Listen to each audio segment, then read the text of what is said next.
Hello, hello, hello. Tonight we have a special one for you. Tonight is Salty Gamers Ep.1, starring Pook Ninja, right here to my left. Ep.1 is going to be about the PlayStation, the original console. Oh, nice. Yeah, you got the hat. My dumbass didn't even think about that because I actually got a shirt. Yeah, I got Now, the shirt. Got the shirt too. Tell us a little bit, like you told me, how you said it got started. How did it get started, or whatever that's. Well, originally the Sony PlayStation was going to be the CD attachment for the Super Nintendo. Nintendo paid Sony. They had a contract with Sony to make the CD-ROM attachment for the Super Nintendo, and it was going to be called the Sony PlayStation. But then things fell through, and Nintendo decided to go with Philips. And then Sony was left in the lurch. Well, Sony is already wanting to get into the video game, console stuff anyways. So they decided to make a CD-ROM console, and they just went with the name that the CD-ROM attachment was going to be called PlayStation. That's pretty much how it started, with Sony making the PlayStation. And you said Sega CD was a thing when PlayStation. See, I never got Sega CD. So well, yeah, like back then, Genesis had the Sega CD, and like TurboGrafx had their own CD. Everybody had a CD but Nintendo. Everybody had a CD. I heard TurboGrafx didn't do too well. No, it didn't. Not in America. It did in Japan and stuff, but not in America. It didn't do well at all. But now, PlayStation was the first one I went to. I don't know if I did get it on launch. But when I got it, Crash Bandicoot was hot. So you said that was a little bit more down. That was quite a bit. I would say about a year, maybe a year and a half after it already came out, was when Bandicoot and stuff. Because I mean, even Crash Bandicoot, when you would see the game case, it's like a regular CD size case. All the regular first PlayStation games were those big long cases. See, I don't remember. Yeah, that's so. When I was getting into PlayStation, then I was kind of. Yeah, PlayStation from the launch. Like when PlayStation first came out, there was no like big franchise or anything at first. I mean, it was like Ridge Racer, Tekken, Raiden Project. Well, let me say hi to a couple people. What a bad feedback from you, Pastor. Oh, my microphone. The voice changer, I think, is echoing. Oh.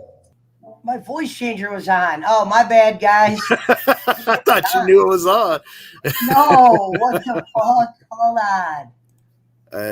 Oh my God, sorry about that, people. Nemo Boss said he had the Sega Saturn. I had that as well too. I actually had the Saturn before the PlayStation. Like check. Yeah, see, I knew a couple people had it. What up, Jay Ward? Just saying hi to a couple people. He had the Sega Saturn.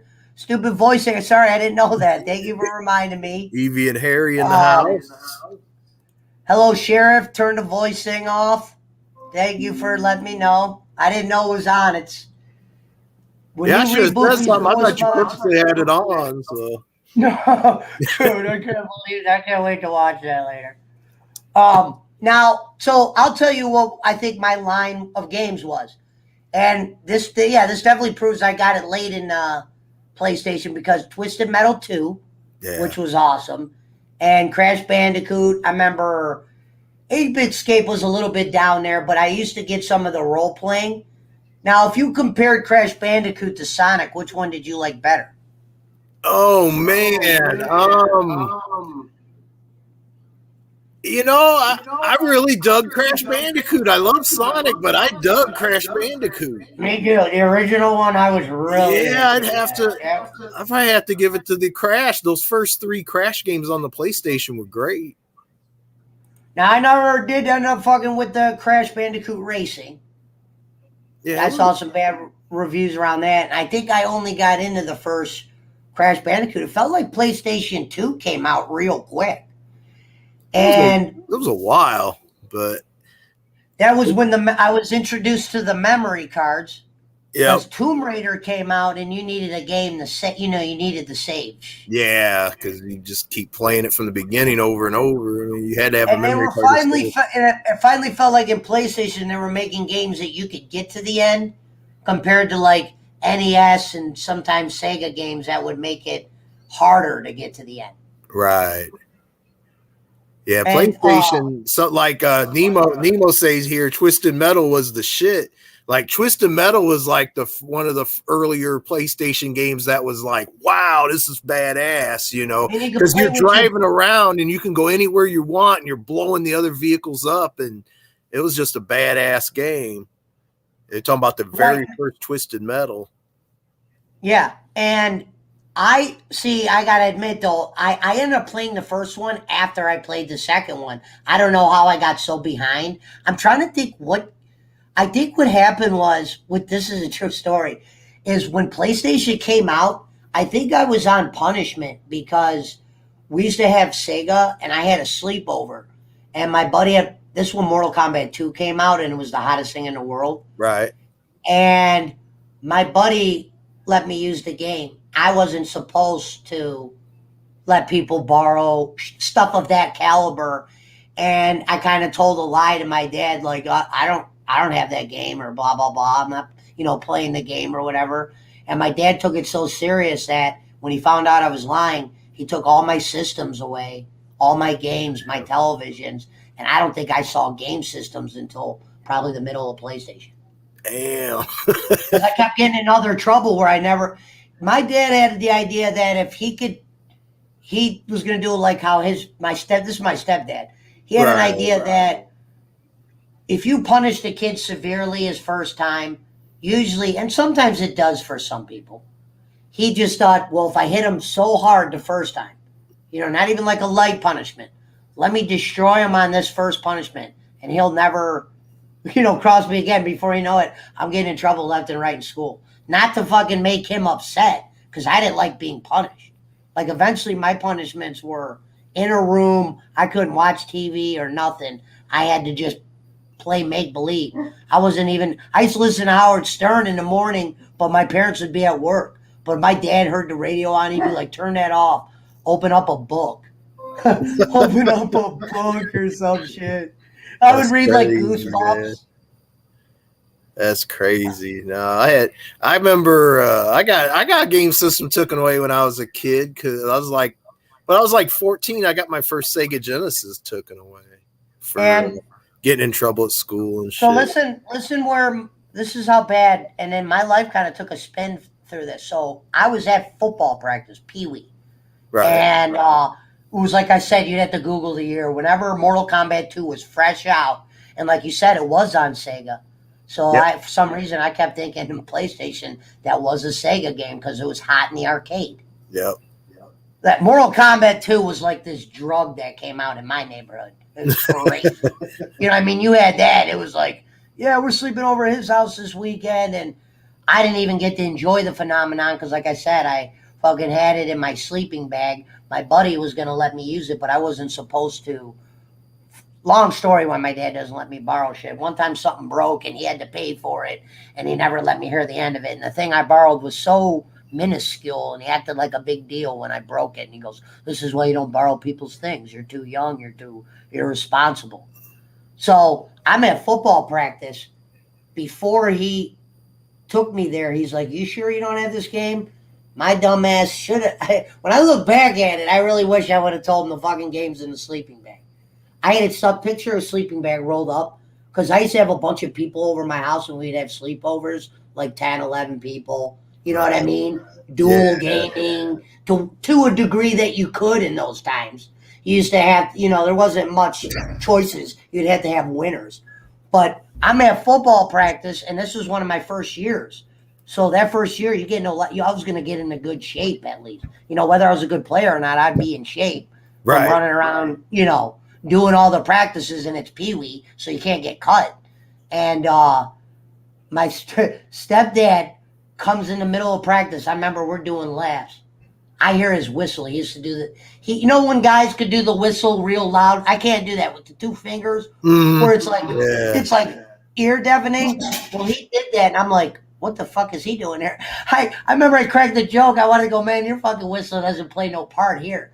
And I remember when I was running around the track, he went like literally yanked me. I remember he took my helmet off me. All right? Set that down because he knew that wasn't my property. And ripped the shoulder pads off me, WWE style. To where a coach came over and he's like, sir? And then he goes, my son just quit the team. I'm like, I'm stunned because I was like super pumped about this. And he threw me in the car. And then this is where I really fucked up. Like, this is how scared I was. He goes, do you want to tell me what you did now? And I still couldn't even like spit it out. Right. And before you know it, I got home and I used to have a setup to where it was a TV game system, TV game system, some bullshit TV that my grandma gave me where I would just have these TVs hooked up, Yeah. There was no internet then. So I came home, that was all gone. My systems, every game. That was pretty much how a lot of, in those days, in the 90s, games were fucking hot. You know what I mean? Yeah. It was, gaming was a little bit different. We used to play football outside, and I wasn't allowed to go outside for a while, and he grounded. What's funny is I ended up in prison one day. I always wonder if his groundings got me ready for prison. Because in prison, you could at least go outside. My stepdad's groundings, you couldn't even go outside. You were inside all day. If you were drinking Pepsi, he'd be like, nah, drink water. You know what I mean? Like, he always thought like that punishment would teach you. Not that he was punishing me, because I was a thugger. It's a bit, I mean, like, you know what, though? Like, that's already, like, you were younger. You already were kind of used to a prison mentality with your stepfather. I mean, I'm just saying. Yeah, to where in jail you could at least be sociable. I'm saying by the time I remember I was in jail and I was we were outside or something. Right. And I remember this is when I was like really young. I was like in county or something. I wasn't in prison yet. And I remember I'm like, dude, in DH they'd let you play volleyball and shit. I was like, my dad's punishments don't even give me this much freedom. You know what I mean? Sound like a strict man. He always thought for some reason the punishment would learn, and it just ended up I never got out of punishment. Right. To where I threw a party and it went the wrong way, and I was so ashamed of the party I threw. It was a 3-day party. Cops didn't come one time because my dad was so respected, and I wasn't like dribbling into the neighbor's yard or anything. It wasn't like there was gunshots and shit. They could just tell I had people there. Right. It got out of control to where some shit got damaged that I had incapabilities of cleaning up and hiding. And I was so fucking scared of what he was going to do. Not like he was going to beat me, just like punish me for life. Just like if you did something to your mom that you knew that she could never forgive or something. It's hard to look at him when you're that young. And that was literally how my bad past started. Was I threw that party and I left home and I never came back. And it wasn't because I hated my parents. It was because I was too ashamed of what I did. It was like weird science, pretty much. Yeah. In a smaller house. You remember Weird Science where they threw the party? Yeah, man. I haven't watched that in probably 10 or 15 years, but I do remember the movie. Yeah. What prisons are there in Ohio? Well, I'll tell you the ones I know. Mansfield's not a prison anymore. That was the one from the old movies. Obviously, prisons aren't ran like that no more. Because they can't afford to have inmates die anymore, especially the wardens. They want that paycheck. But they got Marion, Lake Erie. The one I was in that was OSP. OSP is a maximum, but they used to have a camp on the fucking premises where it was guys like me, minimum security, that are on their way out or got 5 years. Shit, that's not serious. But they would have you work for the maximum prison, which saved them from getting outside people coming. That's what I said. A lot of prison people go to prison. Sometimes these aren't guys. You could have probably went other punishments besides prison. They were making a shitload of money, at least the county I was in, sending guys there. And the work a lot of these prisons do, I thought about it. I was like, damn, if these people weren't doing this work and doing that work. Look at all the people they would have to hire around. You know what I mean? It saves them fucking. Alan Reed asked, "Was you in Shawshank Redemption?" I was not in Shawshank. I would have never been in a prison like that. It was a lot different. That's a maximum prison where they would be able to hide deaths. Nowadays, the wardens are usually let go of if there's too many deaths at their. Yeah. You know what I mean? We got to keep them alive. 42,000 an inmate.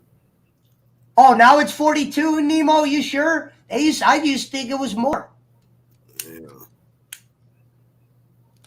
Like my lawyer used to tell me, if you weren't in suburbia, you wouldn't have went to prison for years. If you would have lived like where I live now, Right. he was always like, "You're in the wrong county. This is a money county. They'll send your goddamn fucking best friend who's never done a crime. As long as he does A, B, and C, gets a felony, they're going to look to send him to prison. They're going to want to give him a probation like I got that I couldn't even pass." Some crazy shit. But how that ties in with the PlayStation thing was, PlayStation was the first system I earned my way back of getting. Right. I remember my dad's like, you can't even do well. He had to buy me my Christmas presents in the summer. Let me tell you what happened. He goes, "Listen, I'm buying you your Christmas presents in the summer this time." I go, "Why is that?" Because I would never get in trouble at home usually, because he was the punisher. What would happen in schools, I would get into it with teachers. They would always, I would make somebody laugh, and they would turn it into, I'm making kids not be able to learn. Right. You know what I mean? Or some bullshit. Like, I once told a teacher, she goes, what'd she say? She goes, "Oh, you know when teachers would go, they're laughing at you, not with you?" Right. Yeah. I once told a teacher after she said that, I said, "What's the point?" I said, "Isn't that the point? I mean, if they're laughing with me, that means Salty told the joke. If they're laughing at me, that means I told the joke." Right. Lady, I wasn't shooting for bows. I was shooting for the laughs. So if they were laughing at me, then it was a success. That's right. It's true. You know what I mean? Whether it was because I was an idiot or not. And PlayStation, another reason why PlayStation, that was the first Madden game I really liked, and we used to gamble heavy on Madden. Madden. Game Day just about took Madden out, because like when that first Game Day came out on the PlayStation, it was so good that EA didn't even make a Madden that year. That next following year. Some people claim it's one of the best games ever, and they wonder why. That was badass, man. I'm telling you, it was badass. Videos on that. That was another one of those earlier long box titles. It was NFL. Madden was Sega and PlayStation, though, Nemo. I had Madden on. Madden was on Sega, Super Nintendo. Madden was even on the Saturn. I know Nemo said he had a Saturn. Madden, there was at least 1 year of Madden on the Saturn. Only fucked with 2 games on Saturn because my buddy had it and he didn't really buy many, but Soul Calibur, which you could play all day. Remember when Soul Calibur? Oh, you're talking about that's Dreamcast. Dreamcast. Oh, which one did you say? He's talking about Sega Saturn. Sega Saturn and PlayStation both came out in America in '95. It's the same era. Is that when Sony came out? In America, the Sony PlayStation came out in '95. In Japan, it was '94. They said a year and a half later. Yep. And today, or it was either today or yesterday, marks the 1 year that the new PS5 has been out. Still isn't on the shelves.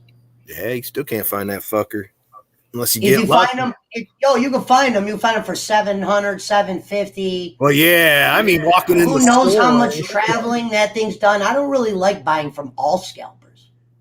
Nah, man, I just get when I get mine, it'll just be from Walmart or something, man. I ain't doing all that stuff. But yeah, when he said that NFL Game Day was a Madden killer. I said that EA evaluated their product and they said like, well, we can't even touch it. I was actually 1 year that there was no Madden. That whole year, no Madden. You imagine that now? What was the reason behind it? Were you a Madden consumer? Yeah, I used to buy every year. See, and that was something PlayStation was supposed to do when the PlayStation was first came out, and EA was one of their licensees. they were saying they were going to put updates on memory cards and sell these memory cards so that way you didn't have to buy a new game every year. You would just buy a memory card, stick it in, and it'd have new roster, new this, new that. You'd be able to play the same game and have new roster every year, just spend like $25 or whatever on a memory card instead of the full $50. Wow, those were 25, 30. So, I mean, they never went with that because they would have lost money doing that. It was in EA's interest to keep coming out with the game every year, you know. Yeah, and I didn't play it ever, but FIFA was already a hit with a lot of people. I just never really got into the soccer. Yeah, I ain't in the soccer. I remember on the 3DO, there was supposed to be a really good version of FIFA on the 3DO, and then that carried over to the PlayStation.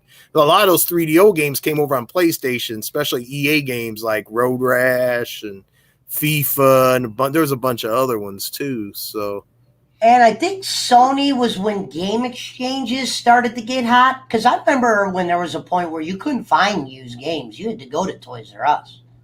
You weren't going to know, like how you went and picked up some games at like in my they were area, just coming out with those game exchange. Yeah, in my area we had one. We had a mom and pop store called Mega Games.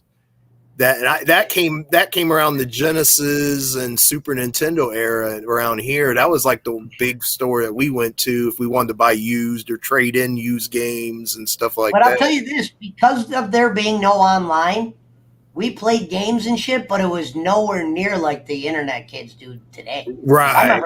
I remember going outside a lot. We used to play guns. You know, fake guns, but they look like real. Well, you remember on PlayStation, some of them games would play two-player. You had to buy that system link. You had to have two PlayStation systems, two TVs, like Doom. If you wanted to play multiplayer on Doom, on Ultimate Doom on PlayStation, you actually had to have two copies of the game, two TVs, two consoles to do that.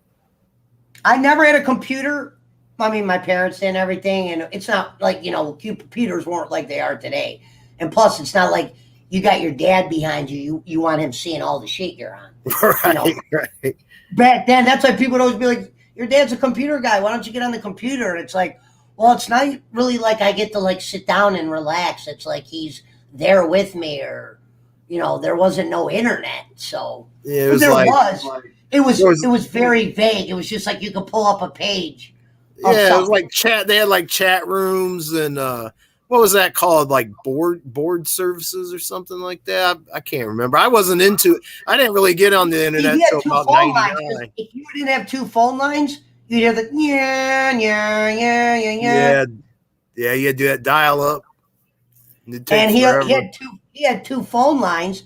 I just was never into computers or the games because I liked having a joystick. But the reason why I bring that up is because I played Doom on my grandpa's computer. That came with the PC. Doom was just a load-up game. And I remember I was like, damn, this game's sweet. Yeah. I didn't even realize they had it on systems. Yeah, it was originally a PC game. Originally came out on PC. Then it came out on the... I played this too. The gameplay was terrible. It was so like you wanted to be good at it, but the passing was awful. The sports talk was great though. Remember? I like sports talk football. That announcer guy, now it sounds horrible. The guy was like, "Here comes the play, Minnesota 32, Buffalo 0." It was like real. And back then it was bad. It was awesome back then. They couldn't even use real players. It was just Joe Montana. Yeah, I don't think they had the player association license. I'll tell you the best football game that we used to do, minimum 5 a game, was Blitz. Yeah, Blitz is fun. That's like I remember. I think that when Blitz came out, I don't even think we cared for like a year or two what was out after Blitz. I remember Blitz, Smash Brothers, and that was about it. And GoldenEye and wrestling. That one wrestling game. WCW, WWF games for the See, when WCW first got hot. Yeah, the WCW and then later WWF, the ones that were made by ASCII and stuff, those were the best ones. Play action football, 10-yard fight. I like 10-yard fight. 10-yard fight's actually pretty cool because you start off as a high school. Never played GTA until never actually got into Grand. Like when people first were getting into it, and it was the thing. That one game where everyone kept playing number 2 or whatever it was. You know, it was like everything was, the graphics were overhead. You know, they were like overhead. It was tiny. It was like tiny little graphics. I couldn't get into it until 3 came out. The GTA. Yeah, it was heavy. We were into a lot of sports, and like I said, if you had the Golden Eye, a 4-person elimination, I think we had a Star Fox mode where you could go against each other on Star Fox. Yeah. Yeah, that's why 64 killed it, because of the people you could play with. Was that PlayStation's counterpart with 64? There was, but PlayStation, Saturn, 64 came out in between between PlayStation and Dreamcast and all that. I remember hearing about it later when I got into the internet, but yeah, Saturn was the same year as the PlayStation. It was basically PlayStation versus Saturn, and then the 64 came out a couple years after. But PlayStation was on top. Saturn was dying. TurboGrafx was. I mean, all the other stuff was dead. That was old. So they are comparing the new PlayStations. They're like it's like strong as a PC. Oh yeah. Yeah, it's a whole different thing now, but you know, was it not PlayStation versus SNES? No, SNES was the SNES. It was Genesis versus SNES, and Genesis and SNES are the same generation. But I started with Sega. Yeah, Sega Genesis and Super Nintendo were the same era. PlayStation came out in '95. Super Nintendo was still around, but it was in its dying days. Like Super Nintendo, some good games came out at the end, like Chrono Trigger. Well, interesting with me and Super Nintendo was after I did Sega, I eventually got a used Nintendo from somebody and then played those games, and that was kind of fun because I was playing them for the first time. They said that Mario that came out with that was one of the hottest selling games of all time. He traded his in for an AK-47. That's awesome. He likes guns. That's awesome. NBA Live 95 says Rusty Shackleton. If you're talking about that one show Heroes, I have a few things to say about it. I was very unpleased with it. Never seen NBA Live 90. See, this is where, NHL 95. See, I wasn't even a hockey guy, but I loved playing NHL 95. Oh, I used to play. I'm not into hockey either. I used to play those old NHL 95 on the Xbox Game Pass because it was that good. Yeah, those games were great. What's a Romaine AK? Are you a gun guy? I'm not a gun guy. I got a Romaine. I'm not either. I don't know. We did fake guns, and then eventually they came out with that red tip on the end. Yeah, the orange tip. Bullshit. I mean, and we got older too, but we'd always play. Super Scope. Nemo's talking about the Super Scope 6. Wolfenstein I played, but not on PC, many years after the game was released because it's kind of a cheap game, a Doom. I actually liked the new Doom. The new Doom kicked ass, and the one before it. Those two Dooms were really fucking good. They're just too short. After you beat the campaign, that's it. Yeah. Doom Eternal, and then the other one just called Doom. Yeah, those are great. I like the old ones too, though. In those games, you start to get like pumped and shit. You start to get a feel with the guns. Wolfenstein, like if you're talking about the newer ones, they're more story-based, kind of storyline-based. The old ones back in the day were just like Doom. It's just it was set with Hitler and all them back then. I mean, Wolfenstein's cool, I think. You're talking about Heroes? I felt like Heroes fucking started off well, and then basically, I mean, there's a lot I could say about that. I would have to, it's been such a long time, but what I do remember was I hated the ending. I hated where they went with the dude that ended up playing Spock, and where they went with the just everywhere they went with that story that actually it had good premise. It was like Lost. Lost had a run, and then they didn't know how to end it. There at the end, you're like, what the fuck is going on here? I don't know if you ever saw Lost, but if you did, you remember towards the end where you're like, what's real, what's not, and it was just kind of fucked. Similar to what they did with Walking Dead, where they have just flip-flopped that from a show to like a I don't even know. Yeah, they do that with shit. Yeah, Eevee was a Wolfenstein and Doom on PC were my jam. See, I was always jealous. I had a cousin that had a PC, and they were always playing Doom and stuff. PCs weren't what they were when I was younger. There wasn't all the hookups. And then when I started seeing what PCs could do, and then you could hook up controllers now. Yeah. You could then That's why I was too, like, I though. gotta get one. You could get control a lot of you could get a decent I had back my cousin had PC and I actually bought for myself for when I went over there. It was just like a Super Nintendo one, but it was made by some other company for Windows 95. It wasn't even a USB, it was that other kind, that 9-pin hookup.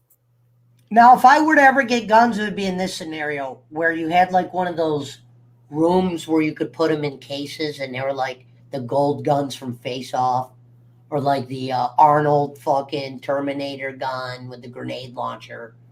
You know what I mean? Where you could put it in a case. Yeah. Of some case, That's why I stopped collecting shit. I used to be a figure collector and all that, and I was like, man, that shit's just it becomes a lot of money, especially you could when I was getting rare stuff. Sometimes we would try to beat the truck, but then all these like stores started to get a heart. Where back in the day, Toys R Us would bring out a box. You were told to bring that bitch out. Nowadays, they'll bring out half the box so a motherfucker can't buy them all. Right. I wonder, if the company that made those toys, if they knew sometimes that they were doing that, they would be pissed. That's why Sony has let people scalp these PlayStation 5s to where they're not at the stores, because the dude that made 30 million of them's like, I don't give a fuck who's buying them. If they got the cash, you run that. I don't give a shit about American scalping. Let the Americans figure that out. You know what I mean? They'll give fucks as long as they sell them. They'll give fuck. I'm just shocked that it's been a year and they have not figured. I have not seen one under $750. Yeah, I just got a problem. And there's not a lot of games out for the system. There's nothing. There's a few. Nothing to like go, double paying for a system. It's not like you got one game on that PS5 that you have to have, because everything is almost free nowadays with microtransactions that allows them to make the money.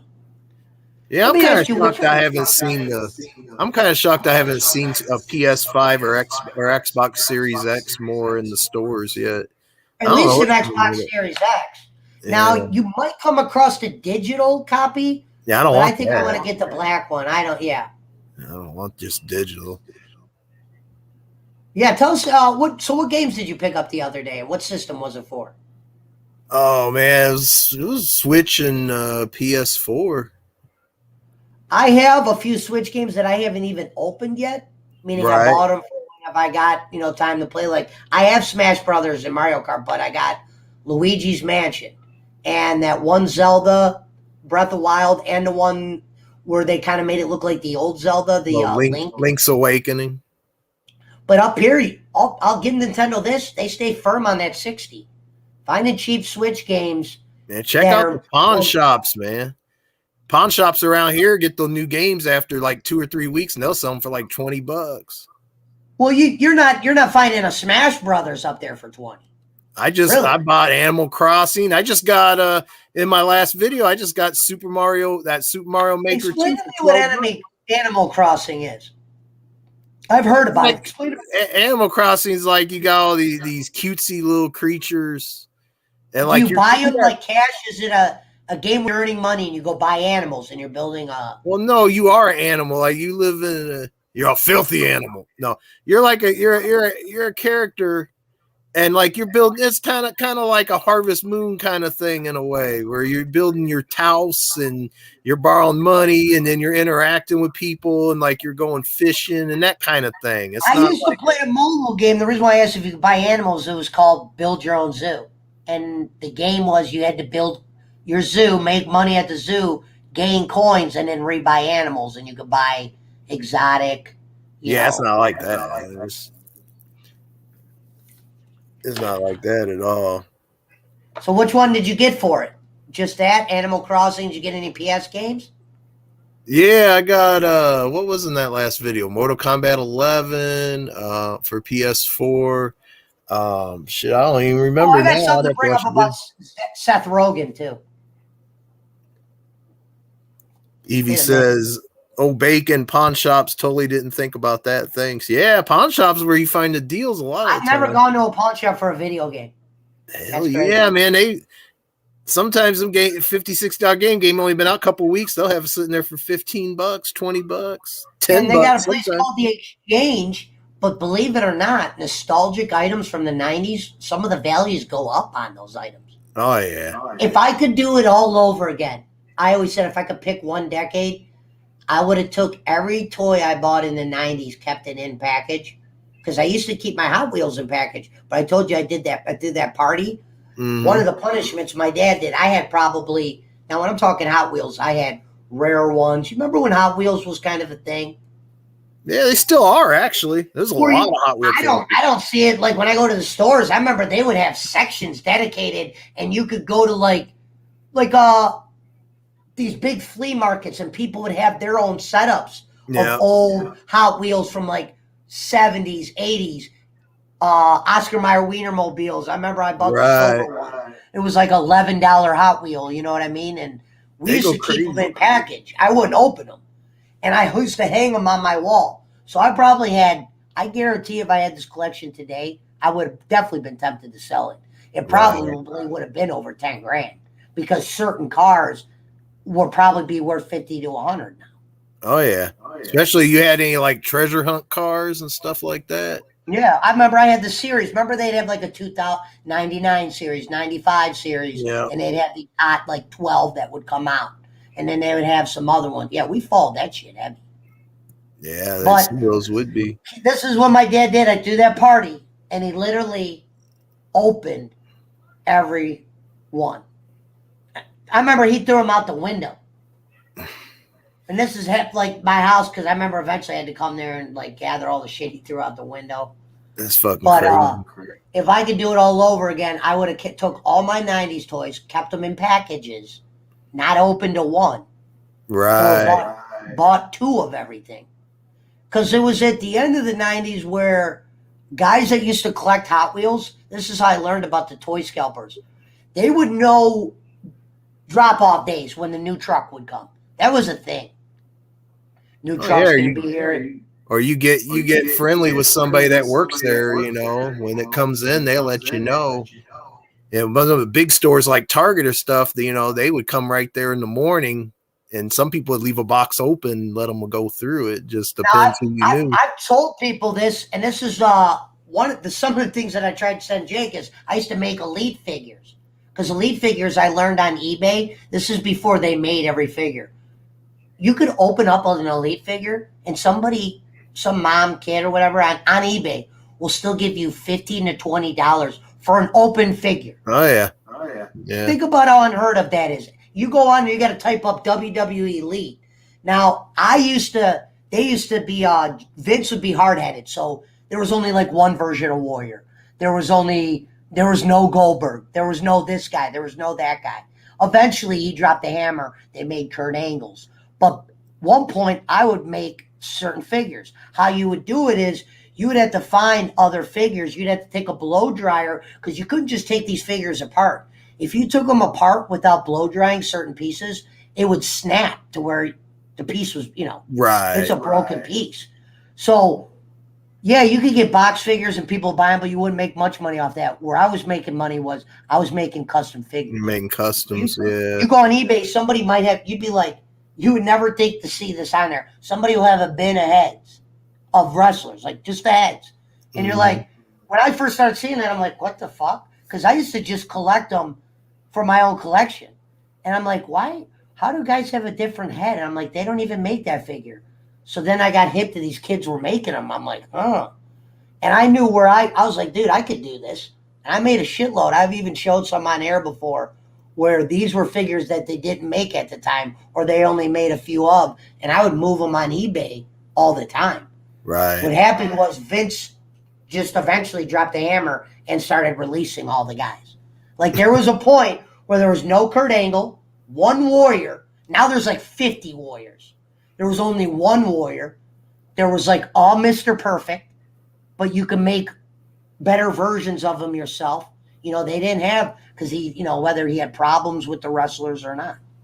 Yeah, eventually he saw there was a profit to be made, And the Elite figures, it's different than his normal toys. There's always like 2-3 figures in the set that end up selling for big money. And if you go on old figure sites and try to get the box figures, back in the original series, the prices have nearly doubled on all the figures to where it's like, wow. Unopened and mint. Oh, unopened and open. You go online right now for the elite figures and certain ones you want, you'll find some cheapies, don't get me twisted. But the one you want, you'll be like $20. You're like, the figure brand new in the box is $20. They're selling open figures for $20. It's crazy. And people are usually giving it to them. People want them. Because what happens is in the store, let's just say they had Bray Wyatt the Fiend, his first character, his first figure that came out, was so hard to get that you would go online to buy it in a package. It was $50, and it wasn't at the stores anymore. Stores would be like, "It's gone." That was probably because what happens is certain collectors learn certain figures. You see that figure, you'll always grab it. Right. With those elites. But now the elites are so watered down to where you couldn't make custom figures. If I wanted to sell my collection, I could get big money. But dude, I spent so much time on it. It's like I don't want to sell it.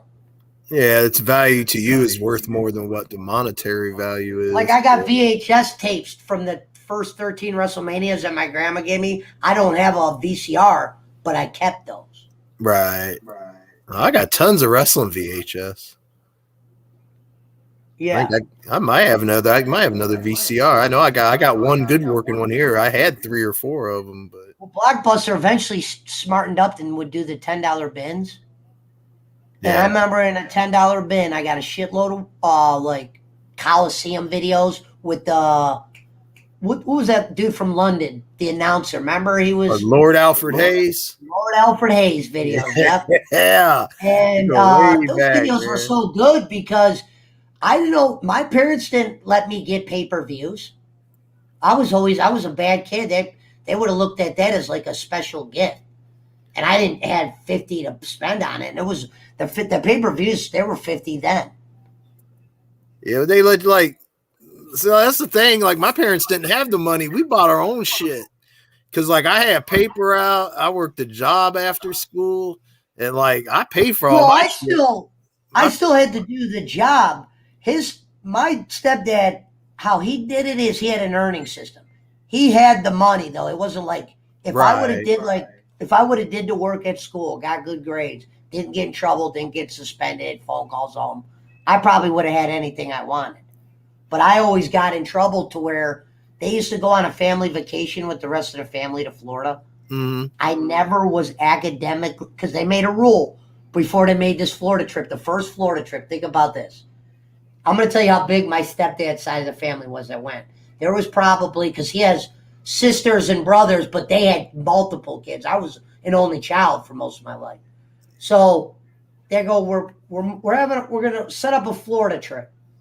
Now, my dad's brothers and sisters had kids that were all younger than me, but they were like, they were in school where they had to do academically well. Right. They're like, you can't have this percent or whatever. I don't remember what they call grades then, GPA or some shit. Yeah. You can't have grade. You can't have this, and you can't have a certain letter. And if you get in trouble this many times, so my dad goes, "There's no way you fuck up Florida," because I really wanted to go because Universal Studios, I really liked. I went there once before, and I always thought if I went down there, I'd be able to become an actor. Right. Because they used to have those little things, and you could pay, and you could do like a Star Trek, and the background was fake. Yeah. And they would have you talking lines like you're talking to Kirk, but Kirk's not there. Right. But yeah, so what happened was, this is how I fucked Florida up. I was pumped. I'm like, yeah, I'm going to do it. I promise. They're like, there's no way he fucks Florida up.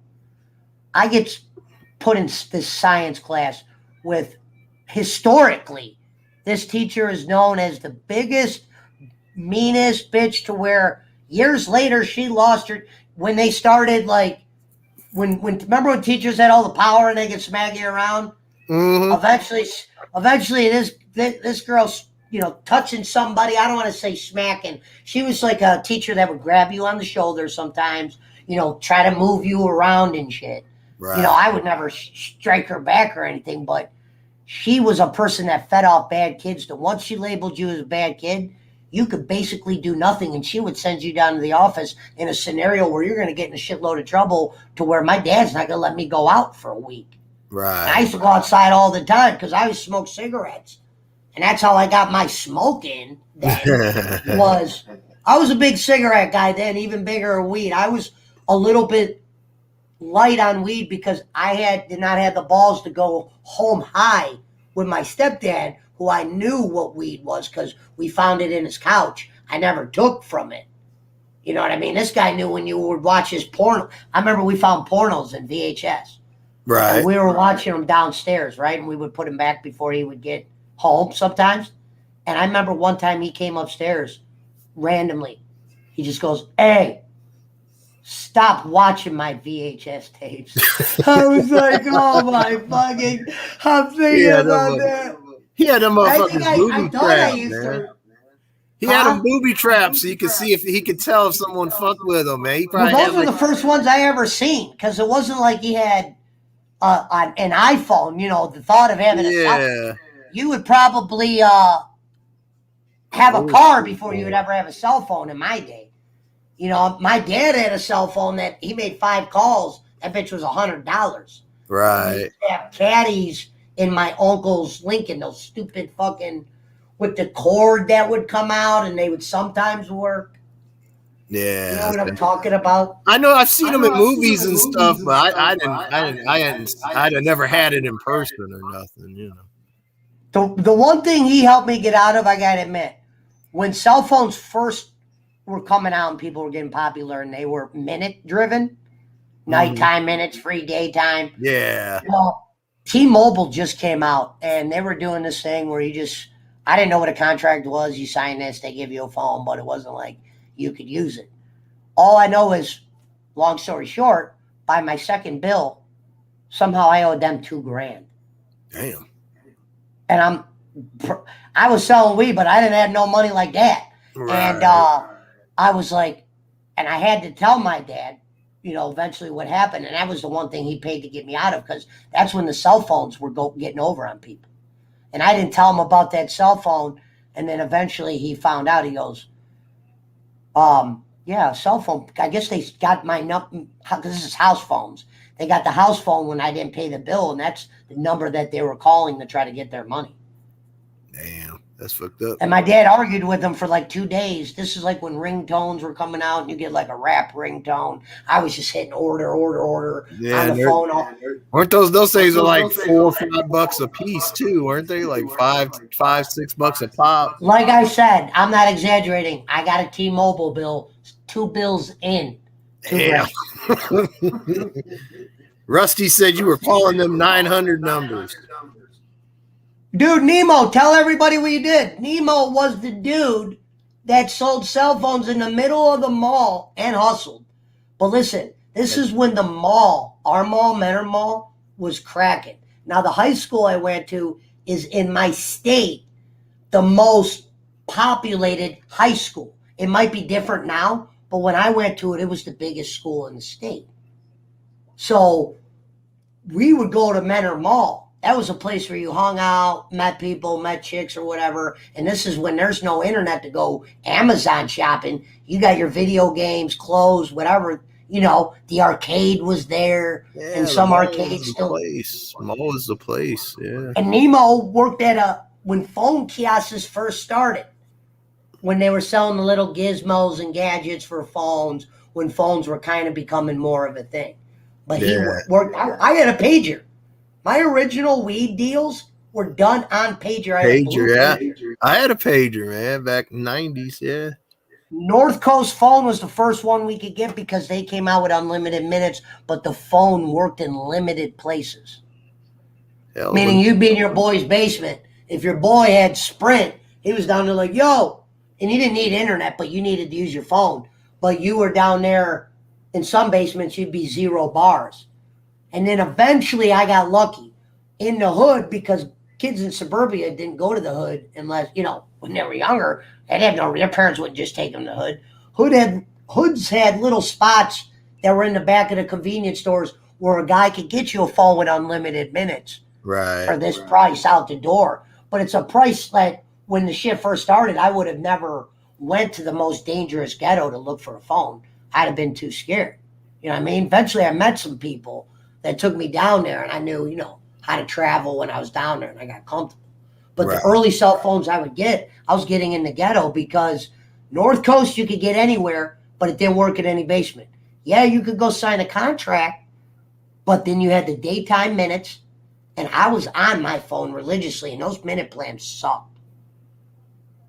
You know what I mean? Where your dude, remember those days where a guy be like, "Oh, I got a couple minutes left." Right, yeah. It was My minutes, man. I would hate that. 5 minutes, killing my minutes. I gotta go. But yeah, these Habibs popped up, and eventually they were. You've heard of Boost Mobile? Yeah, Boost Mobile. I remember when Boost Mobile was underground. I'm saying. Oh wow. They're like, oh, we could get these boost cards from Tibet and shit, and they were, you know, this is before touch phone, you know, iPhones. This was when you were trying to get the minutes, because usually people would fuck up their first plan to where these phone companies would get you in 1,500, and then once you fuck up their first contract, it was hard for you to get a phone above ground because it was on your credit. Yeah. When credit was, you know, so then you would have to get from the Haninis. But yeah, I had a North Coast, and I had a Boost before it was Boost. I remember like they were thinking about what they were calling it. I'm like, I might call it the Boost or something. Before they went legit. Before they went like big time. Or they were like big time in Tibet or amongst cell phone. I guess they were, if you lived in the hood, you knew about it. But, you know, if you were in like where your mom lived, you knew about Verizon. You knew about Sprint, T-Mobile. And you had to sign a contract. Pakistani. There was a Pakistani card like that back then. What up, Scott Ash? Can you hear that clapping? I got a new speaker hooked up. I can hear it. Tell me if you can hear that, because it's a new speaker. Yeah, I can hear it. Okay. Yeah, I tried something new. I took the old speaker and I put a TAT TV set speaker on the ground. Mm-hmm. Let me tell you an interesting story about that speaker. When that speaker first came out at Best Buy, I didn't want to pay the price. It was like $600. 1 year later, they dropped it down to $325. Couldn't believe they still had them. Nice. And I was like, wow. So I was like, I'll take that. But when that first came out, I was like, dude, I remember looking at it when it was $600, wishing I wanted to get it. Because Best Buy gave me a $2,000 credit card. And what I'll do is I'll buy something cool as fuck. And then I'll pay it off, and then I'll go rebuy it. You know, piece them out. Instead of just, I didn't buy my $2,000 computer cash. I bought it on a credit card. I would have been a cheap ass, probably went with the $600 stand up. Because I couldn't believe it. The monitor I have, the first monitor I got, the one when I first started doing the shows with Kenny, that was $850 monitor. That monitor went up $150. Usually that kind of shit goes down. Yeah, monitors usually do. And the reason why I ended up getting 3 monitors, it's like, why do you need 3 monitors when you have that? Well, when I started streaming and I was seeing that you have to click, the game will make your chats disappear, or your fucking, different programs to see how you're running or see how your microphone is. I'm like, yeah, I'd rather have that because I want my video game screen to project the whole thing. Right. But what I've learned, and this has been a problem I've had on Twitch, and people have seen this, my screen is so new that they're not used to streaming off that resolution. So I literally have to go into settings of shit, lower the power of that computer when it's going out of these broadcasts because they're not ready for it, or it'll just, lag. So, yeah, because it's like the average gamer usually places sell shit to the average person. They're using these 27 to 30 inch monitors, or maybe a little bit bigger, and they're broadcasting by 1920, 1080. Right. What's funny is me and Frank couldn't figure out why we were lagging, because you go to type in videos, let's watch a video. There's not many people that are streaming on those. You'll find a couple more now. It's been almost a year since I've had it. But when we were first looking at them, we're like, the videos for what I wanted to do, there wasn't a million of. And the shit was vague to where, I mean, Frank's a genius. He eventually figured it out to where we had to shrink it. It sounds so fucked up. I had to shrink it. And then when you look at it on my app, you'll see it like in a box form because my screen's a curved monitor. Most monitors are square. Even this curve that I'm looking at, this is a 27-inch curve, but it comes out in a square platform. Yeah, there was a lot of shit with the computers I did not know. Think about this. In March, I never owned a computer but a laptop, and I only put pictures on it. No games, never watched a movie on it. I was a console guy. I did not stream. When I gambled on my phone, or we went physically to places. Right. So when I got the computer, I knew nothing about computers, how to set up the StreamYard, send links, post one, copy, do the voice thing, make those editing videos. It was Frank that showed me most of that shit in the beginning. Because some of the stuff he was trying to learn, not because he was becoming a streamer, but that's how smart, he's just a guy that likes, he wanted to learn how to set up a Twitch, how to set up a Trovo, restream. I always tell people the PC or Apple or whatever you use, your computer tower is the most important piece of equipment that you have, in my opinion. Yeah, it took me a lot, and there's still a shitload I need to learn. But this is a guy that didn't even know nothing about a computer. Right. You know what I mean? And now I'm doing shit on it that I just would have thought about a year ago. I would have never. I've been like, I don't know how to do that. It was like speaking a lot of, gibberish. I remember having trouble getting my printer to print originally. Right. You know what I mean? But after you get the computer, you learn why they're becoming more popular. And once you get one, you want to have one. Oh, yeah. But definitely. I love game consoles, but I mean, if there was a choice between a game console and a PC, I couldn't have both. I would go with the PC. I mean, For instance, you see these overlays? I still don't know where to get this. This is from Frank. That's a shout out to Frank Kirsch. He'll be back around eventually. But look, this overlay, the dock thing he made on the above thing, I didn't know how to do that. I still don't know where Frank found these. Frank used to put these in my Dropbox when I first started, to where he made. I'll show you the ones he made that I have. I have this one. That's a Frankie. Not that one. This one is from Frank.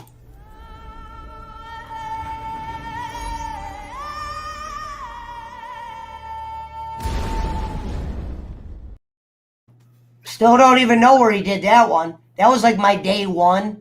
Yeah. He like made one for me, made one for we had to make one for Jake. Yeah, but a lot of those early memes were all from him. I still don't know how to make. I haven't asked how to make memes, but I haven't even made any memes yet. I want to make some emotes for my channel. I know there's like, if you go on like Google or something, you could type in like meme creator. I don't know how good those are, but I've never tried it. I was supposed to make an emote for Jake, and Jake got mad at me because I haven't made an emote. I don't know how. I don't know how. I was like, and sometimes I actually do have real life, Jake, where I can't. And there's only certain people I'll ask for help from the shit, and there's not always people available. Yeah, I never tried one of those where you go on there and just put in what you want, and then you can download it after it makes it. One of those meme generator things on like go to Google, you can download that way and make a meme. But I don't think they're real good though, real good quality. And how I want the streams to look eventually is, if you've seen that guy that I like, Dr. Disrespect, You'll just see him and, he goes 9 different cameras. There's different scenes. But he has a green screen set up to where you'll just see him and the games behind him. So picture seeing me, but all you see behind me in the screen is the game. Yeah, he's got like projected onto the green screen. That's cool. Now he has a button that he can hit that changes scenes, and because of its green screens, makes him look like he's in another studio. But in all actuality, he just has green behind him. That's why I painted these green, just in case. I'm going to get an actual screen, but people are like, why did you go with green? Well, for some reason, I had to do something behind a wall that involved the green screen standing up. It's green now. Yeah, it makes sense. Yeah, You know what I mean? I mean, better But than the having everything white. Like my the problem house. I've been having early was the one guy that's been, because Frank hasn't been around for a few days, but he'll be back eventually. But I've been trying to ask this one guy how to do shit on my computer, and he'll say stuff like, "You might need to start gaming on a smaller monitor." What kind of guy buys the best monitor and then wants to hear, "Hey man, you might have to downsize"? Yeah, you don't want to hear that shit. That don't make no sense, man. You don't go get the speedboat and then let's get the rowboat because you don't know how to, work on Right. What computer do you have? Well, I have if you look up Best Buy's chart, it's the one that's 12. I don't know how to explain it. Frank knows the way to look it up where it says the numbers. I just know it was meant for gaming. And I asked the guy, what's the difference between the $1,200 and the $900 one? Because they always look the same. You got ones that are made in China now for $500. You would never, you'd be like, oh, I'll just get that. You don't even realize how fucking not good these things are. Right. But what's crazy is what I learned was I spent $1,200, but now I'm looking at the one that's there's one that's $2,000 I want. I learned about these PCs is they make them up to like 20, 30 grand. You could get graphics cards that are 2,000 and you can't even go buy them. Like I could go buy a card to upgrade my computer. You can't even find them, and building PCs is becoming a big thing, because streaming and everything, and you could just hook more up than the console. Well, the consoles that were made up to par, I'm pretty sure the PS5 probably has some tricks. I know it has a built-in cam and shit. But the new Xbox didn't look like much. And that's why you go on, you don't have Steam. I bet you if you got hip to Steam, you hip to Steam? I got Steam. You do got a computer. I'm sorry, dude. I'm an idiot. Yeah, I got Steam. Once I got hip to Steam, I'm like, man, I kind of like this.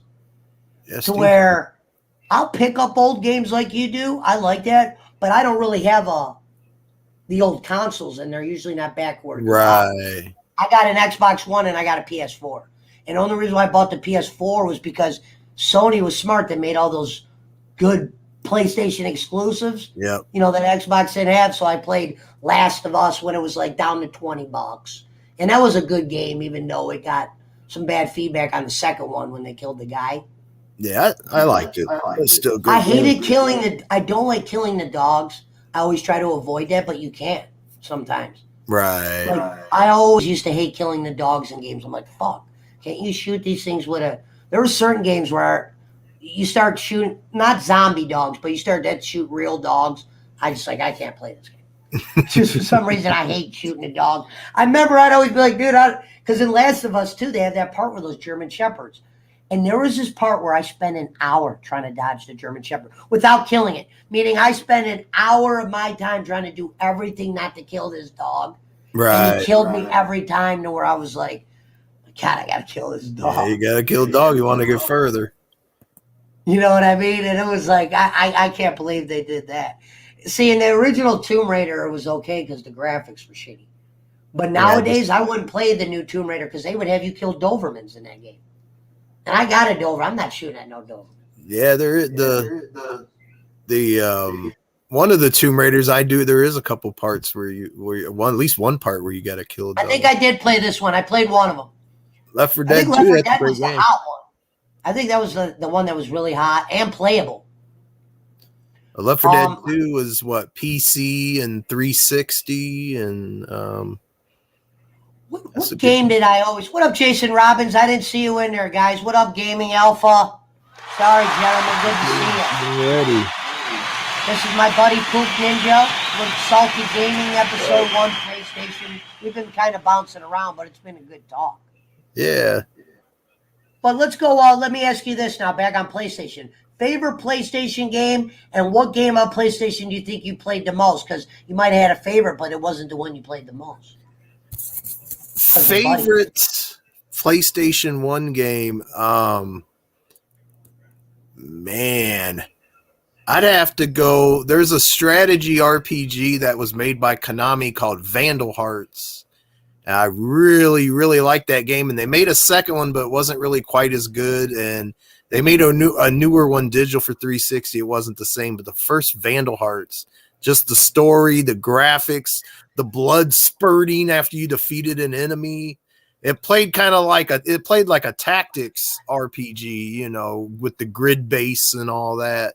It was just a cool game. Game I played most.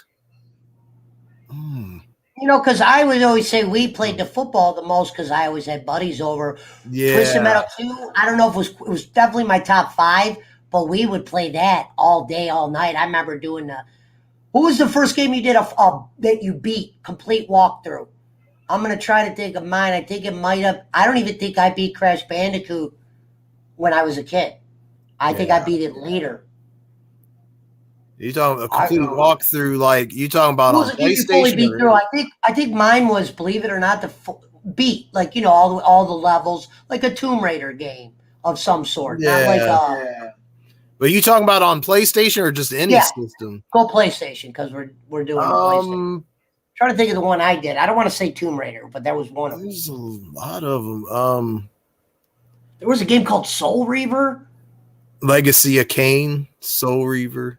I played a couple dumbass RPGs, Guardians Crusade. Resident Evil on the PlayStation, the very first Resident Evil, played through all of that. That might have been the first game I beat all the way through, was like a Resident Evil, and I started to get into completing games. Like, I got a game I wanted to.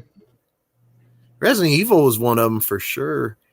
There was an RPG that I liked. I know I played through all that. It was before Final Fantasy VII. It was called Beyond the Beyond on PlayStation. Well, I'll never forget Final Fantasy VII because I'll tell you this. I remember it was on PS2 because I bought the PS2. I was working then too. I was working at Red Lobster. Yeah. I was a dishwasher. They should have had me as a server. This is how dumb this place was. They had me in the dishwasher with 2 guys that didn't speak any English. And I wasn't exactly your fastest dishwasher. Like, I would have been a better guy as a waiter. But they didn't even trust me. They didn't trust me out there. I don't know how I got fired from there, Red Lobster, but I know I never saw the floor. I eventually became a waiter when my dad was paying for broadcasting school, and his rule was if you live under the roof, you had to have a job to where he made sure you had a job. He was monitoring money I was bringing in from tips and shit. But his thought process was, yeah, that was strict, but he ponied up to 12 grand for the broadcasting school I would have never been able to go to. I might have fucked up because when I graduated from that, I obviously chose the marijuana lifestyle. You know. Yeah. And that was when they were still killing people for weed. Where you get shit, you could get caught selling a bag of weed to your best friend, and as long as he was working with the cops, they could paint you drug dealer 101. Oh, yeah. They put you on probation, and they're just hoping you fuck that probation because that just means more money for them. They get more money keeping you locked up than you paying for probation. I remember there would be days where I'd go 30 days without smoking weed, be ready for the drug test. It would still be in my fucking system. For some reason, it would not get out of my system in 30 days, and that would always get me screwed. And I'd feel like the biggest idiot. I remember going 30 days without smoking, and then you pissed, and you're like, dude, I've been clean all these days, and there's still fucking weed in your system. Yeah, I always was told it was 45 days to be completely clean. I should have went with your 45 days. See, I was always... I didn't know you back then, but if I could have gave you the advice then, And the drink never worked, or your piss would come out like purple or some vinegar. Shit. Did you ever try vinegar? I'll tell you a drug test. It wasn't a probation one. There was this place hiring. I'm like, oh, sweet. I'd love to get a job here. It was like one of those cool jobs. But of course, they were doing a pee test. So this is before they had the fake dick and everything that you could pee out of now, or I don't even know how to use that. They got crazy shit now. people would pee in the condoms. So this is what my dumbass did. No one gave me the run through, but I got fake piss. So I didn't even think that they heat it up. You know, they sell you fake piss and they tell you to warm it up. My dumbass brought cold piss in there. Oh, they could fill it in. You, they'd fill it in the container. It was cold. Yeah, when they grabbed it. So let me tell you what they said. She goes, sir, your pee was a little cold. Like, this wasn't a PO. So she's like, sir, your pee was a little cold. And I go, oh, sorry. What's the big deal about that? She's like, well, would be like the pee out. She said something like the pee out of a dead. You'd be dead at this temperature. Right. Or like some shit. Like, it was like, I never thought of pee leaving your body at a hot temp. Never thought of that. You know, when I was taking it. You should have told her to go microwave that specimen for about 30 seconds. Come back. So I'm like, damn, you didn't hear me going in there? It's fucking crazy. She definitely knows the piss is piss cold. She's like, well, then she's like telling me how I poured it in the thing and it doesn't. She's like, you would be the first person in the world to have piss that temperature. and I think she said in like just the whatever smart ass. She wasn't a PO. Fucking pissing ice cubes over there, man. Look at that smiler. Like a fucking penguin pissing ice cubes. Yeah. Now, Pablo, what's funny is, as big as he looks, he's not even a giant Doberman. And the dog I had before him, his head would come up to me. It was a Cane Corso. His name was Taz. This motherfucker was giant. Where if you walked him, you could walk past him, he wouldn't do nothing to you. He was a very trained leash dog. But he got to a point that if I wasn't here and you tried to walk through that front yard, you were either going to have to kill him or his bites would kill you. He would. You know what I mean? This is a dog that, you know, I didn't pay for this dog. I was the guy that had to take care of. When I got out of prison, I was living in my lawyer's house. And I was like, it was the first time living in the hood. I'm like, dude, I need a dog. And my buddy used to breed Cane Corsos. And they had this dog, Taz, that my buddy was starting to fall out of the dog breeding thing. And he couldn't watch the dogs the same way because he had females. And he always had a male and he wasn't going to get them neutered. Right. And a female dog's in heat no matter what. And Taz, you should see Taz when Daisy got in heat. Taz will go through a door. If you see, this door is still missing. See why this door? Right. This door is missing because I never put it back when Taz. True story. Cheech, before he died, rest in peace, Cheech. I had a Chihuahua. I used to have to put him in a cage when I would leave the house only because he had a pee problem. I didn't raise him. He was raised by my ex-chick. But when I brought him here, the carpets were brand new. Taz would hate it so much if you put a dog in a cage to where he started breaking Cheech out. When I would keep the door open, he would break Cheech out. But when he'd break Cheech out, he would drag the cage out, fuck the walls up. He started dragging the cage out in the middle of the floor to where I would leave. Dude, you've never seen no weird shit like this. I'll have to dig them up on my my laptop, excuse me. I have videos of where I would stack chairs up in front of Cheech's cage, close the door, blankets, put everything in front of this thing. This dog, Taz, for whatever reason, as soon as I left the damn house, if there was a dog in that cage, if there was a door, which he did bust down, he went through the bottom part of the door where I came in and the one part of the door was there, but the bottom was busted through like a goddamn cartoon. You know what I mean? Like for a wild coyote in the fucking... Cheech isn't even a female. He's a male dog. And something would trigger in Taz's head to where not only would he break Cheech out of the cage, he would drag the cage to the middle of this floor where I'm standing because there was no computers here. This room, when I first moved here, was empty. Yeah. When I was first coming in, moving, I only had one couch. You know what I mean? And I was buying furniture. I used to leave this room open because I was watching Ringo at the time. It was another Doberman. And I had Taz, Daisy, and Cheech. But Taz would break you out of the fucking... And he was a human-sized dog to where I had to stop caging Cheech.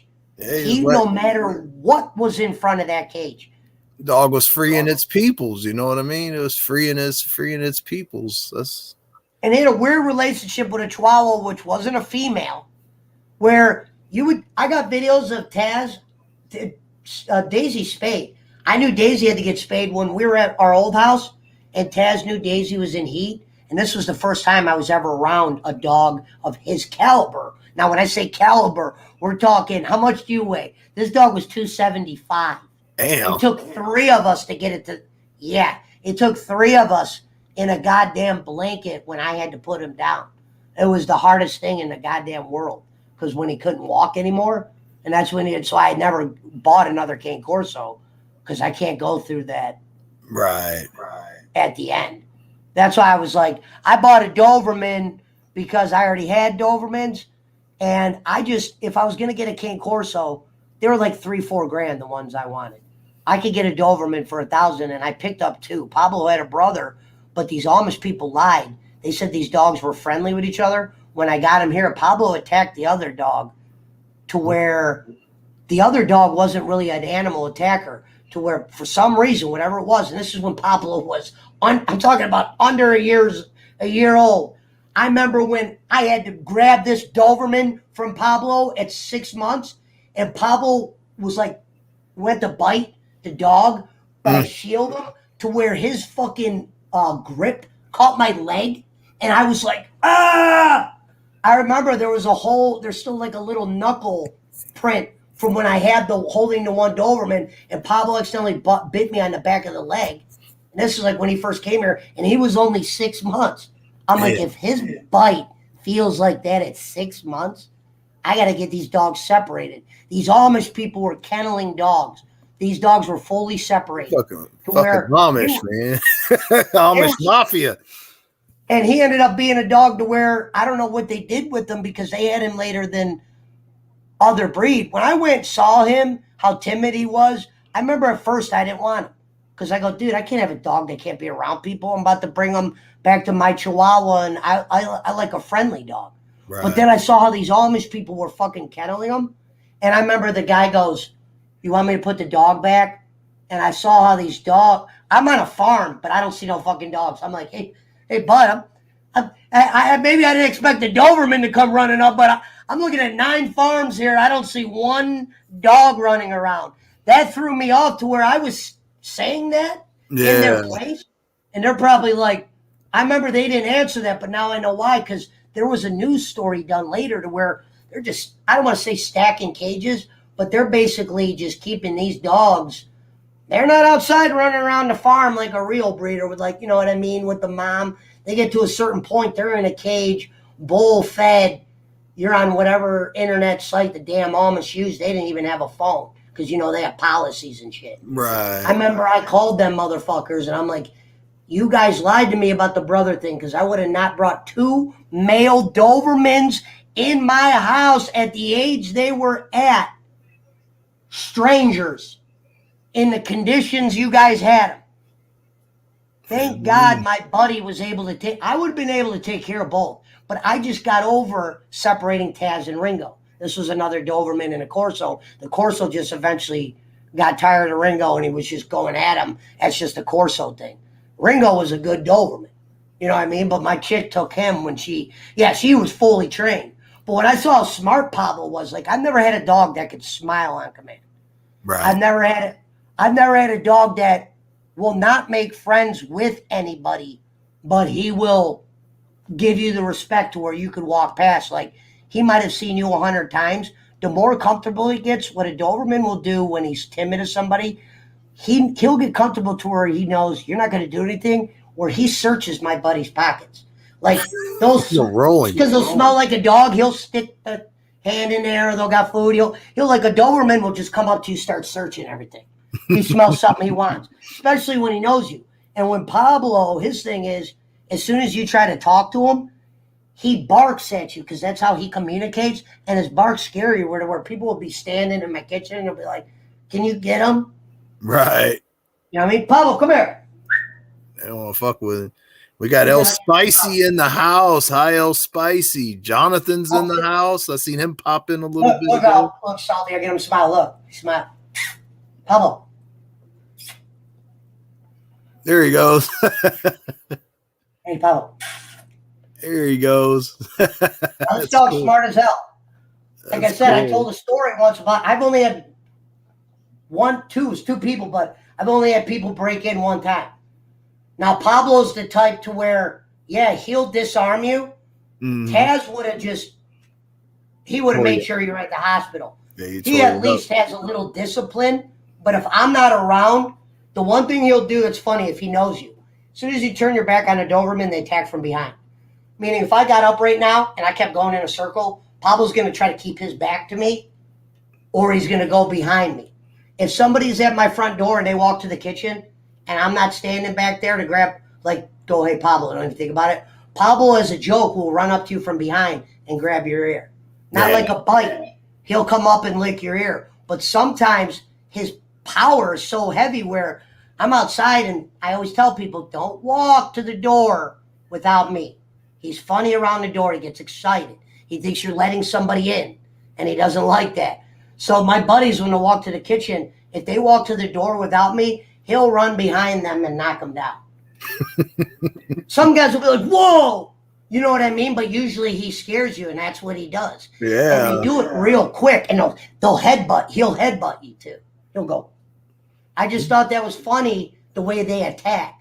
Now, a Corso, when we didn't know Taz turned, I used to be able to have people around Taz. There was a balcony. My buddy was coming over to buy a sack of weed.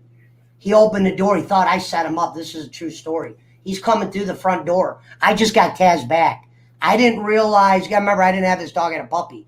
It was raised by my buddies, and something kind of got funny when he was older. I raised him. I took care of him for the last 5 years of his life, but he got older to where if he didn't know you, you couldn't come in the house. They didn't even tell me that when they gave me the dog back. I had my buddy come in because a couple months later, the dog was around everybody. This is what this Taz did. I'm in a fucking picture a hallway. It's a skinny hallway, open door. It's a duplex house. House upstairs, house downstairs. So you had kind of thin hallways. Right. I'm letting my buddy in the door. This is the first guy to come to my house since I got Taz back. Taz, a 275-pound gold cane Corso. I'd never seen an animal eat. I didn't know an animal could move like this, and I never Googled cane Corsos like attack styles. So a lot of this shit was normal. But let me tell you what happened.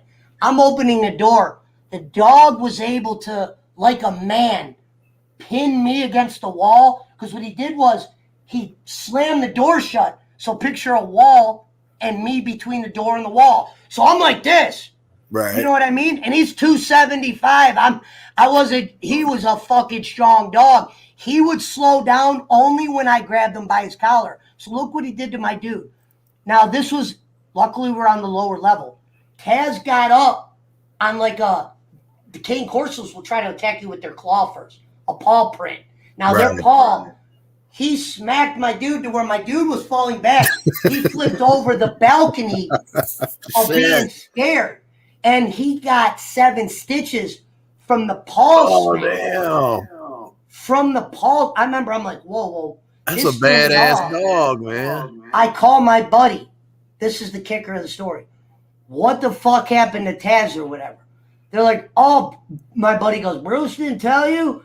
Yeah, fucking Taz fucking went after this old lady. I'm like, went after an old, you guys don't want to tell me that the dog went after someone? And he goes, yeah, he's kind of hiding out. These people are looking for, the dog didn't get a full bite in, but the lady was old enough to where, a scratch is a scratch or whatever, and they wanted Taz's head.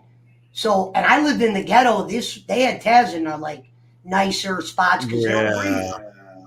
And what happened was, and my fucking friend's a piece of shit for this. He fucking, the dog got cherry eye. It means, looks like the dog's stoned all the time. He's got a red eye.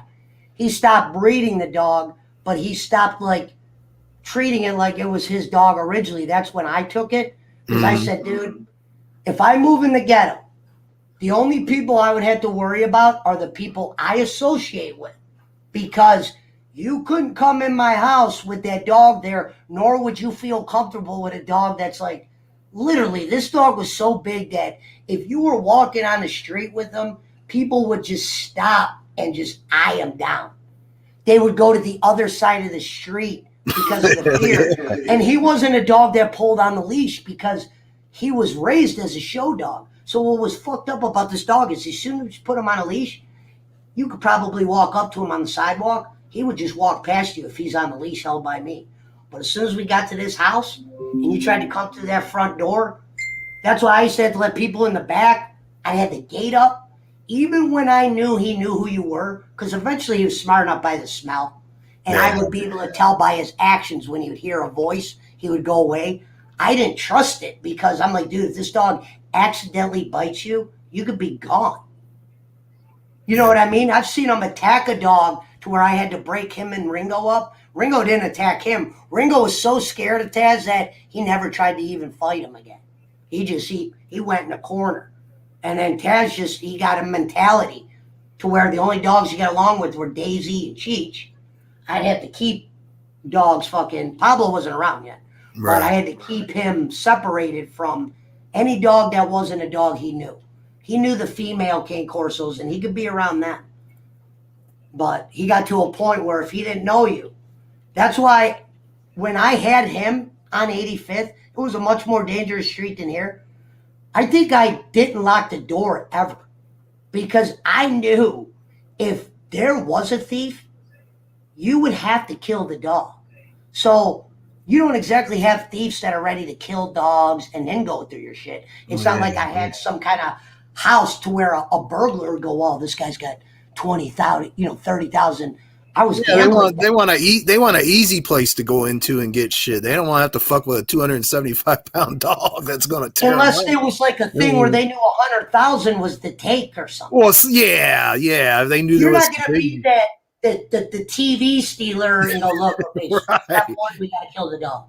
Right. So that's why I wasn't scared of the hood and I wasn't screwing around with people on my street. Like if people met me, I wasn't like, yo, you need pot?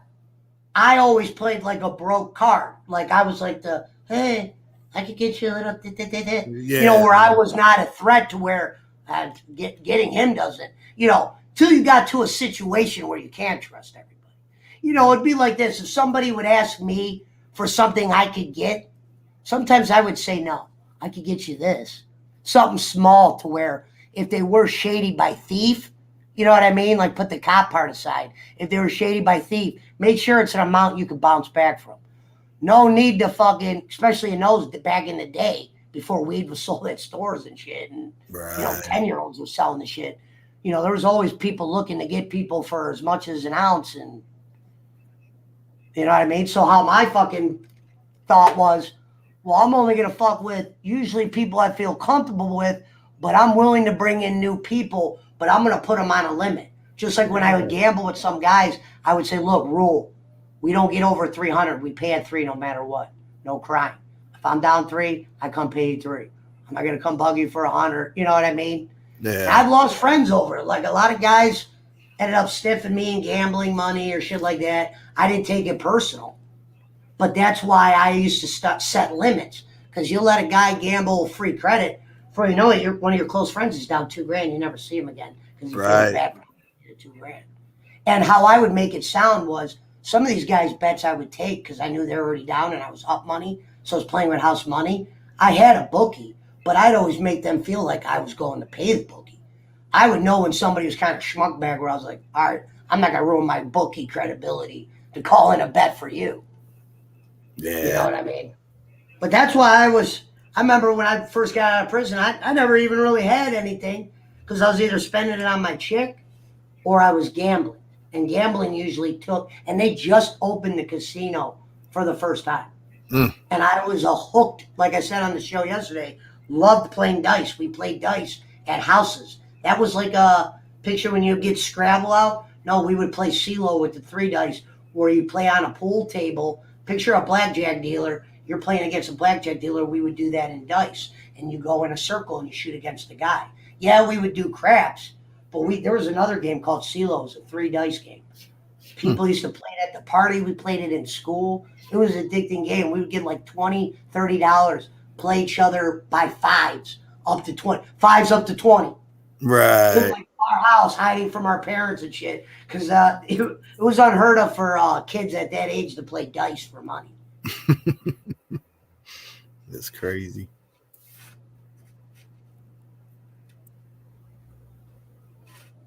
But yeah, do you gamble? Nah, man, I don't do that, man. It's too easy to lose the money. You're right. I was able to quit for a year. This was the first year I came back. Now, I did leave the casino. I remember one day I was at the casino for 7 hours. I left there midday. I was drunk. I had a headache. And I remember I was like, you know what? If I were to get pulled over right now, they would probably list me drunk as fuck and I would lose my dealer tag. And at the time, this is when used cars were selling a little bit more easier in our department because we were getting more models than we're getting now. Nowadays, cars are selling, we're getting less models. So the day I quit gambling at the casino was after 7 hours. I didn't even lose.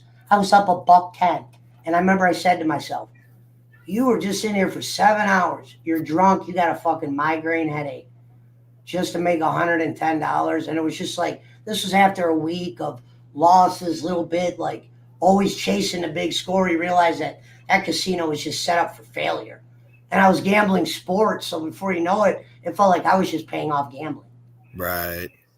So when I quit drinking, I was like, you know what? I'm not drinking no more. Just because I just quit one day. Not because I had a problem. I was just like, if I drink, I want to go gamble. I didn't do podcasts. I'd go play cards. You know, I'll play cards at a buddy's house, but if you go play cards downtown, problem is the guy across from you could have 30 grand. You could be a guy going in there to gamble at 200. This guy's got 30 grand ready to piss off 5, bet you, and, you know, bully bet you. Hey, man, you want to see the card, son? You got to bet $500. And the guy with $200 is thinking twice before the bluffer with 5. You know what I mean? Yeah. So I got my ass out of a casino. Yeah, that shit's set up to drain your money, man. They drain your money. It's set up. I always thought. I do sell cars. Daisy did get the mics. We got the mouse. Yeah, what get up, that Daisy? fucking mouse. I do sell cars. I'll tell you how I got into that. My 2 partners who I deal with, they're twin brothers. So they, the life of doing shit the right way, working to where my one partner is an FFL dealer, the guy that registers guns, is able to sell you guns, where an ATF agent could come in your house any day of the week just to make sure you got your guns in cases and you're doing proper paperwork and you're not doing nothing fucked up.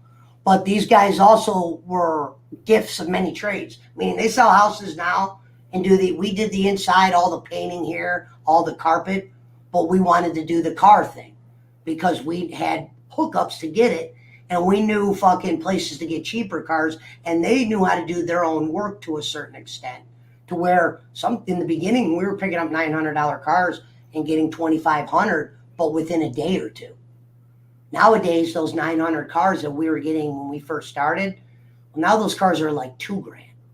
And the ones you really want, see, we're not a buy here, pay here. We sell our cars cash.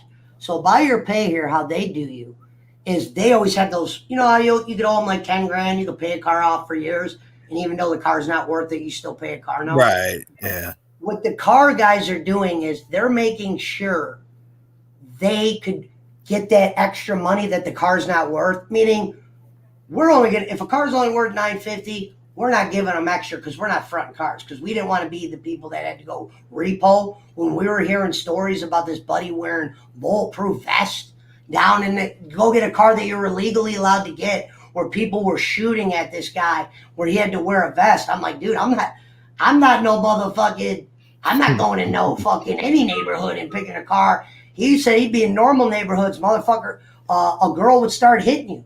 She would start doing all this fucked up shit to it. Now, this was a repo guy that was telling me these stories, but I remember we heard some of these stories early and we're like, look, we're just going to sell them cash. We buy our shit cash. People that want to buy them, they want to buy them. Usually the people that get it fronted, they usually end up fucking that up because they get sank in a repair and then they have the car note and then their job's probably already subpar. Right. So if we are at we went to the auction yesterday, I didn't get a call back. That means I don't even think we won anything. Now, we only bid it on 4 cars. There wasn't that many. It wasn't one of those drive-in ones. It's a silent auction, meaning you drive the car, you write the bid down, you give it to the head guy. He calls you later that night.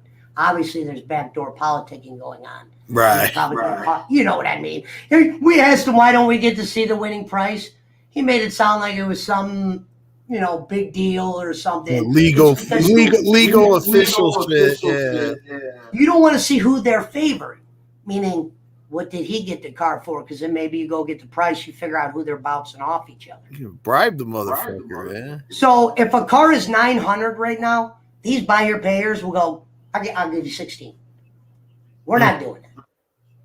So that's why we'll trigger some cars that are broken, because I got a great mechanic that'll fix me for so cheap that it doesn't even, like repairs that would run you about $750 in an average place, unless you knew the guy. I hunt the part down.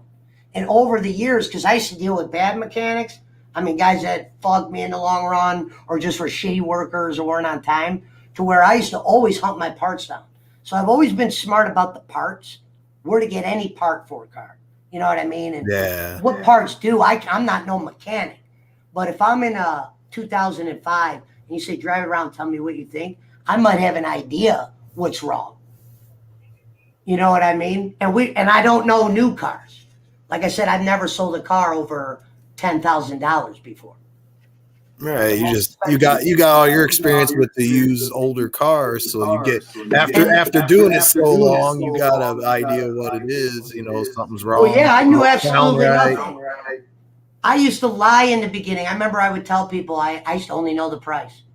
So I'd be like, look, I'm not a great mechanic, but I would always act like I knew about the car I bought in the beginning. Right. But over time, I actually did start to learn the cars to where I've never had a problem, but I'm not afraid to tell everybody, yeah, this car's got this, that, and that, because I'm not selling it for an unfair price to where if it had a bad A, B, and C, oh, well, he's actually selling to me a price where I could get that repaired, wiggle room. Because I know if you owe me a $500 car payment and that $500 repair comes, the repair always wins in that circumstance. These people that get usually fronts aren't the most noble people at one point, because they're usually being told they're being fucked by you for so many months that eventually they're just like, fuck you. Yeah, they just gotta quit paying. So that was my philosophy was, I'm not going to lie to you. Hey, I would tell women when they would come there by themselves, listen, make sure you like this. Call whoever you got to call and stuff, because sometimes we would have a guy, we sold a car to these kids. They were younger dudes. Their dad, there was nothing wrong with the van, but their dad didn't. He was a rich guy. He didn't like the van that he was sold, and he was wondering why they were 21 years old, why we were allowed to sell them a van at 21. I'm like, dude, I go, sir, at 21, I didn't have no dad fucking checking what I was buying. Yeah. You know what I mean? I was already out of the house. I was in broadcasting school too, but I didn't have them So these people could report you, even though you had no ill will. And we were in a city that they get phone calls. They didn't have car lots. They had brand new car lots. So they were getting phone calls about guys selling busted up used. It's the type of city that would have got rid of you. We weren't in the ghetto. You know what I mean? We were in a place where we didn't have to worry about our Cadillac converters getting stolen. Down here, guys will do that. They'll cut the Cadillac converter just to get high, knowing, and the Cadillac converter prices were down too for a while. Scrap was super down. Now they're giving you double for scrap. They were giving you like I would have a car that right now scrap's giving you $750 for. They were giving you $150 for. Because I'd have cop cars, my transmissions would always go, and I would always just drive them down to I used to drive the fuck out of cop cars, because you'd always look incognito, and some cops would usually wave at them. They'd be like, right. Like, we got those from Gov Deals. You ever heard of Gov Deals? Nope. It's a site where you can buy old government shit, tractors, cars that they're not using anymore. Like the city of Euclid or something will have a plow truck. Right. As soon as it's got too many miles and they're done, or the city buys them a new one, they put those on an auction site where you could buy. I bought a cop car with stickers on it, and the cop goes, "There's nothing illegal with you buying this car." Now, if you're doing something you shouldn't be doing, like impersonating, he said, as long as there was no lights on it, it had K9 and it had the stickers on it. He goes, you could keep that police sticker on there. The stickers aren't illegal. I took the stickers off before I sold it. But when I was driving that car for the first month, most cops thought they didn't think I was a cop, obviously, but they thought I was either a guy that was associated with police or worked on the cars because I was in, I'd stay out of certain cities with it, and I was on a dealer tag. So if the Right. cop did pull me over, he goes, "Why are you in a cop car?" Which they never pulled me over one time in a cop car. He goes, "Why are you in this car?" "Sir, I'm a car dealer. I get these from government deals. Here's my salesman license. My dealership number is blah, blah, blah. You have any contact questions, you contact Phil Harford." And the police officer that sold me the vehicle told me I had nothing to worry about. Stickers are up to me. Now, if I had the blue light going, I had a radio on the outside, and I was riding around a neighborhood saying, "This is the police." Right. I'm sitting outside of a mall fucking with kids. Yeah, I wasn't doing none of that, but that was where they would hit you with that thing if they were. Yeah, that's Because I remember impersonating. I was eating McDonald's sitting in a parking lot. Cleveland cops walked up to me to where they're like, "What are you doing here?" I was the only one eating in the parking lot. I'm like, "I just want to eat. I don't like driving and eating." And the lady didn't realize I could be in that car to where she got so mad at me. She's like, "Don't argue with me." She called her boss, found out I was doing nothing wrong by being in the car, but gave me a ticket anyway because I was being a disturbance, even though she was wrong. Zero apology, ticket anyway. Yeah, she thought Bullshit. it was 2:30 a.m. I remember, dude, it was the only thing open, no groceries. I went there, and I literally hate eating some food driving. So I'll pull over in the McDonald's. I was the only one there. These cops walked up to me. What was funny was with the lady, when she realized I wasn't doing illegal, she goes, "Do I smell weed?" And what's funny is normally I would say yes, but ma'am, I go, "Don't pull that one. I literally just came from my house, and I'm smart enough to know I'm already going to be a suspect for drinking at those hours. So why would I bring a weed sack with me Right. to go get McDonald's? It's not that desperate, lady." But she tried to pull that "Do I smell weed?" I'm like, damn, you guys are really desperate. Yeah, she's And I trying. wasn't even drinking. She's like, trying to "You come get you across." admit to something. Yeah. Yeah, fucking police, man. Well, yeah, that's that. Sorry that I rambled on, but I haven't told some of those stories for years. No, it's cool to hear, man. Shit, it's good. It's good hearing some of that stuff. It's cool. Because selling cars used to be a lot funner. Uber was around, obviously, years ago, but it wasn't to where like a 14-year-old's like, "Mom, can I Uber in your car when I get my temps?" To where they got car rental spots that say for Uber cars only. That was genius by the rental place. Because what happens is there's all these guys that want to do Uber, but they're too schmucky to be able to afford their own car because whether they're on drugs. Because I remember this one day I got a driver. I could tell this guy was on drugs. I'm like, damn. I'm like, this guy's forwarding the car note. He looks a little bit banged up. Eventually, out of his own mouth, he starts telling me, he goes, "Yeah, I rent this from the whatchamacallit weekly. They rent out Uber cars." So now what's going on with Uber, that Uber probably doesn't know, is a lot of guys that probably don't even deserve to be driving are getting rentals from this hefty place that's selling Uber rentals to anybody. And these guys are then allowed to do Uber. Uber probably don't give a shit until something big goes down, something happens. Now they don't. They used to like care about that shit where you had to have a specific car. It couldn't go past a certain year. You couldn't keep changing the models like they're doing with a rental. Yeah, it's all about money, man. They get the money from the rental place for promotion and all that. I couldn't do Uber because I do not like people behind me that I would not know. You know what I mean? You get the wrong guy. There was that one guy who shot a motherfucker, an Uber driver. Oh yeah, because you're picking them up. It's basically a taxi. So I mean, taxis get robbed all the time. So Two things I've always done in the neighborhood to where it's as common as tying your shoe. When I initially walk to my car, let's say I'm bringing money with me. I walk to my car initially, nothing on me. So say I was walking to my car and somebody ran up at me in the yard, like they're like, as soon as this kid walks out of his house, we're gonna run up on him. You know what I mean? The dogs are gonna be in the house. We're gonna have a clean shot because he's opening the gate. So usually, same thing if I came home and had money on me, I would not get out of the car when I first moved in these neighborhoods with all my shit in my pocket. Maybe a couple, fake, some money like, "Here, take what I got."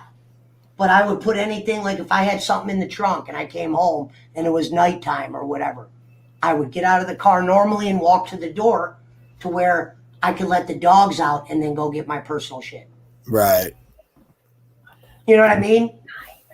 Yeah, because I mean, if you're in a neighborhood like that, or you live in a neighborhood like that, and you know what's going on, yeah, you got to figure out stuff like that. You know, put 20, $30 in your pocket. If you have 200 or 300, keep that stashed away, and just have that And they 20 were or on the 30. rise of fixing it up. Like investors, the original neighborhood I lived in where I was renting from my lawyer, they bought all those houses up to where these are expensive ass homes. You know, expensive where you'd probably be renting it out for 1,500. But when I first got out of prison, it was still like ghetto. You could go in there. There was a lot of riffraff, prostitution.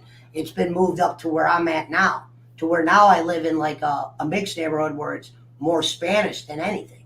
Right. You know, like you go outside on certain days and you'll hear the Mexican music where it sounds like you're at a fiesta. Yeah, a lot. I mean, I would rather have that. Be honest, a lot of the Spanish people, they're good folks. They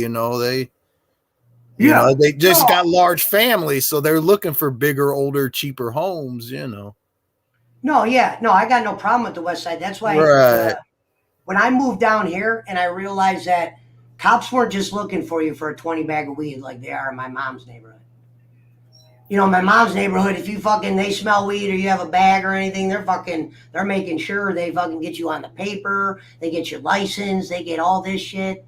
Down here in Cleveland, I remember I was pulled over once and the cop was trying to make sure that the girl I was with wasn't a prostitute. And he goes, I don't care about the weed smell. I want to see your ID.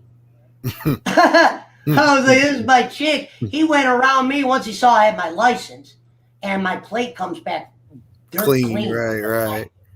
My partners, it doesn't come back. They'll eventually find out my record, but if it comes to that, I'm probably already in trouble anyway. But I remember this was my first Cleveland experience. In Menor, you would have probably went to jail, or you at least wouldn't have had your car or something silly. This guy said I didn't care about the weed smell because we were smoking and there was an ounce in the car. He made sure we were both valid, and he goes, "All right, get out of here, take her to work." I was like, "I'm just taking her to work." I told him I was smoking, but I always thought they were gonna take me out of the car. I'm on a dealer tag and make a big deal. Like I said, I got pulled over by state highway when they were doing checks after the 4th once because I didn't put my dealer tag on the car. I lost my cell phone. This is years back. So in a panic, you know how important cell phones are nowadays. You can lose half your life on these things. Oh yeah. I fucking ran out of the house. I was moving at the time. My plate, I always take out the car, put it in a hamper, so some kid can't just run by and take it because it's a metal plate, because I can put it on any car. But I drove off. I'm smoking. I'm like, where's my phone? I'm thinking in my head where it could be. Cops were doing checkpoints because the day before was the 4th. They're looking for drunks. He saw me, no license plate, middle of the ghetto. He's like, cha-ching. He pulled me over to where, what's funny is, I thought I only had one bag of weed on me. What I was smoking, and then the thing, I wasn't even planning on lying to a state highway. I was like, dude, I'm just letting this guy know. Because I'll tell him where my plate is. And this is what was crazy. I didn't get arrested or nothing, but there was 3 ounces in a hamper in the back seat because I had a load of clothes I was taking to this house. So I had the weed wrapped up, and the hamper was just ready to go to the new house. Right. So he goes, what weed do I smell? And I go, it's this. And I showed him in the thing and everything. I remember this, I never seen a cop pop a hood. He popped the hood. And then eventually he found the weed in the hamper. And he goes, you couldn't tell me about this? I go, dude, I didn't know that was in there. Now, all I got it was a misdemeanor amount. I remember my lawyer came and I just paid $370. But if you were in a suburban town, state highway pulls you over, cars just get towed for some reason. You're at county for some dumb shit, or somebody has to come pick you up. Yeah, they don't make the money. Tow your property, and then you got to pay to get it out, and all that shit. It's all a racket. Yeah. It's all fucking racket, man. Now, I'm not somebody who says there doesn't need to be law, because I know they would come out over like barbarians. This would be the walking dead. Oh, yeah, man. It'd be like that movie where everybody's allowed to murder everybody for the, what's that movie called? Now, let me answer Sheriff's question. Yeah, Sheriff, like I was telling, what's his name one time, yeah, in East Cleveland, white boys get pulled over all the time. Why I like the West Side so much is a lot of the people that are in the nursing school downtown that don't have money yet, they're looking for cheap, they'll get a 3 duplex house and split it between 3 people going to college. Like the East Side, it's only one color. Out here, you'll have white people, Mexican people, black people. It's just mixed. You know, the people that own the stores. East side of Cleveland just became predominantly one thing to where there's no Walmarts and shit down there. So if you're driving down there and you're white, it doesn't matter if you were a good person. You're getting pulled over in that neighborhood because they think you got what they want to go find more of it. You know what I mean? Right. I remember getting pulled over in my Cadillac out in 1989 Seville.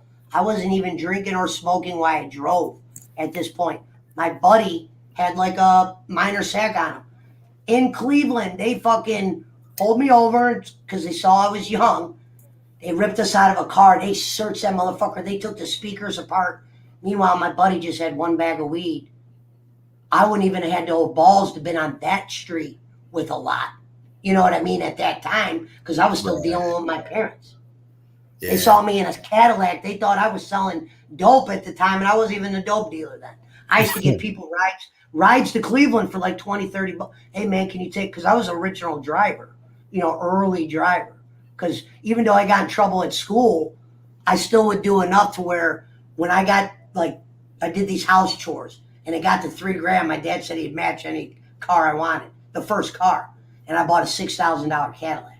It was a mistake because he even tried to tell me a Cadillac's like a grown man's car. When this thing breaks, this is pre-internet.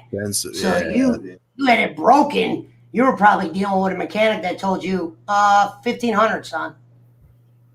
Yeah, you've been better off getting a Ford piece of shit, you know. I was getting paid at Wendy's $5 an hour. Paychecks were like irrelevant after taxes. I remember then. I was almost like, damn. How do you CG, you're right. Purge. That was the name of the movie. Purge. The Purge. Well, when they got 24 hours, they could do whatever. Yeah, that's like we were talking about earlier. What's up, Jonathan? Jonathan. Now, the Purge, let me speak on that real quick. I thought the Purge could have been a lot better. Yeah. When they did the sequels, right. They just really kind of, some of the sequels, they kind of just did not, I don't know, they made it a little too far-fetched when they should have just stuck with that first basis they had. You know what I mean? I only watched first one. I never. It had moments. I want to watch the new Chucky series. Yeah, that's coming out, isn't it? They're talking about that. What's it like on Paramount or Hulu or one of those? I don't even know where it's at. That's why I haven't seen it yet. Yeah, it's on one of them. I just seen it the other day. I don't think it's not on there yet, but it's coming out. It's like Paramount Plus or Hulu or I don't know. Dude, who knows? What do you fuck with do you fuck with Disney Plus? No, I don't have Disney. I got about all the other ones. I don't have Disney I got Hulu, Netflix, Paramount, Amazon, Netflix. The problem with Disney is they're rich enough to make all the movies we really want to see be made. You know, like George Lucas said, Star Wars was expensive for him to make at times to where by the end of the movie, sure, he made his money eventually. But there was sometimes he would run out of money. Disney would never run out of money. No. But they've taken everything that we once liked and they've just like destroyed it to where you can't even get one remake right. Yeah, they rehashed it. It's watered down. It's not as good. Rusty said that Chucky series is on Sci-Fi and it's already out. Okay, I think it's Hulu isn't it Hulu that has Sci-Fi? So that's I know it's out. I like to wait till the end sometimes and then just watch them all. Like sometimes. Yeah, that's what I like to do too. I don't like to watch them per week or 4 or 5 episodes and that's it. I like just sit down and just go through the whole fucking thing. Yeah, that's what I like. They made that Venom movie recently. It was rated R, or excuse me, rated PG-13. You can't even do that movie right unless it's R. The type of character that is. This is the stuff they miss, or they're trying to teach you right from wrong in a movie about make believe. Like, we're gonna make sure this guy's Chinese, just so you know that you know what I mean, or they do everything because they're worried about outside perception, and they're not even like honoring what the fans want. Right. To where it's like, dude, I don't even have hopes for Disney when I look at half the shit they do or the shit that they, you know, there was points of Avengers I didn't like. I thought that could have been better. Yeah, that's kind of like what you guys were talking about on the Mr. Marvel about Punisher, the Punisher movies, man. Because Punisher, if you read the comic book, like I always like Punisher War Journals, and I used to read the monthly Punisher thing. Punisher was a vigilante. He had a guy helping him named Microchip. But like Punisher was to kill people. It wasn't anything else. He was killing the guilty. You know, if you're guilty, you're dead. That's the Punisher's mascot. My problem with Avengers was it was watchable, but look, they always say the best one was. Most people say Infinity War was the best one. Now, I didn't really like Endgame, but you were looking forward to Endgame because Infinity War was so good. Yeah. The first two movies they made in that series, I remember were like mediocre. I'm like, wow, the superhero shit's dying under Disney. It doesn't got a punch. There's no excitement. You know, they're just either trashing a character or they're using the wrong one. And then the first two movies, Avengers, was bad when you should have started with Infinity War and made Endgame more parts, because remember how they had to go back in time? Yep. They had to go back in 3 times. You want to do that in 2 hours, Disney? The movie's going to look rushed and it looks silly at points. Where they had to go back in time and get the stones. Meanwhile, the stones are hard enough to get. They made it seem like, oh, we just got 3 stones, 1 hour, boom, boom, boom. You know? Yeah, like CG said, like Gonzalez says, Disney, like Vince McMahon, take what I give you. Yeah, it's like, that's what I was thinking in my head. Disney's like WWE in a way. You know? Sad part is Disney has enough money to maybe make a real, where they could maybe go, you know what, fans? I don't need to make you money on this. I'm getting this one right.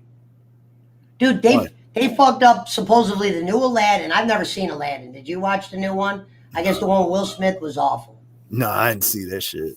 I watched I've never seen even the Dumbo cartoon, but these are remakes they tried to make. And you're watching these guys that do the reviews of them, and Disney completely flopped some of these movies where they're unwatchable. You know what I mean? And they could pull it's for kids, but I look at it from a kid's perspective that some of these movies I don't even think I would have liked. From maybe if I was 6 years old, I can't comprehend. I'm like still playing with action figures heavy. Right. But when I was 14 and shit, I was getting mad at some of the superhero movies they were making because they were garbage in the beginning. They're lame, yeah. I can see that. It never looked like they had the right guy making it. And what's funny is Disney paid $4 billion for Star Wars in payments. But now think about this. $4 billion.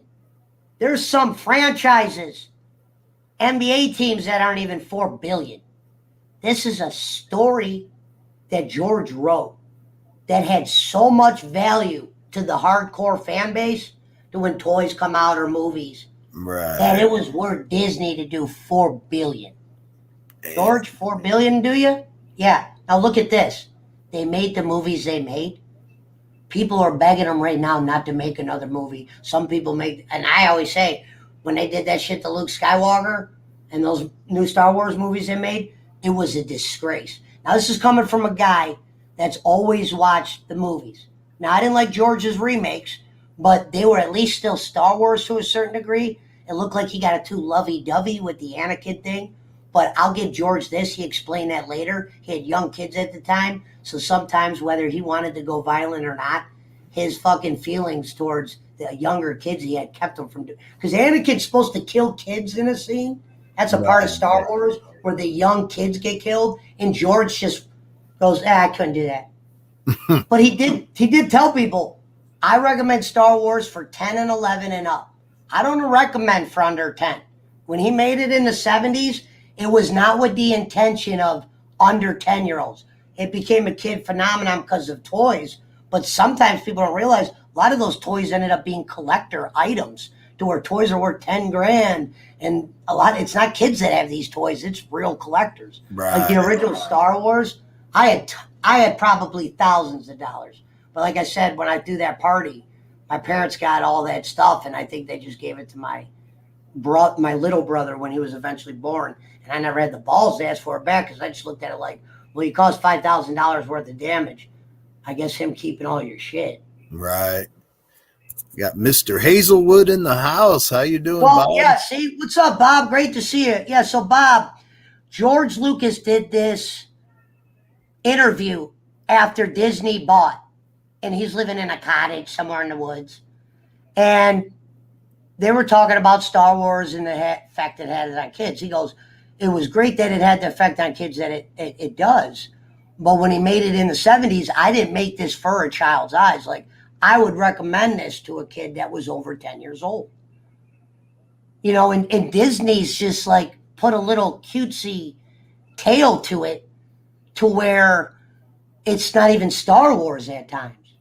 You're misusing our good characters. You're telling us they got a fucking theme park made in Disney, and they're talking about how bad the theme park's doing because they got all these characters set up that ended up being failures.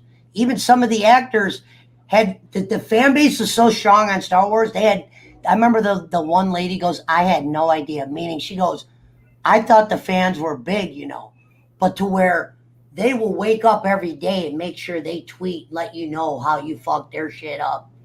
To where these actors were quitting Twitter, and by the end of Star Wars said, well, they definitely don't regret it because of the money, but they said it was not the fun that they happened. And what happened was George Lucas told him he would help him on the first movie. This is how George tells the story. George Lucas had an idea where to go with the story. He wanted to get them on par. They go, George, we like your ideas, but they just did their own thing to where George is telling them things and they're acting like they were listening because they were trying to be, you know, graceful to the fans and him, let him on the scene. He's basically saying, listen, you do that, we're fucked. You do that? You kidding me? George said this to an interviewee. Imagine this. I've never even heard this word before. He said to a guy, it was like watching your kid. Oh, he called Disney, he called him slave something. What was it was a word I never heard before. He said, dude, I can't think of it. Bob, if you're out there, what did George Lucas say about Disney? Something like slave something. He called him something with slave in it. And basically said it was like watching your newborn kids getting dragged by a horse through a field. He said this on the thing, and he called them, I'm trying to think of that. Slave drivers or something? Something slave something. White slavers. You know, yeah, he said the word white slavers. He goes, Disney's white slavers. Called them whites. George, I'm like, damn, George, I never even heard that word. I'm serious. I never heard. That's what he said. He called Disney that. If George Lucas, a guy that just got $4 billion, is throwing Disney through a fucking ringer like that, first it took a lot of balls because a lot of people are going to listen to him. And then you saw the movie. I have never been able, any Star Wars I've ever watched, you put that bitch on the TV screen, I'm there end to finish. I was struggling. I didn't go to the theater for these ones. I was struggling making it through these Disney Star Wars to where I'm like, what did I see? And it's not till now you look at the reviews much years later and you realize nobody knew what they were seeing at times. They were really fucking it up. Picture, did you watch Star Wars? Yeah. I didn't see the newest ones, but well, basically they had Luke come back.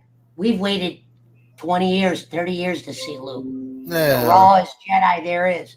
They made him into this like turkey fucking weak dude. He's not fighting. He's drinking milk out of a nipple. You probably saw that meme where he's drinking. Yeah, like a monster. Yeah, I knew about Luke Skywalker. Star Wars fans were sick as fuck. This is a badass dude that could do shit that you don't even know. Instead of having his first scene back after 20 years, a scene where he's got to take down some motherfuckers, he grabs the lightsaber, and he just throws it in the lake. And the movie's just like this girl crying to him, please train me. And it was just like, I was watching that, and by the end, I realized the reviews they made on it, they were funner to watch the reviews because they would point out even the shit I didn't see. You know what I mean? It's like you said, hey, let's go see Terminator. You literally go in and then you were watching like Land Before Time. You're like, Right. They dumbed it down, but they had flying horses in the one movie. We're like, flying horses? There was never no flying. Disney, this ain't make believe. This isn't fan fucking Tasia. Okay, this is.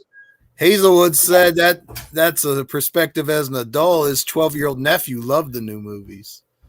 So it's like maybe they kind of made the crowd, maybe making the movies for a younger, family-friendly. Now, let me ask you this, Bob. That's fair, but would you say the money is more with their diehard collectors, the ones that might not have kids, but spend the $5,000 on a light, those fucking, they'll just set up shop, sell any kind of old Star Wars thing there is, to where only the new movies merchandise you could still find on the stands. Most Star Wars merch was planned out to where you'll clear out of it. You'll have some dink and doink shit around. Like you'll see a bunch of baby. Like I liked Mandalorian. Don't get me wrong, that was pretty good. It was a series. It wasn't made by True Disney, and it was made by John, Fario. Obviously, he had limits, but that was better than the fucking actual Star Wars movies.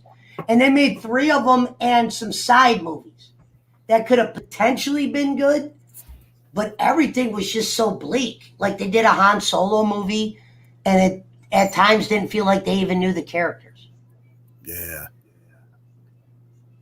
Star Wars is for Rusty says Star Wars is for kids, Star Trek is for adults. I don't know. I preferred Star Wars. Star Trek to me is a little boring. Never liked Star Trek, and to be honest, boring for me. Star Wars wasn't for kids until recently. For many years, it was an adult thing because until he sold to Disney, it was just this, nostalgia thing. Yeah.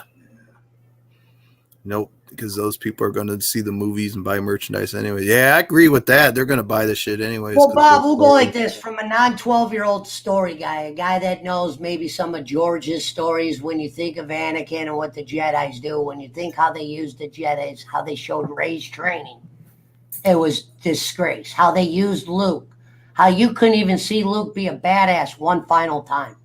This guy's not going to be able to make movies for that much. He's old as hell. But they could have did some shit. They did one part with him that was actually cool. And you're like, yeah, that's what we want to see. And then Disney literally just killed him.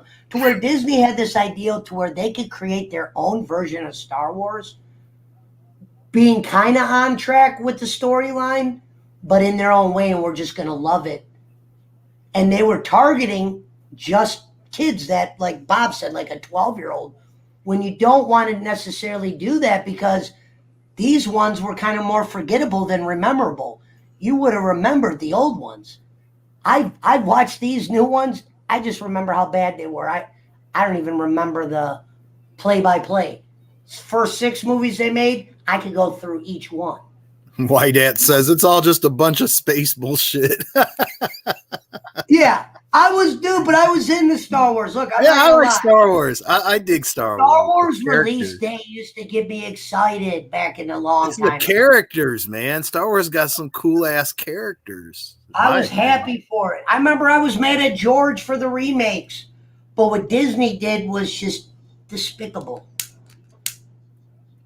Rusty says Star Trek is science possible and Star Wars. For instance, Bob, you can't defend the scene when the dude who I thought might have became a Jedi, the black dude who was a stormtrooper to start, I don't know what, Finn. It's Finn something. Well, Finn and that Chinese lady go to that casino.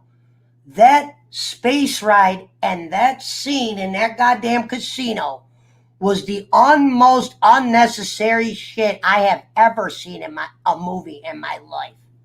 Where I could have free-handed an idea in 10 minutes better than what they did. And this was some scene that had 2 characters that weren't even really Star Wars. They had no powers, no nothing. They were trying to make Rey look like she was getting training that no Jedi ever got, just because Disney wanted to make a woman seem much stronger than any Jedi there ever was. Now, if it was a good character, we could have lived with her being a woman. It was because you fucking made Rey Skywalker a joke, and she didn't help by the shit she said to the fans. I need you to back me up for 1 second, Salty. I gotta let Daisy out. You hear her asking? All right. Spaceballs 2, The Quest for More Money. Yes. Finn Balor. Finn Balor. When did we bring up Finn? Oh, he's talking about the character. Yeah, it was Finn something. But hold on, let me let the dog out. Now, the Phantom Menace I like, Bob. Let me tell you why I thought the Phantom Menace was great. Because the lead up to the Darth Maul fight scene was awesome.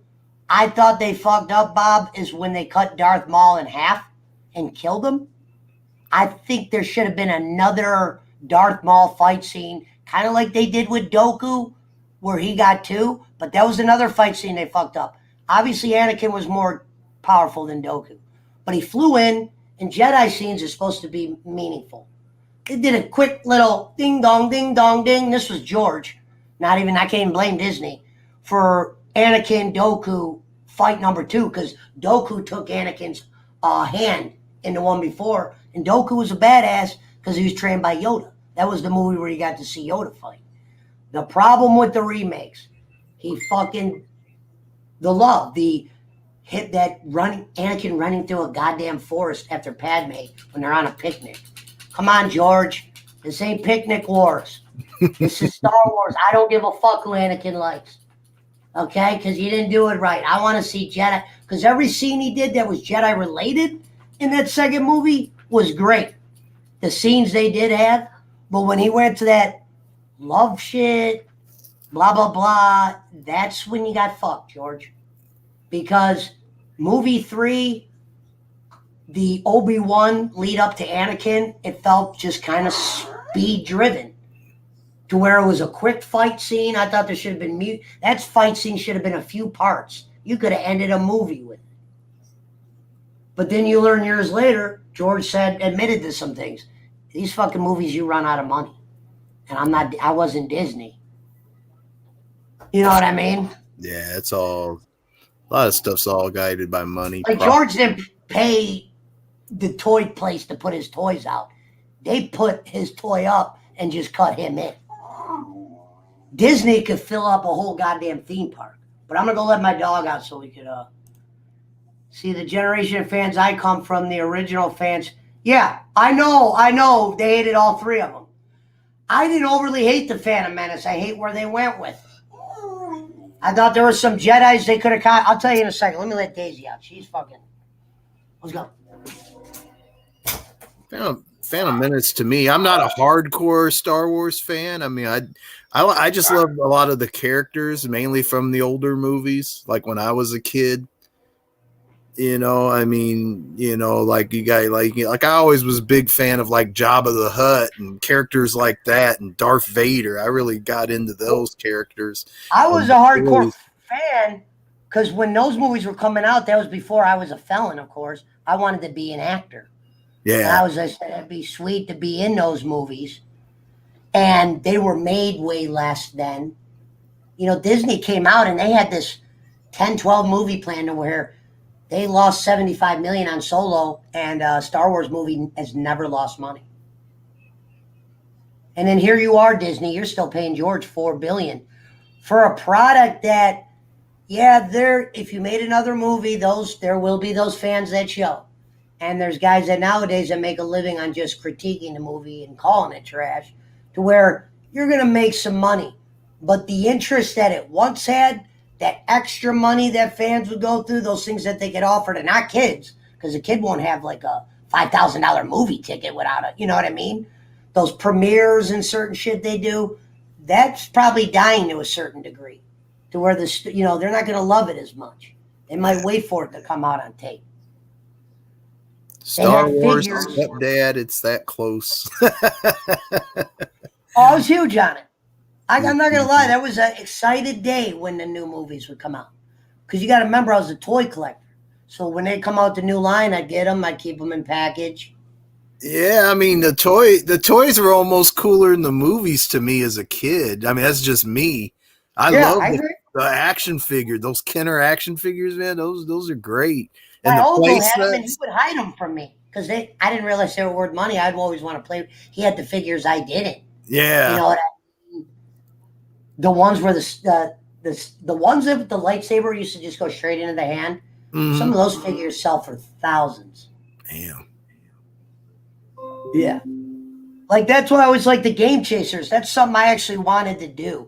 I just wasn't around those groups of people years ago when you could have did it. Like, you can't game chase and make money like those guys did when the internet didn't have all the prices up. You know, like Secret of Mana goes for 200 on the internet. When these guys were chasing, they might be able to find a Secret Mana for 30 and know the place where they're moving it for a buck 50, 200. Man, I was picking up all them old games, especially from the video rental stores and stuff. You could get games like that $5 or $10, and they were even selling for 30 or 40 on eBay then. If you'd have held on to it, you talking like Chrono Trigger, you pick up Chrono Trigger $10. Hold on. I gotta argue this real quick. Right. Bob, I'm not missing the whole point. I know it's about Anakin. I just said the Obi-Wan and Anakin fight scene was very fast. It should have been longer. I knew it was about Anakin. I couldn't wait.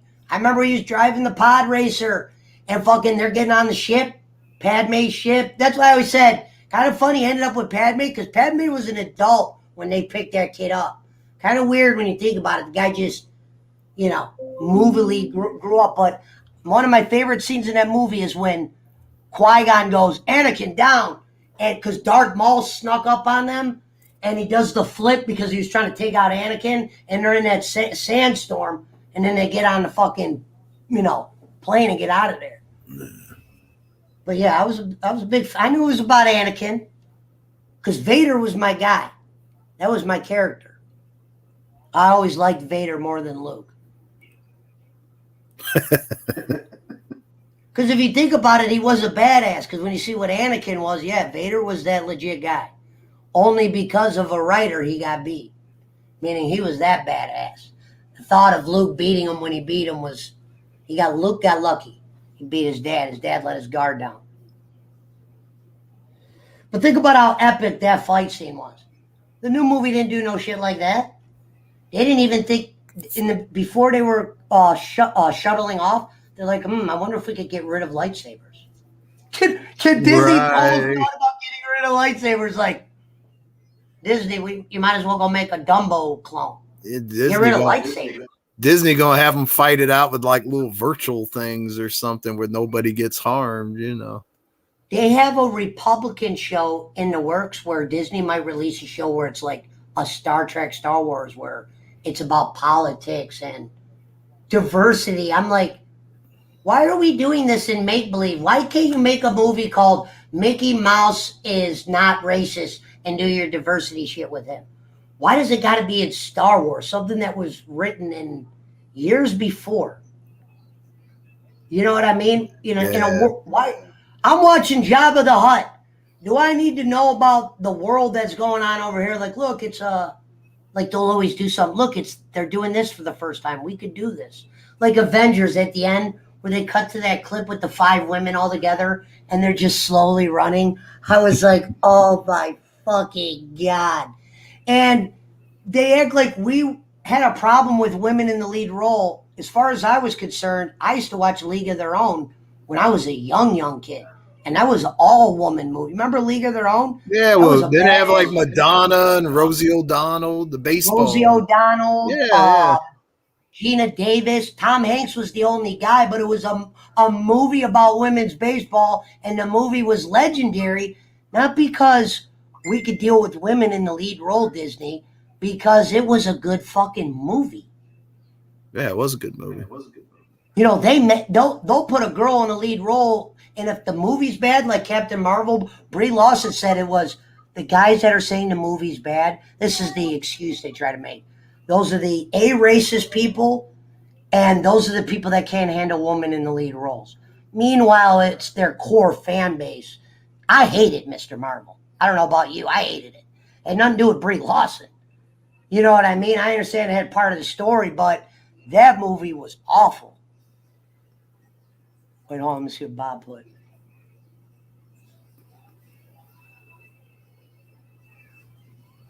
Now, I know the books are really good. If Disney would concentrate on some of the old books, like there's like thousands of books and comic books. Think about that. $4 billion they paid.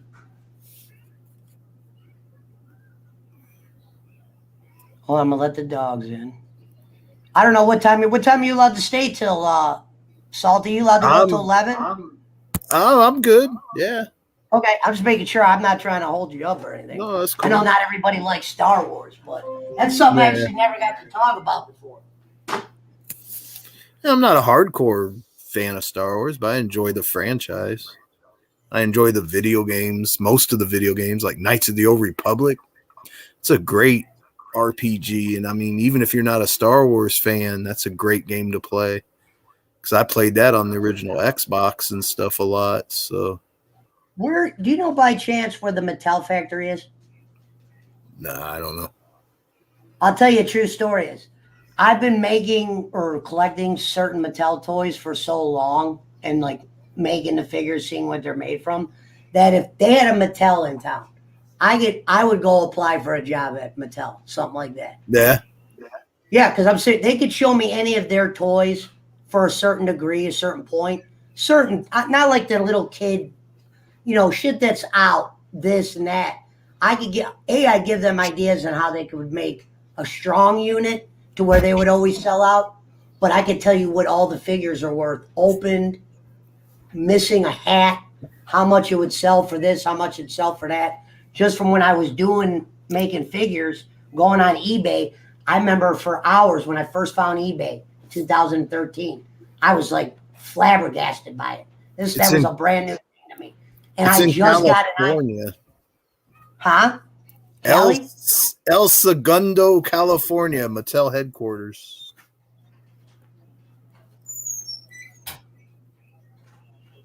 No doubt in my mind, there's two places, Mattel and Hasbro. Hasbro is more popular. Hasbro. I think behind you, who makes those figures behind you? These here? I think Mattel. Yeah, see, those are the ones. These are Mattel. Those are Mattel. And you remember the ones that were plastic when we were kids? Where they killed it, they remade those and they made some of the rest. Oh, the little smaller ones. Those were Hasbro. The plastic ones. They only moved in arms. Yeah, they would like spin or they would, yeah. They had the sweet ring, and that's when Hogan was at his peak. So they made a shitload. See, those Hasbro. When I was a kid, it was the LJN, the big rubber wrestler guys. The big rubber style made ones that had like Hogan and Bruno Sammartino and Andre the Giant and all them. Yeah, those were the Hasbro figures that came out that had like Ultimate Warrior and Hogan and Piper and all that, the 90s figures. See, they don't have good Comic-Cons up here, but I remember when I actually got to go to one, I'm like, oh, so these things are just everywhere. So what you start to learn is a lot of those toys from the 90s and everything are now going for big bucks. People are just picking them up. Yeah. To where I'm pissed I don't have nothing anymore to sell. Comic-Con life would be fun, I think. Most of the toys we had as kids got broken because we always would break, between me and my little brother and stuff, we break toys. I had a dog that chewed up a bunch of them. Yeah, see. I had like Macho Man ones and because there'd be a point where if the figure sold out in stores, you didn't have no internet. And you would be like, dude, I can't even get that figure ever again. Right. You would hope to get a WWE magazine, but even the magazine would run out. The greatest gift I ever got from WWE, I was so happy, was my grandma got me a 13 DVD or the VHS first 13 WrestleManias together in a thing. And she got me every Bendham figure they made. They made like a thing of Bendhams, and the only way you could get them was in this magazine. And, I didn't have no credit card or no way to even order from this thing. And she ordered the shit, didn't tell my dad because my dad would have been like, why would you spend all this money on them before Christmas? You know what I mean? She's like, you can't tell your parents that I got you this. Because it was like expensive ass shit. Yeah, my mom didn't give a fuck, but my stepdad was literally the type of guy that he could like feel out gifted to where if my grandma got me stuff one year that was too much, he made a comment to where my grandma would give me shit and she'd be like, don't show this to your stepdad. Yeah. To where I'd open up a couple gifts and I'd be like, thanks, grandma. And then meanwhile, I got like a TV or a game system that my dad didn't give me or something that she did. And if he would know, see, he wasn't smart enough to know I had a new game system sometimes. Or I would say I'm playing the one that was always here. Yeah, he wouldn't know better. Yeah. And we didn't have online play. What's Segundo? That's the city in California where the Mattel headquarters is at. What's your favorite multiplayer game they made for PlayStation? Man, I mean, the easy thing to say would just be Madden. I mean, but I'll go with Tekken 3. Blitz was so addictive. Yeah, we loved Madden, but Blitz was so good year one, and it was in an arcade. Yeah. That one was one I felt like if you had to choose one to play, it would have been that one because it got less tiring because it was always quick. You know what I mean? The guys always caught the ball. It wasn't like, Actually, think about it. Another multiplayer game when me and my wife were dating, and I used to play it with other people too, was it's a puzzle game. It's called Super Street Fighter Puzzle Turbo. It's a puzzle game where you have Street Fighter characters in it, like Rue and Ken and like Zangief and all them in it, and plays kind of like Puyo Puyo or like Tetris or whatever. Sure, if I can't put my stepdad on, I mean, maybe they want to talk to your stepdad. But my mom always says, Michael, if you think I'm going to watch a show where you smoke weed and talk about, like, my mom doesn't like to hear my past stories. Like, she's not one of those people. Like, she hears the shit. She's like, don't tell that story at dinner. Now, my stepdad and me are cool, but it's just like, usually if we go out to eat, we're going to be with other family members. And I'm not trying to hide shit anymore. And what happens is they'll always end up asking me a question to where I give the answer of it. My mom and dad are just shocked by the answer. Like, I'll be like, well, when I was in the joint, because they lived at, like I said, they never got in trouble. My mom lived at a house where her brother or sister, they went to college, baseball, good grades, college, all that. I didn't even have I had good enough grades to graduate, but that's only because they let me under the skin of my teeth. I kept getting expelled in my 12th grade year because I would get caught in a parking lot with like a bag of weed no bigger than this, and they would expel you for a whole year. To where I was 2 weeks from graduation, and this kid got busted with an 8. There's a there's a teacher in a parking lot he's normally in. My dumb ass trying to rush, give the guy the sack in school instead of waiting till we got home. Gave it to him, and the teacher saw, and they basically stopped the kid. Where I was like, why is the kid driving away? Explain to him later why you drive away. They found the weed sack, came and grabbed my ass, and I was expelled. I'm barely making it. You're going to have me do another year? I'm not going to make it here. I'm going to be more of a drug dealer next year than I am this year. Right. So, have a good one, Bob. Bob said he had to take off. Take care. Love you, Bob. All right, I wish I could. He could tell you some stories. He once said to me, I was his only failure in life, meaning he started this computer company when he first married my mom. Like, I didn't realize how, if I could do it all over again, I probably would have listened to him more and realized I was too young to realize he was getting in a business that was very profitable. Yeah. And to where when I got older, he would always say, I can't teach Michael what I do. He doesn't have the brain. Like, he never thought I'd have the brain capacity to learn. He did programming at a high level to where he taught his brother. And it literally took his brother a few years to learn, to where he was teaching his brother day and night because it was his brother. And I always got in trouble in school, was never telling the truth. So he was like, he can't do fucking computers. And I was never on a computer. I was just on consoles. And consoles were like, those things will rot your brains. Meanwhile, years later, now people are getting millions of dollars for playing video games. Oh, yeah. That's not even factual anymore. They'll rot your brains. No, they might rot your teeth from drinking sugar and smoking a lot of weed, but you can now make money at all different types of levels, even small levels that are a lot. Like that guy who taught me the thing here. Bob bought 5 subs from me. That's like $60 the one time gifted. That's cool. Yeah, so this is the school me and Nemo went. Menor High was the biggest school. And here's the thing. In a suburban city, but high on drugs. So it wasn't like, oh, those are the city, the good kids.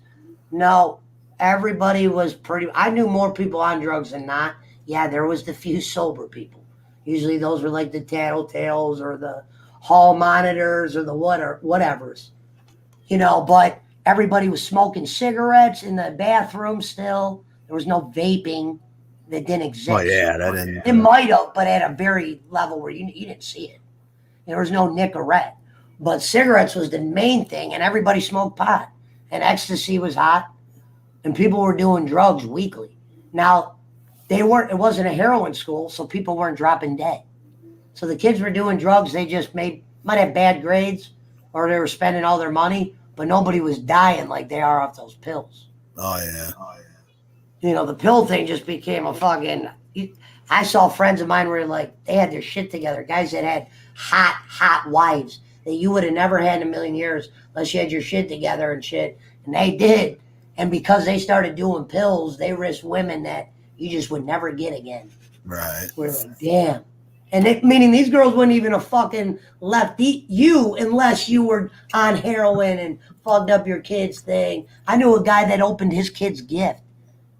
You know what I mean? Oh, imagine you said you needed money to get your kid a gift. We make sure you work, get your kid this gift. We get a call from, not you, we get a call from your girl. Like a week later, we find out this guy who I know was opening his kid's gifts. And he took them back. And he told live stories like they had to drop their rent check off in a box. He would be telling this story, they lost the check. He'd be like, it was getting obvious and bad because this guy would always, he was the type of drug dude that he wouldn't do it around you. He would get his drugs and he would disappear because he would do it at such a disgusting level where you'd be like, dude, what the fuck are you doing? You know what I mean? Out of control at that point. Terrible with money. You had kids, you had a girl. You're a 2-pack a day cigarette smoker. That was a lot of money. And you want to fucking develop a drug habit that you can't even afford. Right. To where he would get a check, and from that one check, that one drug night would turn into like months of problems. Like maybe from that night a bike got stolen, or this got fucked up, or this was, happened, or this was wrecked. All because you got the one check. Because my buddy used to have these guys do side jobs, and they were hell of a workers when they set their mind to it. Jobs not the average guy could do. You know what I mean? Bigger dudes. But when they got that check that paid them $1,000 for that week, if they had the check in their hand, they couldn't go just get maybe like a bag of Coke and party for the weekend. No, they made sure that they had no money. By the end of the weekend, yeah, it was just a fucking gone. headache from doing Coke. Asking you for cigarette money by Monday. That's where it quits being a party and becomes an addiction. That's, the point nobody wants to be in. Yeah. Bring your real dad, Dr. Lori, on the show. That would be more interesting. Well, what's crazy about my real dad is my real dad, I'll say stuff to him and we're friends on Facebook. And I don't know because he's ashamed of how shit ended up with him. I'm not a guy that cares about that stuff. He doesn't acknowledge me. Like vaguely, like, hey, like doesn't. Now I have sisters that I've only met once. They're younger ones. And the one thing I learned from them, and now he's actually this guy. You could tell he was painting a picture to my younger sisters to where they really didn't know him how I did. I remember people were saying, hey, my stepmom goes, don't tell any of your dad's stories, please. I go, I never do, but I won't. They were saying to the younger girls because they don't even know this side of my real dad. Yeah. And my real dad was a doctor to where he's not a doctor anymore, still has the license. Something happened, but I don't even know. I was never told. My grandma doesn't even really know unless they just didn't tell me. Like, I think it had something to do with drugs, but why, when I asked people that were associated with it, I never got a direct answer. And it was nothing like criminal because he would have went to jail. It was just something where they're like, we're taking your license. Right. So I never saw my real dad. Like he always said when I was younger, what was crazy was he was a fuck up. Like he would never pay child support. He stole jewelry from my grandparents, pawned off a bunch of shit. But he was a smart guy, meaning 10 times smarter than I am. To where he moved in with my great grandma who was alive at the time. They paid for him and I think student loans. Because student loans one of the biggest problems in I get envelopes saying that because I had the same name as him that he still owes on student loans. But my great grandma helped get him into college. Now it was medical school. My dad was smart enough to do shit like that. Go to medical school, do shit. He was in. Before that, what's funny was when he was with my mom, he didn't go to medical school till he was 30. In his 20s, he was just like out of military, just kind of like lived off people. My grandma had a nice house. He'd had like low end jobs. He wouldn't pay child support. He'd always talk to a bunch of different chicks. He just floated, chilling. Yeah, eventually he started to do something with his life with the medical degree. Yeah. To where he finally got permission to see me. I saw him once when I was 16. Left. Next thing you know it, I'm hearing stories about, his medical license is gone. He's got all these kids everywhere. He's with a girl now who's a year and a half older than me. Compared to when he was in medical school, he was with this girl she ended up dying. But she was a real nice woman. And you could tell she was more of like like be good, not a drug user, probably ready. Probably had no idea who she was marrying. Like, I always look at my uncle, who's his brother, and my aunt who live up here, and they hate his guts with a passion. And, like, they'll tell you some stories here and there, but my mom never, like, when my uncle went to jail for coke, my parents tried to hide that from me. I was like, you can't teach a kid everything when you hide everything. Yeah, I mean, some shit, sure, you don't got to tell, but they literally tried to hide my uncle being a coke dealer from me. Meaning, he's out at this place for a year. And then my grandma eventually told me what happened. Like one of them deals like you see in the movies. Oh, your dad's out training to be a fireman or something. Yeah. Well, nobody believed my dad at first, but my great-grandma, he started sending the transcripts home where you were like, he really hit. I wasn't allowed to see him because he wouldn't pay. This is back when you could fuck your woman's credit up, when she could co-sign for a car for you. Mm-hmm. And if you didn't pay that car, you probably won't ever see a car again. Well, my dad rang up a bunch of debt credit with my mom. And my stepdad was like a really strict guy. So he said until he got his shit together, paid your mom back, shit like that, was a human, you won't see him. So I didn't see him for a decade until he was getting high grades in medical school, to where my stepdad didn't know what he was seeing. But the thought was my dad was always smart when he was in the military, but he was just so lazy. Not like he's a fat dude. He played video games. He was the first guy to see video. He would rehearse lines in movies that were already made. Like we used to do a scene from Die Hard, because he would do these local plays that paid nothing. But he would do these plays and he would bring me to them. But we would reenact scenes, I remember, of certain movies before he would, go the next day to his play.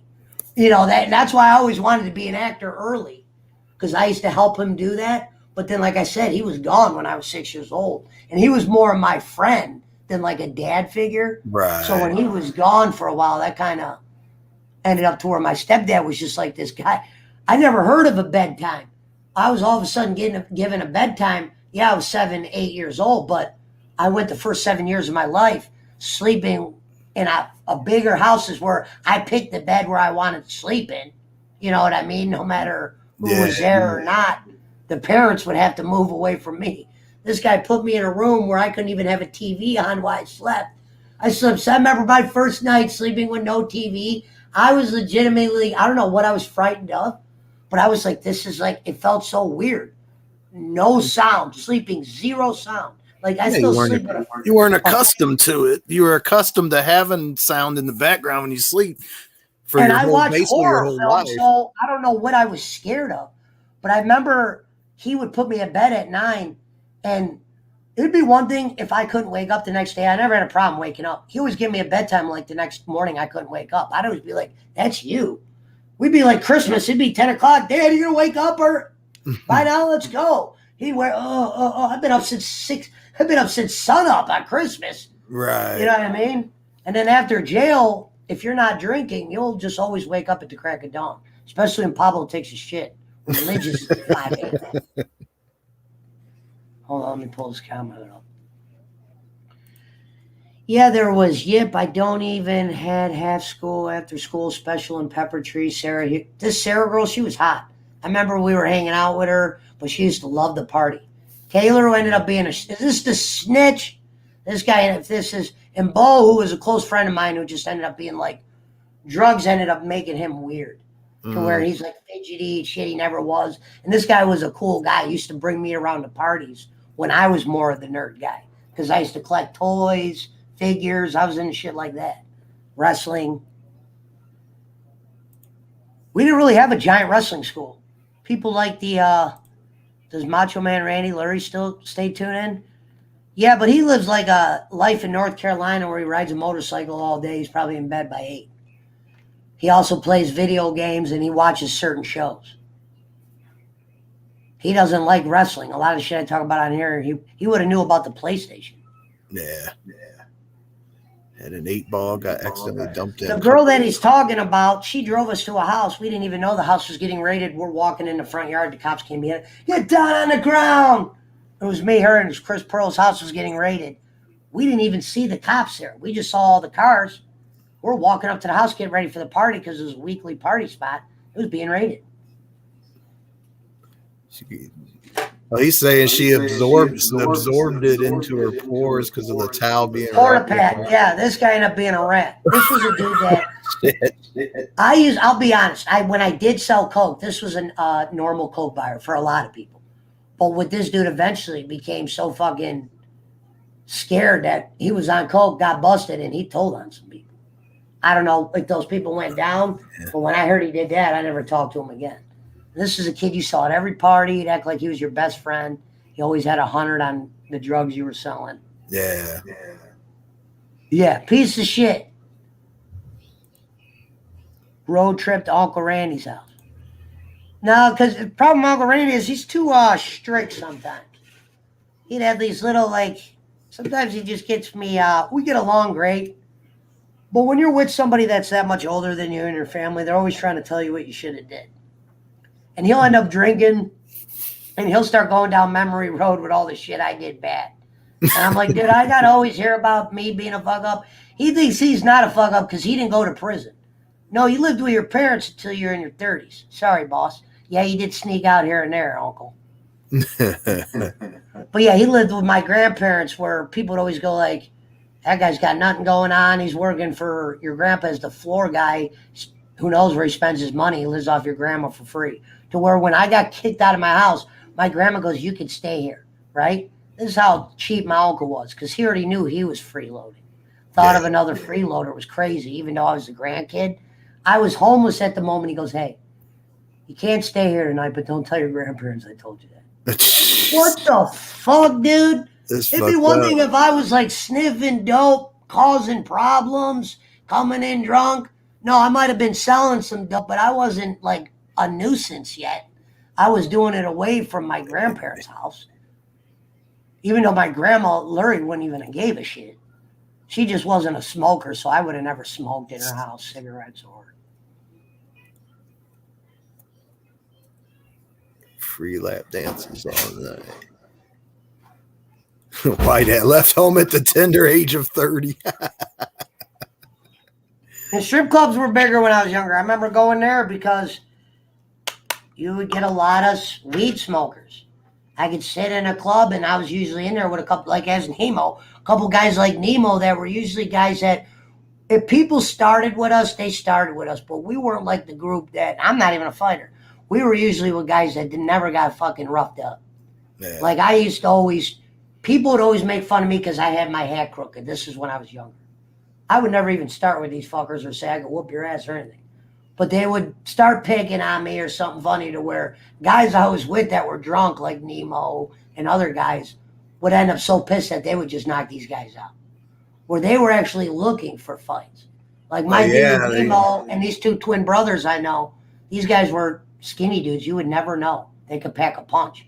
To where they went to a school where a guy would be like, what are you going to do? And these guys not only had a punch, there's a difference between a motherfucker who will punch you and a motherfucker who can knock you out. Right. And these weren't bodybuilders. These were skinny dudes that were just fast as lightning, like Nemo could tell you. Yeah, it's not always about the strength or the force. You know, the force of the punch can be from speed as well.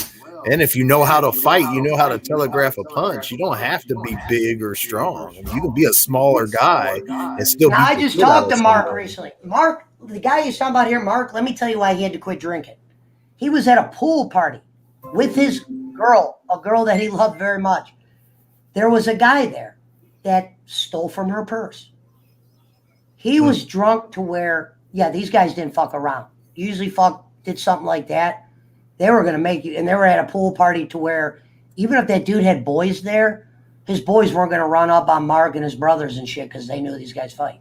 This guy took a Patron bottle and fucked this dude up so much to where he had to quit drinking because he almost killed the guy, and he probably would have been in jail for the rest of his life. And he had to quit drinking because what happened was he's like, dude, I got so angry of the thought of somebody going in my, because this guy went in her purse, took something out of the purse, and you were a guest at a party that, at a house that we knew, and Mark almost killed the dude to where he had to quit drinking. He was afraid of legitimately killing somebody again. Yeah. He got lucky the guy didn't press charges, but this dude was in a hospital in a gurney and shit. And Mark was praying. He's like, dude, don't die, don't die. And this dude's like, yeah, he's bigger than me. He's taller, but he's just a skinny dude. And he's just, like I said, quick fighter, knows how to knock you out. Like, I've seen dudes that he'd hang out with that were bigger than him that would punch a dude and the other dude be able to punch back. These dudes usually made sure that guy didn't get a hit back. Now, sometimes twin brothers, they might get a couple on you. But these guys were never the runners from the fight. And usually everyone they hung out with, whether they were strong guys or not, they were all just ready to go. I was the only non-fighter. I'd never been in a fight. I started hanging out with these guys. These guys start fucking everyone up. Right. My job was usually to get the car and hide the drugs. Because I remember they'd be like, hide the weed.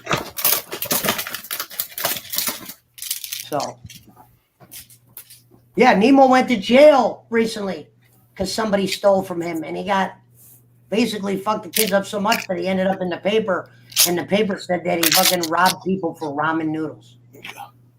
That's how fucked up our place was. The paper said he robbed somebody for ramen noodles.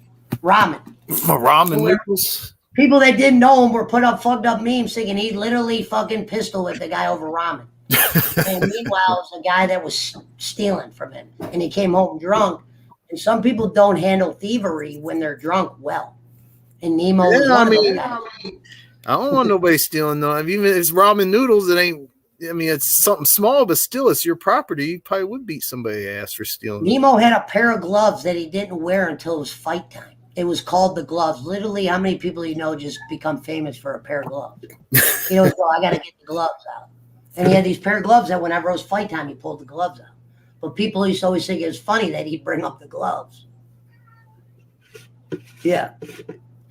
Well, we weren't always looking for trouble. It was always because back then when the new Hera hats came out, I used to dress a little bit more ghetto, or I admit that, to where my clothes were much bigger. And when I have straight brim hats to this day, but I'm saying I used to wear them more crooked. And in the cities we were in, there was always that group of guys that could not, had to make a comment, or they'd start grabbing my hat, and I would politely ask them to stop, to where they kept fucking with me, to where I hung out with a type of group that just hated bullies. So when a guy would try to bully, they let him know. Like I said, I fucking actually smashed this girl's window. Zach was in here the other night telling a story. My buddy paid for the window for me, so this guy stopped talking shit. I wasn't going to pay for the windshield. What's funny was I can't believe my dude drunk handed this guy $240. It was this girl's sister. What happened was she left me in a car hot, and I got mad. I don't know why, but it was longer than I was supposed to be in there. I threw this piece of wood on accident. It smashed the corner of her window. Her and her fucking boyfriends came and cornered me at a bar like I did the shit on purpose. I didn't even realize the damage I did, to where they were like standing in front of me where it looked like they were going to confront me. My buddy just pulls out the money for the windshield and hands it to them. I was like, damn. They kept talking shit to where my one buddy had to fucking punch him. I didn't even see the hand. The hand came out of nowhere, punched. They had two pitchers. Punched the pitcher out of his hand.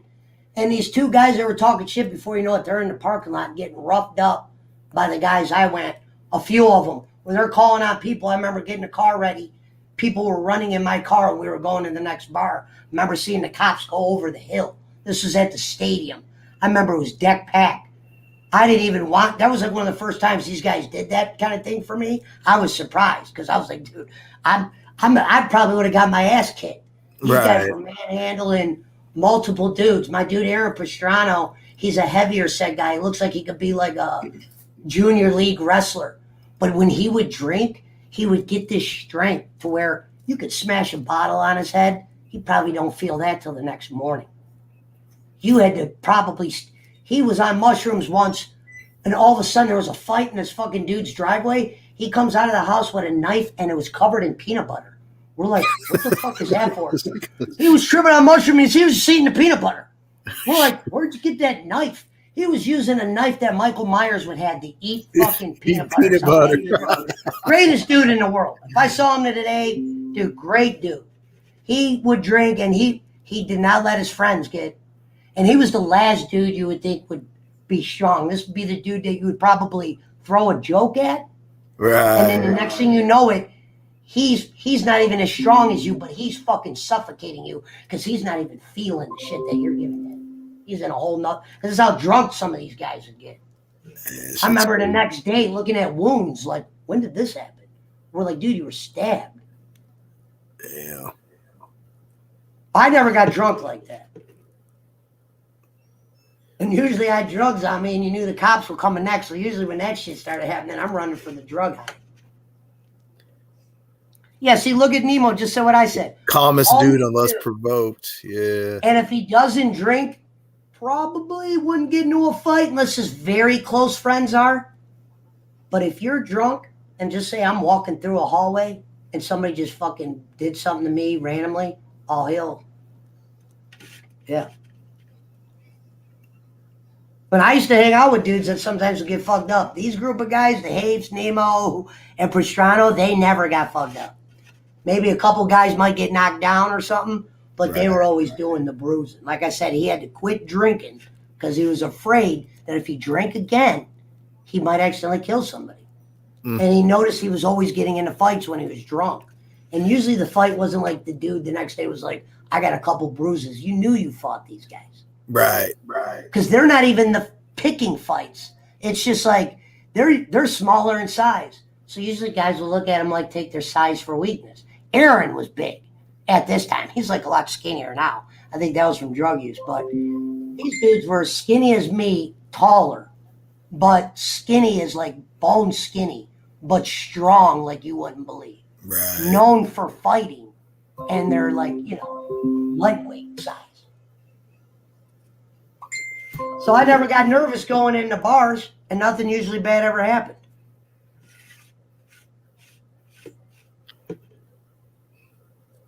Nemo say he used UFC stomp them out.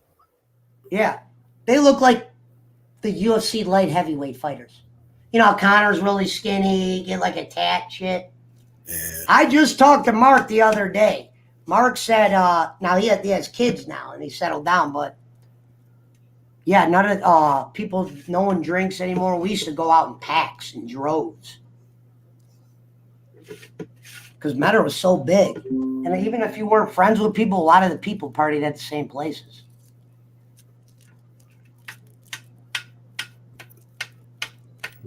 And people he were was 120 pounds killing shit. He was a little bit more. Was he 120? Actually, man, dude, he might have been. Because I was 150. And I had fat on me at times because I used to I was a lazy dude, drinking, cigarettes, sugar. 120 pounds. I hadn't been 120 pounds probably in 5th, 6th grade. Dude, you would never, if this guy was standing next to me, you would never think this guy was whooping ass. And guys you wouldn't think, guys that used to be like, they would act like, if they were at a bar, they might be fucking with them, some dumbass drunk. And they'd say, these small dudes, what are they going to do? Before you know it, they always made sure. That was the difference. I would go out with groups of guys that would sometimes get into fights, and the other group wouldn't be knocked out. There was guys knocked out or windows were broken, and the point was like across. It wasn't like, yeah. It wasn't no bullshit. A lot of people do the bullshit stuff where, the little push, little all talk. They just said, blah, blah, finished it. Yeah, that's cool. Never Like I said, underestimate your opponent. That's right, Gonzalez. You never and there was a know couple. somebody whoop some ass. You never know.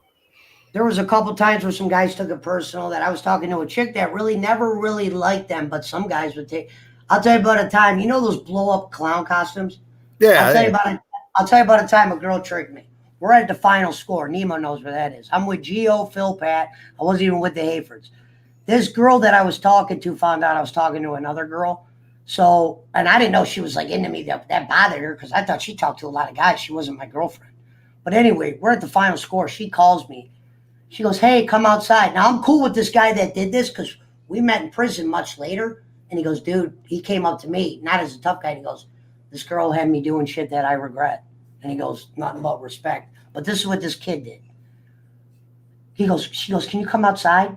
So I came outside. I didn't come with anybody. We were in a bar full of people. It was raining out. I'm in a clown costume that blows up. You know, that has those fans and it makes you look like you're really fat. like the sumo ones. Like the sumo, but I had a clown Yeah. on. Yeah. So I'm walking out to this girl's car or whatever to go talk to her. All I hear was footsteps. And I remember I ducked because somebody ran behind me. The kid that she was with had a pair of brass knuckles on, and he went like this on the back of my head twice.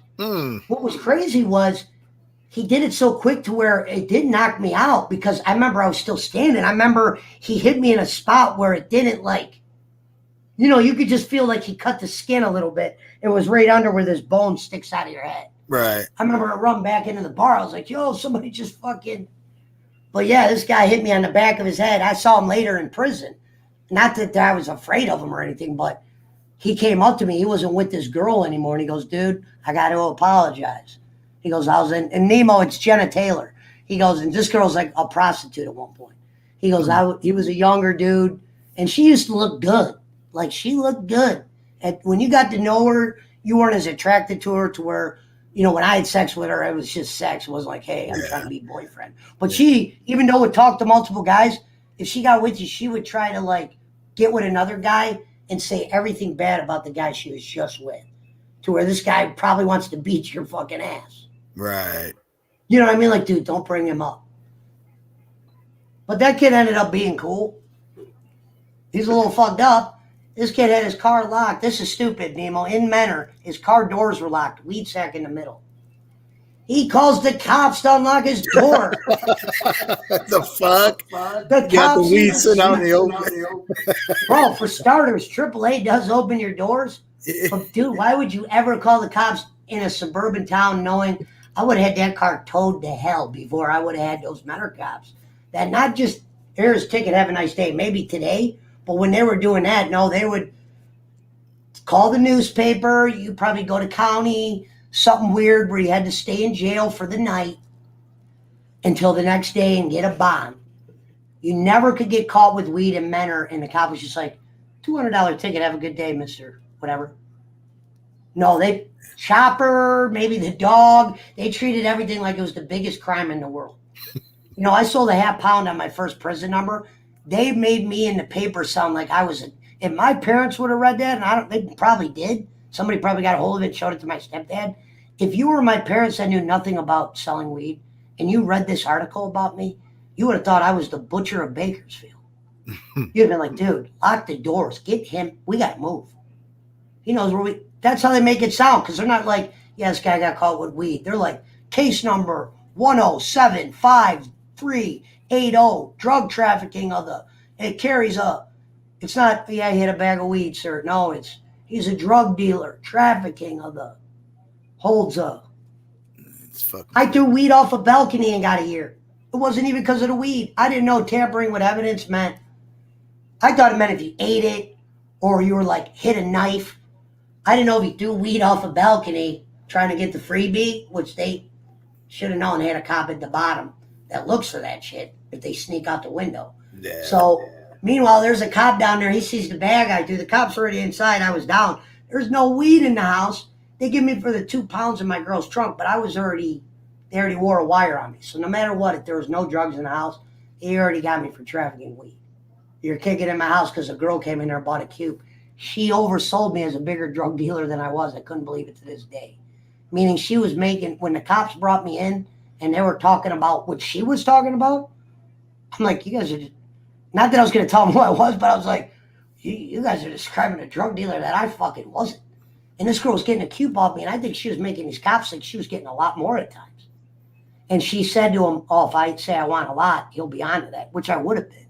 Because when somebody just all of a sudden wants a very large amount, and you always got a set amount, unless you were like a blood brother, Ed always wore, Something you know. fishy. Yeah. And what we found out was I think she got caught doing dope, not weed. Like, I didn't know she was falling apart from pills. And because I didn't hang out with her, I was just a weed guy. And she was smart enough to trust, though. Like, I could front her bag, she would have the money. So she would owe me, tell the cops, hey, I think the cops would give her money to get weed from, and she would probably pocket some of the money. Because I remember she owed me on the bag that the cops said she set me up with. And I'm like, what money are they talking about? I didn't even get any money from her. She owes me. I didn't say that to her, but I'm just saying it to the cops, but this is what I'm thinking. When I got out, when I didn't even know she was a snitch, there was this thing called spoof that I had. That if you owed me money sometimes, I wouldn't call you from my number. I could call you from your mother's phone. You wouldn't know that until you answered that it was me. It was a early thing you could buy, a spy tech thing, that you could put any phone number in the phone you're calling. So if you called your wife, let's just say you had an Uncle David. You could type in Uncle David's number. It's going to come up Uncle David on her phone. Right. But it's you. I didn't even know this bitch set me up. I was just, sometimes would call you from different numbers. So you would answer, especially if you owed me some money, just so I didn't have to call twice. I wanted to make sure she answered. I called her from her job phone. Meanwhile, she just set me up. She was probably spooked. She was like, I didn't even know she set me up. She's like, oh my God, I just set him up. He's calling me. She don't know what spoof is. She was like probably thinking I was really at her job place. And I remember thinking she sounded weird. I remember all I was saying to her was, hey, I'm coming to pick that money up. The next day I went to that house. She abandoned the house she lived in. Damn. And I was like, what's going on? And then I met my lawyer again. They have what's called a motion of discovery, where they don't say the names of the snitch, but they say the scenario. That's why I always think snitches think they're hidden. No, they'll know. They'll know eventually. You might be able to keep some shit under the bird, but the guy that physically wore a wire on you, and that's what she had to do. It wasn't a word of mouth snitch. She had to wear a wire or whatever they had on him. Right. You know? And she oversold me as a bigger drug dealer than I was.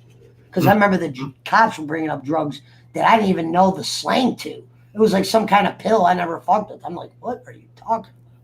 I'm like, wow, that's why they made such a big deal about coming to my apartment over weed. Because she was probably like, I got caught with heroin. I got to bring up coke and all this. Yep. She's going to get herself out of shit. I'll never forget what the cops said that time. I told my girl, if we ever in a scenario and the cops are asking you, did you drive here? Because we were in an apartment. Say no. I say it all the time because the weed, the 2 pounds that added a couple felonies, were in her trunk. They don't know you drive. That car ain't even registered in your name. If they do enough homework to find out that you have that car, you don't ever have to say that car's yours. She was just young and really stupid. Man. So when the cops were asking her questions, she mentions that there's a car parked in the garage. If she would have just said, I didn't drive, she doesn't drive like I did, they might have looked past because they went and searched that car, found 2 pounds of weed.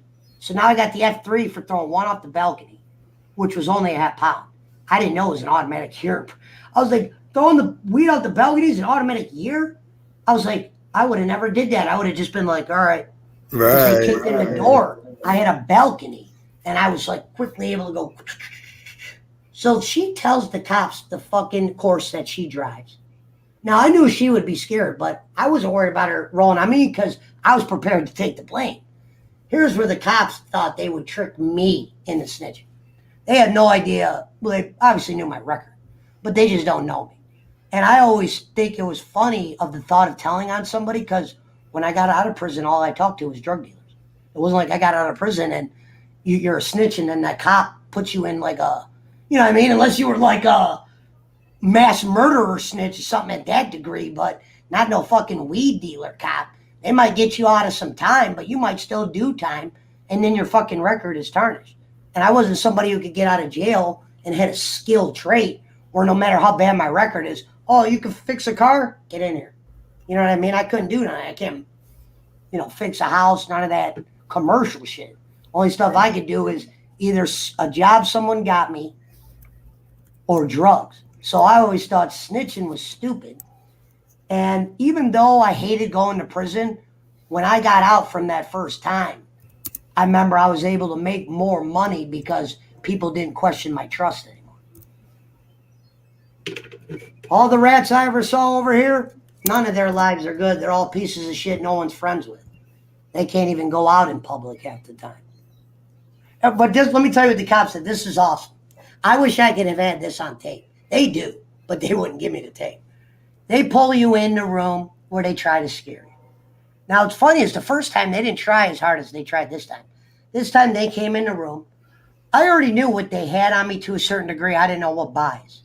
I knew I wasn't selling no crazy shit. I didn't have no warehouses of money or anything like that. I was just fresh out of jail, not even 6 months from a non-prison number, but a different thing.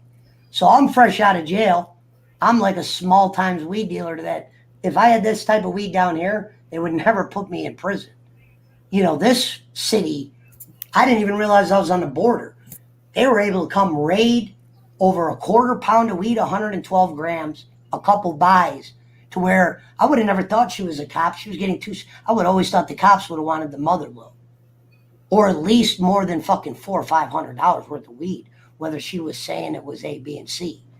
They make the 2 buys, she comes in. But the first thing the cop said is he sat down and he goes, I remember he slid an ashtray over to me first. I remember first of all, he goes, do you want a cigarette? I go, do you smoke menthol? He said, no. I said, no, I'm good. He goes, you're not going to be having a cigarette for a while. I was well aware of this because county, there ain't no smoking. I go, yeah, I'm well aware. I asked the guy the police officer. I go, sir, I just got one question. It wasn't, give me my lawyer. I knew when I would see I knew I'd have a bond. I'm not an idiot. I go, I got one question because I was trying to poke holes. I had no idea why they were able to raid. I didn't know who snitched at that point because that was before the lawyers could do it. They're like, buddy, they're like, that little girl in the other room? All I said was, what happened? I wanted to hear their report. They never tell you. They go, buddy, that girl you got in the other room, she's looking at a lot of time. So here's where they fucked up. I was kind of baffled because I was like, didn't he hear me tell the one cop that this is mine, it's not her shit? And how weed works. Weed's not like, oh, we get to charge you both if I said it was my fucking pot. And you had nothing to do with the wire. You weren't driving. You weren't doing nothing. So I knew they would be able to spook her. But I knew that I was going to take the blame that even if she did tell on me, all you're telling is basically shit they already know. It's not like you're going to be able to do a buy off me, Sarah. You know what I mean? So I took the blame from her. The cops, to get me to roll, were telling me she was going to go to jail forever. Meanwhile, I knew she wasn't looking at no time, which she did not do. They gave her a bullshit program, which I knew they would oversell. They wanted her to go deeper than me. But I didn't tell her much. I always knew she would be scared, and I don't blame her. She was a younger girl, and she didn't sell weed. Cops came in, that shit had to have frightened her. You know what I mean? When they're like, what kind of car you drive? She's like, a white Buick. I was like, I don't drive. I get people to give me a ride. Right. Let them do that shit. They still had questions. We weren't under investigation where they're like, all right, Roger 10. It was pretty simple. This girl said she'd tell on me. They got 2 quick buys. We're going in. Right. No. She's like, My battery's getting low, man. I'm like at 6%. So all right. Well, if you want, thanks for coming on. We'll definitely do this again. Yeah, man. Just let me know anytime, man. Yeah, I appreciate you coming on. Yeah, no she problem. created me up. I'll finish telling the rest of the story. I'll take care. Well, the amount of weed she set me up for in my home was an amount that I have a card to carry now. Like, they get a card that's 200 grams. She made a multiple buy of 112 grams of weed. But that buy goes a long way. That's why crack dealers get fucked to a high degree, because even though these guys got no money, they might just have like 10 rocks, and whether they're on the shit or not, they get caught selling to a dope fiend who's buying a 30 sack. The paper is gonna, and the law is gonna print these guys out to dangerous drug offenders, to where over a 50 bag of drugs they have in their hand and they're selling it to this guy, they could cause thousands of dollars of law shit for you. Maybe definitely get you in jail for 5 years if you got a gun. That's why I always thought the law was crooked, because one crack rock and a gun up here was 5 years automatically. I'm like, that's how they're getting their labor. Because they know half the guys up here that are selling crack, whether they need the guns or not. And we knew tons of coke and crack dealers. And they didn't even use, I never even seen half of them use the gun. Half the times you saw them use a gun, it was in a situation where you weren't there. Because a lot of people, they weren't worried about white dudes. They would just beat them up before they would shoot them. But the gun was more for show. But if you got caught in Painesville with a fucking coke bag and a pistol, they painted you out to be the fucking biggest criminal you ever seen. To where if your mom was reading the paper, like I said, she would be like, Jesus Christ, lock the fucking doors. This is a real ass criminal. And meanwhile, those guys aren't really like real life drug. They're really just street hustlers. Some of them got money. They might know the guy that has money. And that's why the cops started paying fiends. Oh, fuck, we'll get them high. We'll get more from that. They just need to get high. We won't even worry about that part. That's why the cops started giving them the money to buy the dope. Just buy your dope and go do it. You know what I mean? They would put them in a situation where the cops were going to win. And then if you get 5 people, they probably look at it like, damn, that's going to be 5 inmates that are going to be working no matter what. Because probation, no matter how much people tried felony papers, it just never worked out.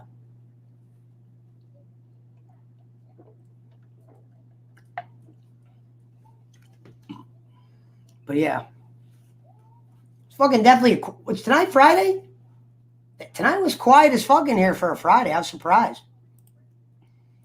Yeah, Mount Timer was a quiet night. We were talking about it. I was just telling my prison story. Some of those stories I've never told. Except people I know. But I never told family members that shit.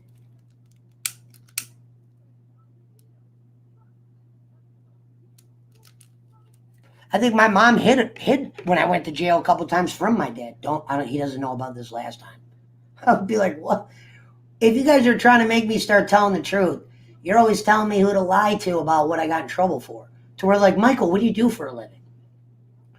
And when you've had, you go to prison a couple times, it's hard to just make up a job in front of your aunt when you're in your 30s. Yeah, I'm the head guy at Levin, and I wasn't always selling cars. And that's why I didn't go to Christmas during the 20s, in my 20s, because I was too afraid to be sitting at dinner and I had to answer what I was doing, and I didn't want to lie anymore because they would have read that. Well, I had no choice. Eventually, me and Jacob are doing a show. I'm going to tell everybody how weed accidentally became my guardian angel. So me and Jacob are doing a show. It's a good story. It's deep when you hear me say it. Like, weed became your guardian angel. It was a drug. There's a reason why weed became my guardian angel. It has nothing to do with getting high from it. But I will be telling that story soon.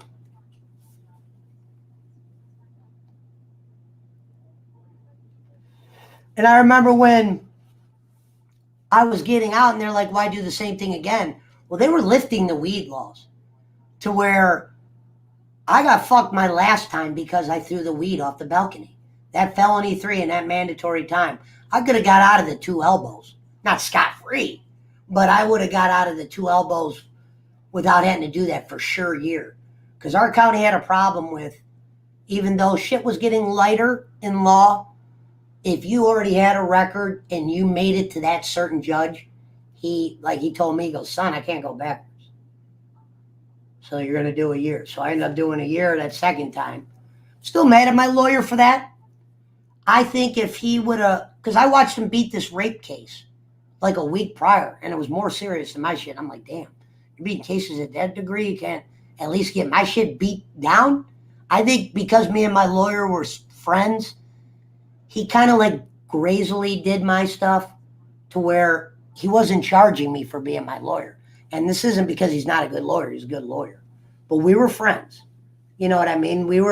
I met him through lawyering, but he was a younger dude. He played chess, and a lot of the guys he defended, he would go out with from time to time. And he was a cool ass dude to where you could hang out with him. You know what I mean? He liked to gamble. He knew the fucking law. He didn't drive when he was drinking.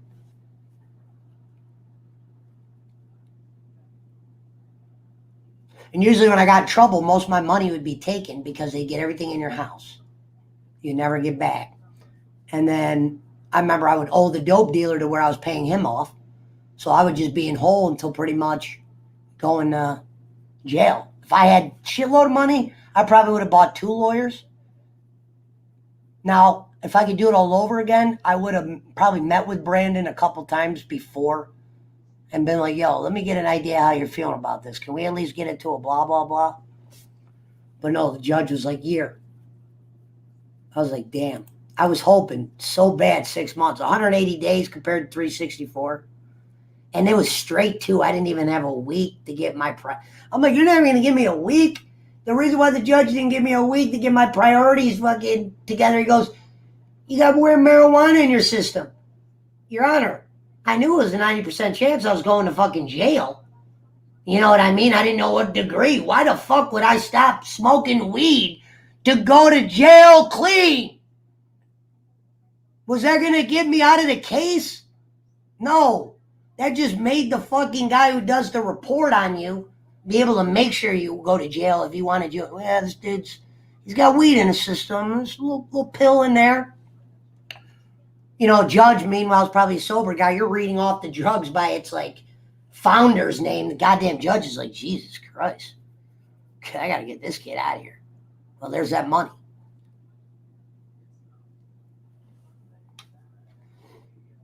Meanwhile, some people, prison will fix them. For me, it just meant, well, I'm never going to be able to go backwards. Because I knew guys that were concrete workers, and when they started smoking crack, their only fuck up was when they got high. They made giant money just being sober. Meaning as long as they didn't buy drugs, they had a great job that they could do. I'm talking like concrete workers. Shit that not the average Joe could do.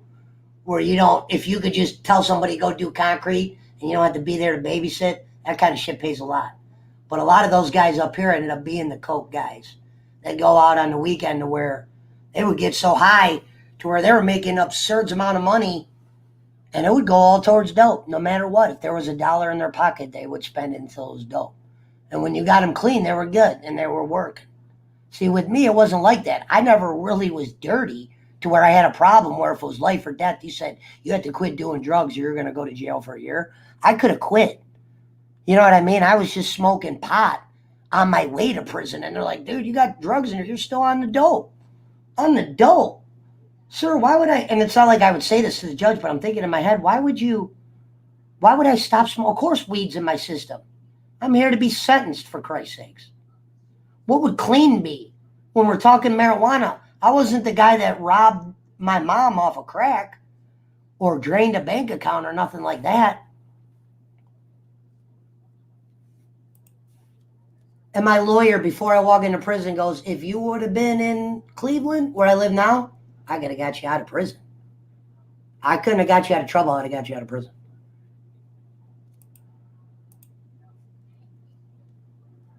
Lake County was like a goddamn picture Saved by the Bell jail. You know what I mean? Because they're just looking to, you could be just a normal guy. Let's give him 15 days. He'll learn. We'll get a lot of money from those 15 days. You know, where you always had the court fines and all this, and they always had a program set up that if you didn't pay that fine, you were going to jail, where they get the money back either way.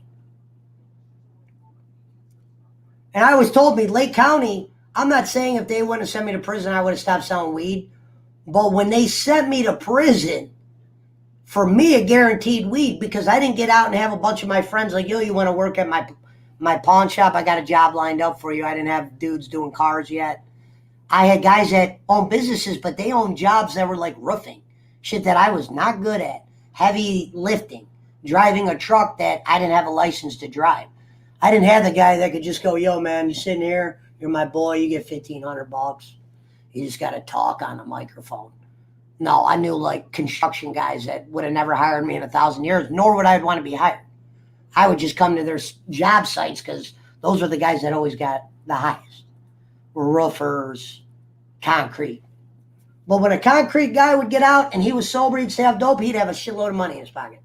As soon as he started doing the dope, he became an actual criminal where you had to lock him up. That was the difference between me and like a guy like that. If you would have approached me with some job that made the money like that and said, but there's one rule, you can't sell weed or blah, blah, blah, I would have probably been able to put weed away for a certain amount of money. But the only jobs that were looking to hire me and the only connections I had at that point, being a felon straight out of jail, all my connections were drug dealers. So all my A1 credit when I didn't have money were with the guys that, well, the only real work they got for you is breaking the law. Not like breaking into cars and shit and like Ocean's 11. Just weed on credit or something like that, where I could go into guys' houses. I've been out of the scene for a year. Just because of my word in the past, I could get whatever I wanted and be fine. If anything happened to me, it wasn't, oh, you got to figure out a way to pay that. A lot of these guys I fucked with always had those guys. They usually didn't want me getting in no more trouble than I had to because they always valued the non-snitches. They had movers. But when you had somebody that you knew wouldn't tell, or you had a strong feeling that they wouldn't, I've seen people not tell and tell eventually because they got much deeper in a case than they could ever imagine. My buddy Bryce, I was in here the other night. Like I said, he did a 5-piece when we were kids almost. He was just 18. They extradited him from Hawaii. They went and got him. As I said, Lake County's fucked up. And they were like that for a while. It's, yeah, over the last few years, but I haven't got any trouble in over a decade. And Mike, what changed? Well, not me, the city. Maybe some tactics changed, but definitely the city. Where you're in Cleveland and it's like this. You got a bag of weed, don't worry. The guy across the street is doing heroin, stealing, no windows, lighting houses on fire, screwing up their kids' life where the kids got to get, trust me. If they're going to go after a weed dealer better have a shitload of money in today's world. If he's got a lot of money, I can't just start going shaking down a fucking kid for an ounce of weed. Or, you know, a low-budget guy. We don't got time for that. We got fucking kidnapped people. We got prostitutes out 24/7 that are doing drugs. And when they're not doing drugs, they're usually doing crime for the drugs. Get rid of this person. It's a fake.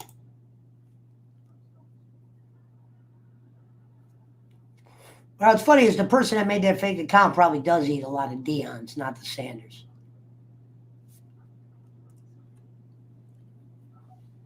You know what I mean? I didn't even bring, I almost forgot about what's his name. So I said some people thought, oh, Pesci's probably going to be heartbroken. No. I'd have been heartbroken if a guy, like I said, like a guy like Frank or Sheriff or somebody that actually, like, you know, would listen to shit I say. I would have probably been more mad if a person like that just kind of got rid of you. But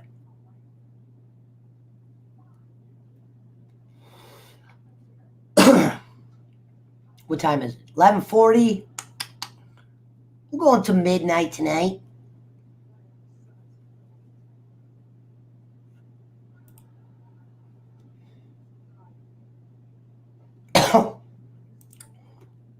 Shout out to Salty Bacon. We did the PlayStation. We'll probably do another one of those.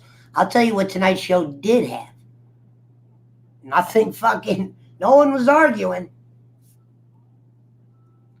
No one was crying.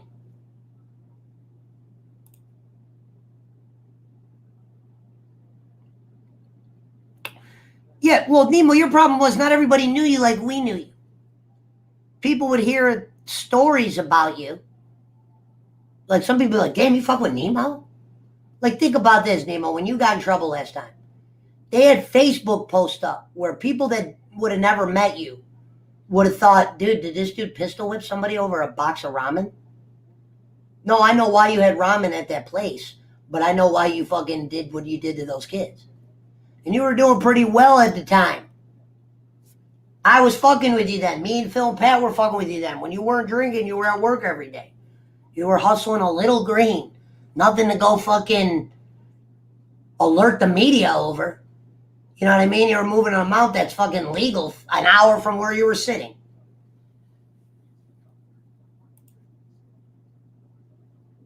And eventually we became smart. You eventually become smart on weed where you're like, well, look, alcohol's a real big issue. Alcohol gets you in a shitload of trouble. And that bitch is as legal as they can be. And they always, and you don't hear any weed stories about serious deaths. And people know if they were a weed smoker and a drinker, if they had to point their kid in the direction of one, which you're not going to want to point your kid in the direction of any. But if you knew he was starting to hang out with dudes and you're like, yo, you might want to stick with the green that drinking unless you, probably not the way you want to go early. You'll get in a shitload of trouble. You probably won't be able to drive. You might lose your license forever. Like I got one DUI and I wasn't even drunk. I was pissed. This is what the scenario was. It was a sheriff pulled us over. Rarely do a sheriff car pull you over. Rarely. This is in Painesville where the sheriff's deputy office was the county. The sheriff's main jobs were to take the prisoners. Usually a lot of these guys were out of shape. I'm not trying to talk shit on sheriffs, but these guys were like, you could tell they've been in the business for a while. You know, they better be a good shot. I know they're not running. You know, and the sheriffs would take you to prison. They would wait for you, and they would be the transportation usually. But in Painesville, it was right by there, and sometimes they would pull you over. To where this guy said he saw me driving fast. He was in the speeder spot, but it was rare to see a cop. It was party night, but it was rare to see a sheriff taking pullovers. He pulled me over, and I reeked of alcohol to where, yeah, I could never make a case I wasn't drunk because the blow mark, which I blowed. I was like, yeah, I'll blow. The blow mark is at a level to where, believe it or not, I remember blowing, like when somebody was showing me the level of drunk, and I remember feeling like, wow, you're not, the level that they consider drunk isn't even drunk yet. So by the time you are drunk, yeah, you're drunk in a cop standards, even if you're like drivable. Like I was the designated driver and got a DUI. Imagine that. Now we were drinking Grey Goose and Red Bull. I had some drinks in me and it was a very odor drink. When you had that Red Bull on your mouth with that Grey Goose, the way we were drinking it, we weren't even drinking in the car, I probably just reeked. Weed wasn't even brought up because I wasn't dumb enough to travel at those hours with a large sack of weed. You know, we had women for that. But I got a DUI. I remember sitting in the damn tank. I wasn't even drunk. I'm like, dude, you know how much problems this is going to cause me with my license? I'm not even hammered. You could have just told us to park the car. You didn't have to take me to jail. They take you automatically to jail. Bond was like $300. Even before you see the judge, just to get out that night.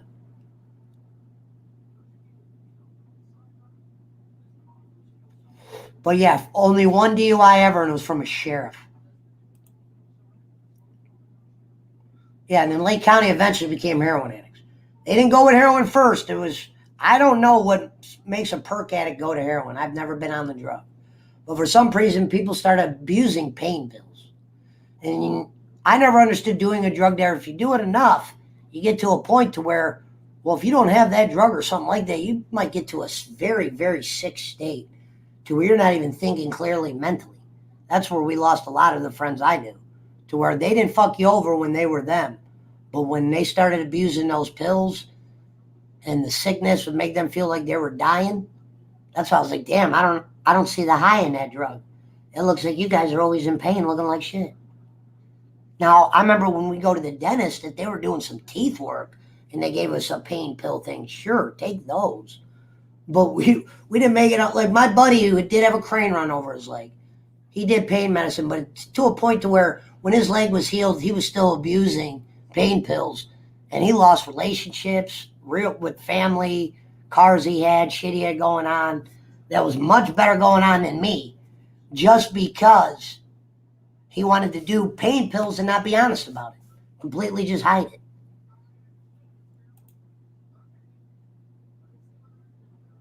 Yeah, but the sheriffs up here were they were prison movers. They were older, majority. The one sheriff had a kid that he had to lock up because he would drink, do drugs here and there. The sheriff would literally lock his kid up, put him in the pro. Obviously, it wasn't like he had no privileges. He would be taken out by the cop all the time. But this sheriff would get so mad. He was the head guy. I'm trying to think what was the name. It was the name of the sheriff on the building. Fuck. Dude, it was a name on all the cars for years. I can't think of it because it's been so long since I've been in trouble. But this guy had authority sometimes. I don't know if he'd have to go through a judge, but he would just throw his kid in jail. His kid was cool, but his kid's problem was he would just go out and get fucked up, drink, get in trouble. All the cops knew who his dad was. And I wouldn't say they would let him go, but, usually they would bring him to his dad before they would bring him to jail. Starts with a D. What was his name, Nemo? Dunlap. Wow, Nemo remembered. Yeah, Sheriff Dunlap was on all the cars.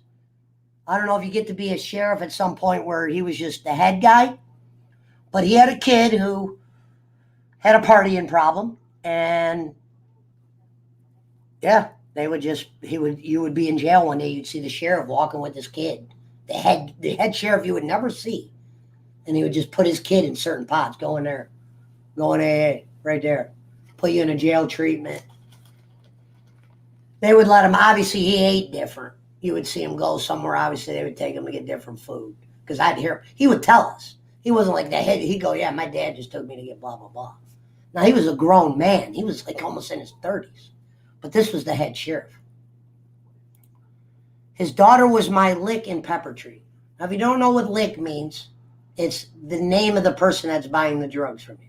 That's what they called, a majority of the people where we grew up called the weed buyer. I stopped calling them licks because it sounded downgrading.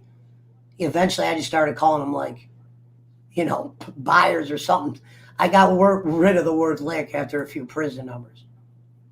Is this still alive? Yeah. Yeah. Yeah, we know you're. Yeah, I gotta give him props. But we've been in a lot. I can't believe I don't remember Dunlap. I don't even remember if he's still on the cars. He was actually a cool guy, but he was like the cop that was never on duty. So as cool as this guy was, it wasn't like you were going to get pulled over by Dunlap.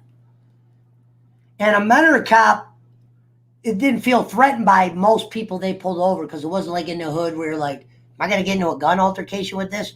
Usually they would feel comfortable enough to bully you. They would get a quick look, and then usually the cops would see you were more afraid of them, certain ones, and then that's when they would start bully tactics. It wasn't like what people would say, like, oh, they were nicer to you because you were white. No, when a cop knew you weren't going to probably put a bullet in him and you were scared of him, yeah, they were probably going to be a little bit scary.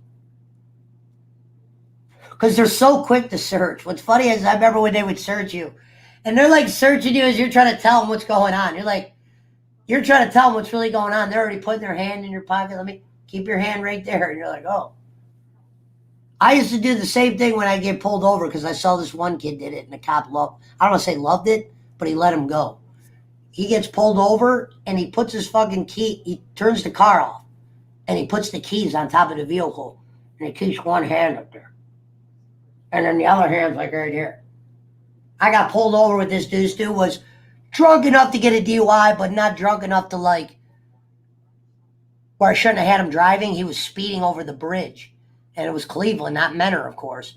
And he was honest, and the guy just liked the way he handled the way he got pulled over. The cop saw we didn't have shit on us other than we smelled like alcohol and knew we were coming from downtown. In Cleveland, you could be like Menor. They knew you were a certain age. They would paint you somebody. They would see who you were, and they're like, oh. I remember they knew I had a license. I'd always ask the cops when I'd be in the back of the car, How come you guys didn't ask me for my license? Some cops in Menor wouldn't even ask me for my license. They would ask me to get out of the car first. Some of them already knew who I was or what situation I was in. I'd say, how come you guys didn't ask me for my license or insurance? They'd be like, all right, Mr. Blah, blah, blah. Like, they were just like, that didn't matter. They already knew I was a registered driver, but I used to get pulled over and not even get asked my ID. They'd be more concerned sometimes who was in the car with me. You know what I mean? Then a search would come. It wasn't like have a good day. But yeah. Yeah. Well, usually if I was in the ghetto or something driving and I got pulled over and they knew you weren't supposed to be down there and I was with black dudes, they're always going to see if they got warrants. And usually I was with one out of two guys would have a warrant. Whether it was for something serious or as simple as they didn't pay a ticket. There was always somebody who had a court warrant I was with. And that's what they would do. Usually they had to have ran my tag, probably knew I was registered. Because sometimes they didn't even ask me. They just already had their mindset what they were doing. I need his name. I mean, I got off scot-free. Sometimes they were like, sir, license, registration, please? Mr. Blah, blah, blah. If the car was in my name. Yeah, and this is why I don't go to Menor no more. That's why I tell people, I was telling Zach, if I was going to go out there and drink, I'm going to go drink somewhere else. I'm not going to drink in Menor to where there's still some cops out there that know my name. One saw me at Starbucks. I didn't even recognize him. He goes, Michael? I'm at Starbucks, Menor. That's where my car lot is. That's why I had to go out there. But I don't do no shit out there. He goes, Michael? Some dude I didn't even recognize. I'm like, yeah. And then I did a little homework. This guy ended up being a detective who was a cop that just recognized me. I haven't seen this guy in a decade. I'm like, guys, just remember me from that. I remember at Deekers when I was standing behind the DJ booth. These cops came into the bar. They weren't looking for drugs. The bar was making noise outside. You would never see this except for a Menor. When can a bar be reported for noise violations? Noise violations, and they weren't even loud. There was, I don't even know if it was a real noise violation. But what happened was, it was a white neighborhood and they would play rap. And I think it was when a lot of kids from other cities started coming in. I think people would just drive by and just randomly call the cops on that bar. And the cops were coming in. I saw them behind they were across the street. You knew they were getting ready to do something. You didn't know exactly. You thought they were looking for drivers. I didn't know they were about to come in the bar, start asking questions, search shit. I'm friends with the real DJ that was there. I wasn't an actual DJ, but I remember I was like, cops there. Usually when I'm walking around the bar, I didn't have anything on me. There was always a hiding spot because I've had a random cop grab me and go, you got a warrant for this. And I didn't even notice he was a cop because some of the cops in Menor drank at the bars, whether it was to do their own type of spying. But Menor was a 20s, sometimes lower 30s where people came and drank from all different cities. And you could ask Nemo, it's not this anymore, but it was a place to go if you were going out. You know what I mean? But this place, Deekers, was great. And the cops were across the thing. They ransacked the place. The cop that was running the thing, we knew. This guy was actually cool. He knew me from the school when I went to school much years before that. His name was Jamie Cole. I'm pretending like I was the DJ with the DJ. Colville looks at me and I go, I didn't think he would say this. Calls me by name. Larry, get the fuck from behind the DJ booth. You ain't no fucking DJ. I'm like, yeah, I'm with him. You know, the DJ, he said, get out of there. I remember when he came over there, he was friends. This cop was like a younger cop. He eventually got graded up, but he was a city cop that was from there. But he was friends with a lot of guys that I used to talk to that weren't necessarily drug related. They were sports guys. And I was always into sports. So sometimes he would try to look out for me when he could, like he wasn't the asshole. But whenever he would see me somewhere, the one thing he would always do is he would get me first, make sure I didn't have nothing on me or something silly, and then he'd go, okay, you could go. But I could never just go, hey, I'm not even drinking. You know, they were pointing me out. I was tired of going to that city after that. I was like, I'm not even drinking. They're like, yeah, there's a noise violation. There was volleyball courts. We were playing music outside. The cops bombarded the spot because what happened was there was people from Painesville there. And the Painesville dudes were all black dudes. And they came to the bar because we were cool with a bunch of them. But there was a bunch of hustlers in there. I mean, everybody in there was a convict. There was no scholars. And Menor was a city that they fucking used to flock to that. That was like vulture spots to them. Yeah, they were busy all night because of the other bars. But when they knew guys from Cleveland were coming up of any sort of ethnicities, they're going to be around there. You know what I mean? They were always at the hip-hop bar. He said, I love Deekers. I used to meet women there and make money there. The bar got so much fucking flack for doing, that was a one night a week, that rap night, where they would play rap music. But dudes that, like I said, will come from other cities. Wait, it wasn't even far. Painesville was one city over from Menor, but Menor was all white. It always was. That's what's fucked up about Menor. Still to this day, you would think it would be, no, to this day, Menor is like all white people. But there's more, when I was there was more drugs in that goddamn city than there was in some hoods. Because the amount of money you could get from parents, and these drug addicts didn't grow up broke like somebody would in the hood. Or that. And some of the kids developed hustling. It wasn't every kid in my school was a drug addict. There was a lot of hustler kids that were driving cars, shit you would never think at a kid that age. That's what I said. Eventually, when I got entangled with it, I was making money to where when you have no record, the thought of me doing something normal and not making the money I was making sounded stupid. You like woke up legitimately happy every day. You know what I mean? Because you knew you were going to make a shitload of money, especially when you went to school because you were going to all the parties. Yeah, there's kids that got robbed and shit. I always knew I wasn't a tough guy. So I made sure when I showed up to spots, I always had those guys to where, well, we could try Lurie, but if we try him, we usually hear a few things about his buddies. That's why I said I never played tough guy to where I was like, yeah, I'll kill you if you don't have my money. Usually if somebody screwed me on cash, I would just learn from that. Not to where it's like, let's start a fucking turf war. You know what I mean? Because if you can't fight, what is trying to go beat up somebody when you can't fight prove? That's just going to cause more trouble. Learn from that guy's a bad guy. Don't deal with him again. Or learn how to, like, if somebody screws you over, I've learned ways to get screwed over, but re-deal with that guy. And put him in situations where, look, if you put him here, he's going to screw you. As long as you don't, get like the gremlins. As long as you don't feed those fuckers past midnight or hit them with water, we won't see a gremlin. But as soon as you do, we will see gremlins. And it is midnight. Let me plug my phone in. Yeah, this was definitely a quiet night, though.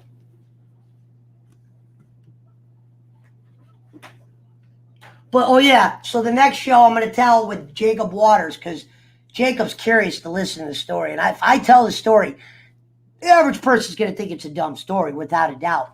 But what's interesting about this weed guardian angel story, this isn't like the guy I interviewed and said Trump was president. This ain't like that. The weed guardian angel thing's very, deep story. That's not like, oh, weed saved my life. It did in a way, but I'll explain that in the story. And not from getting high on it either. You know what I mean? But that'll be with Jacob Waters, Deep Diving, episode 4. Shout out to the 11 in the build. We didn't hear from probably a couple people scared. I was thinking about prison. When you're in jail, you don't got a chance to block people. Sure, you could be scared and go, lock me up in the hole, but I was never doing the hole. Unless, obviously, I did cop put me there. But I was never going to go, sir, I'm afraid of Jimmy. Can you put me in the hole? I would have been more afraid of what the hole will do to your mental shit. Like, maybe you get a book that you want to read if you're lucky on the library cart. It wasn't like you had shit to read. Sometimes the books would get grabbed up. And I used to like to walk outside when I was in prison until they had closed the yard. You know what I mean? It wasn't fun, but the hole, thank God. I remember I told the guy, I go, sir, I was at a poker table, and this guy goes, what if somebody took your shit? how would you approach this? I told this guy like this. I go, look, man, I'm in here for a year. If you just took my Butterfinger, you didn't pay me the Butterfinger you owed me. Look at the size of you. What would me trying to start a fight with you show anybody in here? You know, this was a guy he was just asking me and see how I'd answer this. Me and this guy were cool, and we ended up being really cool after this because I was honest. I was like, so if you took my Butterfinger, usually I was with, something they gambled with. I'm getting out of here in a few months. Why would I want to go to the hole, risk going to the hole, just to get my ass beat by a guy that's been working out, doing one-arm chin-ups with fingers? And then, you know what I mean? Watching the shit he eats, now that wouldn't prove I was hard fighting an unwinnable fight. Meaning, man, next time you take that kid's Butterfinger, he's going to fight you. No, if you can't fucking fight, what the fuck is that going to prove anyway? You might as well try to just ignore conflict. You know what I mean? There's probably some fucking prisons you'd get flack if you didn't go start a fight. But I was in a short-time prison, so I played short-time rules. But thank God, knock on wood, I don't know how, both times I went, I never had problems. There would be crazy to think some of the bunkies that I got cool with and guys that I used to walk with to chow, they used to sometimes wish that a guy would start a little problem so they could show how, because I'd always be like, you guys, when guys would say they had my bag of shit, I'd always say, you're just saying that. Because I used to look out for people in there when I'd get them in gambling circles that they couldn't get into. Meaning there'd be guys coming off a bus and they'd be looking to gamble, but they'd see Leroy and Johnny and they'd go, damn, I don't want to gamble those two. They'd see a guy like me and be a little less threatened by how I look, even though I could be joshing them. But yeah, we'll gamble with him and his partner. Because I'd always say, hey, I'll be the payer. Because usually I would play long enough to, I'm not going to say we never lost, but usually if cards was the game, usually the guy I brought, we eventually got over on him. And I knew what groups to pick. We had guys that would gamble every day, all day. But if you're gambling against another gambler, sometimes that gets boring in prison. Because you might not beat that other guy, and that guy's right there with you mentally to where you need to go get over on somebody. Let's go find somebody. That's why I'd go find a guy that was bigger than me and go, hey, you want to gamble? And he'd look at me. Maybe he doesn't know me yet. I might be able to get a couple free gambles in. Maybe one day he says, yeah, I'll keep gambling you even though you're losing. But usually, like I said, I got lucky in there. I was usually gambling in chess, and I'd whoop people to where they wouldn't gamble me in chess or even think of it if you knew who I was. If you were a new guy, you might have got by me. You might have felt silly at first because you were looking at me like I was the target. And meanwhile, I was just looking to gamble versus you because I'm going around trying to gamble against a lot of people, but they're tired of gambling against me because I'm not an easy win. And usually I had items that they didn't want.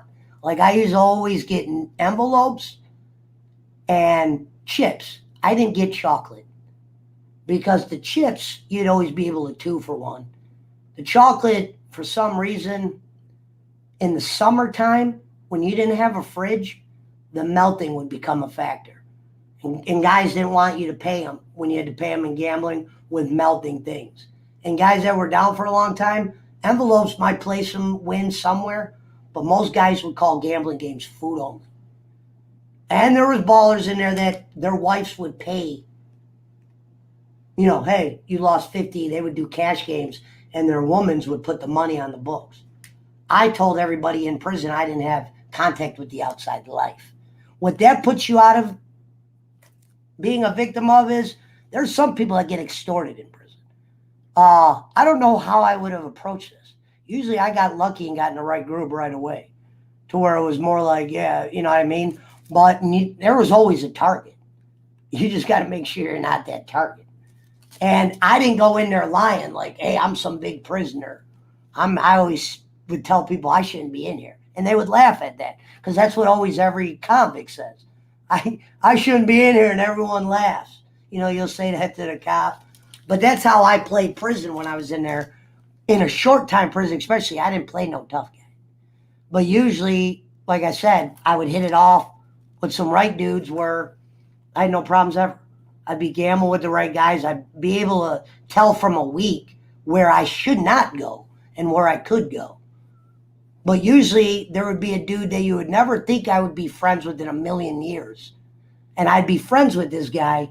And out of the blue, it wasn't because I knew what this guy had. This guy would just have clout to where I was able to get out of the kitchen finally and get a third shift porter job, which was one of the best jobs to have in jail because there was gambling, weed smoking, and you had to have a word in by inmate, meaning an inmate had to tell a cop to let you in because usually the cops that ran that shit were sketchy cops. Some cops that, usually the morning cops, were usually the ones that always worked in the morning. The ones that would be spaced around that we called yard dogs, some of those guys did shit with people they knew in the county. It wasn't like they'd come up to me and sell shit. But I remember I was getting moved into a job to where, I was going to see some shit that the guards were doing. And I remember a guy vouched for me. It was a guy who got shot. And he wasn't a gimp. But because of the gunshot, he didn't walk right. Meaning you would have thought he was a mentally handicapped dude. No, this dude got shot in his neighborhood over coke or something. His name was Dre. He was one of my spades partners, not all of them. This guy was really good. He would get me for certain games because his partner was so good. Not everybody's looking to gamble against certain pairs. You know what I mean? And I was always like, well, maybe we could beat him. We might not be able to beat them, but we could beat him. And that's where, usually I proved them wrong. I was always a good card player.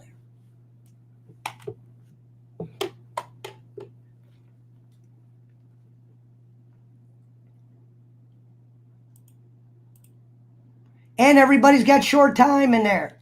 A lot of the people I was locked up with were on their way out the door, leveled down to where as long as you didn't act like a whack-a-moo, like even Gary, my friend that was here passed out, he got punched in jail. That was the story I wanted him to tell. When he was friends with a dude, and the only reason why the dude punched him was Gary made like a joke with a shampoo bottle, some kind of like, I don't want to say a homo joke, but he pretended a shampoo bottle was his dick or something. And the Puerto Rican dude who used to work out with this dude, Gary, they were friends. They used to be workout buddies. But because of how Gary joked with them, this guy didn't joke like that. He hit him. Meaning how the dude had Puerto Rican pit tat on his back. He was looking at it like, you don't joke around with like gay shit in the joint in the shower. Because people that don't know you looking at you might see Gary joking around with shampoo bottle and he's just some menor kid not knowing that you can't crack jokes like that. People are going to think, those two are sweet or whatever. And dude had to punch him out where his eye was black as fuck. No cops got in trouble. Cops tried to get Gary to say, because you're not allowed to get beat up in there. The cops will try to force you to say who beat you up. You know what I mean? Knock on wood. 0 fights and wasn't asked to be in one. So, got lucky.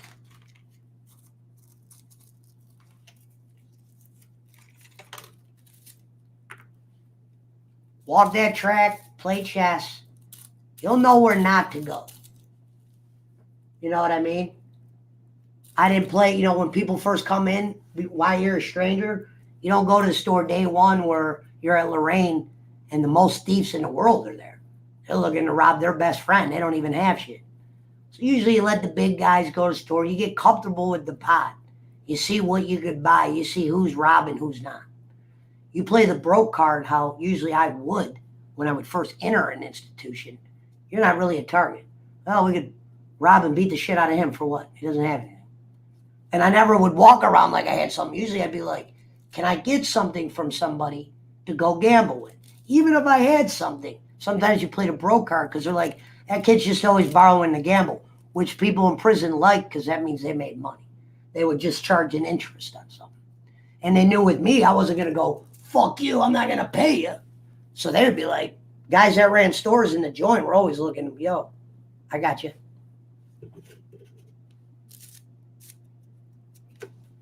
But I was able to make a way not to go to the store because I wasn't calling my mom like, Mom, can you send money up here? No, I got a closed box once. I wasn't going to be stuck on that phone. And it wasn't like the phones nowadays where you actually get minutes. These phones were fucking, you had to get somebody from the jail to call your house and get it approved. The number approved. Nowadays, guys are Facebooking. My dude was in federal prison yesterday, and he was Facebooking. I was like, what the finger? Whether it was illegal or not, these guys are Facebooking in the joint now. We didn't even have a phone in the place I was in. There was weed. I smoked once and I felt stupid because I was like, dude, if I actually got caught fucking around, they could recharge me. I'm on my way out the door, I'm smoking weed. Or if they did urine me, they put you in the yellow suit and you go to the hole first. Where you wear that yellow suit when you get out of the hole so they know you were a dope smoker or a trouble starter. Usually the yellow.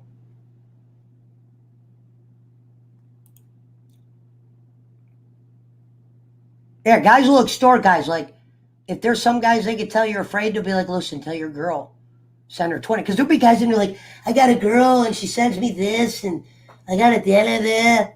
And then some dude's like, whether he would fuck you up or not, he might say, I'll fuck you up if you don't give me this or make you feel scared or say, I'll be your helper. Meaning, if you didn't pay him, there's a chance he might not even want to go to the hole or he might just be like, done with you or some shit. You know what I mean? Because I always said, man, go to that hole. You know? And I knew, Nemo, we knew somebody that got extorted and got sent to another prison. Joe Anderson, this white dude I knew. He was huge. He was with me on my first number. We had a volleyball team called Men Are Legends. Me, him, and TK. Rest in peace. TK died. Joe's back in jail for beating somebody up. He beat somebody up to where he got 10 years this time. The first time he got 8. When I say beat somebody up, this guy leaves usually the guy he beat up inches from life, which would make no sense because it wasn't like the guy fighting you was even a target. This guy would be fighting for others. And you'd be like, dude, why wouldn't you just kind of like slap? Why do you have to almost kill a kid that you could manhandle with your open palms? But this dude got 10 years for another 10 for smacking people around. But he was extorting white dudes. He's a white dude. He was extorting other white dudes that he knew from our county, where he'd be like, listen, this dude over here is going to fuck with you. You give me this, blah, blah, blah, blah, blah, blah, help me out at store, some amount. Usually they'll get a guy where that guy always makes sure they get that. Even though they're not even really their protection. They're just saying that. I was always prepared for that. Even if it was 4 guys that courted me and said some weird shit. I was always prepared to go, I don't have nothing. Or I'd let guys run a store out of my box to where he just stole somebody else's shit. So I dare you to steal my shit. Because now you stole red shit. So the guys I'd let run stores out of my box were usually guys that, they weren't going to be coming after me if something got taken. Because they know I wasn't taking it. Because what happens is people run out of room. And they want to spend more money than they have. Like guys that just have it going on. Women bringing shit up. Guys that are already rich, they want to fill up, they want to spend money at the store that you can't. They put a limit. 90's up. And then your box is only so big. And there's a lot of guys that don't have that much shit. And I remember I wouldn't get much shit from the store because I never really got outside money. I'd make most of my money in the barrack, except for state pay, which I would only buy coffee and Kool-Aid. You only got $20 for state pay, but I bought all coffee and Kool-Aid. I'd make Foxy's all day and night. I never had a visit except for a couple times.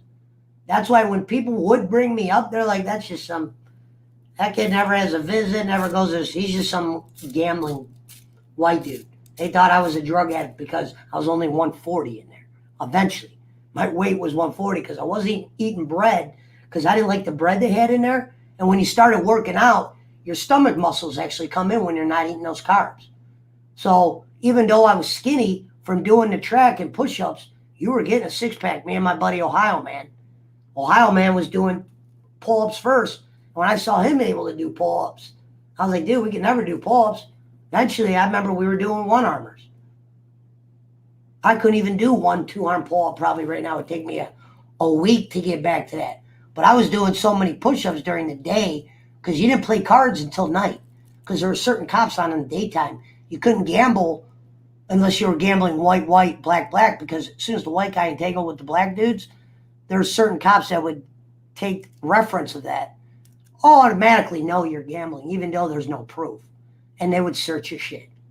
And a shakedown sucks in a lot of situations because usually guys are running stores, and they got a lot of shit they don't got a receipt for. And the cops will take it, be assholes. They took all my shit thinking I was going to get beat up because they know I didn't have the right receipt. Red didn't do my receipt. They took all the stuff. They're like, I don't know who this stuff was, or you got it, blah, blah, blah. They had an idea.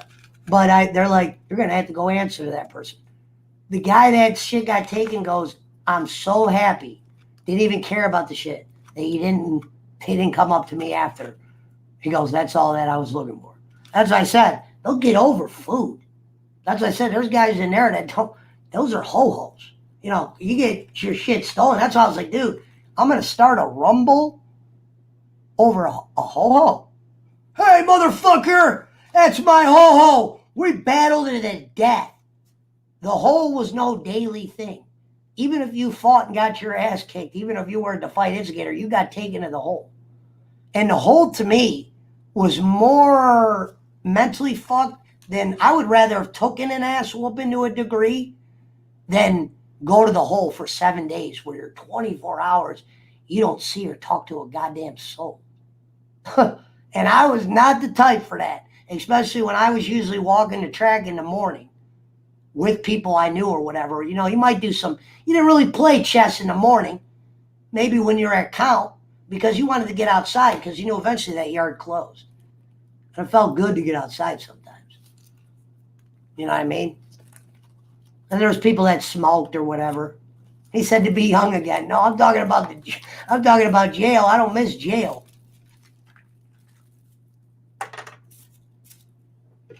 But yeah, that was the dumbest thing I did there was smoke weed, because if I would have got caught with the weed, which I never had weed on me, I'd always get it and smoke it right away.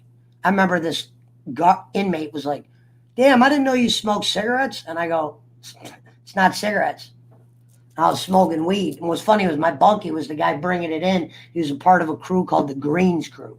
It's the inmates that work outside of the prison. You had to have extensive time usually to be in part of that program. They had a dog program. But you got to have like 5 years to be in a dog program. You can't just be a year guy.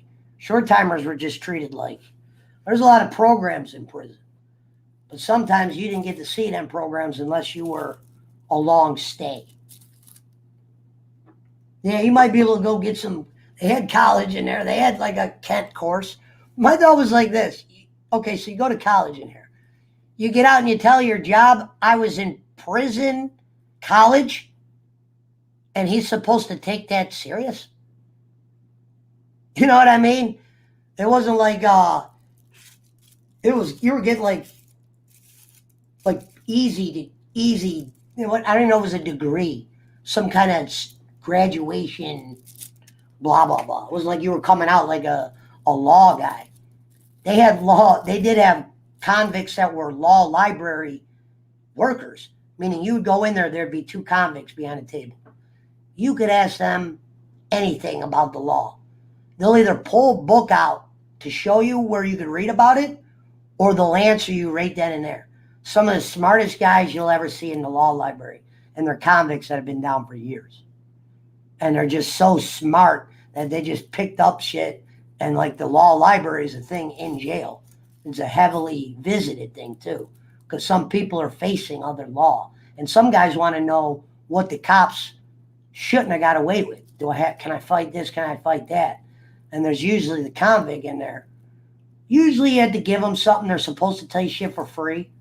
But like out of like respect, you go, here's a soup.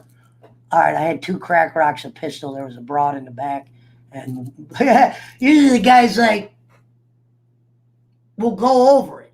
Where you're like, damn, these guys are in jail. You know what I mean? Old dudes, glasses on. Some guys that have already been down for years. Smart enough to be a lawyer, but convict enough to where they would never even get a chance to be one. Yeah, they had a lot of drugs. They had kids nodding out on the baseball field. I didn't do any drugs in prison except I smoked weed once. Coffee and the Kool-Aid, the fucking Foxy. A Foxy is a Kool-Aid contraption mixed with coffee. So picture what coffee does to you. Mix that with Kool-Aid, sugar. And then you put Jolly Ranchers in it, more sugar. Shook it up till the Jolly Ranchers melted. You did that. You usually drink one of those, you were up, you were going. You know what I mean? I didn't do the drinking hoot shit. Guys, that shit got you too drunk and smelled like shit. But those Foxies, I don't even know why I don't drink them to this day, but I would drink those motherfuckers and I would love them. I remember standing in line for the ice machine because the ice machine becomes a line where guys in the summertime will be at that goddamn ice machine. And there'll be guys that'll be holding 4 containers and you'll be like, motherfucker, you got 1 container. This guy's got 4 containers and it's the guy that always has 4 containers and usually is not a guy that's going to get smacked around. He's hoping that you say, hey, man, maybe come with 2, because sometimes if the ice machine ran out and these ice machines weren't always like up to speed, they would have problems to where they would take an hour to fill up. Cops would shut them down. You'd be in 90-degree heat, just dying. I remember the power went out and they had to lock you down to where you can't go nowhere. And it was dark out to where it was so hot in there, they were taking the lock and the sock and they were trying to smash the window. The window didn't even break. And the cops weren't going to run in and get them because you're on lockdown. The orders are up front. There's a lady up front with a guy. All the lights are off. All you hear is inmates like making noises on purpose. They'd be like, making animal noises, shit, screaming. It was this one day, it was 100 degrees in there. It was going on 2 hours. We're in a power outage. It was dead summer. You're with all those guys. There were some guys that were like, fuck it. They put their box lock. Some guys just usually had it as a weapon. A box lock and a sock. And I remember these 2 guys went back there and they were trying to smash the window and they couldn't even break it because the cops weren't about to come in there with no, unless they had flashlights and shit. There were 2 cops going to run into a dark spot, especially when a lot of these fucking guards have never even been in an altercation with an inmate. Some of them are just probably praying that doesn't happen. Because I've seen a few where the 2 guards that were on duty, when the fight broke out, they couldn't break the fight. It took hitting the man down, which they usually hit off jump. There might be some guys that might be able to break it up. But this lady hit the off button. These 2 guys were fighting. These are 2 random guys. Cops were trying to get between them. They were throwing them off like feathers. Before you know it, you hit the man down button. All cops start running in. The yard dogs from outside. And usually the yard dogs, let me tell you what the yard dogs look like. The yard dogs, if they didn't have a badge, if you walked into prison, you would think the yard dogs were straight convicts.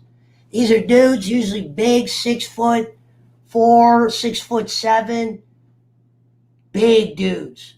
But they look like convicts. They don't usually talk the same as cops. They're usually walking around the yard. They're usually not doing the count. And then we call them yard dogs. And they're big dudes that usually want to talk shit. You know what I mean? They're probably looking for an inmate altercation.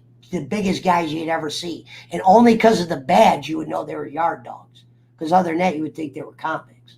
Because of the way they spoke and acted and how they, conducted their business.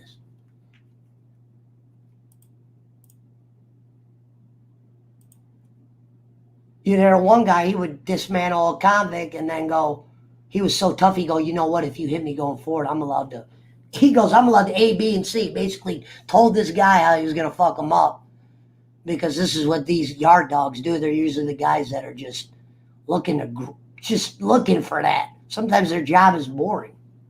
You know what I mean? You're usually not in Lorraine. Like I remember I was screaming at one of them and I didn't know it was a cop. I'm like, hey, they're like, dude, that's a fucking cop right there. I was like, what? Because in the winter, they start wearing these giant ass coats. And you don't even see the badge sometimes. They're just walking all slow. Yeah, you'll have the normal cops in the barracks, walk guys there, but there's always yard dogs. And they never look like the ones you want to fuck with. two times. I've never seen guys 6'8", 6'9". I was like, Jesus. I remember there was a gay guy in there, 6'8", and I cracked a joke. He talked really feminine. And I made a joke about his voice. It was a harmless one. But somebody came up to me and they're like, dude, that gotta fuck you up. And this was like a straight homosexual dude. But it turned out that this dude was like a legit fighter. Meaning he wasn't a good fighter, but he was like a legit one. meaning because he was gay, he usually got in fights all the time.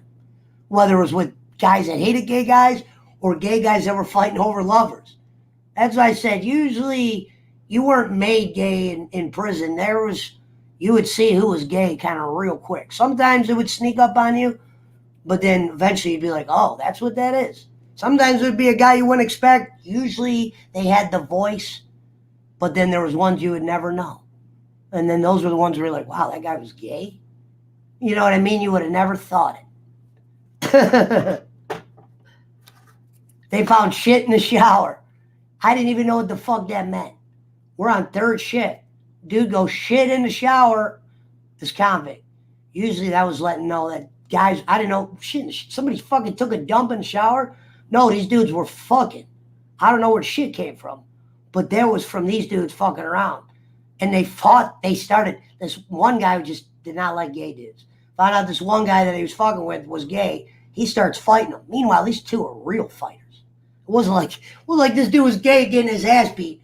The one dude that was doing the fucking on the real, he might have not been gay before prison, but he went to prison and became gay for whatever reason. So usually these dudes were fighting. And you would think like these would be bitch guys. No, these are usually guys who are like, damn, that guy could swing like that.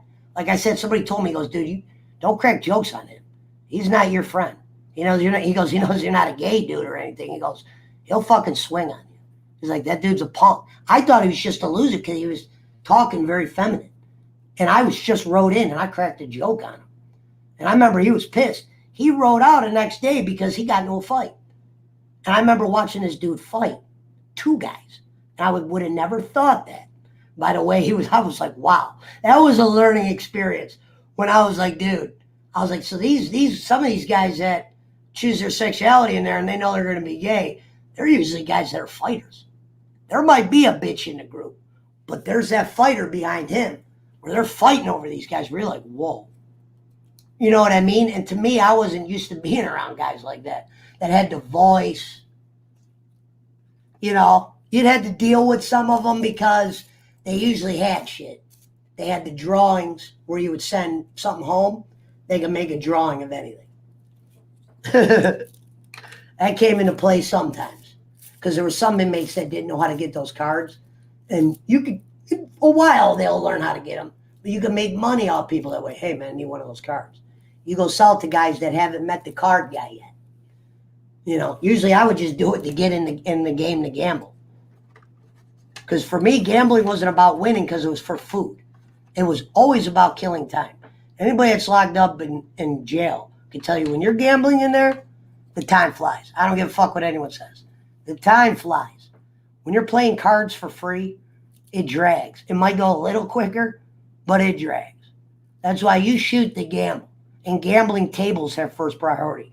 Meaning if I was sitting at a table and my, guys that I was usually cool with would go, hey, we got to sit there. We're having a game. If I was playing some other guy in a game and I said, no, me and my buddy are playing. Unless we were physically gambling had first priorities at those tables. I mean, that's not a rule the cops would make. That's like a inmate rule. You just kind of, you're not going to be like, hey, no. You know what I mean? But I always won usually, or I'd play winner or be in the gambling game where I got to be at a table. Some guys would have to go play at the racks because they were playing free.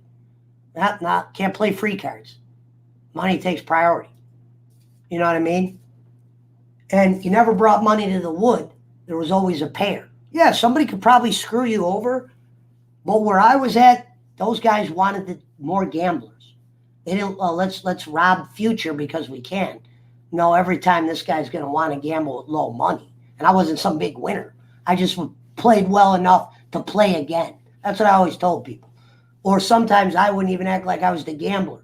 The guy I was partners with knew we were gambling, but the idea was when you meet new people you didn't know, well, don't make me the gambler because if they did want to take advantage of me, they are. Make them think they're paying you. So if they are going to double cross us, we don't know them, they're probably going to think twice before they fuck your money up. They know I'm putting us in the game because some guys, I wouldn't expect them to pay in the game because they weren't as good, or they were a lot better player than I was. So we could be in a game and yeah, they would throw up their end of the gambling. But if I costed them the game, like some people would say, I could beat, like when I was first started playing, they'd be like, I'll be your partner if you're throwing up the money, but you're not good enough yet for me to throw my money up with your money. That's how a lot of that shit was. Eventually, I got to that, but in the beginning, no. But I also, these guys weren't my partner. I would try to pick my own partner where I knew who I was picking. And to try to get them to be with me, we're like, I'm not going to be your partner. Hey, I'll put us up in the gambling. So all they heard was gambling. White boys got the game. Oh, I'm in. I don't even, and they knew I'd cut them in because I'm not a piece of shit. I would just say, look, you got to act like you're the gambler, though. In some games. Some games, it'd be cool, 2 parties. But a lot of people, like I said, I'd be gambling would be strangers in the beginning. Because eventually they'd be like, I don't want to play you all the time. Because it goes back and forth a lot. You know, as I said, you learn who's good. You learn, eventually the sharks, they end up bouncing off each other. Like, yeah, we could get into some wars here and there.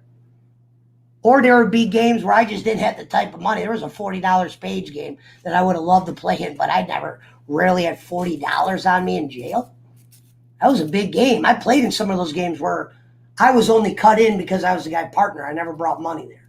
Eventually, when I was playing chess, people would think, they would assume I was that good at cards. I had to get taught on cards.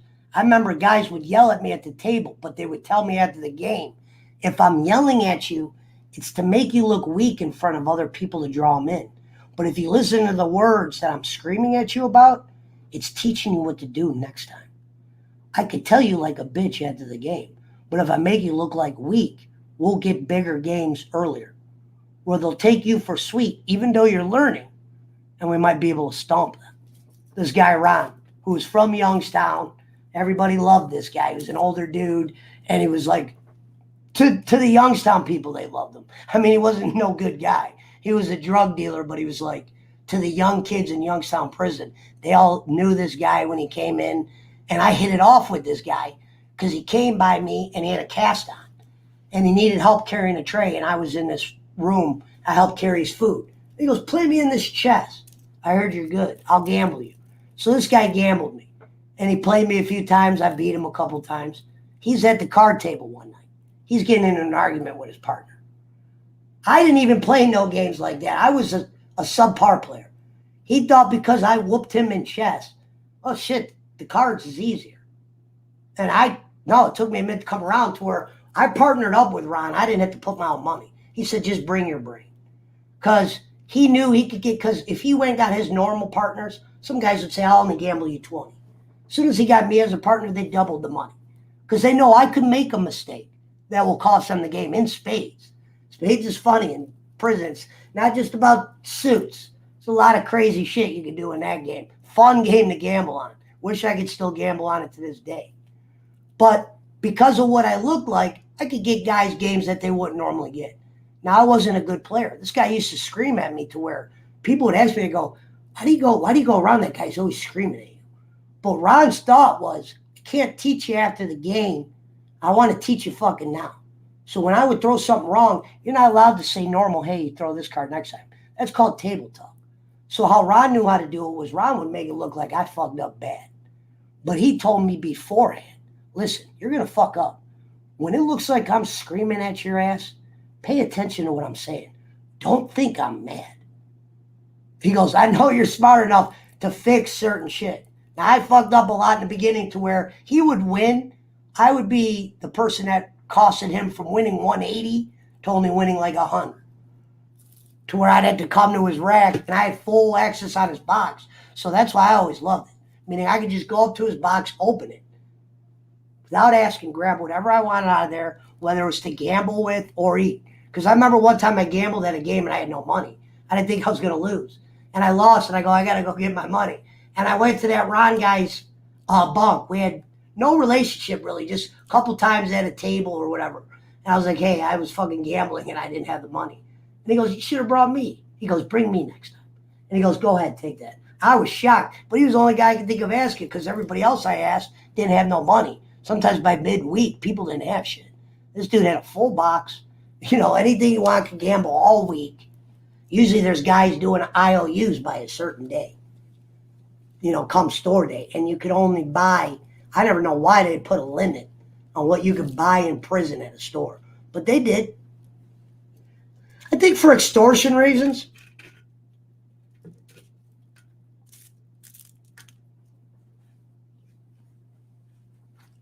But yeah, what time is it? All right, I'll end at 1. So we'll go 24, call it a night. I'll roll up one more good nighter. We'll get the fucking Pesci Power Album music going.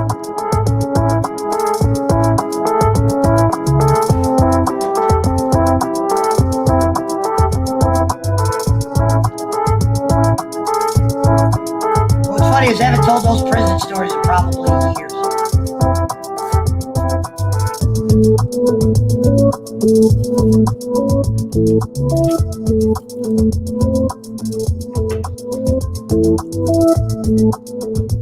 $80? Yeah, it was about there. 75, 80. Yeah, like I said, Nemo, because people had cell phones and shit, and it was hard to call cell phones. I know they changed it, but I was like, you know what? I only had my mom on my call list, but I only called her because she would want me to call once a month to let her know I was alive. And she didn't want my dad to know I was in there. I don't know if she had to tell him. She told him eventually, but she was trying to hide the shit. She tried to make it sound like I was in count. So I was like, don't send me no money. I was like, I'll just eat shit in there. I don't need to go to the store. If I do, it'll be for like shit I really need. There's jobs in there. Like I said, the first one was sweet because there's cigarettes to roll. I'd roll cigarettes during count. Dude, that was my thing. Like when I thought about going back to Lorraine and I could roll cigarettes for people, I was like, damn, how am I going to make money in Lorraine? That's when you first ride in, you don't have none of your shit. You can't even go to the store for a week. You're not even allowed, you know what I mean? That's the fucking worst. Worst place for a child, too. You have to learn to eat. Mega fast. As you're sitting down, keep in mind, as soon as that first guy sits down, as soon as the last guy sits down, the first guy's getting up and you're leaving. So you better sit down and in Lorraine, you're usually getting walked by yard dogs. And they're hoping they get to be yard dogs. Because like I said, these guys are like, damn, they look like Hercules. You know, you might have some like average sized guys, but in Lorraine, the ones that walk the yard, they were fucking giant.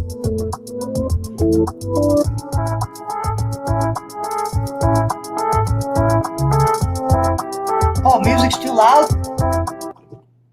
Oh, you said the music was too loud? Damn, it didn't sound loud on my end. It gave me, Elva, what do you think made it? It's coming out of my wireless speaker. What would make it loud if it doesn't sound like it's coming loud here?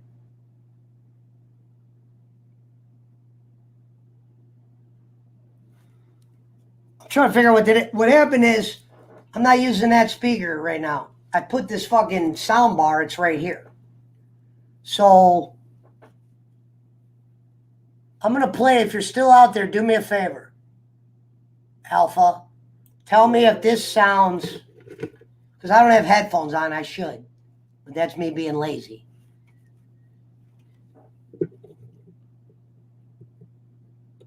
I like how super loud this mic goes. Okay, I'm going to play 2 beats. Tell me if they're, loud enough to be played. It doesn't have to be silent. Let's start off with this one.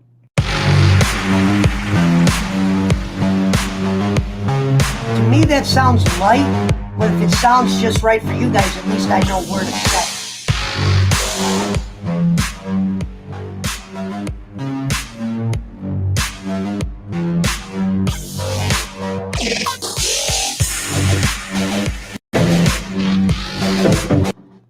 So that one, maybe 2, yeah, well, the speaker's right there. I'm probably going to have to do headphones. So right there, gaming, what did it sound like? Just too loud? Like when I play the clap. So like,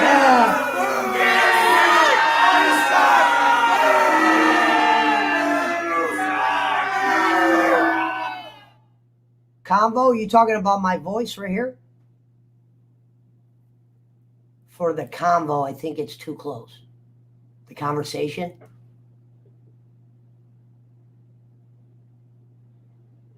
Damn, this thing picks up everything.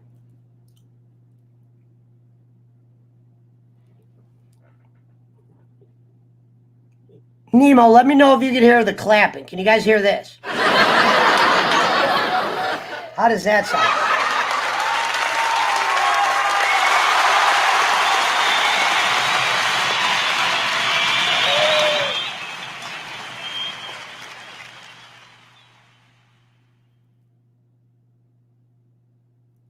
Okay, now the music and the sound is too close to the mic. Gotcha.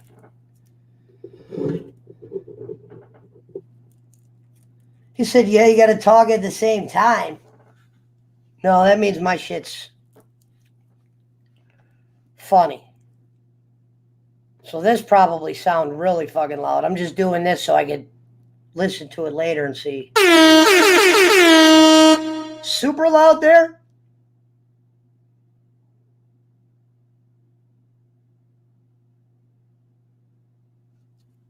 Damn, I knew I was going to have to do headphones.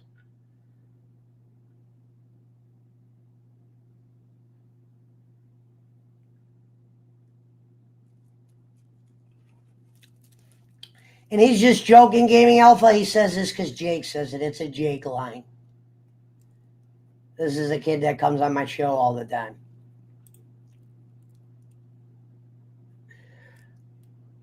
Oh, that was way loud. Really?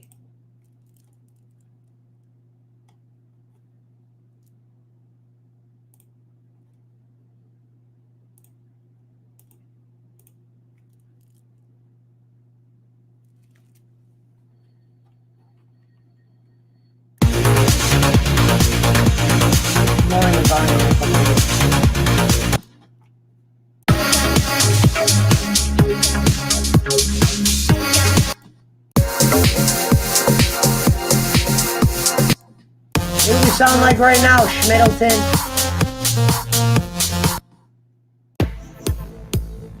I'll probably start wearing headphones tomorrow.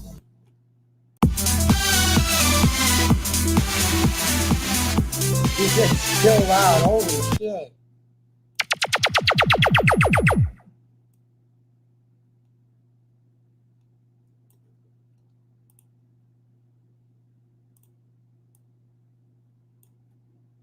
No fucking wonder.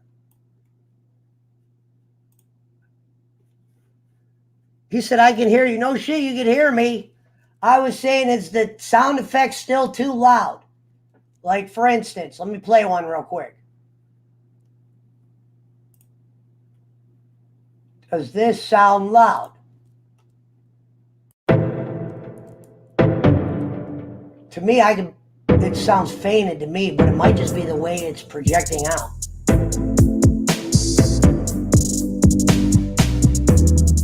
To get that mixer going. Well, I'm just gonna wear headphones. What does it sound like right now? Schmidt still fucking blaring?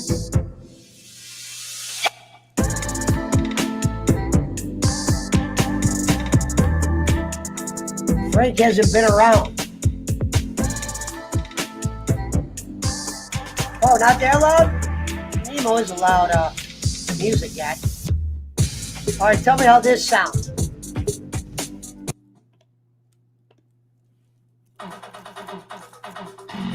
Might be a little loud.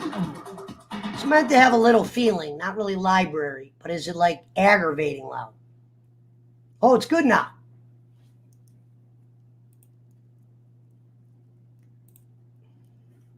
I'll have headphones on next time. I think I know what's going on. Literally, there's a speaker in front of us.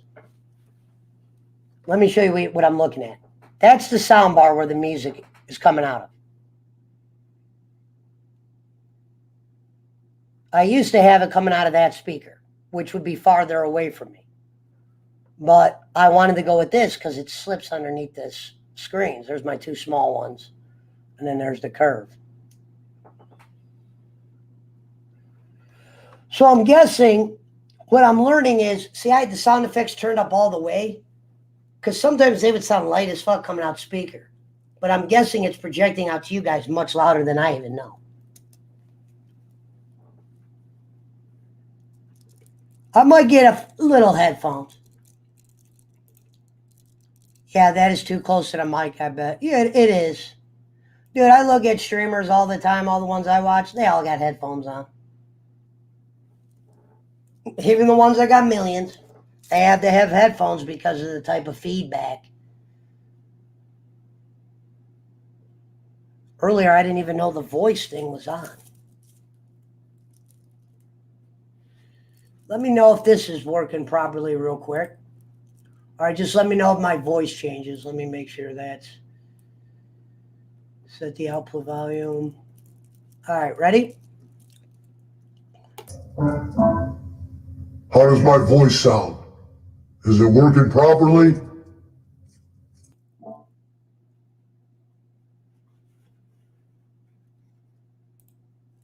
I did turn on the voice.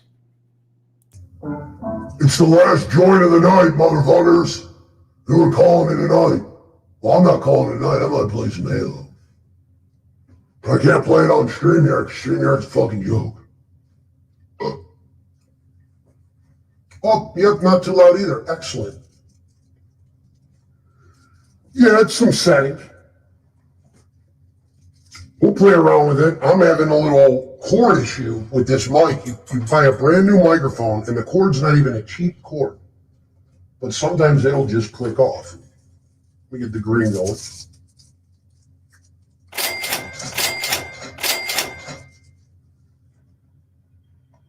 Oh, that was probably loud. Okay.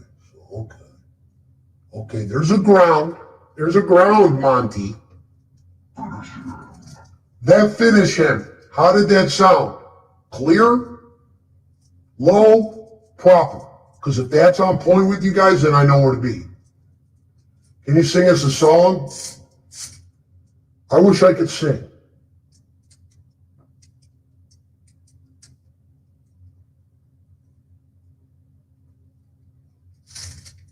Oh, shit. My fucking voice is on still. Sorry. All right, so the voice is working. Sounds good now? All right. Well, I could do you one better. I could. And I'm gonna sing a song about Jesus. Jake, we miss you wherever you are. I don't know why you turned on your boy. But no hard feelings. There's always a motel. Remember Tom Bo-Datton? I'm Tom Bo-Datton. We'll leave the light on for you. I stay at Red Roofs all the time. Because I never would want to do Motel 6 because it felt too ghetto. The Red Roof was a little bit of a higher. Yeah. He is mad at me, Gaming Alpha, and I didn't even really do anything. Jake's kind of going through this phase where when he gets cool with somebody, he's just telling everybody to fuck off. I didn't physically do a thing. He is like stuck in like a wrestling world where, I don't know, but he's had a month to where he's randomly gets mad at somebody and he like kind of blocks him. He didn't block me on all platforms, but he like removed himself as editor. I think all I did was crack a joke of some kind, but I don't even think it was that bad. Like, I was almost shocked that he took it to the extent he did.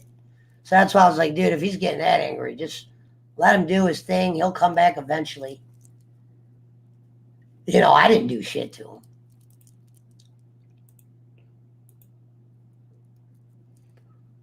But yeah, that's another thing. When sometimes, like, if Brad was in here, even though Brad wasn't a problem for Jake, Jake would just be on my show and he would start telling people to fuck off.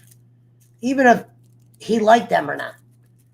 And he started doing more of that the more comfortable he got. I wasn't against it, but there's some things you got to be like, yo, take your foot off the gas. But if you tried to be the guy to tell him he can't say this or that, he would just get really angry and be like, well, you don't like me, I won't talk to you or something like that. And you're like, no, bro, you're just trying to give you advice. But I'm not going to run back to nobody because I always told them there's no crying here. So if you're crying to get me to run back and feel bad, I'm not going to feel bad.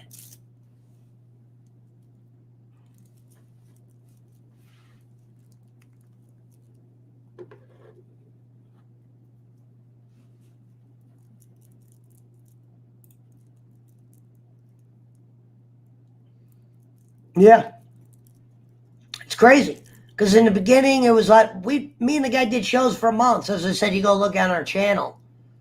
We originally, the show I was supposed to do before it became the Pesci Power Hour and everything was me and Rome were going to do a like wrestling show. But I was going to have Jake come on there because I was always like, Jake's funny sometimes. And in the beginning, he really didn't know anybody, so it wasn't like he'd get angry about things. It wasn't like, all right, I'm leaving. Or this or that, to where it became what it did. But he definitely had more people treating him nice than mean. He might look like he was being trolled, but he ends up trolling himself with his feelings. To where he might block somebody that was a good dude. Like I said, he's mad at me, but if you asked him behind closed doors, like you'll hear people ask him on a show, he'll start bringing up something, but he doesn't actually have the answer. And that's why, and I've never said this to him because like I said, I'm not going to go cry. You don't even know why you got mad at me. All I said was in a group chat, I'm out. You don't even know what that meant. You thought it meant no more money for you. And that's why I was like, you're going to get mad at me for not giving money? What kind of friend is that? To where he turned it around where Pesci rubbed it in my face. No, I didn't rub it in your face until you made me sound like a bad guy. And I said, think of the things I did to strangers that would be like, damn, this guy Pesci sounds like a jerk off. Because Jake will just meet someone and go, hi, I've been dealing with some things. Trolls, fucking, yeah, they wanna. And somebody that's a stranger will be like, damn, why are people fucking with this dude?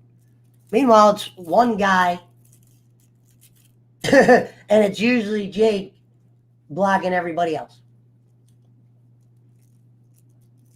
Exactly. Welcome to the ban list, brother. It's been happening a while. Nemo says he needs money. Well, when I say money, like money for bits. Like you give your kid at Chuck E. Cheese. He was like, Pesci said he gave me thousands. I said thousands as in over 1,000. If you add up the packages that got stolen. I know they didn't make it to you, Jake, but you think I lied about sending you figures? That I boxed up in front of you? Told you it's on your way? You told me packages get stolen? The Amazon shit made it to you. He had a microphone, figures, and I gave him a bunch of t-shirts. He blamed me for the neighbors that steal them. I'm like, how does the mail carrier not know how to find your address? It's 2021. And why is he thinking that the neighbor address is the address to where he's like, you know what? I can't find 2134 Shit Creek. I'm just going to put it over here on 4138 Albatross. I never got the package back. And then Jake turned it into, I never received the Pesci package. Well, you received most of them, but he rubbed it in my face like I did it on purpose. Like, dude, you think I would make a living off lying to you about used items? These weren't free. I mean, like, these weren't shit that I was buying from the store. They were shit I already had. Toys. Stuff I wasn't going to use. It was a $40 microphone. And the point of the microphone was so he's not carrying around his computer and he could do a voice mod. But he would rather just do it off his laptop and lag and type.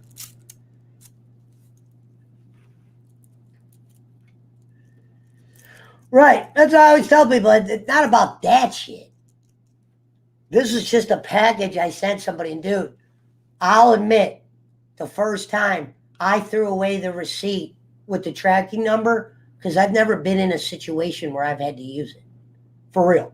Maybe when you're on Amazon out of curiosity. But when I've mailed something from a FedEx with an address that's right, I either got the package back to where this when I first started sending packages out there, I didn't pay attention where that receipt was. I remember I lost that bitch. I was doing 24-hour days sometimes.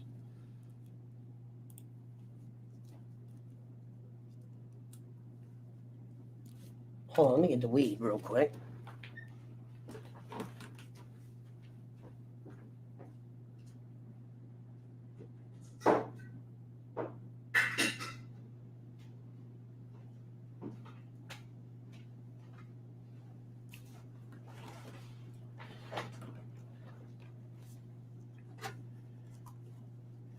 But at the same time, he'll be back around one day.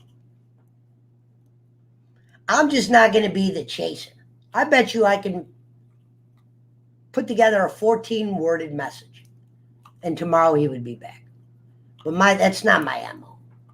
And it's not like I'm bringing him back at the moment to do what? He's feuding with so many different people, he'll just take the time on my show to feud.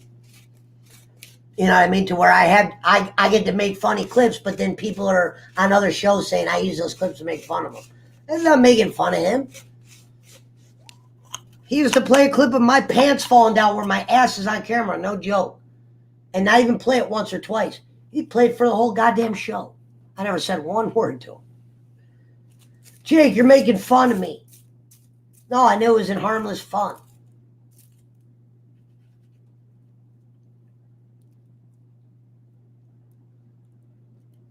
They didn't send it back to my house, Nemo. This is Mississippi, where I didn't realize how fucking trailer park. Because if my neighbor had my package, I'm getting the authorities. That's some serious. Hey, guy next door is taking our packages, sir. Why FedEx is putting them there? Like, what is your house not listed? All the Amazon packages made it. But the shit I sent him from here, my house, that was already like items I had. I sent him a belt, a $30 belt I got at the SmackDown when I was ringside. I thought he got it, and his like nephew got it, and they just never pretended like they didn't get it. Because when Jake thought the first time that first package didn't get there, he thought I was going to buy him a whole new belt. This time, just buy me the belt off, blah, blah, blah. I was like, bro, we got to determine why that first box is vanishing. We're talking about mail vanishing, Jake. They're saying like sending a box of weed, and if someone gets your box of weed, you're not going to hunt it down because it's weed. This is legal shit to mail. And they're not even items of great value. It was a briefcase, and inside the briefcase I put a microphone. He wanted the briefcase for his Halloween costume that he never wore that I bought. Some of this shit couldn't be sold. It was like used. Some of it was toys. Like, sure, maybe he could have sold that belt. It wasn't like an authentic John Cena belt. It was a goddamn fucking $30 plastic, ready to be set on fire belt that you'd get a toddler. He said marketplace. Well, the people that got the package, I'm not down that. Or they gave it to their kids for Christmas. Kids! Santa came. Oh, shit, is that a handprint on my wall? Yeah, he's going to have to repaint that. I still got painters doing work. Like, this couch ain't going to be here.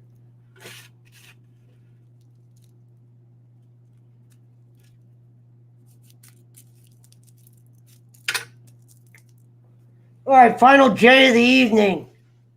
Let's get a little J music going. Check the vocals and locals.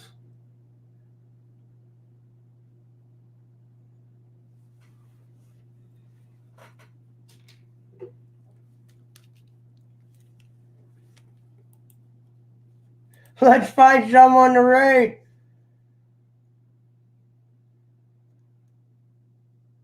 Yeah. What's funny is Jacob, it's like he can't even give people a straight answer why I'm gone, and it doesn't make any ludicrous sense. I don't think so, because you heard him arguing on the show today that I didn't even make a comment on. Somehow I just got sent a clip where he was brought me. I even brought him up, but he brings me up and he goes, "Well, Pesci said he sent me thousands. It wasn't." Dude, when I say thousands, it was over 1,000 when you add up the equipment. I put an S on it. My apologies. I'll send you screenshots. You got the screenshots that go back before June, Jake? Because, yeah, remember, I started sending you money before the Pesci Power Hour existed. When you showed me, he always says, I showed Pesci Twitch. No, you were one of the first guys over there from the bowling alley I met. And you had some people over there. You didn't show me the world of Twitch, Jake. You just showed me some good-ass motherfuckers in there. which he was compensated for.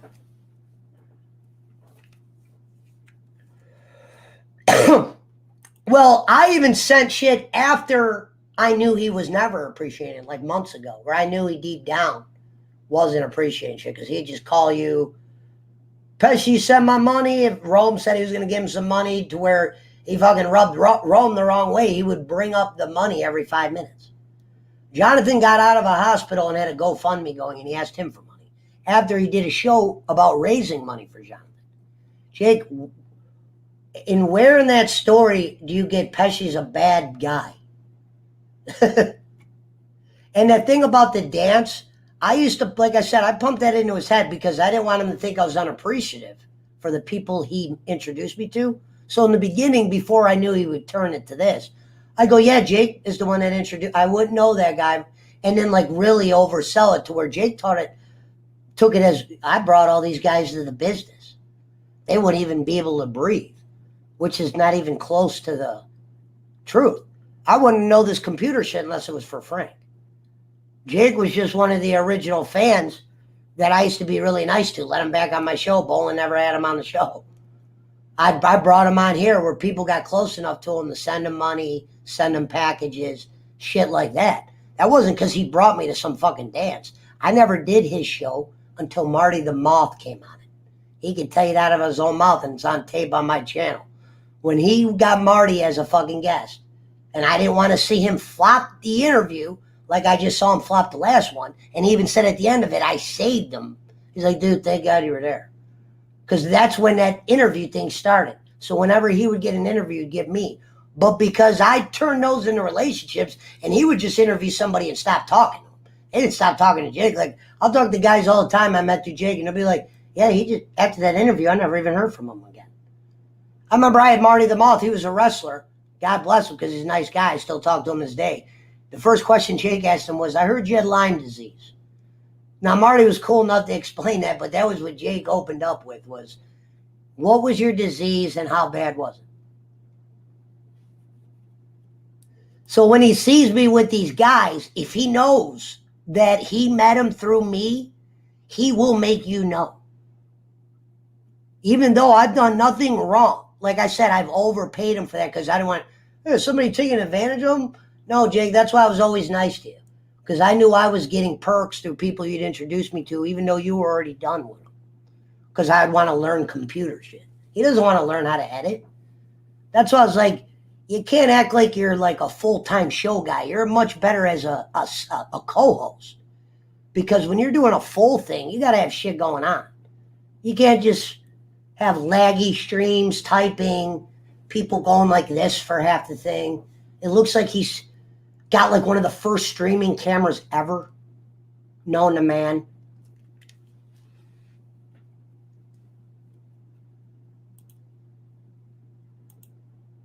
And dude, he asked me for money the other night and I gave it to him. I thought it was funny because I could see the picture. Can I have some money? I said, yep. And then he unblocked me from Twitter. And then the next day he unblocked me from this other thing. But if you ask him, we're stone cold enemies.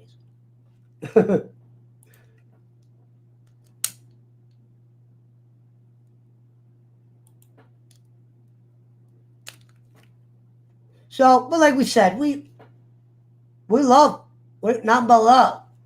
He's the one that wants to create new communities when he had a solid one.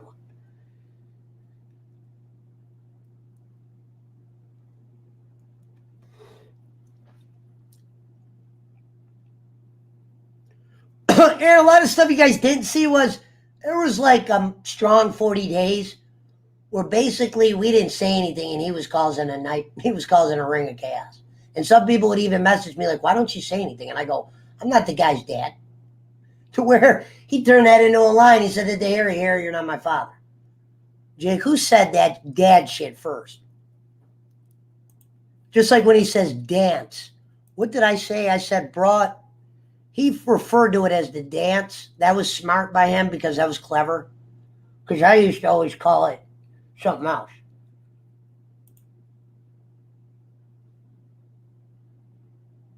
But he could always come back. But I'm not reaching out like, hey, man, I'm sorry, let's be friends again. No, you told me to fuck off and I never did a thing wrong to you. Right there, that's like a red flag to me. Like, yeah, do I need to be around somebody that I never did anything wrong to? And I'm painted the villain like I was with Bolin. Bolin painted me out to be Hannibal Lecter. And all I did was a show about the Punisher with a guy that didn't even mention his name one time. And all I ever gave the guy was money and help.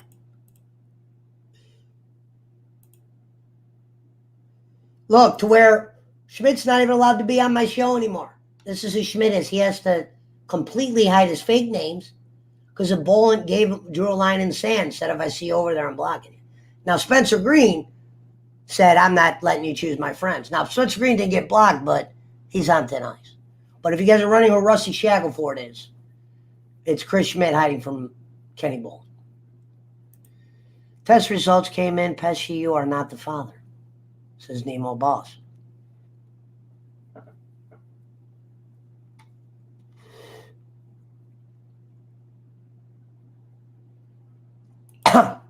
No, he says I did a show with a guy that was his stalker. And he got mad and he just blocked me. I didn't even have a chance to defend myself. And the guy I did a show with is, I mean, really harmless if you ask me. Yeah, Schmitty's Rusty Shackelford. He's hiding. See, what happened is Kenny wanted me to block somebody. I didn't block him. In his world, if you don't block certain people, he will get rid of you.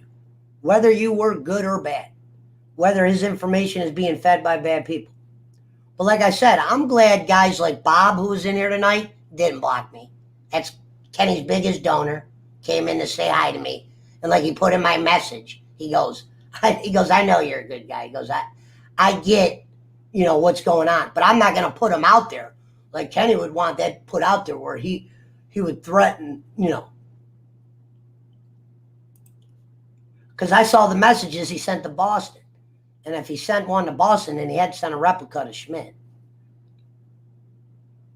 He thought Schmidt was under hearing Kenny's name. And Kenny thought I was promoting the fake Kenny Bolin on the show and thought I was highlighting some fake stalker's comments. Meanwhile, Schmidt.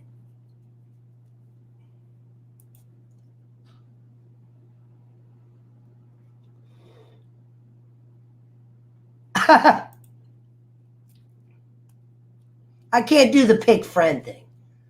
If I was on a payroll, I'd make sure I go talk to the guy that I would have to not be able to talk to anymore and explain to him it's a money-driven decision.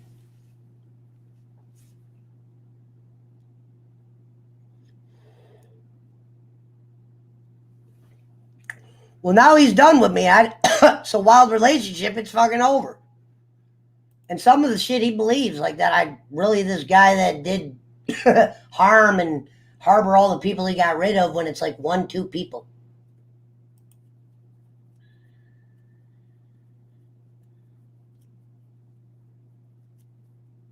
No, this is Schmidt. This is not Phil. Don't put that shit, Schmidt, because they'll believe that. Somebody will go send that.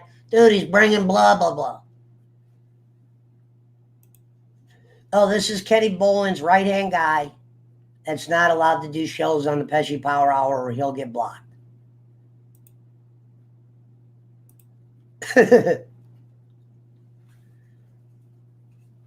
I wouldn't be able to look at see, why I couldn't do that is put the people aside that I just met. I wouldn't be able to look a guy like Nemo in the face and tell him, oh, yeah, I got this guy that tells me who I can be friends with and can't be friends with, so whatever he says goes. I couldn't look at these kind of people anymore.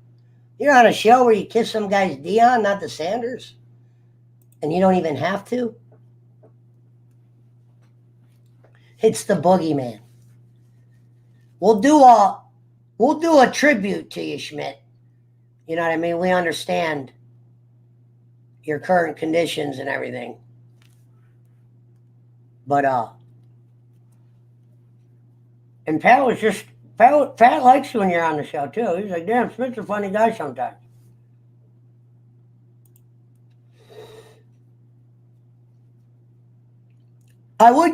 Waters will still come on. Schmidt's not allowed to do my show anymore because the guy that blocked me said he'd block him.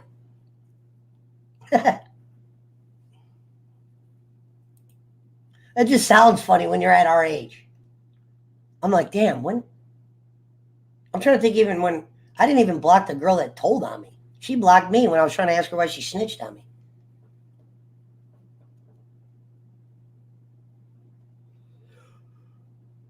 Yeah, but I was asked to defriend somebody. Basically, I was asked to defriend somebody when I didn't defriend them. It wasn't something I did of militia. He goes, you got to block this guy. And I was just like, If it would be one thing if the guy he's not perfect, but it wasn't the time for that. This makes zero sense. Reason why he put something like this is he's just trying to hide who he is. I don't do shows unless it's JJ and Brian Danielson. And you know the sad part is, Schmidt, look at this. Let me show this guy fucking something real quick. Let me show you what. I'm not mad at him, but I'll show you what a piece of garbage he is.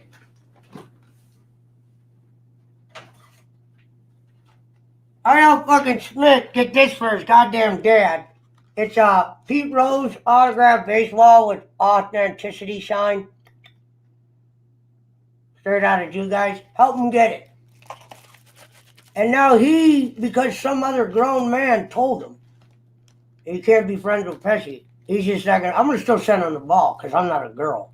But he's not allowed to be friends with me because I don't even know what the fuck I did. But I just couldn't imagine being like, even if the person was like some guys, yeah, you could get rid of, but yeah.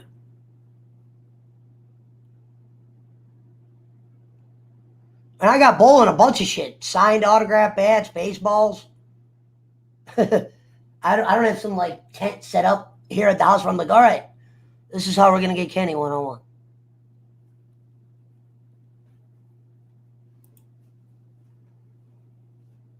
Here come a dime a dozen up here. He goes, I'm not doing any shows. What I'm saying is, how did you go from the show guy to just doing 0 shows? I'm not doing any shows. No, that sounds like scariness. I didn't even have to, I just knew that was going to happen no matter what. Anybody like Rusty Shackelford? He said, LOL, this guy. Jacob, like I said, it's one thing if it's like Servat putting weirdo cream, but I don't even have that guy come on here. The guy I had on my channel was a guy Kenny was cool with a couple months back. And like I said, one night, they're just not cool, like a Jake situation. Not because of something that was done, like, wow, you can't come back from that. And I've had problems with the guy he had problems with, meaning I just smoothed it out. I didn't see eye to eye with the guy for a while over something different, over something that he wouldn't have understood why I was mad, because it was something to do with just, you don't tell on people, period, whether they're bad or good. Like I always tell people, if I could destroy you, I probably wouldn't do it because I'm not a tattletale.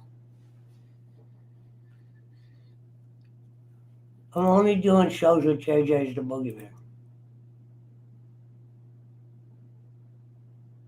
No, what I was just saying, Rusty, is you could just go from talking to somebody like the way we talk, and I've never even done a wrong thing to you.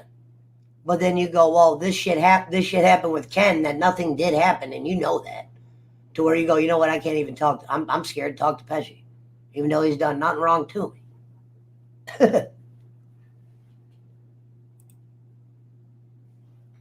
Exactly. Well, I always knew because I knew one day I was going to have to see those guys again. Like I said, I was no tough guy. You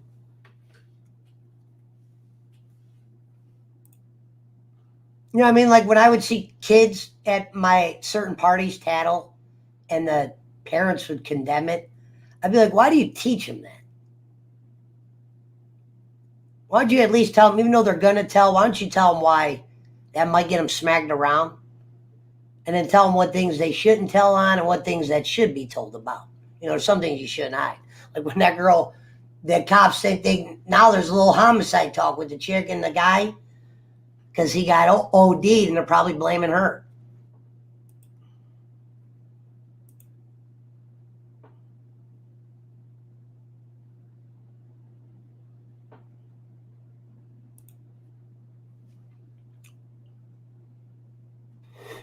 Yeah, but even if it was JJ, what do we give him? What do we say that he can't hear? Be one thing if, like I said, if we were saying something that's not true or blah blah blah. But you're not answering my question. Why does that mean you have to stop talking to me? If you deep down know the guy didn't do something. Like that would be like me blaming somebody for stealing and I knew deep down they didn't steal.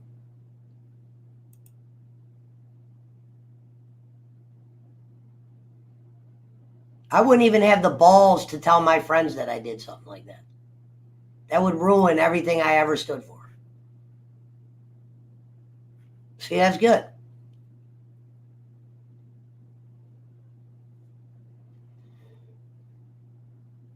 Now, if someone's going to, like, your kid's drowning in the lake or something like, yeah, you better.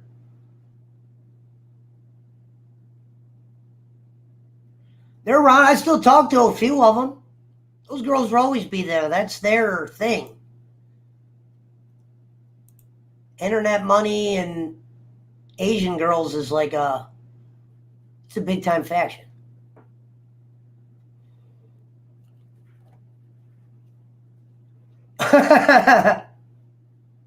Well, we'll see about this. Because we haven't seen you in days.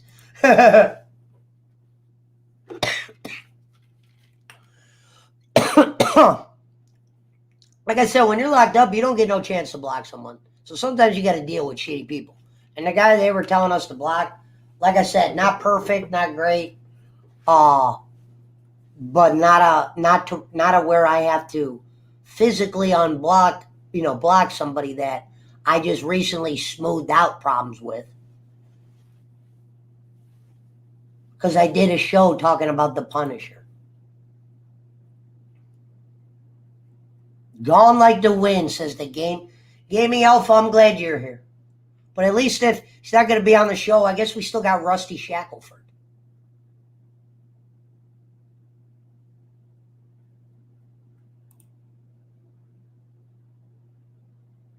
Fucking Kenny messaging Boston. Heard on Pezzy show they were talking shit. Wasn't even talking shit about him. I was doing a show about I'm not going to bring him up anymore. And he goes, he lets the fake Kenny Bolin in there? That's Schmidt. That's why I was like, Schmidt, you got to tell him that. This guy thinks that I'm harboring real stalkers. And meanwhile, it's Schmidt and a couple other guys fucking around. Stephen Mann, did you get your tickets yet? I wonder why I wasn't offered the tickets yet. I was supposed to get floor seats for wrestling. I only go if you're on the floor. I would never sit in the stands. Like I said, the fucking last one was boring, and I was around a smelly-ass motherfucker.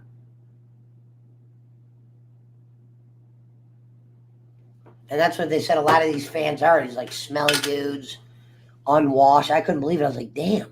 I was like, dude, you brought a kid and a woman with you. I was like, I know they smell that. I was getting up acting like I couldn't smell it. It was like they had a bonus match, like not on air, where, like, John Cena came out. I was out. Yeah, I needed to smoke weed. But at the same goddamn time, this dude fucking stank. Like, bro. I can understand smelling bad, but you smelled like a straight pile of shit. We're on the floor. You can't smell that? You have to be able to smell that. That's shit I was thinking. Just try to sit in, and it was like the seats, you're kind of close to them. You'd get up when the wrestlers came out. But this dude was just sitting down and his odor just owned that area.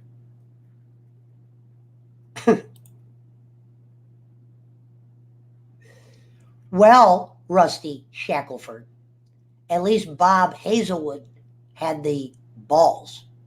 And so did Boston. And so did I, but I've always had those. to come in under his real name, considering the stuff that has happened. Because Bob said to me in a message, I know you're not a bad guy, because we've always talked. Bob was one of the first guys I ever talked to on Kenny's show about Twitch.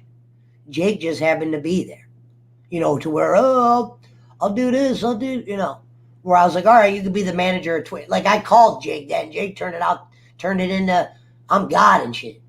Who would tweet, I made you? Made me what? What the fuck?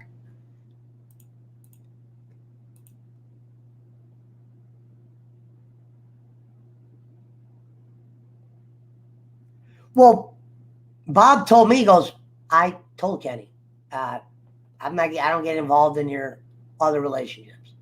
Now, if DJ Eric was probably floating around right now, no disrespect to DJ Eric, Bob's probably not going to come in here. He'd feel uncomfortable. The guy owes him money. I'd feel uncomfortable too. I was the one that told DJ Eric he should pay Bob back. I don't even like that shit because I actually like Bob. I don't hate DJ Eric, but I like Bob Hazelwood a lot better than DJ Eric. I've talked to Bob on a human level. DJ was calling Bolin dad. And your father blocked you eventually. And now he's running around with Danielson.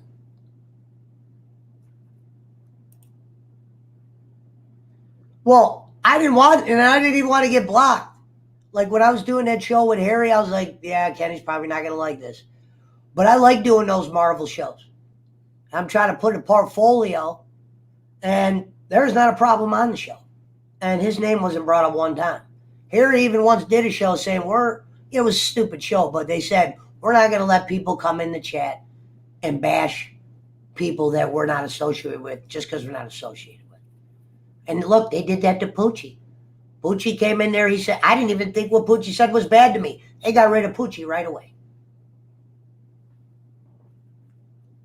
What up, Rev Sauce? I got a new speaker hooked up. They said shit's been coming through loud as fuck. But it's good to see Rev Sauce. This is another guy that I met through Jake that did a lot for me on the Streamlabs side. Like I said, Frank did a lot and he did a lot. But when Rev Sauce did it, he did it in such a short amount of time. At 4 a.m. my time, which is still 1 a.m. his time. And I remember we were both tired because we just both did a show and he was coming off streaming. And even though there's still shit I got to get done, the gist of it, a lot of the stuff he told me, I would have never knew. Like downscaling. Like Frank knew some of that, but I didn't realize there's a set, there's two different settings. Like even though the resolution says it's coming out on this screen a certain amount, it's what's being broadcasted is the number I go by. Is that right, Rev? As long as I go by what Streamlabs is pushing out, even if my monitor says 38 by blah, blah, blah, it's giving out what the downscale is. And Rev Sauce is on Twitch and Trovo, Straight Gamer, and full-time at it, really. And he's in Cali, so he's a couple hours behind a lot of us. But a lot of nights I want to play games. I just can't do it on this shit, the StreamYard. And sometimes when I have people on here, I don't know how to have them on Streamlabs and have a guest. I mean, I kind of do. You'd have to do it through Discord. And I know there's a way I could open up a source. But it's so much easier when you have guests here. But the gaming part here, it always lags, especially when I'm maybe some shit game. And there is a way to shrink it. But at that point, when I'm shrinking my 49-inch monitor to make it small, what was the point of buying the monitor? I've learned ways to stream with it. There's more info out now than there was, but it was a hard monitor to stream on. And you probably will run into lag even if your shit is all set up right. Because I thought all my shit was fine, and then one day there's another little issue. And that's because the screen that I'm trying to play the game on, as good as it is, when you're broadcasting it, you're not playing solo. When you're broadcasting it, it's such a strong screen. Half the people don't even stream with monitors like that. So it's like when mini disc players came out. Yeah, people own mini disc, but it didn't become a thing where it took over CDs, even though they were sweet. because my dad had a mini disc player in his Cadillac, and nobody had those. So I don't know if this monitor is going to be one of those where, yeah, most people are not going to stream on that. But for gaming, it's great. I'm thinking about downloading Rocket League. I can't do the one Pokemon game you do because it doesn't look like one I would like, the one they got set up like Legends. But I want to do Rocket League because you can play with a lot of guys on there. And I've been playing Halo. I got it downloaded. Yesterday, it wouldn't pop up. It wouldn't load. I don't know what was going on with that.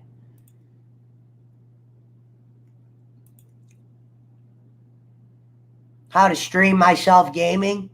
It's not easy because what happens is on my game might look perfect. But when you're pushing it out through the screen, broadcasting it, you could get lag or some shit. You know what I mean? Especially when I'm trying to do it with a game that's known for some lag in Fortnite. And I'm broadcasting on a monitor that there's videos out for this monitor, but not like, hi, I'm a Twitch streamer streaming on the blah, blah, blah. And they all teach you the same thing where you got to shrink it. There's some shit, where you could just put it on this monitor that's right in front of me and just play the game. And probably not deal with lag as much. But I fixed it the other day.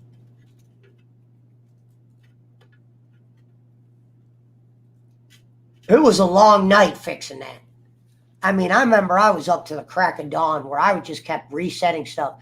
Starting a stream, not like this, but starting a stream on Trovo or Twitch where not many people were going to follow, just to see if I was getting missed frames. And it bugs me so much because I don't have cheap shit. So when you don't have cheap shit, you're like, dude, all I'm trying to do is play one silly ass game and I'm getting a fucking lag. Looks perfect out my view. But to your view, I fucking deal with lag a lot. Now, I'll get to the bottom of it one day. But I even saw when Rev was playing Halo on his screen, they were coming out a little funny. Some streams just come out funny. I also have a $1,200 PC. They make more expensive ones. What's crazy is, think about this. You buy a $1,400 to $1,300 computer. In 6 months, you're like, damn, I should have bought the $2,400 one. Because now I want even though I could probably get away with this one, I want to get the one that's like $1,800, $2,400. They got it at the Micro Center. That way you just, hey, no more questions after that. Fortnite don't work on that. I want my damn money back. That's why I said, Jacob, a lot of times I wish I could just boop, throw the game on when shit gets boring or the stream gets low or people aren't in there, because you'll meet people just from that. But I get really pissed off when it starts lagging, because then I start moving like this and I'm like, Jesus Christ. You buy all the shit you think you need. And there's only limited people that, like Rev Sauce figured out a way to make it lag free. Frank figured out a way on another way, but you'll still run into problems. And I'm trying to think what I learned from, because you type up YouTube, they don't have on those YouTube videos this monitor and what you guys did when you shrank it in the labs. They just make it, some guys will actually shrink the 49-inch. They'll stream on just the 49-inch, put the stream on one side, and make the other one part of the stream. Because instead of figuring it out, how can I stream? They got to go by the majority person has probably $1,000 PC. But as soon as I bought a PC and I was a console guy, dude, I love having it. There's a lot of games that I would play, but I feel like if I'm going to play a game, I might as well stream it. You know what I mean? Especially what it could lead to. I remember playing with Rev. We played Fortnite a few nights. I wasn't getting no lag then.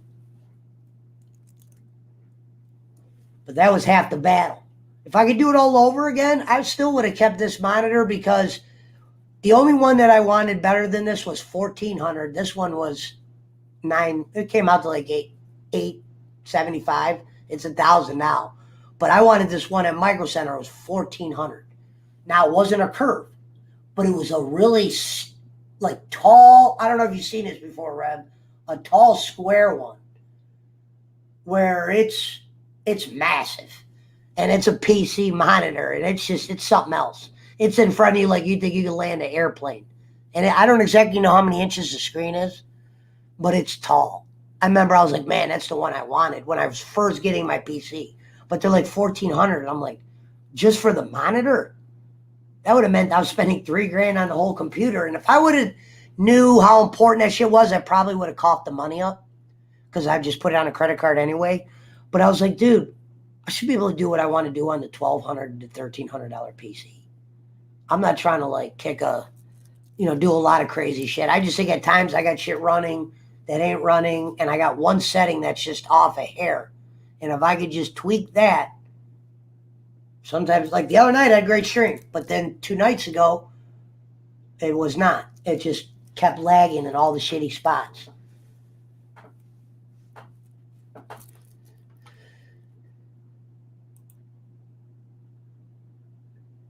No, it is. I played some games offline where I just record, but I'm trying to stream. You get affiliated on Twitch, you don't want to fucking go closed door things. I did play a lot of old Madden games, and I would still play sports games to this day. It's about getting a group together. I don't usually like playing against the computer or even sometimes online guys. They always quit. Sometimes a quarter in, like Madden fucking online became a fucking joke. Because obviously if you're not playing MUT, which could be fun, but if you're not spending those $100, and eventually the packs become jokes to where you're really just like, what are you doing? And then like you're trying to find competition to play those rosters. Either you'll find a guy that will back out, or you'll whoop, he won't play the whole game, or something will just happen. That's why I got sick of Madden. But if I got people I would stream with, sure. I wish I would remake Blitz. But yeah, I definitely had my sports runs. I just do Fortnite because a lot of people stream it, and you can have team games. It's fun to play. It's a battle royal. I could do Call of Duty. I didn't know if I wanted to download the new Warzone. I always like watching Warzone, though. Daisy, get that mouse. Mouse is back. We got another one.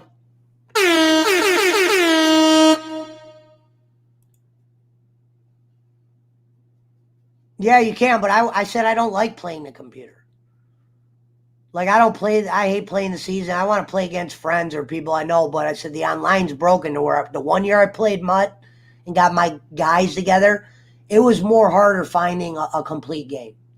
You'd always find somebody who would back out because they were a pussy. Like, if I was getting my ass whooped, I'd play the game out.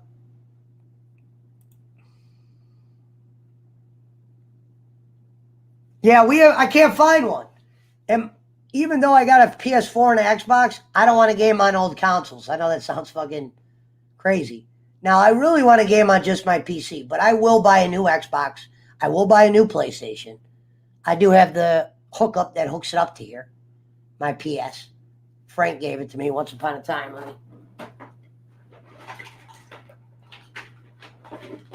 Frank, who you guys haven't met yet, he hasn't been on for a while because he's starting a new job.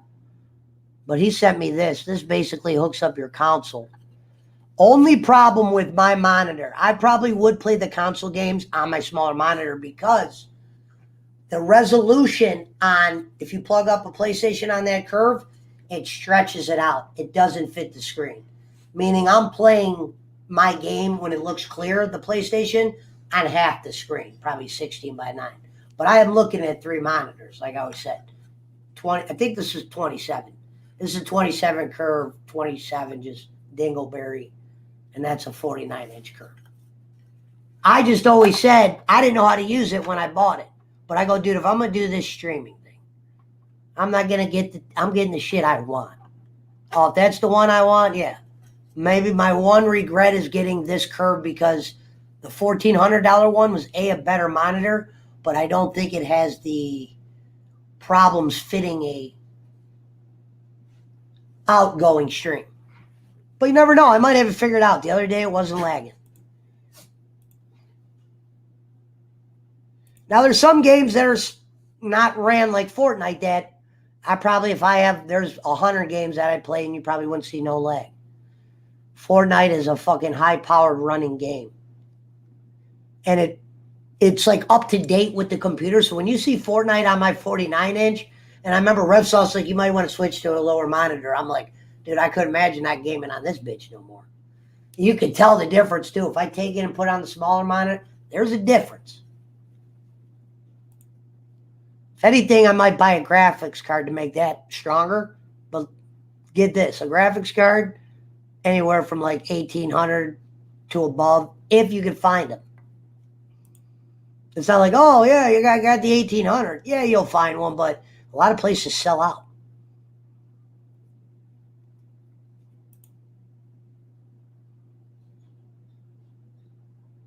Daisy, you hear him moving the goddamn stove? Daisy, go get those motherfuckers right now. Said you play on a... Dude, I never knew what a PC was. That's what I said. I started using it. Let me turn that down. I started using it. I'm like, damn. And I do this podcasting. So for me, I couldn't do this on every... It's much easier once you have it like this. You know what I mean? I got my camera here. I was a console guy for many years. This is my first year ever owning a computer with a stand-up. Like I had a laptop that I just put pictures on. No gaming at all.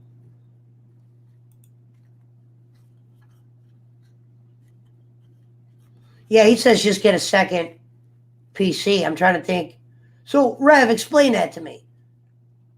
What do? I just put the Fortnite and the OBS on the one PC? How does that work?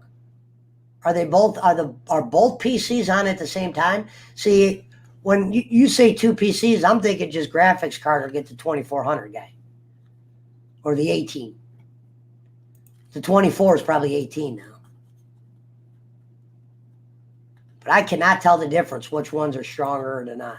I just go by what those guys say at the place.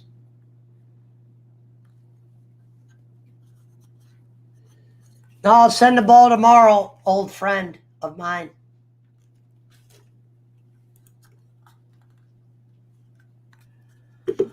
Well, yeah, what do we got? 20 to 2? All right, I'll go till 2. Fuck it. There's 12 in the build. Some people are on Cali time. It is Friday. Wish I was higher. But yeah, like right now, as I said, I might end stream and go, are you playing games right now, Rev? I might still do some gaming tonight.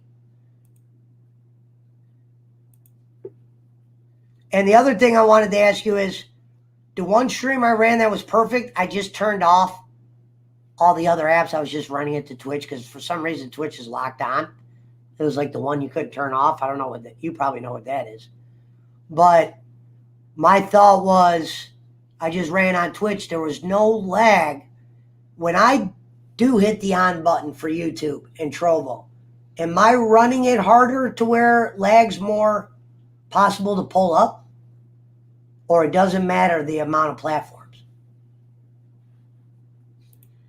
You're following me. I'm at Always Smoking. On Twitch, it's Always Smoking 420. Always with... Oh, look. I'll put it at the bottom of the screen. Hold on. There it is. On Trovo, it's just Always Smoking. Twitch made me put the 420. I never used to put the 420 on the end. Because when I first got that calling card 10 years ago, yeah, it was for weed. But I say when I played Call of Duty, it could also be you're always smoking from shooting a gun. They had one of their best years before I went to prison. I forget which Call of Duty it was, but it was the hot one where you can make your own emblems. Remember the one where you can make your own emblems and gain emblems? And people were making creative ones. You'd have people that get canceled for making racist ones. You send it through your main PC.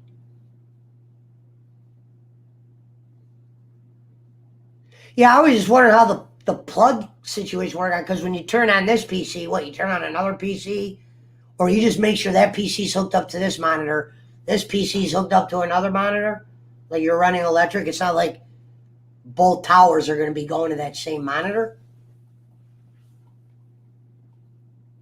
I probably know what it looks like if I saw it done. But I'm going to see what graphics card does. Maybe I get lucky, come across a graphics card, which some buying another PC, like you said, it might be cheaper to do it that way. I wonder if those $500 ones you always see on Facebook, not at Micro Center, the ones you probably know come from China, I wonder how bad those are.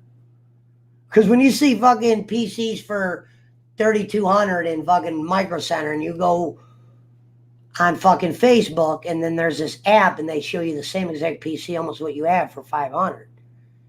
And then you start doing your homework, you figure out it's Goomba shit. See, I don't know how to read the terminology. Like if somebody asks me what my graphics card is, I don't know. You gotta like search the settings. I'm a learning product.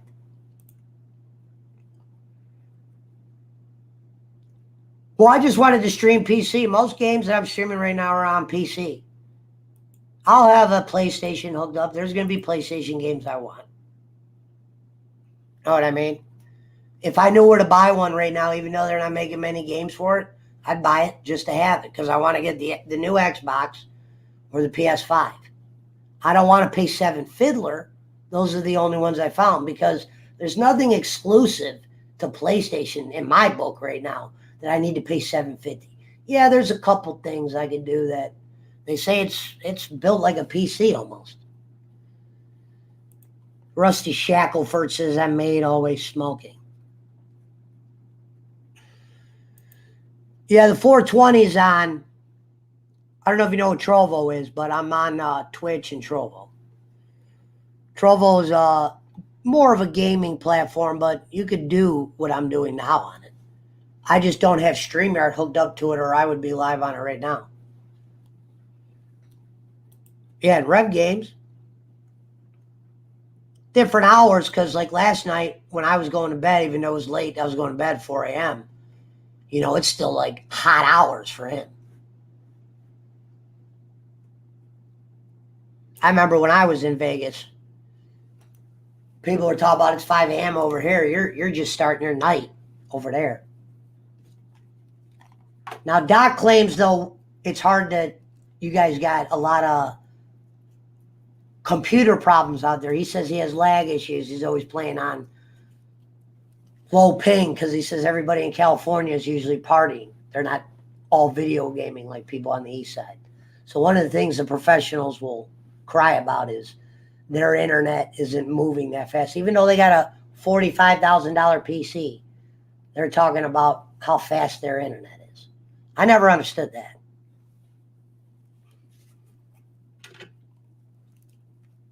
And I'm eventually going to get a green. I have the screen I got to have set up properly where the video game's just going to be my background. You won't be able to see my rooms or nothing. I want it to be the whole background. Similar to what Dr. Disrespect has. The guy whose logo this is. The first streamer I saw. That's why I said, Jake, if anything, Dr. Disrespect showed me what the dance looked like. I just didn't know. I was like, damn, this shit's cool. And I always talked about Twitch. But Jake had like a little community started in Twitch. Where the first stream I ever did, it was a test stream, 30-minute. There was only one fan that showed up because people didn't even know I was starting my own thing. It was literally a test. I had few people followed, but Jake showed up to that stream to where he was able to show me where the echo was coming from because I never could hear it. And I'd always be like, tell me when you hear the echo. And then when he would stay for a few minutes, I'd send him money.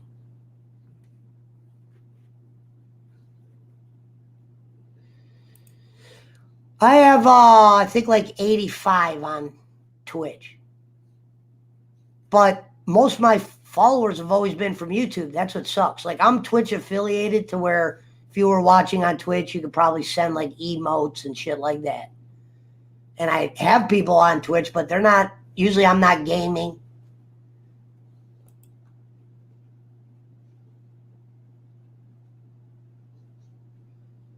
That would have been fun to play in a tournament. And then I remember you learn Discord. And it's like as much as I would have loved to have just said, all right, I'm learning too much. I don't want to learn Discord. You got to learn Discord. Because you're like, oh, shit. And especially when me and Marty eventually do the Mario Kart stream, the point of Discord will be so you could hear everybody, all the racers. You know what I mean? So once you hit, and I was like, wow, you got to learn. That took me a minute. I've been on streams where I didn't know how to set the mic up. The mic wasn't connecting. I was new to the voice mod.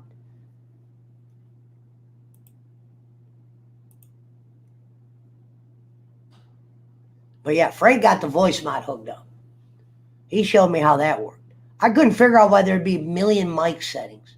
I'm like, this is so dumb. You'd have a mic setting here when you're dealing with voice mods.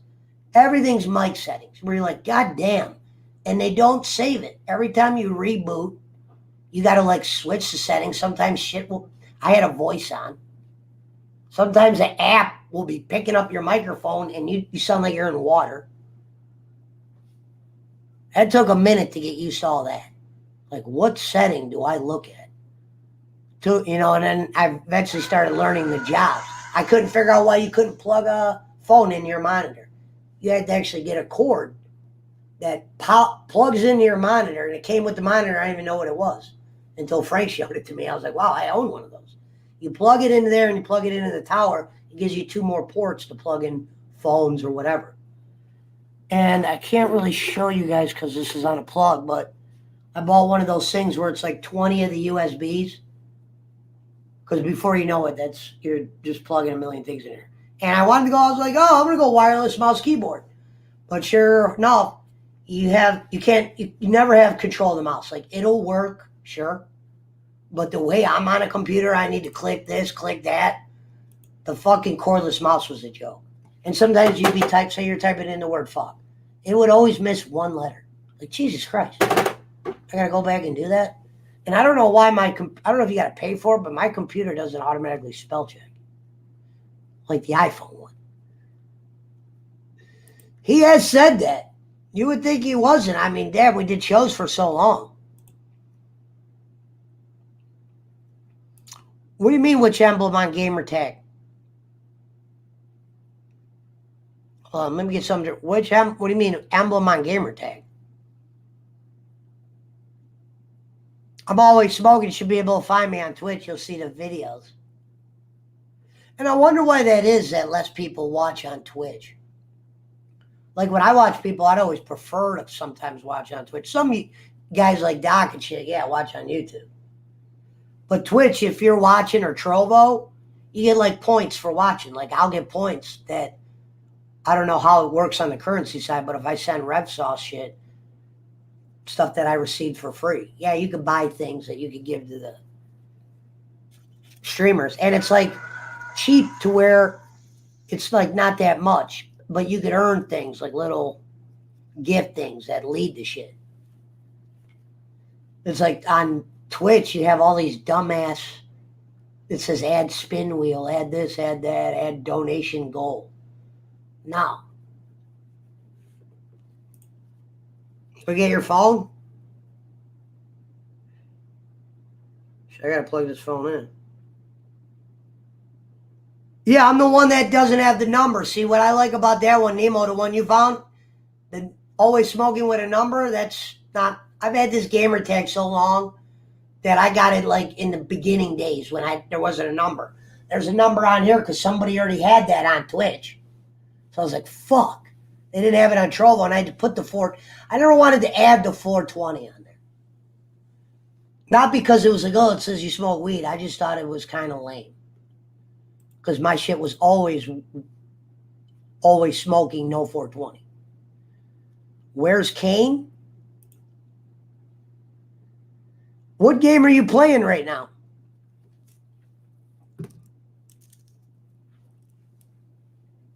Plus, sometimes when we were on, you could ask Schmidt about this when I would have lags or streams are going successful. If you do get, like nowadays, people are in Discord in their own chats. But sometimes you'll get put in chats where you'll be talking to people, and just because you say you're streaming, they'll just give you a follow for that. You know what I mean? Come your epic friend, even though you're not much, but they'll be like, yeah. Oh, Overwatch? I wanted to get into that. I keep thinking they're coming out with a new one. So I was like, I'm going to play the new one. There's 2. Mine's the one without the number. With that fucking Gears of War red logo next to it. Where it's separated. It says always smoking. Yeah, that's Xbox, not Twitch. No, I know. The one that has the Gears of War emblem, not the one that says 93.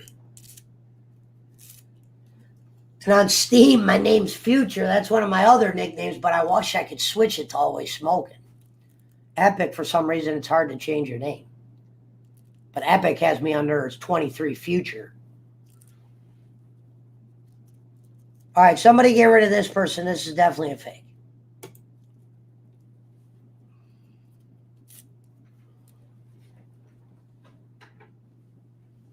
%100% fake, bad person, not even a cool troll. Because you know we respect the cool trolls. Give me 1 second.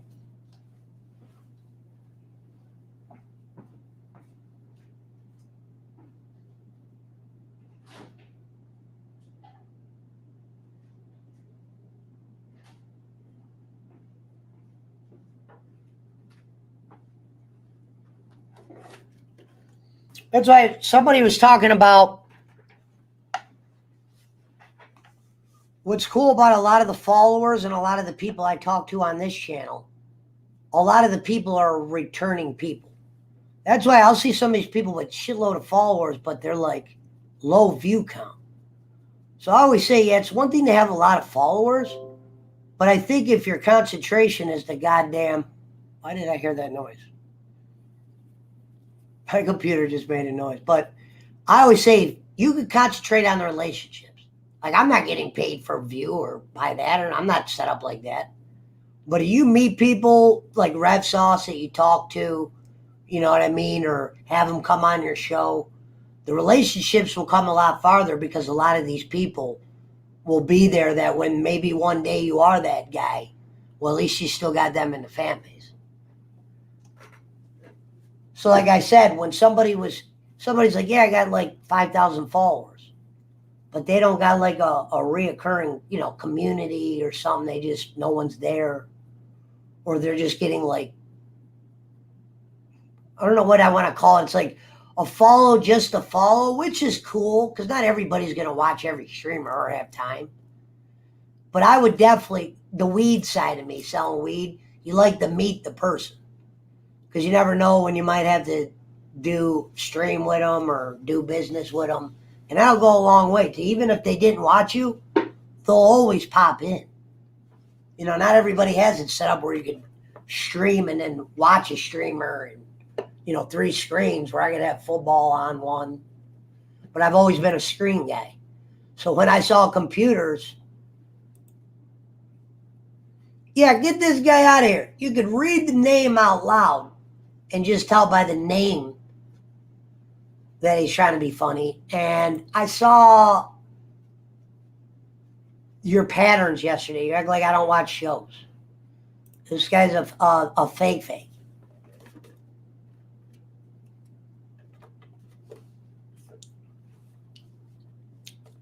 This guy.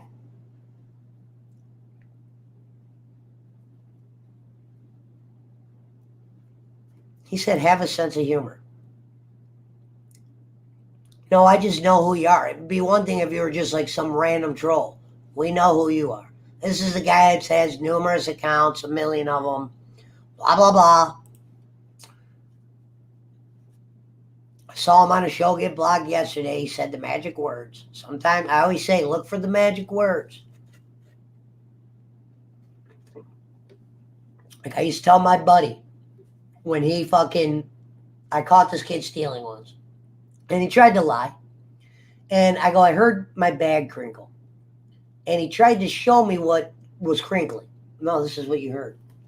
This crinkle sound was so distinctive to where I was mad at him. I go, hey, if you heard your mom screaming in the basement, you would know it was your mother, right? This guy I've known for a while. And I go, you would, and what I meant by that was, you would know the voice so well to where if we went down there and I said, yeah, that guy in the corner made the noise, you would know if I was lying or not. But this dude was going through a bag, and this bag made a certain noise. It was the guy who was working with me. He was going to take a piss. And when he would grab the bag, he would steal shit that I probably wouldn't notice stolen, but enough to be like, You could have probably just asked for that. You didn't have to fake trip over a bag. Now, this was a close friend of mine who I obviously saw was falling apart because of dope. So I was like, I had to send him off eventually. But when I caught him stealing, I kind of, made him feel bad, but I didn't fucking destroy him because I knew he was fucked. He didn't even know what he was doing. He said, I saw it.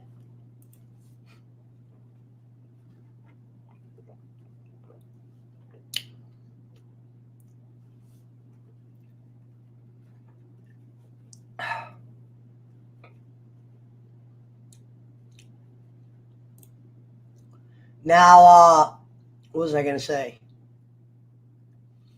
Rev, if you're out there, how hard, if I set up Restream, how hard is it to implement the Streamlabs on the Restream to where, say I'm on Restream right now, you're on this show with me. Me and you are just bullshitting, like when you used to come on. I get a follow. It's funny on StreamYard, Rev, it pops up in the chat. The Streamlabs, when I have it open, it pops up in my chat notification, not on my screen. When I broadcast off Streamlabs, which I do a lot, but you can't highlight comments on there, and I think there's a way, because it's like a thing you choose in your dashboard. He said, who stole? It was my buddy William Riddle, everybody calls Rasta. He was going through I bag up Ace, obviously they're in the little medical bags. And he was walking to the bathroom. And I had this bag up really high, and his bag made a distinctive fucking noise. Very distinctive. Meaning very distinctive. And I'm dead sober. So, like I told him, hey, if your mom was screaming in the basement, you know what that sounds like, right? Not meaning I was going to put his mom in the basement, but I was trying to tell him how sure I was what I heard. I couldn't have been like, damn, maybe that was Pablo. No, dude, I was already being alert when you went and took a piss, because you take so many when I have him working upstairs, they go to the bathroom. And I had these sacks up high because I always knew he was getting to that point. He was never like that in the beginning. But he's a guy that would steal enough to where you might not be able to call him out that night, because it would be an amount that I probably wasn't paying attention to. I would have probably gave him for free if he asked.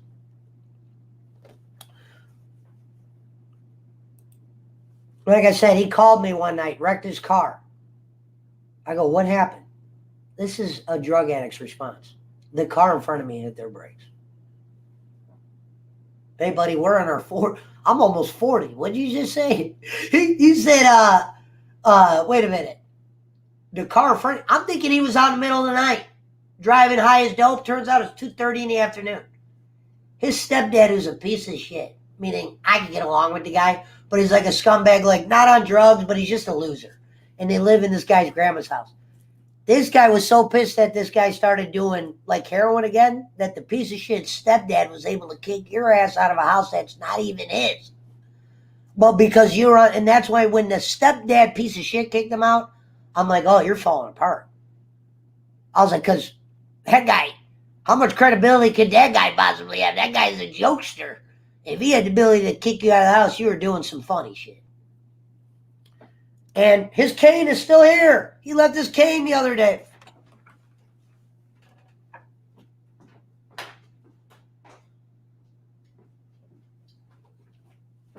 Rasta, he got there, or Rasta, Nemo. Oh, I'm going to start having him come watch the show. He always goes, oh, dude, I watch your shows. I comment all the time. Dude, you're so high you don't realize you're probably commenting on a show that's not live, dipshit.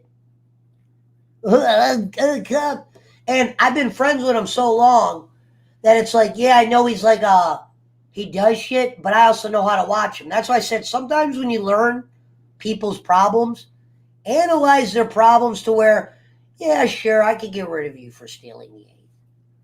But you do A, B, and C so well. Let's just eliminate you getting the 8th. Live and learn. Now, if you're a thief that can't be around, like you're bringing danger, trouble, people, cops, that's one thing.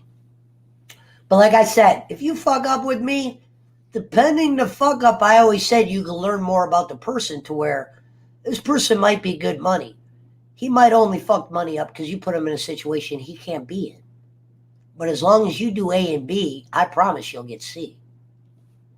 Sometimes you got to experiment. Ross's problem was one of my closer friends does the same thing he does and is not on drugs.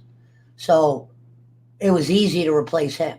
And the fact that he kept blaming it on memory loss, like the cane, the reason why look how piece of shit this cane is. Like, dude, duct tape on the cane, bro? Give me a fucking break. Sad part is he came in caneless. And he goes, damn, you haven't had enough money to get a cane? Because he's on Social Security. And what happens is, you would think these guys would almost die from, waking up in a hospital. Like I said, I told the story earlier. This guy, I was picking him up from a halfway house, being nice. Like, dude, you're out of jail finally. This guy bought fake dope in the halfway house that made him seizure out to where I was the last person that dropped him off the halfway house. His daughter, who is not a saint, by the way, a drug addict, and he's not father of the year either. He's just cool with his kid being a fucking... That's why when he's talking about being a dad and shit, I'd be like, don't be in my house talking about dad shit. You're a goddamn drug addict, Narcan, fucking... You don't care about being a father. You just say that shit to fucking look like you do. I was like, dude, you're about to leave my house after I pay you, and you're about to go get high as a goddamn kite. You definitely ain't about to call your daughter.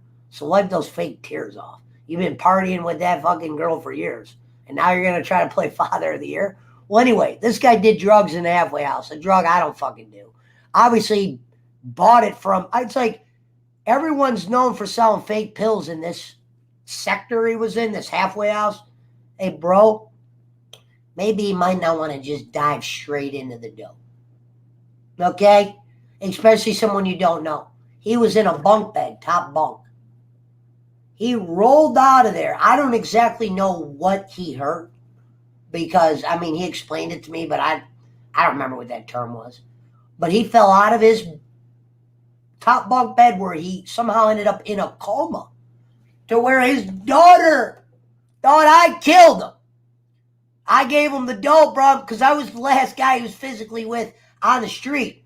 All I was the one guy that he could call at the halfway house that was normal and lived by it and go pick him up. And I pick people up from the halfway house all the time.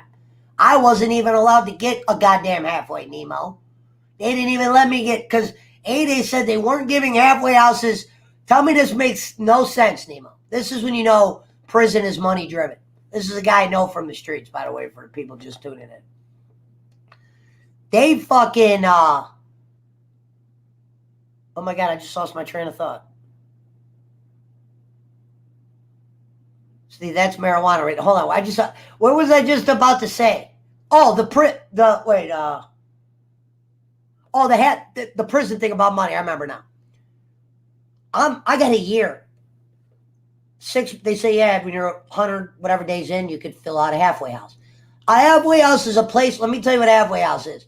A place where you could get sent to where you could get your relationships back, make some phone calls, start working even. They have groups and buses that go out. I write to get in this halfway house, right? I get a no. I'm like, no. And I'm trying to figure out, they're like, we don't give it to short timers, and it depends how your behavior levels were in jail. Now, my behavior levels were always fine. I would get in trouble for items I wasn't supposed to have, and they always fucking are harder on inmates that fuck with both races. It's just how it is. Because they always they shouldn't be together. Even though sometimes I was with a guy that I was legitimately friends with. You know what I mean? Or got cool with because of a certain situation. The cops just always go, nope, there's trouble there. There would be guys that would say, when this cop's on, you can't talk to A, B, and C. You can't gamble. You can't do this job. If you do, you'll probably get caught. And some people were in such good situations, they didn't want to go to the hole. Because the hole means you were losing your rack. If you're on honor side, who knows how long it took you to get over there. They might never let you go back. Because I remember when I went to honor side, I was like, damn. Because one side was like goddamn fucking new people coming in there, people screaming. The other side's where it's like, it's kind of hard to explain, but there's like an honor side and then there's another side. And the one side was like, oh, okay. You could go to at least sleep. You wouldn't be dreaming of making the noise or making it on the other side. And that's just how that was. And the guys from the honor side never cared about how loud it was on the other side because they were moving shit over there. And that usually took. And if you got caught, that's how gay prison was. You couldn't go in another sector. They would like ticket you hard. You know, hey, go to this guy's rack or whatever. No. They had more petty tickets, you would think, for grown-ups. I'm like, you get a ticket for that?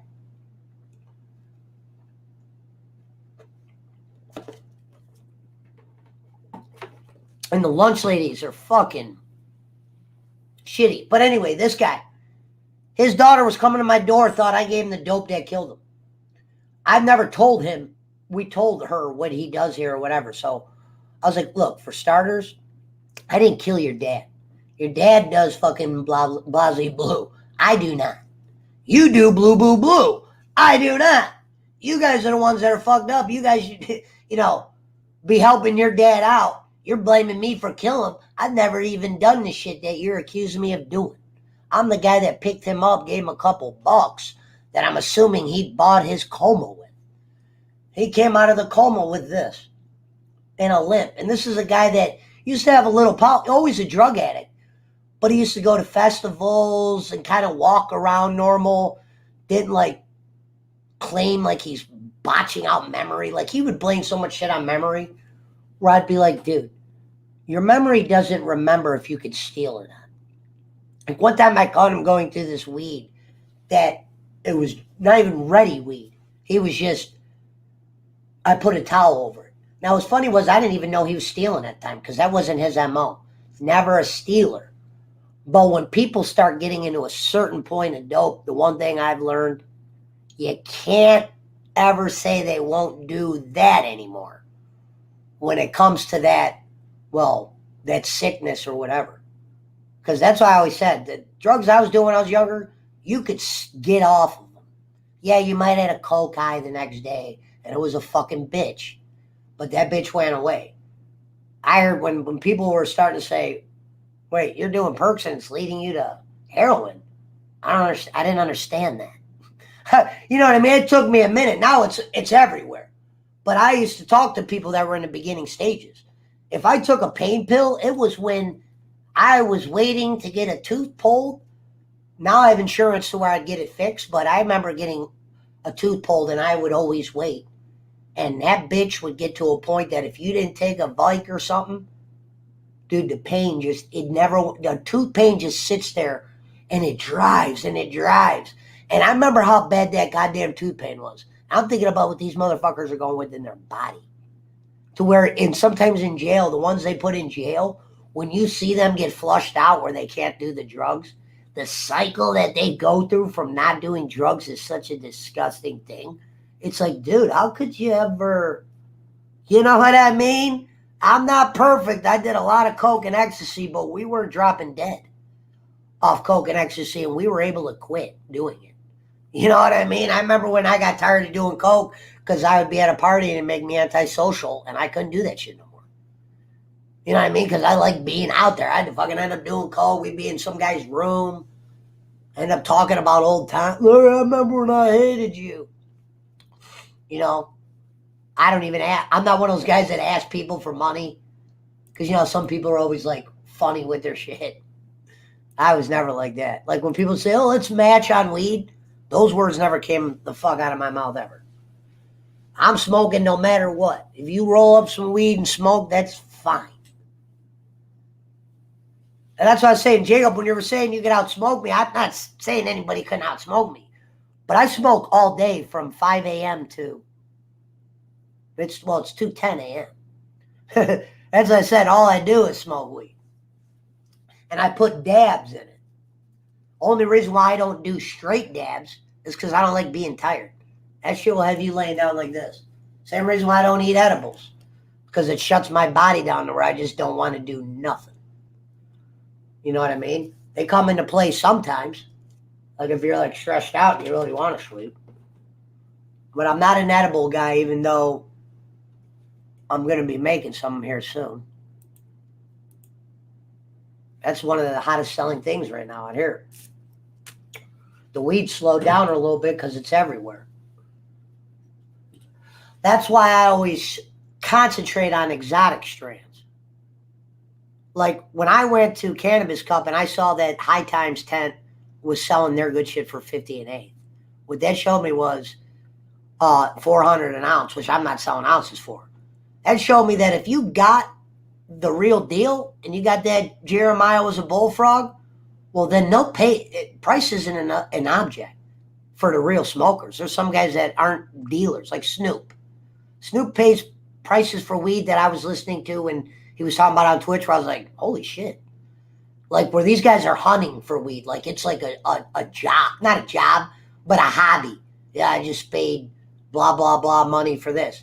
Money that you would never hear for, when people are like, dude, I'll get you the best deals. I always say, don't tell me a price. You're going to have to physically show me a few things because the price is never going to intrigue me. If the quality is just subpar or shitty or whatever, or 9 out of 10 guys have it. Now, if you had something that 9 out of 10 people don't have for low, sure, the price is going to be a thing. But if you call me on the phone and you're a random guy, hey, man, some cheap shit came in, $1.75. Unless I'm like blood brothers with the guy and I know he knows what I like, I have to physically see the shit. I remember going to a dispensary when it was in the middle of COVID just to see what they had. Not because they sold shit wacky. And I remember I'm looking at the shit and the stuff that you would have wanted to get, they already were out of. But a lot of the stuff was like subpar. And they're selling you like shorter sacks but calling it an 8. Like they were giving people 60 sacks, 2.8. And just because it's at a dispensary, people think it's all great and it's in these bottles. Meanwhile, I'm able to look at some of this weed and know I'm getting shit that's way better than this. But a guy that smokes like me is going to be able to know about that type of weed other than somebody that smokes on a schedule. Like, you know what I mean? You're going to be able to push off a lot. So you smoke 12 o'clock, 3 o'clock, this, you'll be, yeah. That's all I say. I smoke in my high, I'm more just not at that aggravation point. You know what I mean? Because if I don't smoke, I get like real moody, where I'm just like short with people and just have to smoke. That's why I was like, damn. When I'm going to SmackDown, I couldn't smoke. I remember an hour in, I was like, even if this show was good, I need to smoke weed right now. And there was not enough adults around for me to just blaze in there. And it would have been too obvious. Yeah, you could say bring a pen, but I never did the pens. So I don't got pens laying around. I got them for sale, but I don't have the batteries. Once they started giving us marijuana cards, well, I learned about edibles at Cannabis Cup. I fucked up. I didn't realize you eat a bunch of edibles and then all of a sudden your body's like, you don't even got control of your body. You have to get carried out of there. I'll show you this picture of me. It's me with my arm around this guy and we're taking a picture. I'm doing a peace sign. But it's just some random guy. And the only reason my arms around him is because I couldn't stand. Because they had weed Kool-Aid. And I've never taken an amount of edibles where I didn't realize it really will shut your fucking body down to where I remember I was going like this to move my arm. Like this. Like, dude, do I have to control my arm? You know what I mean? And I remember we were walking around Cannabis Cup and I was pissed because I was having a blast. I wasn't finding shit I wanted to bring home. Like all the shit I wanted to bring home was top dollar shit to where, yeah, sure, you could get it, but it's like the High Times tent. You think High Times was like, we got cheap shit. Yeah, they had some shit that was the bargain burners, but the real smokers knew what they were triggering there. And they were if you see a tent at a fair selling their expensive shit for expensive, that showed me as long as you get that shit that people want, price isn't an objective unless they physically saw that. They'll smoke certain kinds to where they'll go try to go do that. Oh, my buddy's got cheap weed. Eventually they're going to be like, man, you remember that one shit? Sometimes I would sell weed that I wasn't smoking. They'd be like, you're not smoking this? Yeah, don't take it personal to the people I'd sell it to. I'd be like, there's only certain kinds I'll smoke. or this is just going to make me want to, you know, I'm just going to smoke it all day like a Newport.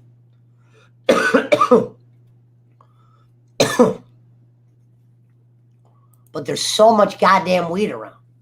Now, if you had a tolerance like mine all day, I'd probably have a lot more people get. But the average person doesn't smoke like me. And if a million people got weed, oh, well, Jim Crick's got this. Even if he doesn't know the difference between an exotic to a blah, blah, blah, his tolerance is going to be at a level to where if you give him that Jeremiah middle, he's going to get high. Like I said, I know guys that only smoke once a day, but they've smoked for the last 5 years. But you know that part of the day when they smoke because you can just tell they're high. Like I said, I've been smoking all day. Speaking of that, let's get one more joint.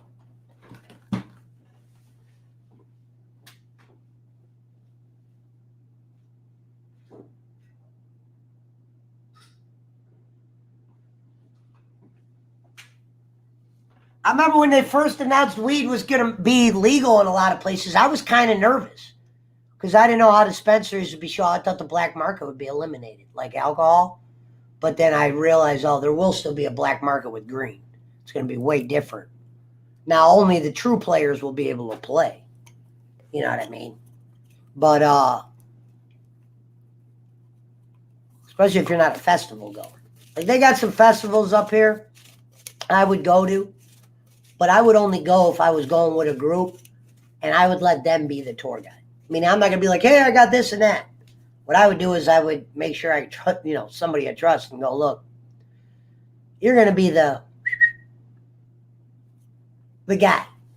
I don't need to be the guy. And usually the guy I'm going to say that to is going to want to be the guy that night because he's going to make money doing it. But this guy is going to be somebody that knows the turf. Okay, I can't talk to this guy's security. Sometimes at these festivals, yeah, they do look the other way. Like that cannabis cup, I didn't even see a cop unless it was at the exit. Craziest thing. A festival that had no alcohol, just weed, not one fight was there. And Snoop was there. You know what I mean? There was no fights. It was like, you'd think like, you just look around, everybody's high. And nobody's on liquor or getting drunk, blah, blah, blah. You're eating edibles that are slowing you down. I remember I'm like, dude, I'm dizzy. This guy handed me 3 pills. I didn't even look at him. I took them. I thought it was something to make me get rid of the dizzy. He goes, no, you're not supposed to take all 3. These were weed pills. Before you know it, I had to be carried out by my Jewish buddy who had a long beard. And I was the one always saying, oh, I got the best tolerance in the world. I didn't realize edibles, you eat enough, they fucking paralyze your body. They take it over. You don't even have half control. I was like sick to where I wasn't throwing up, but everything was like hot. You're like, ugh. And my buddy's like, dude, did you see how much shit you took in the minute at time? Because when you're doing it, it's not like an instant feel. It really does take it. And when it came, dude, it came like a train to where that was the last day I ate edibles at a level like that. I might eat an edible on occasion, but after when I was doing that with my arm like this in my buddy's side of the car, like that just to make sure I had my arm, because I was like, dude, do I got feeling in my arm? Everything felt like really slow. And not like I was moving, slow. It was like I had to concentrate on moving apart. What happened was I'd never seen weed Kool-Aid. And I was just smashing the shit because it was hot out. And I was just like, weed Kool-Aid? I thought if anything, if you were to get drunk, you'd be drunk like drunken on this off the edibles and drunkenness off beer are 2 different things. 2 different things.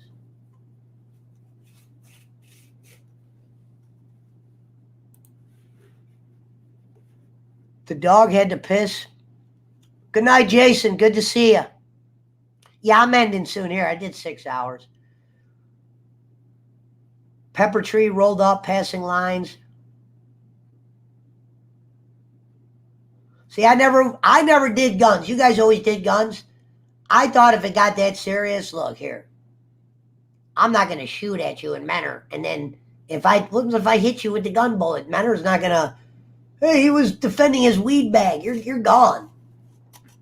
I just didn't think weed was worth life. You know what I mean? Here's the problem with the cocaine. The stories start off good, but the next day always sucked. And my problem with cocaine was whether it was decent shit or bad, there was always something it was cut with, because it was never like he did pure. That would make me antisocial, and coke was a sociable drug. Maybe I'd be sociable for a minute. But I was like, I remember times where I'd be at spots where like I'd be like, damn, I want to go out there and talk to these group of people. I don't feel like myself. Something would make my hand shake. I'm like, I'm not even doing that. You know what I mean? I was like, dude, I can't just be. People are like, that was always the worst feeling. Your fucking hand was shaking. And I would always be like, you would think you did a lot of coke. No, it was like something was in this cut to where, yeah, you might feel a couple lines, but after you started doing like 6, 7, 8, 9, 10 lines, all you started thinking about was the coke. And you're almost like, dude, am I even getting high? You're questioning if the coke's getting up your nose at this point. We're like, damn, get the straws out. No more using the dollar bills like Nemo would. I remember I remember one time I was on coke and I was so sick. Like I was doing it, I was like, dude, I don't even feel good. I'm out all night. I fucking didn't have my ID. I couldn't even get in this hotel. So here I am on coke. I'm driving in Mayfield, but I'm strung out as fuck. I remember pulling up to the bathrooms with that lock and going in there. I'm like, dude, where am I going to do this coke? They had the fucking pull down changer thing. And I had a CD case. I didn't put on a pull down changer, but I remember how hard it was to smash coke in these bathrooms. And I remember I was at a place chilling that I didn't have to leave. But because I started doing coke and it just started making me all weird, I got the fuck out of there. So usually sometimes I was able to say no to coke, make a couple bucks on it. Ecstasy I could take and be in public. And, tripping. But I wasn't a heavy tripper. Like if I tripped one day, it'd be like a month before I tripped again. Only time I tripped back-to-back days, the trip doesn't feel the same. But I remember I was at Bob Evans and we were eating breakfast. And we just left I don't want to say a festival, but it was my buddy's campground. And we got toast. And I had to eat the mushrooms on my fucking thing. And I remember mushrooms never made me feel like shit the next day. That's what I'll say about mushrooms. Certain trips, yeah, your back might have felt like shit. But like I could eat mushrooms, and yeah, it might be a while before I eat them again, only because sometimes the trip's intense. To where sometimes I'm telling the truth about shit I don't even want to tell about. Like I was telling my dude when he was with this girl that he's not with anymore that it wasn't going to work out, and he thought it was because I was high. He's a fan of the show, Eric Roman. I'll have him tell it one day. 6.5 hours. Well, I'll stay until 2:30. Bar closing. It's 2:24. Yeah. I'm doing fine. God bless America.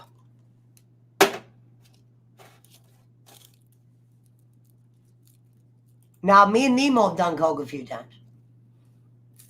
I did coke with Nemo once and then went to broadcasting school with Pearl.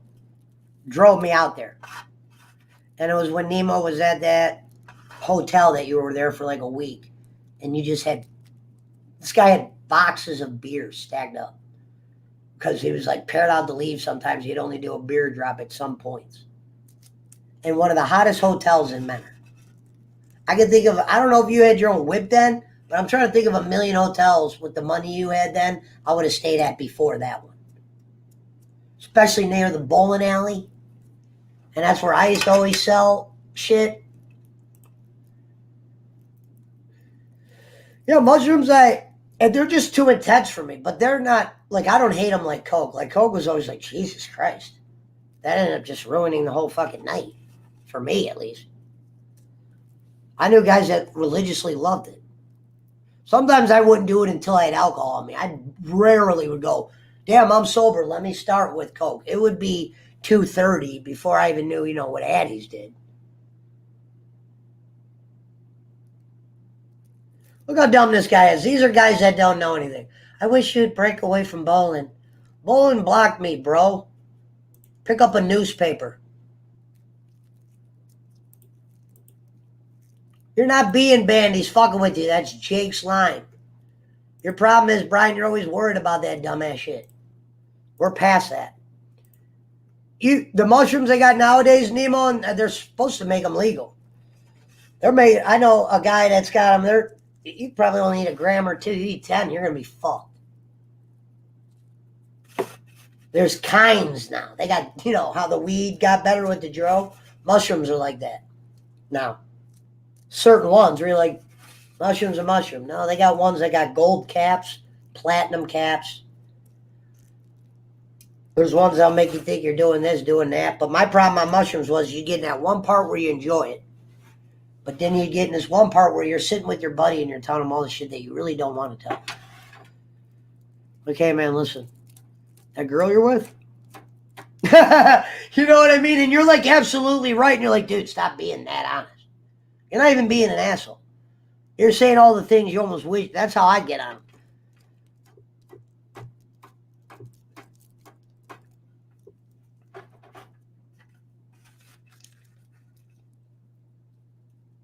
But like I said, with mushrooms, I usually don't want to be thinking about much. I remember I tried to answer my phone on mushrooms. Sometimes I'd eat too much of the phone. I couldn't even concentrate. And I don't like to be incoherent to where I can't make any money.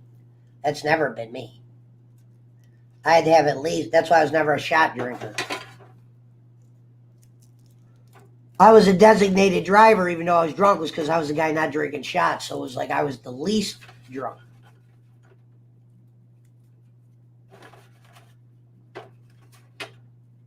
And Uber wasn't around then. I'm trying to think when Uber would have came around when I was in my 20s, I would have definitely attempted to move drugs in those Uber cars. This is how I would have did it. Briefcase, like a suitcase, like you're going out of town or whatever. Sometimes you'll get nosy drivers, sometimes you won't. But every driver that I ever had my tote like that, an Uber driver, they always, you want me to put that in the trunk? So how I would have did it, obviously, you get a sealer. I didn't know what those were in the beginning, but everybody had them, and I never used them. But that's how I would have did it. Sealed it, double, spent the extra time. If you had to get a large amount from one county to the other, just have whoever it was, drug dealer yourself, take the Uber. The chances of the Uber getting pulled over are slim to none. Now, you got to make the meetup points somewhere where the Uber driver go where he doesn't know any difference. Or don't call the Uber until you actually physically have the drugs. So get dropped off at the dope man's. Yo, I'm going to get an Uber from here. All right? I'll go outside or go across the street or wherever. Try to make it in a neighborhood where a white guy's going to stick out no matter what driver you are. But think about an Uber driver, you get pulled over. Cop might just run his shit and go, oh, he's the passenger, and let him go. You know what I mean? I almost think Uber was invented by a crook. Because I'm thinking of all the illegal shit you could attempt. If you get caught. No, you could play some shit in those Uber cars. You got to know how to fucking, make it look like you don't got jingleberries. You know what I mean? Like we used to have the Swiss Miss cans that it would have looked like if a kid was holding that, he was really eating a Swiss Miss. Meanwhile, it was never open on the top. The bottoms used to come out. But how we would do it is we would buy real groceries. And we would put the groceries in the bag, so it'd be real grocery, real grocery. All right, that's fake. Now, if a cop wanted you, sure, he'd probably start pulling. Some of them knew about it. But sometimes on a routine, they might let that shit go, or sometimes not even pop trunk. And if they did, they might see the groceries and not really dive into it if it's just like, don't pull the...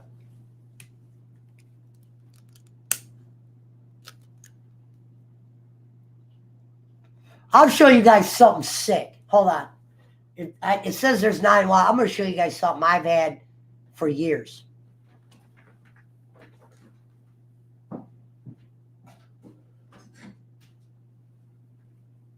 Before I tell people what this is, can anybody in the chat tell me what the fuck this is? What's it for? What's the reason for this box?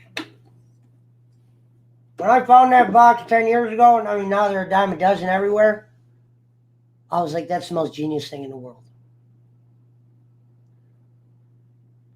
Well, we'll give a couple people a couple seconds to guess. Where does it go? Stash box for your car. Where? does it go? Is that a tackle box? No, Rev Sauce. It's a box with 2 giant magnets, industrial style on the thing. They make many boxes like this, all different styles. This is what this thing does. Bingo. You attach it to the bottom of your car. People are like, damn, who would risk that? These bitches are so strong, you don't lose the fucking box. You know what I mean? Certain cars have awesome sweet spots for these. To where, sure, if you were a criminal and they were investigating you, yeah, they might find a box and strip your car to this point. But these boxes go into places to where if your car's not reeking, they might just do a quick, you're good. Because every time my girl got pulled over and she had one of these on, I rarely get pulled over because I'm not really a bad driver or fucking around like that. But the couple times I did get pulled over and had this thing, it was never a thought. Now, if you were in Mexico, yeah, this thing doesn't play no part. They have the things that go underneath the car, and that's normal down there. You know, I was getting these for the small ones. I said, man, I wish I would have had these in the Coke era, because the Coke one, you could put like 2 ounces of Coke in a small one, and you could put these magnets in a spot to where a cop would almost had to burn his fucking hand to get that bitch. You know what I mean? You put it in that spot while the car was not on. Once you turned it on, got hot enough not to burn what was in there. But when you turn the car off, you might have to wait a minute or two where you're fucking sticking it in there and grabbing it. Now, there is bad parts about it. You wear decent clothes, you got to go underneath your car all the time. But my theory was, I'm going to probably get searched no matter what because of my record. Even with my plate being in my boss's name, when they eventually see my ID, they'll get a little curious.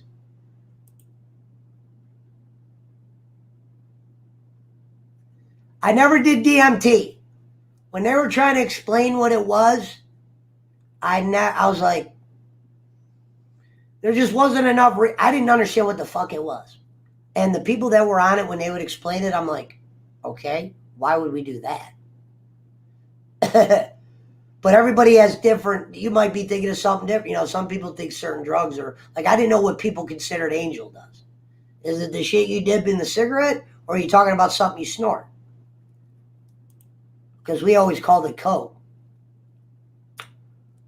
Well, also these things are limited on amount. So it's like, yeah, the big time guy isn't going with this, but the street guy could get away with this. Yeah, they make ones that you can put a pound in, but you don't always have the fucking car. And the box is so awkward, it only fits in certain spots. Now, if you had a goddamn fucking nice, those new work trucks, these things are sweet. And you got to have a trailer. Try to have a trailer on there. Throw some stickers on there.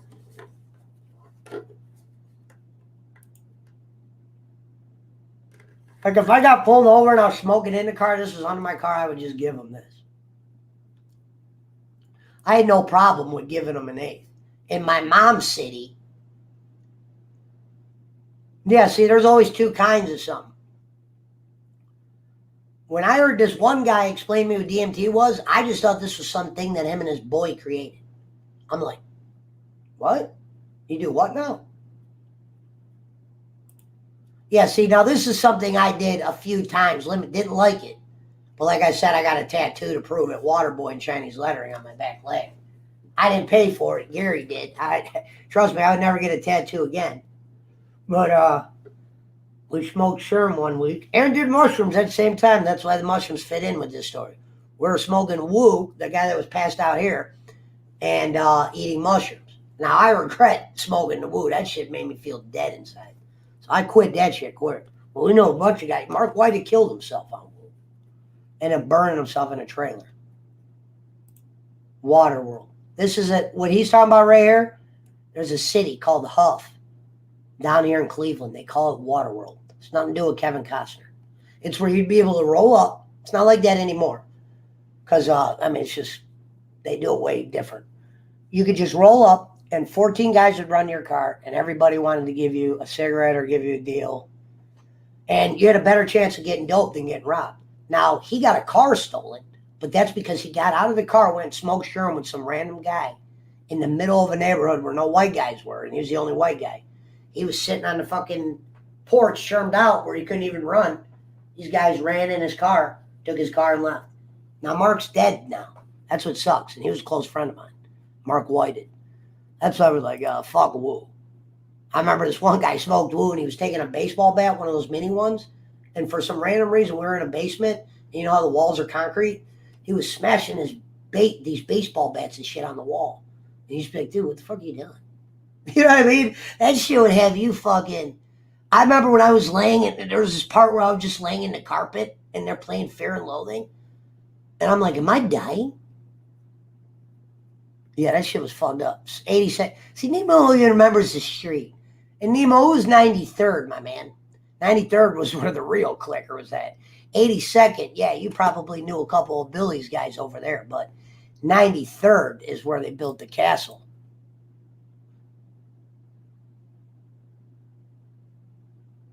Yeah, I know nothing about DMT. Like, people think I'm like this big drugger. Yeah, what's up, BC? Yeah, I'm about to finish this. It's Saturday, isn't it? Friday. I fucking slept all day. You know what I mean? I was lazy this morning. Nemo, when are you coming back to Ohio? Or you banned up here, or you can't do it? I don't hang out I don't do zero Lake County. Zero Lake County.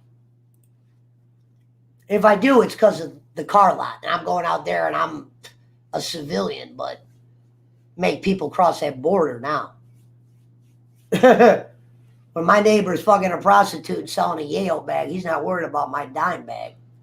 Like I was trying to tell, what's his name? Yeah, dude. He goes, cops don't just park outside your house?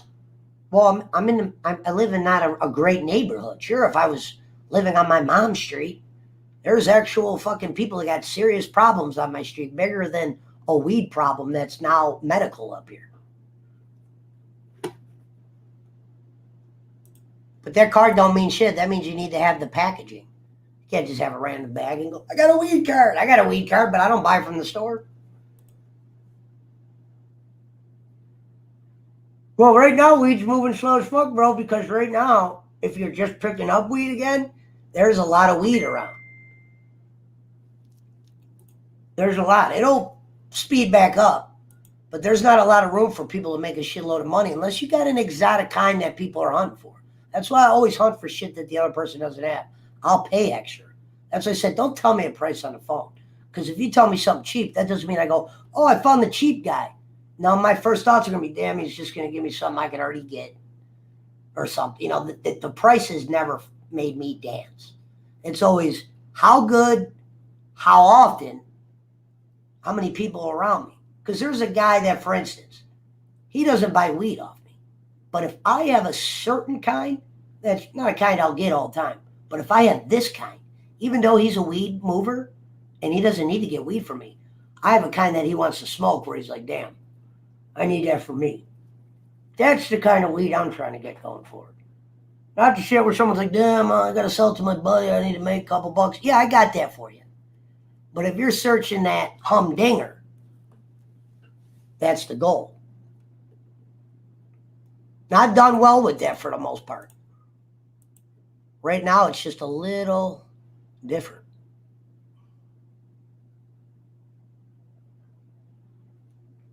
When the buzzing reach, I don't know what, I must have missed something there. You're talking about wet? Oh. He said, made me move slow as fuck. No shit. I remember watching Fear and Loathing on that with Gary, like, why do I feel like this? Because Mark never looked like that when he was on Woo. Yeah, he looked slow. But like I said, that was like a 1 week, that wasn't like a month thing. That was like a 1 weekend with that shit, promise. Then I hate cigarettes. I tried that fake weed. Yeah, let me tell you about this fake weed. So when they started selling this, we didn't know what the fuck it was. These guys brought, let me tell you how crazy this shit is. Someone's like, dude, it's this weed, it makes you trip. They sell it in the store. Dude, I swear to God, it makes you trip. We were drinking at a Cavs party decade ago. This is before I even went to prison the first time. I'm in this place. I'm like, it's sold in the store and it'll make you trip. My biggest regret ever is I hid this bowl of this stuff that was sold in a store legally. It literally makes you hallucinate to where, not in a good way, to where if I was outside, I could have, at the end of it, I could have just been in the middle of the street, got hit by a car, and nobody was by me. It like takes control of your body where you almost look like you're in a, I remember it looked like I was on the wheel of fortune wheel and all I saw was the wheel. But meanwhile, your body's moving around and you're doing things and you're trying to get the fuck out of this. You're like, what is happening to me? Now, it doesn't last forever. But this shit, now I don't think it's in the stores anymore, but that's what he's talking about. I wouldn't even call it weed, bro. They used to call it like Sylvia or some shit. Never again. This shit freaked me out. Spice, Sylvia, whatever. This shit freaked me out.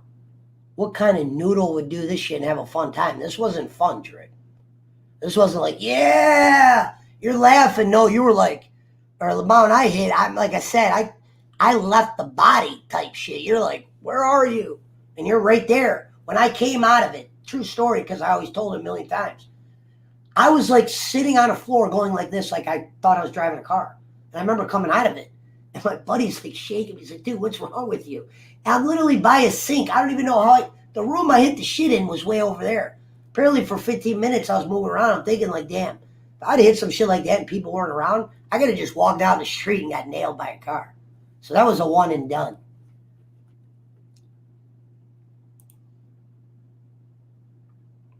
Did I see that? See, I don't remember shit like this. He said I was crying. I was seeing. See, I told you. Dude, I swear to God, it went like this. I hit the shit, and all of a sudden, it was like, and then I saw my face on a wheel going, it was like a wheel. I was like, what the fuck is going on? And like all this shit, like, it was like, you're not walking. You're not even seeing anything. You're like, all of a sudden you come out of it and people are telling you what you were doing. I was like, dude, I'll never touch no shit like that ever again in my life. That's why this is not seeing dead. Yeah. I didn't see any dead bodies, but I definitely was in a world of craziness. Yeah, I'll never do it again. Store bought legally. Now, I think they eventually have got this off the shelves, but this shit was on the shelf. People were calling it weed. And then this kid brought it over. He goes, dude, this shit makes you trip. Like to where he enjoyed it. Some people were able to hit it, dude. Hell no, that was scary.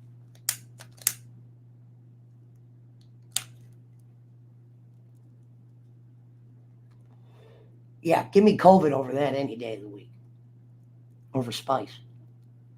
And I said a cocaine high. I was like, you know what? The next day, I said COVID was easier than dealing the next day when you didn't do coke. When you drank all night and you were drinking Grey Goose and Red Bull. And you think it's half the coke. Meanwhile, the Red Bull's fucking about to make your brain. It took me a few years to realize the Red Bull was playing a lot of tricks on me that I thought was all the drugs. Sometimes I'd be like, I'm about to die. It was a damn Red Bull. Yeah, it's all no, it should be. Like I said, dude, that shit is dangerous. You know, Mike, all the drugs are dangerous. No, this shit, that was dangerous. That was store-bought, and it takes your body over completely. Not like you could trip on mushrooms and you might see some shit, but you're not seeing dead grandmothers. You're not being tortured. Like, what's going on? Yeah, you might have bad trips, but those are usually people who just don't know what the fuck's going on, period.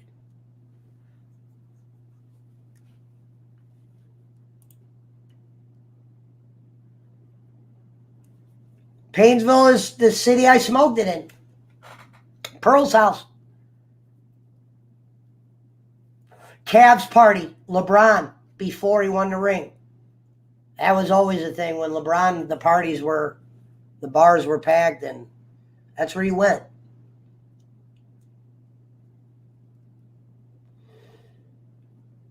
Yeah, I wasn't the biggest fan of coke either.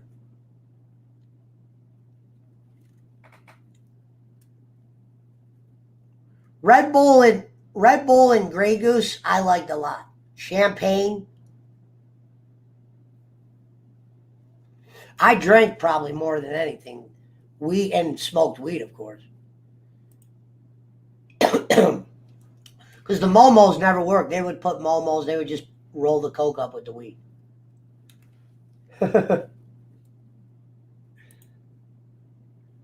Yeah, some people call it this. They call it spice up here too, Rev Sauce. Oh, dude, yeah. I would never do this shit again. It was scary. Like I remember I was scared after the fact, like, how long was I out for? Like I told you, I came out of it, I was like, eh. I remember coming out of it, seeing my hands going like this, and I'm like, what the fuck is going on here? You know, you're a little bit different than being a goofy drunk. I was like sitting by a sink thinking I'm driving a car. But meanwhile, I was just in a world where it looked like my face was on a goddamn wheel. Like it was just spinning round and round. And I'm not even making this up. You just heard Jason Robbins talk about dead grandparents. I don't know what this shit was. Oh, it's going good. 6.5 hour stream. It's almost 3 a.m. Probably end at 3, the usual. It's Friday. Bar time. Oh, so the idea for the show I wanted to do is I need 3 volunteers. They don't even have to be good cooks. We're going to have 3 random people cook on the show. They're going to explain what they're cooking.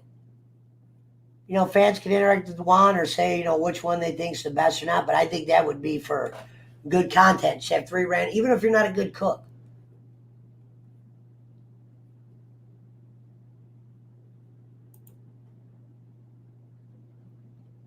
Yeah, me too. Like I said, when I quit drinking for so long, if I wanted to socially drink, I could.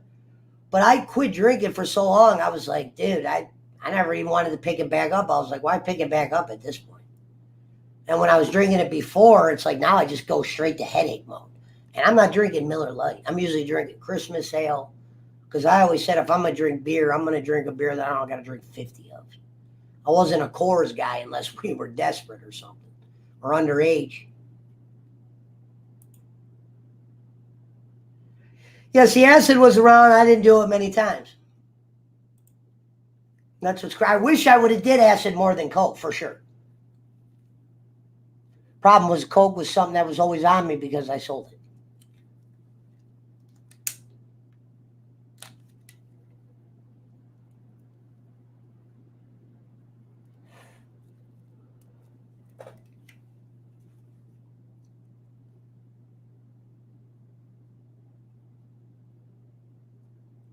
Like I said, I lived in a county where sometimes I get pulled over. I didn't even get my ass for my license. They were like, out.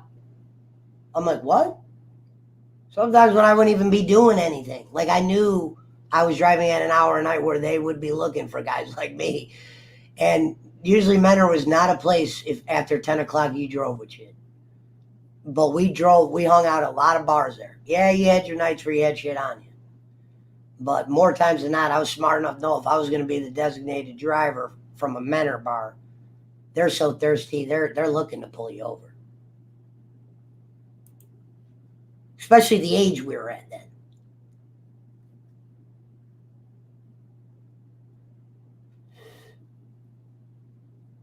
He said, I'm scared of needles. Well, it's not that I'm scared of them. I was never into that kind of shit. That's like too much. That's why I said, you look at that girl across the street, she used to put that damn bandage on. You're like, Jesus Christ. And then now her fucking dude died. She started a fire over there. I remember when it's like, you're not hiding it. Everybody knows you're on drugs. When you started the fire over there, why don't you tell us what happened so we could like get smarter? Don't like it. I don't know how her house caught on fire. Something with the dryer to where they had no windows. They had boards on them. And since he has no money, he literally just went boarded up. Any money he did get, it all went to the dope. They were just living in there. She tried to pretend he dropped dead of COVID. Meaning she didn't say he died of COVID. She goes, I don't know what happened. He had his shots. It was like so obvious. It was like she was just trying to hide that she was high. And the cops freaked her out. She didn't want to explain. Me and my boyfriend were about to get high. He just OD'd. Because she was crying in and out, meaning the cops were catching her attention where when you're scared like that, it's kind of hard to cry when you're scared.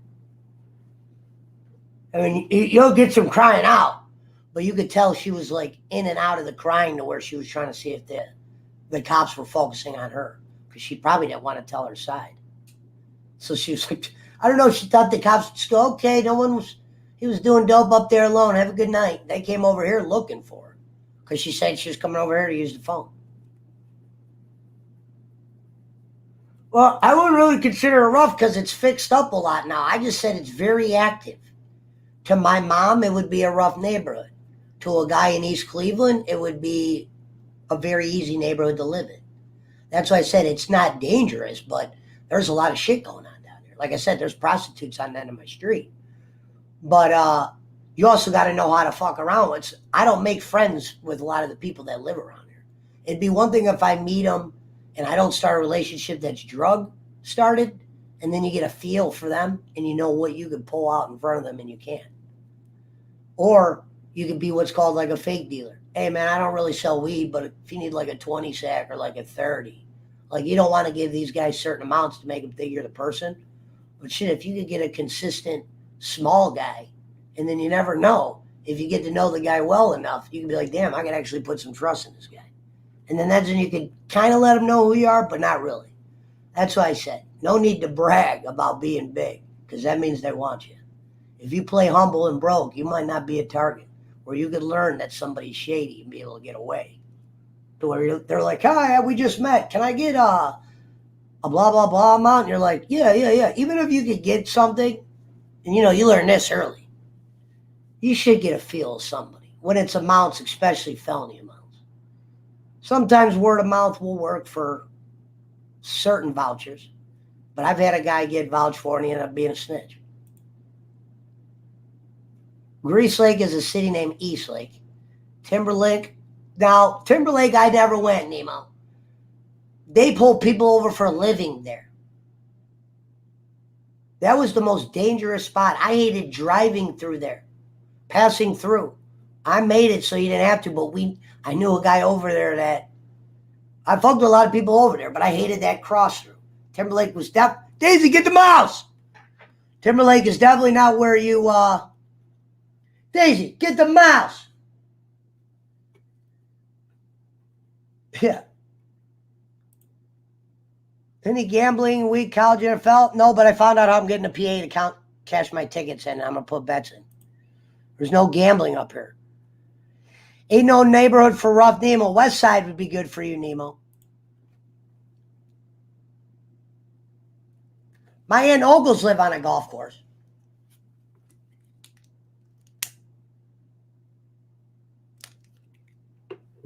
But my parents live in a neighborhood where the guy 5 houses down, you may never have interaction with him. But these guys watch you out there. They're the type of guys that they might just know you're selling pot and go, you know what, I want this guy out of here. Let's just call the cops and say he's doing this. They're not going to come over here for that. Let's say he's got like a Ewok in the, That's how they were in my mom's neighborhood.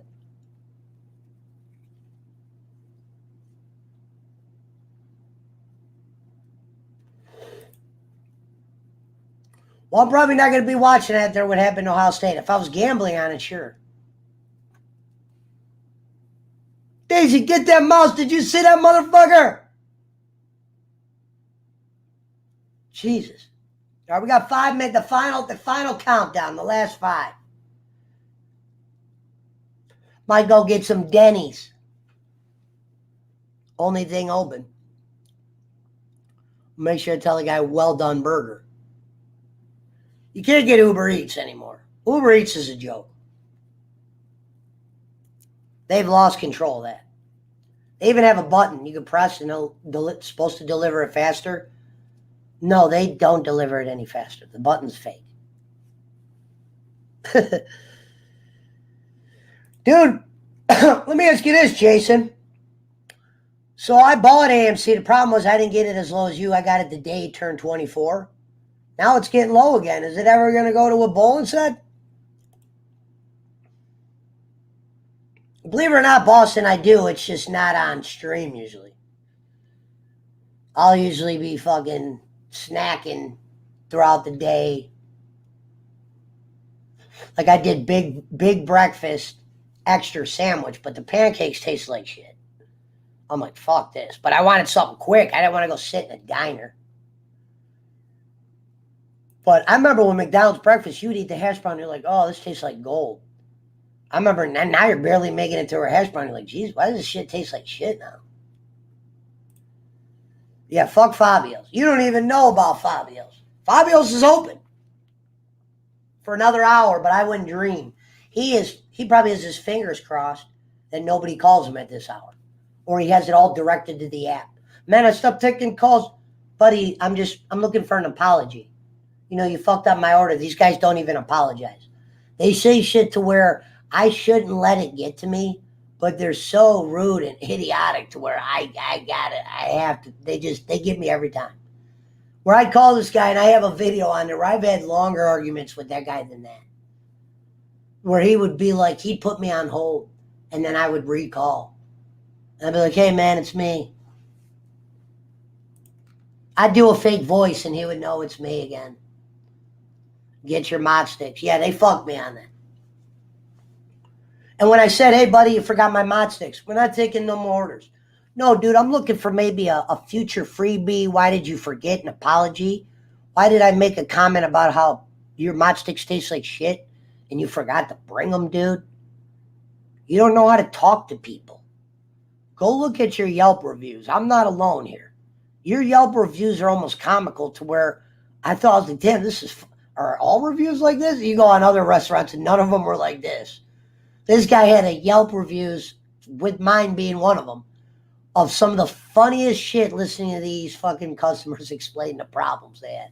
And then I explained the shit that I did in such like I never did a Yelp review again. I did one on this guy and it was a nice page or two. You know what I mean? To where I remember I even called one night. I was like, hey, I just reviewed your place on Yelp. You might want to read the review.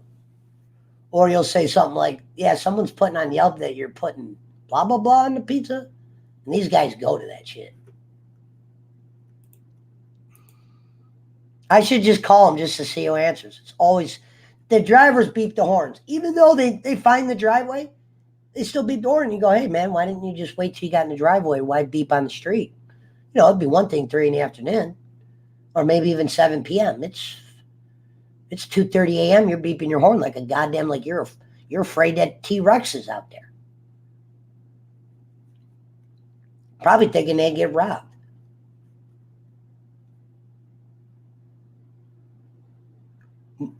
Multi-label. But yeah. Well, wait a minute. Now hold on. We got breaking news. Says 6 hours, 42 minutes. If I do 18 minutes on the nose, I'll have a 7-hour stream. So that we will do. Because the number 642 is dumb. Yes, we have Marco's. Not a fan of it. My direction with pizza is I've been spending more on pizza. You'll find these places where guys were like, you'd never pay that for a pizza. No, there's a couple restaurants where these guys put certain love in this food where you're like, damn, I've never had it.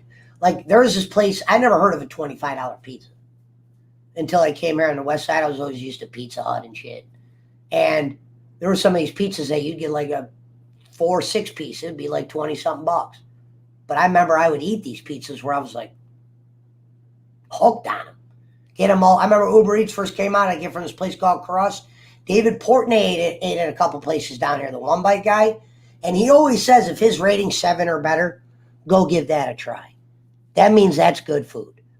Yeah, but the amount of pizza he has, you'd be like, well, why does he give it 8, 9? No, when he gives over a 7, he did 2. Johnny Gordano's dad, for you wrestling fans, Johnny Wrestling, his grandpa owns a Pizza Hut, a pizza spot 10 minutes from here. It closes at 5 p.m. all day, but he has one of the cheapest pizzas, and it's one of the best cooked ones. It's not like a a little like Little Caesars, those $5 pizzas. I don't like the taste of them. They're very bland. Sometimes they taste like shit. Yeah, if you were in a pickle and a broke bum, sure. You know what I mean? You know, Domino's, I had my problems with them. They gave me a good pizza once, and then it's probably the Domino's over here. They just treat the food like shit to where by the time it got here, it's like, dude, how could you even? I remember one time I got 2 different items. They gave me the item. I remember I'm opening the thing, and the items looked exactly the same. I'm like, to where you had to like physically break this thing open to see which one was different. Because they fuck Domino's. They're pieces of shit. So if I get pizza from the expensive spots or Johnny Gargano, where his dad lives in the spot where he sells so many pizzas that he doesn't need to go expensive, and he's been around so long. This pizza's good. And he closes at 5. He don't even need to stay open at night. Fabio's opens at night. And they did good off that. Now Uber Eats probably took a lot of money, but that place made a fortune before these app spots. And a lot of people probably down by there aren't really Uber people, where they got a credit card set up and all that shit. So Fabio's was the thing I always got because I paid cash on a lot of shit. You know what I mean? And Uber Eats, the problem is sometimes the restaurants are so far to where that food sits. You get it, you're like, and I'm not a microwave guy. I remember I started watching Gordon Ramsay and I saw he didn't put microwaves in his restaurant. I'm like, yeah, I'm going Gordon Ramsay. Gordon Ramsay don't got a microwave. And that was a guy who I was a really big fan of one time. That's what I think about doing this podcast right now, 7 hours. Like a few years back, I probably for these 7 hours would have been either watching sports or watching like Hell's Kitchen or something, like one of those shows. I used to fuck with all the cooking ones that he was in. AMC is big banks. Now, let me ask you a thing, Jason. Why'd you sell them all? When what's his name was saying it's going to go to the moon, why didn't you just sell a normal amount? Like when it went to whatchamacallit, Kenny got it at $2 a share. He got it at the price to where, yeah, Kenny, you probably could have sold a good amount. But I could tell when he talks about it, he's just literally going with advice. That's me too. I don't know anything about stocks. But my thought process was, if you weren't rich and you were looking at a button and all you had to do is press a button and you had $500,000, even though that you could, like he said, technically triple it, why would I take $500,000 when you have no angel and you could get the dust, wouldn't you? You know what I mean? Let's get it. Let's not like half it.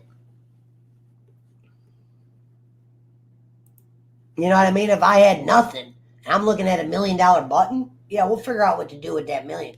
I'll keep a couple danglers around to make money. It's not like you have to sell every share you got.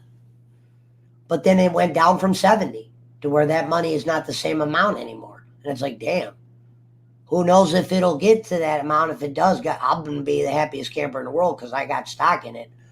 But sometimes you got to look at your profit. If you can make quadruple and you got nothing and you're looking at an amount of money that could last you for the rest of your life, I'm taking that bet.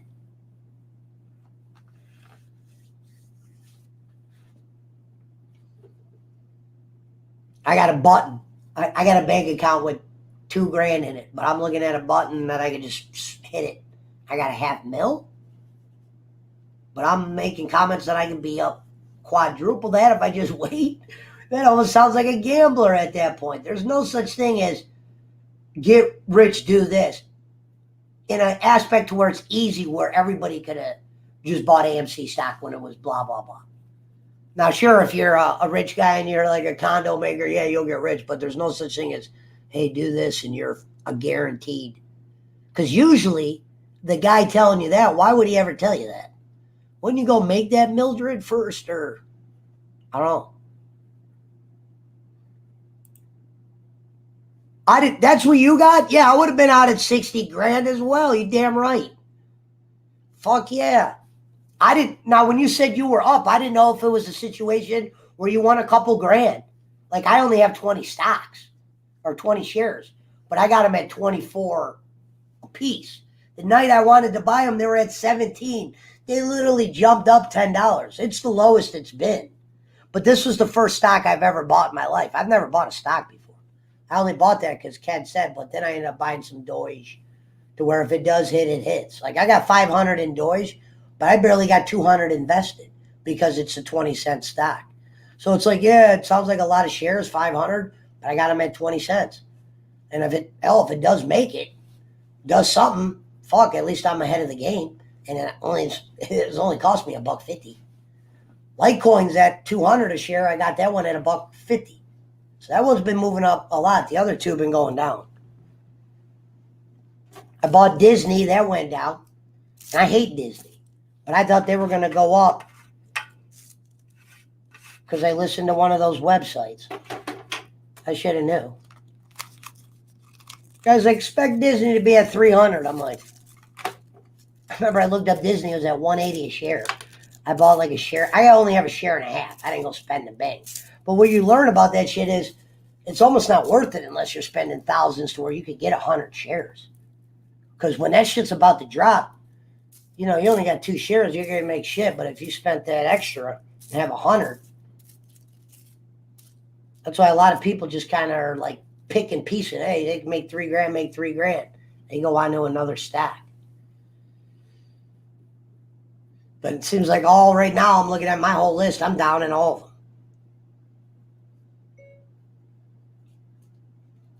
Let me see what, yeah, holy shit, it says investing 1,100. I was investing 1,400 last month. So that means 300's gone. So AMC, I'm down $102. Sundale Wheat, $5.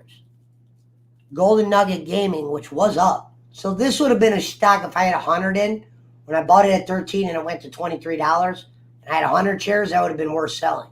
I only had like a share and a half. It went to 23. I was just trying to let it ride. Went back down to 13. Disney, I'm down $28. I have a share and a half. Doge, I got 547 shares. I'm down $62. Not bad for 500 shares. And Doge is at 30. Wait. Doge is at 16 cents. Holy shit. I might buy more. I haven't seen Doge that low in fucking forever.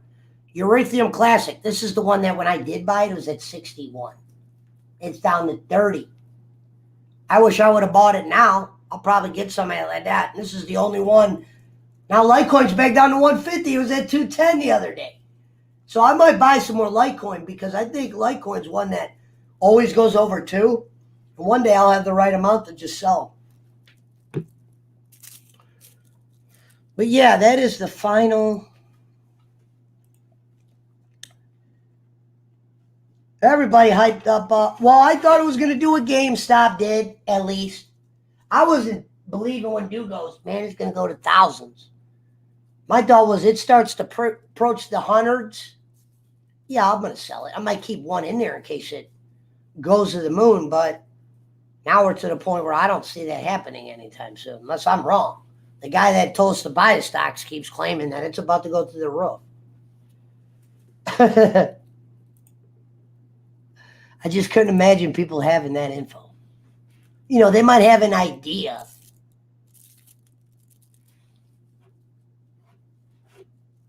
But the money in the stock market around the normal stock market guys is like hundreds of thousands. To where if they had a tip, yeah, they're going to buy hundreds of thousands of that shit.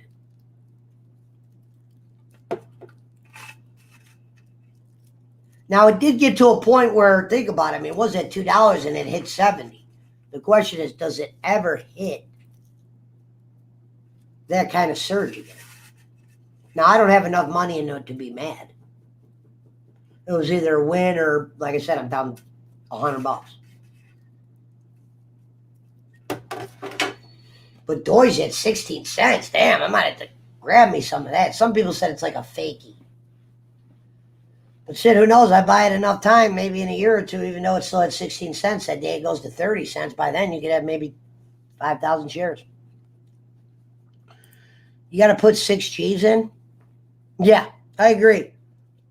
I just was getting on this because it was like a lottery ticket. This guy was saying this stock was going to go to thousands, and I had a chance to get in on 20 shares, which wasn't that much. But it quickly went over 30 to where at 24 I would have bought more. But it was at 70 and it hung around 50 for a while. But I didn't have enough investment where it's like, so, no, I'm trying to make the big come up.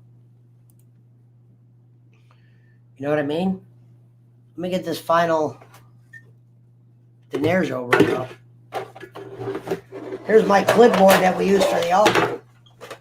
I walk around like this, like I'm doing something. Like, hey.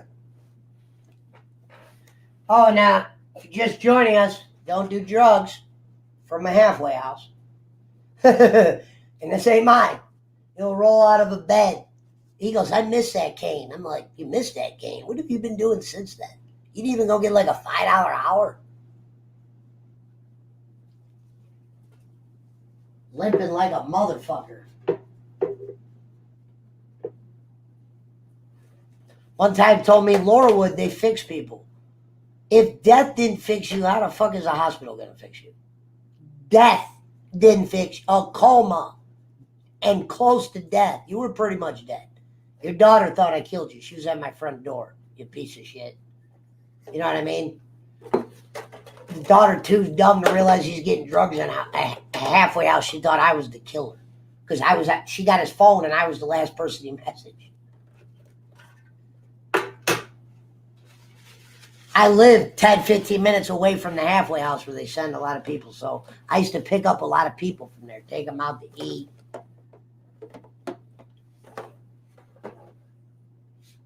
I didn't get a fucking halfway house. They told me my time was too short. That made no goddamn sense to me. If it gets you a job, why is it too short for me to go there? Because some people will get hooked up with at least a little job when you got out. Instead of when I got out, the only job I had was at one time with Frankie. And that was only because Frankie worked there changing oil. And I ended up fucking up that Royal to where I didn't even want to go back to one day. I remember I looked at the check. I'm like, damn, I was there forever. And that's what they gave me. And it was becoming harder to sell weed up there because they were changing management. That's where they put that CO that got busted fucking the girl and lost his CO job. He got his job first out of the jail. This CO up by us started fucking inmates. You would have never thought it. Because these bitches are nasty too that they lock up in county. Most of them are. This guy was banging them or doing shit with them. They eventually all rolled on him. He got busted. Next thing you know it, I'm driving to the car wash. The guy that used to fucking make you line up was working at a car wash because, you know, he's on probation. And that case is much more serious than me selling weed. Fucking a women inmates while you're a guard. And then what they started claiming he was doing. How could you ever think you were going to get away with it? I'm trying to think. At this county is... I mean, this guy had at least a paycheck. What the fuck you need the county? Or these girls were usually drug addicts. They usually had pretty girls were usually taken care of or put somewhere. Hold on, let me get that. Daisy, get that motherfucking mouse! Hey, mouse! Hey!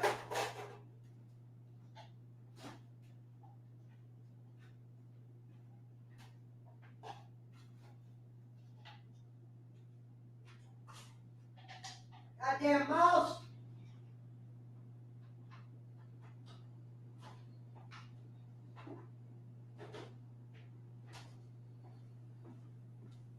Get that motherfucker! Can't believe all the dead ones I got and fucking are still mouse, man. Fucking hate this house for that. We have we're almost to the 7-hour point.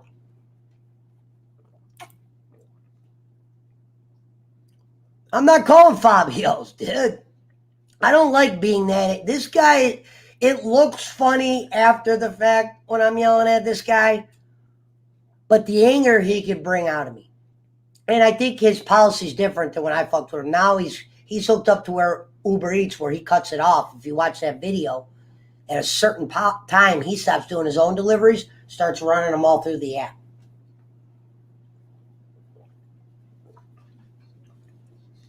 I'm not a microwave guy. Sometimes they give me free food or cold food. Some fries you can't eat cold, and a microwave makes them taste like shit. I don't like cold pizza, but they got great pizza places down there that do these flatbreads, like pizzas you like, not like a pizza with like sausage and it's like they got like a name to it, like a ball player's name.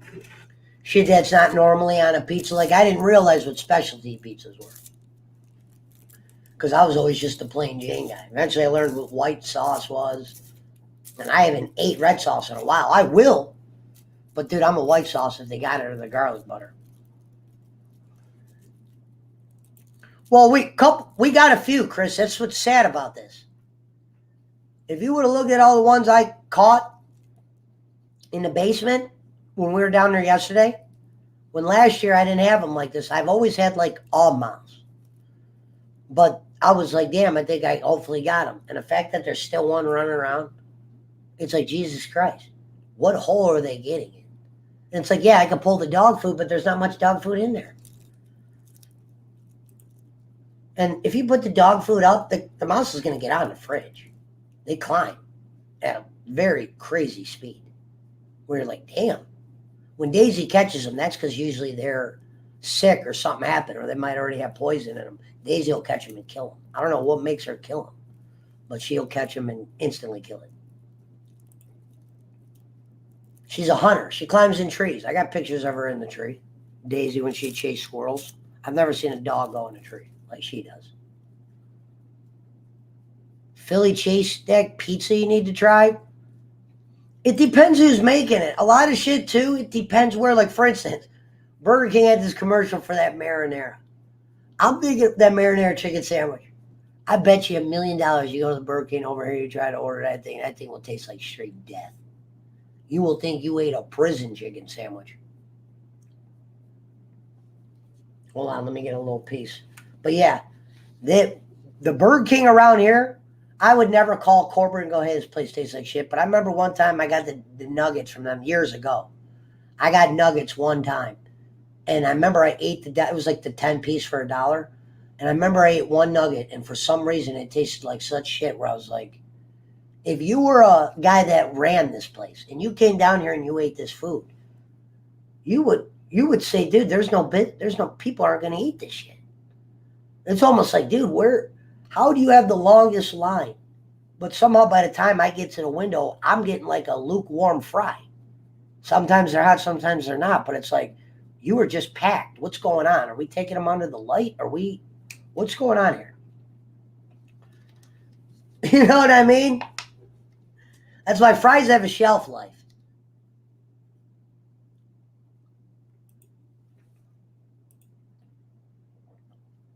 I like some cheesesteaks. Like Mr. Hero I like, but I'm getting tired of them. I got to go back to getting groceries. I used to get a food cart.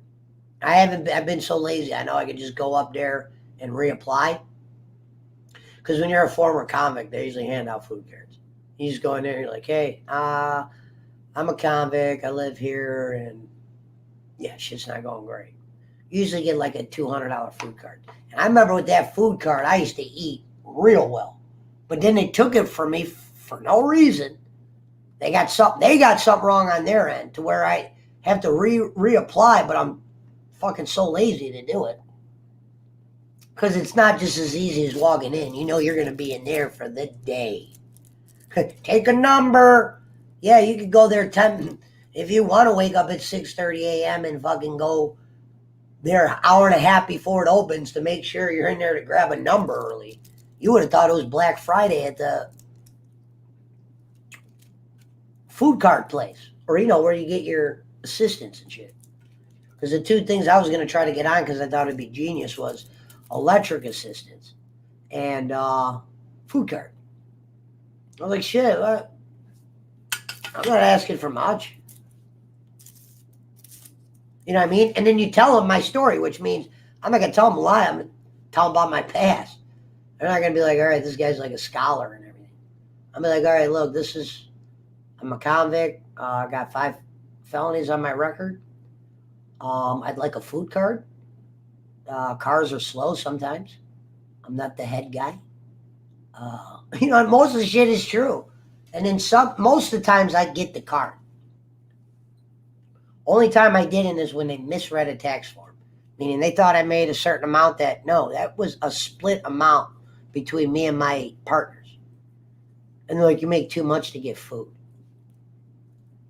Now they don't know about my other income. So it's like, on record, it shows I'm fucking Eric the Ewok. He said, I did mine. Pat said he's going to teach me online. I should have been did it, like I said. I should have been fucking did it. I love getting a food card. When you first got out of prison, it was $250. And then they started lowering it. I'm like, why are we getting it lowered? And then all these food card people started selling their food card, which is stupid. I mean, they'd always be like $250 worth of food for 70 or something because they were just drug addicts. So they would sell their food card to people.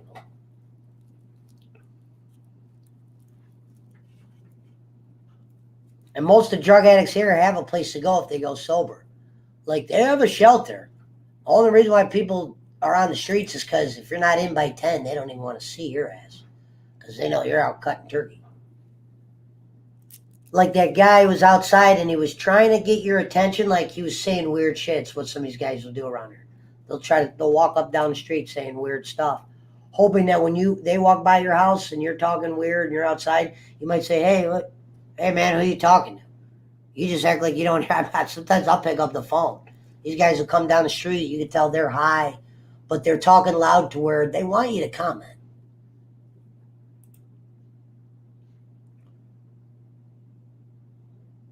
Energy pays my electric bill.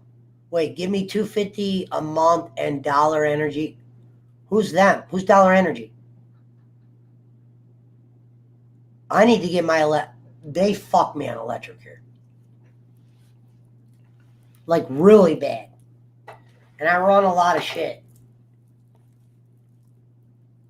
Like in the summer, what's funny is the AC, my AC will keep my house cold, but it's not like my parents' house cold. To where sometimes you have to have a window AC. My dad would never have to run 2 ACs in his house.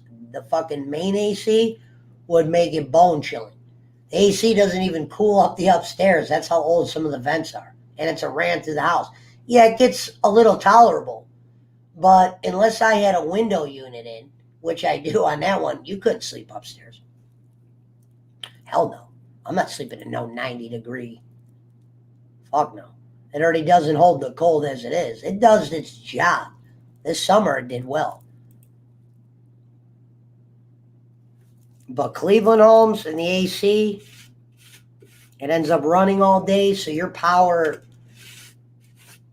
is crazy. And then you get all these letters that you were getting fucked and then you got your money back. Like, there's these people that'll come to your door and they really are energy sellers. But they will give you these lines to where, no, they're trying to show you a mistake that they made on the bill and we're going to get you paying this amount. Like the guy who showed up the other day goes, free Spectrum. He goes, you're going to tell me to leave? I'm offering you free Spectrum. You just told me you paid $30 for your internet. I go, bud, I got kind of a different power type of internet and everything's not free for like you're giving me this with that and I just don't want to go through the process. Like nothing that great is that free to where you came and hunted me in the ghetto and your opening line was you were a customer that they chose. Hey buddy, you know who I am? They didn't choose me.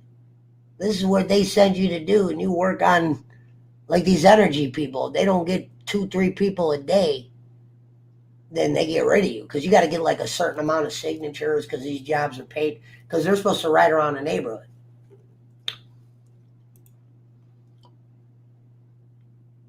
$149. You know what mine was? $250 to $275. I can't really go into detail when my electric's a little bit different than others, but let's just say I got a PlayStation like no other.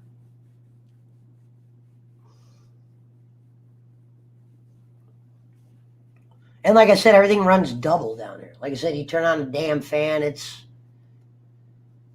You turn on the AC, it's not even cool in the house. It's cool in the downstairs where it just runs all day.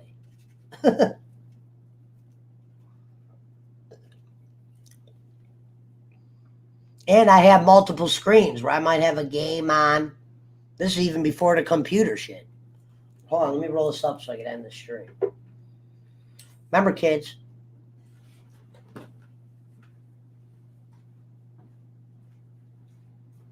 Get out of here, mouse.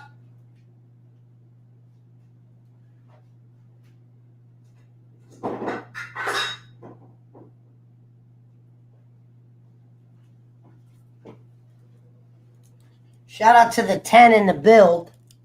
Get the fun. You know what? We will end on closing time tonight. We'll queue up closing time. This one's dedicated to Chris Schmidt, who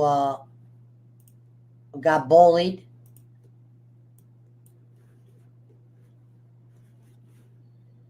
Let's put it on screen here. So many goddamn screens over here. Queue up closing time. I'm going to try to make sure it does not play loud.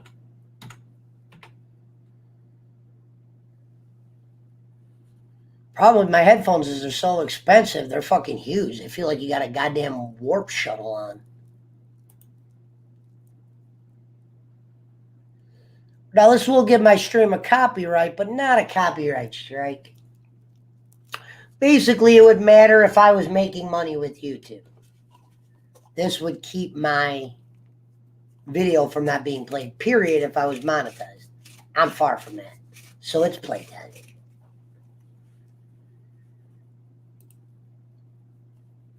I should start doing that more.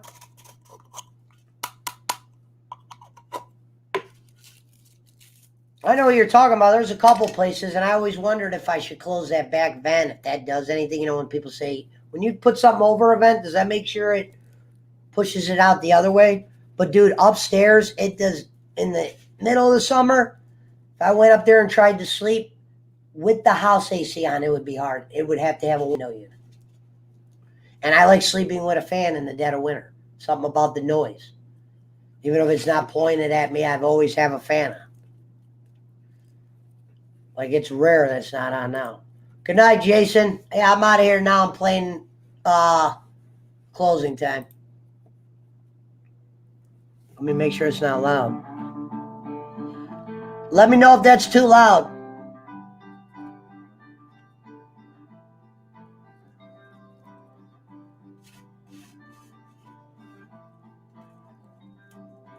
Closing time. Open all the doors and let you out. 7 hours and 11 minutes. Closing time. Turn all of the lights on over every boy and every girl. Closing time. One last call for out. Damn right, Jason. Glad you're here.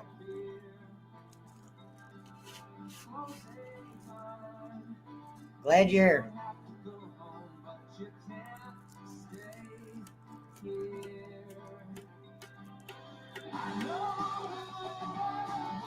Nemo, how does the sound real quick?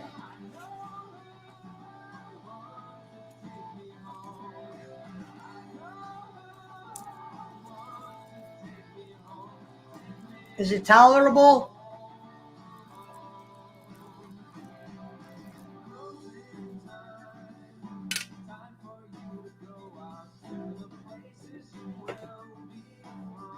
Why? Rasta! R.I.P. You're walking.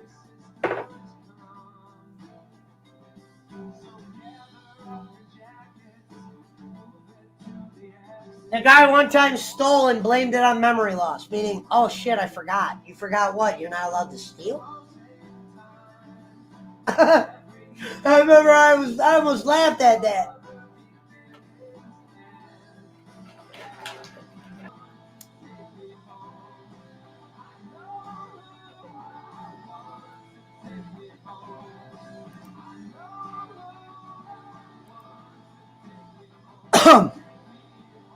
Probably Robbins. Thank you, Nemo. I'm surprised you're still up, Nemo. What is it, Friday night? What are you over there fucking?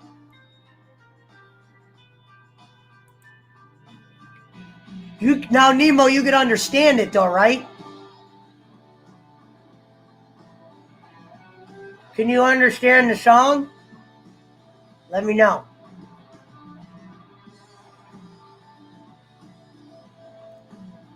Oh shit, my dumbass didn't broadcast on Facebook tonight. That's probably why I was a little bit more quieter.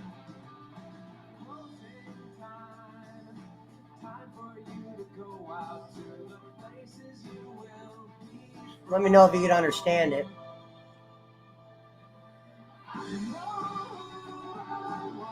And now when I start playing music, that's when I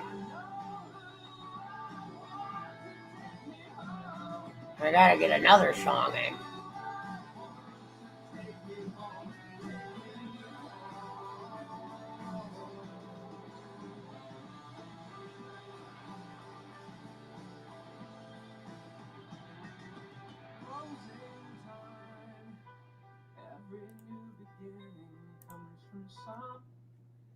All right, hold on. Let's go with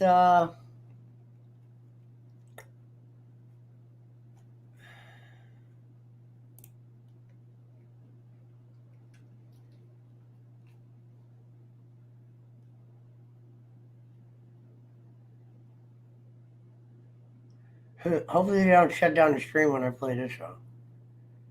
You might like this song, Nemo. For some reason, I love it. Wait, do I have it here?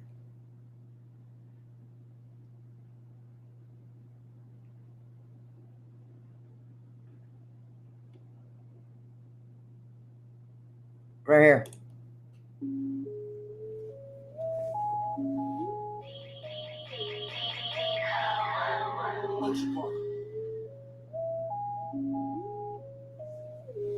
Copyright!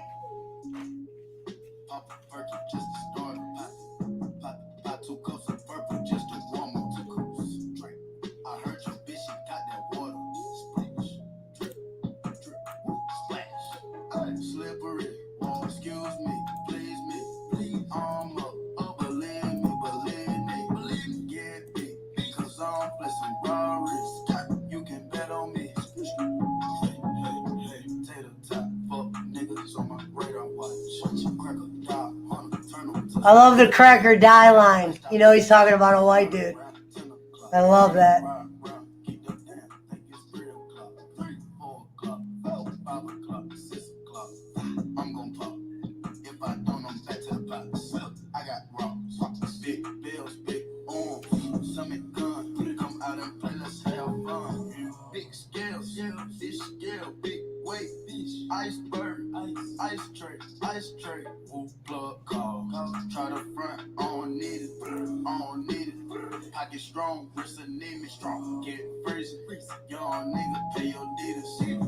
Yeah, this song, I'm a big fan of this one.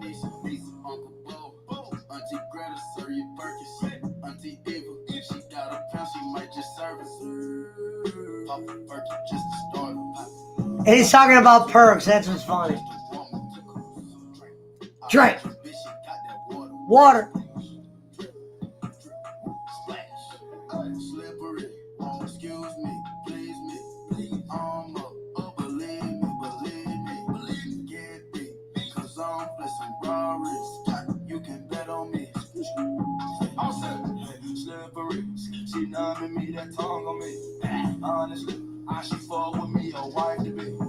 Oh, now here's the other one too. Now this one, this is my favorite one.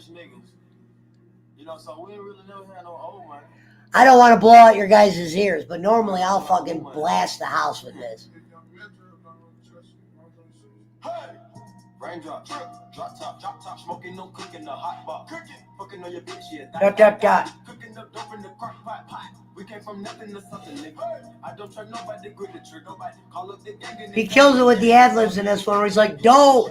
Listen to this next part, where he's like, dope. My niggas are savage, we got 30s and 100 rounds too. My bitch is bad and bullshit. Copyright. Dope. I love that.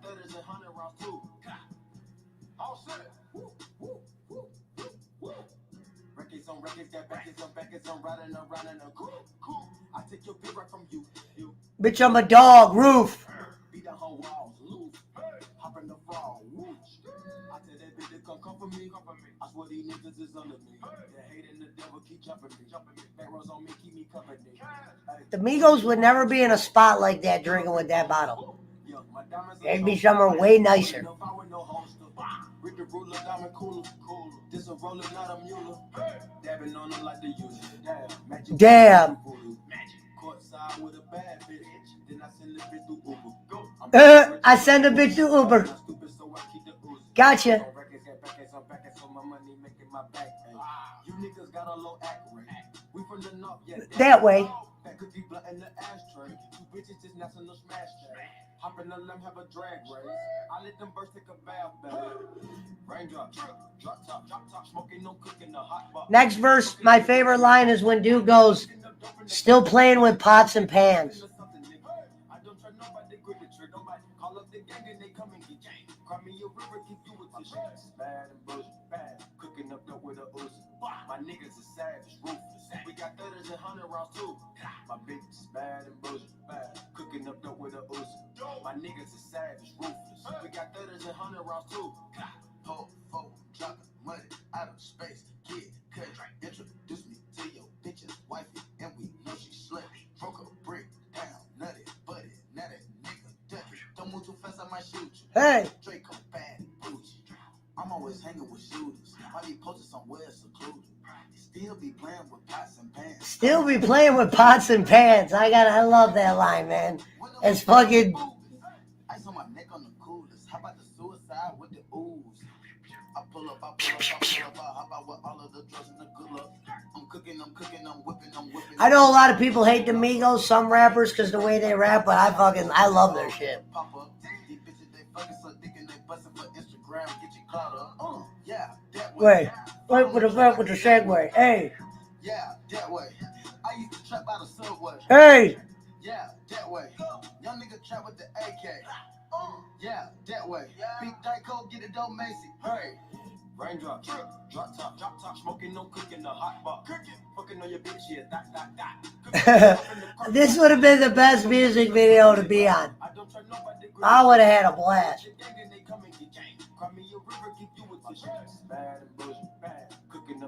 I could drink certain champagnes. That fucking resin came flying out of this thing. My bitch is bad and bullshit bad. Cooking up dope with a Uzi. My niggas is savage, ruthless. We got 30s and 100 rounds too. Hey, wait. These niggas watching. I swear to God, they be my clones. Huh?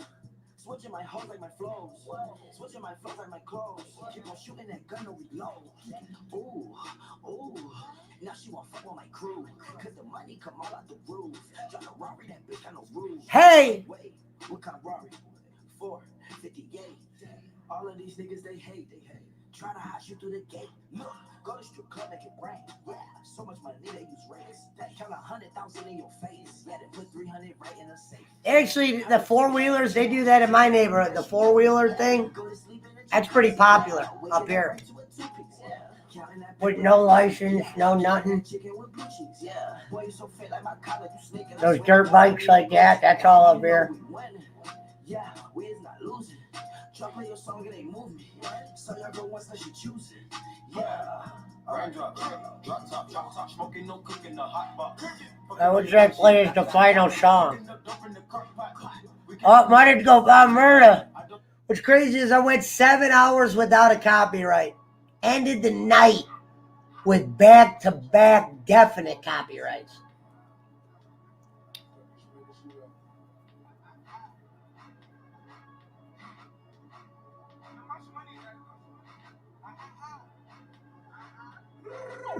Yellow beats, holla at me.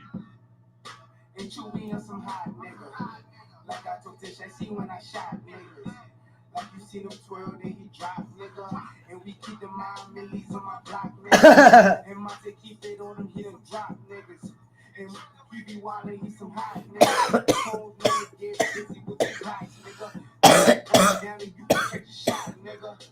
Running through these checks racks till I pass out. And shorty give me neck till I pass out. I swear to God, all I do is cash out. And if you ain't a hoe, get up on my trap house. I've been selling passes like the 5th grade. Really never made no difference with the shit made. Judge told me flip them packs and how to maintain. Get that money back and spend it on the same thing. Shorty like the way that I ball out. I be getting money till I fall out. You talk cash, dog, I go all out. Shorty like the way that I floss out. Free busy them, let all of my dogs out. Mama said no pussy cats inside my dog house. That's why my daddy got locked up in the dog pound. Free fan on them, let all of my dogs out. We gon' pull up in that, like we cops on them. With them 16s, we gon' put some shots on them. It's funny how young he was when he sang this. Grammy Savage, that's what we are. Grammy shooters dressed in G-Star. GS9, I go so hard. With GS from a Ah, shit. Fuck. Hit my elbow. My favorite line is Randy Savage, that's what we on. Gotcha.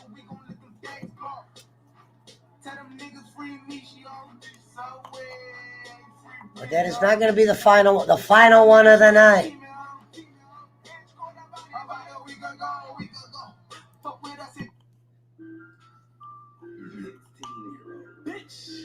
You play this song at any football field and the home team is kicking ass, not only will the players go nuts to it, everybody in the stands goes nuts to it. It's not even a good lyrical song, but the beat kicks so much ass that anytime this comes on at any event where people are drinking, they just go nuts. There's this video on it where they were playing it at football season, and people would just be sitting down doing nothing, and they put this shit on, and everyone just starts going nuts, even the players.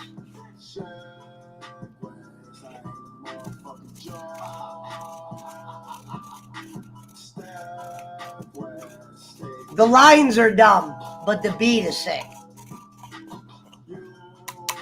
Some shit's alright, but it was an easy song to write.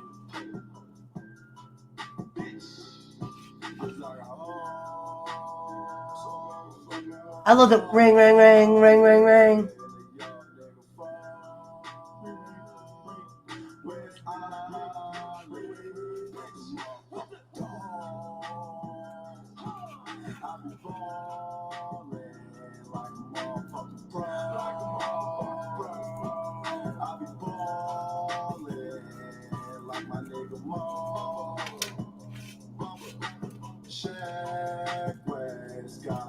Many.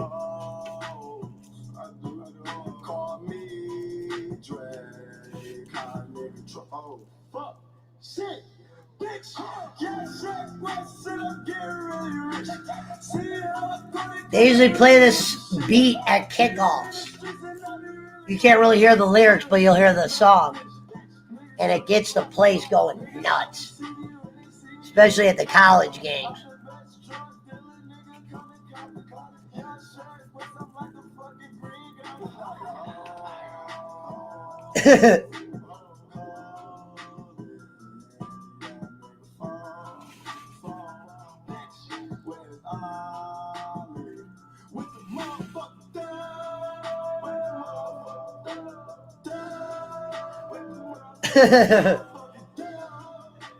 Yeah, that never gets old right there.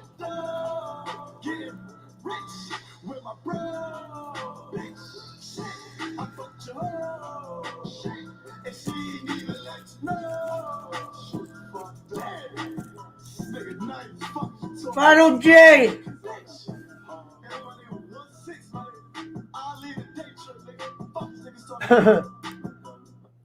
Whoa. All right, what's next song? No. Yeah, Shaq, we love you. All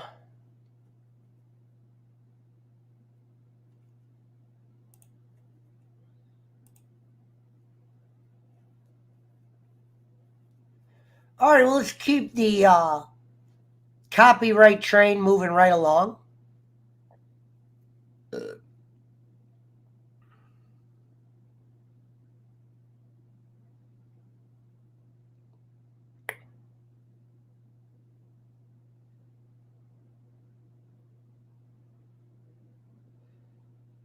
Oh, that's an automatic strike right there.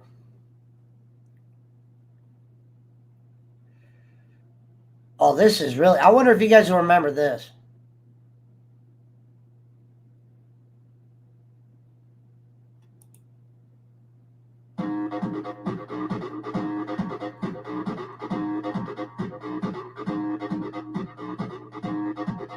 Probably the rawest beginning club scene song when he's in there with the sword.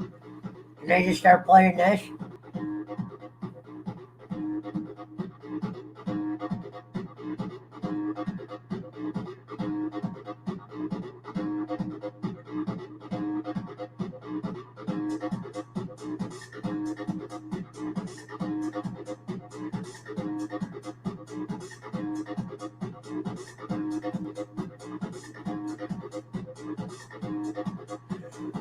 I bet you nobody knows what this is from. Not Blade. This one right here.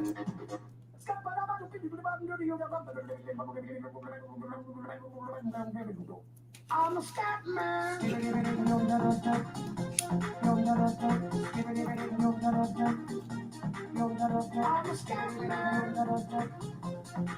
You probably wouldn't remember this.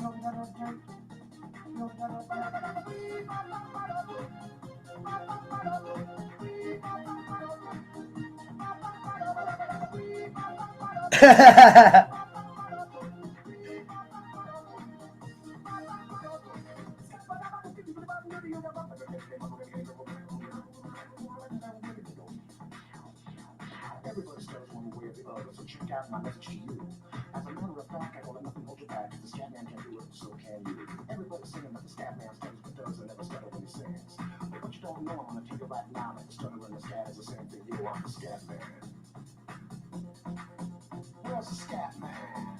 I'm the scat man. Watching with the prison and the politician reasons with pride, changes if they could. The state of the condition insults my intuition and it only makes me crazy and my heart like wood. Everybody stutters one way or the other, so check out my message to you. As a matter of fact, don't let nothing hold you back.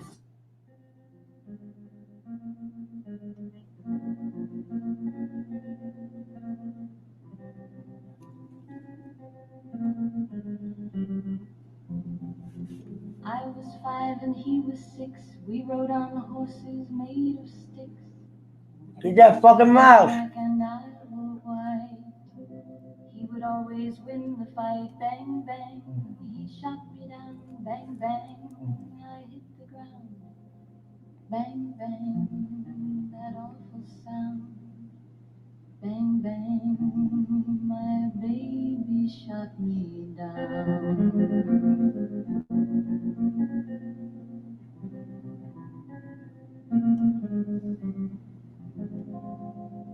Seasons came and changed the time. When I grew up, I called him mine.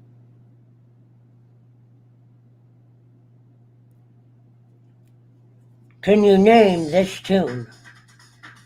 Gaming Alpha! We're going copyright!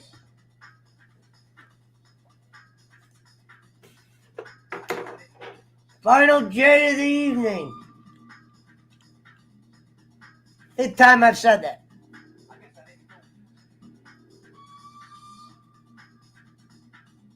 Oh, these are too dark. What the fuck? At least on this screen they are. You guys remember this?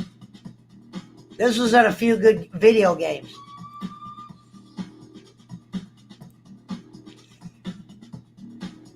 How's that volume?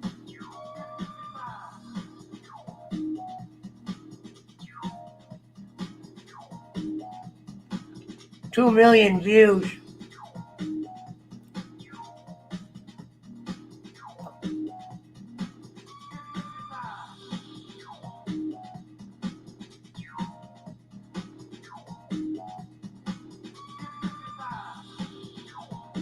Yeah, I've been fucked up and heard this song a lot.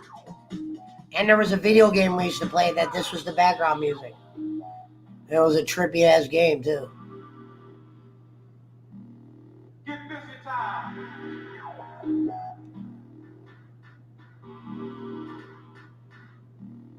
Get busy time.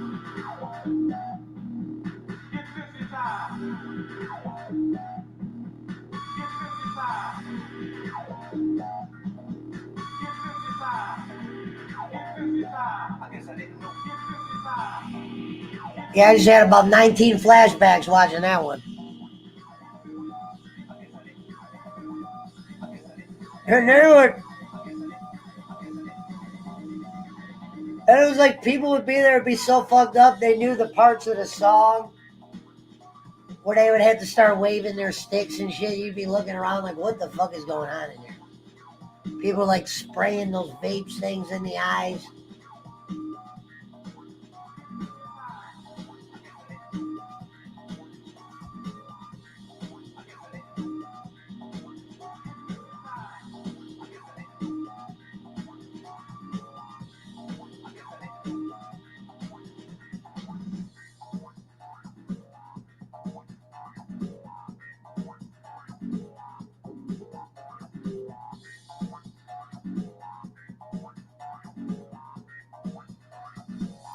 Which one's this one?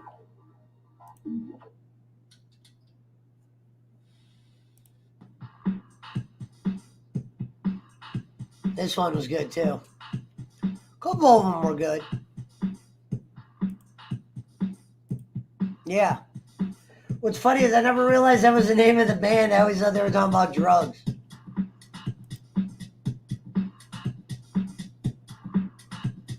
Overdrive High Res? All right, give me 1 second.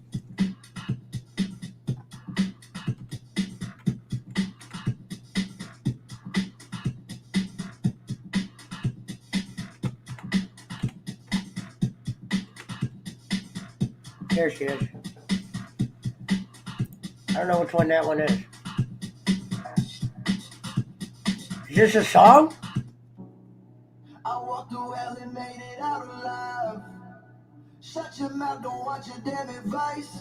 Damn, is this new? The real one's just arrived. I will not apologize. Turn this shit to overdrive. I won't be surprised they shut me down for this one. Holy shit.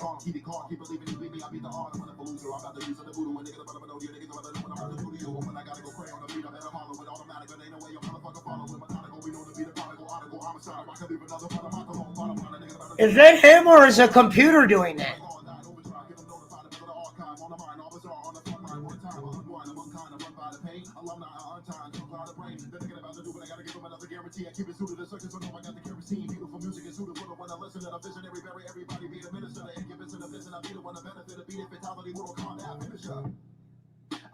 Tech Nine's in this. That guy's something else.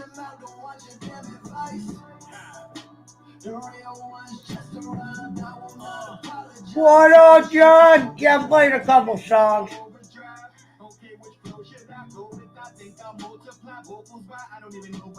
Where's what's his name at on this? Tech Nine verse.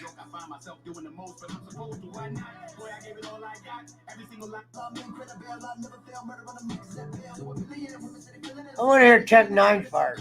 Is this like the new rapper, this white dude? I don't really know him.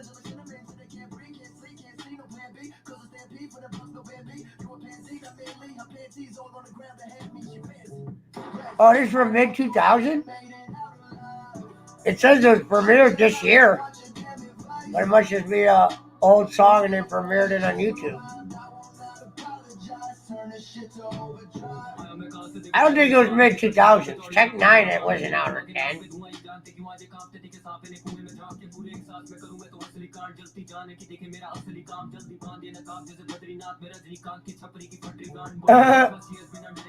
I know what he's saying.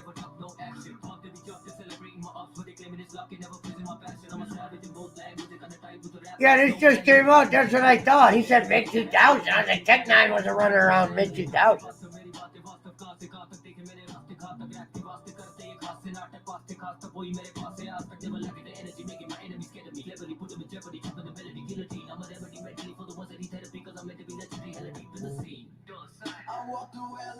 I don't even see Tech Nine's verse.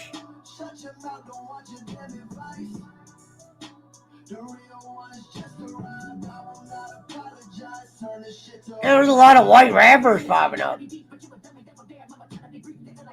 What the fuck was this guy?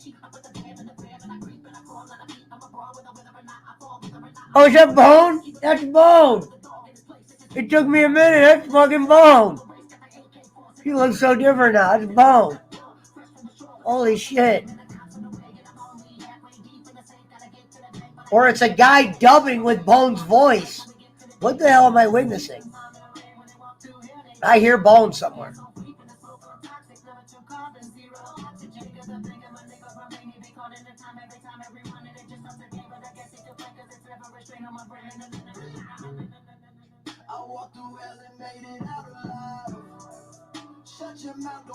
I don't remember what's his name looking like that. I'm not seeing the Tech 9 verse.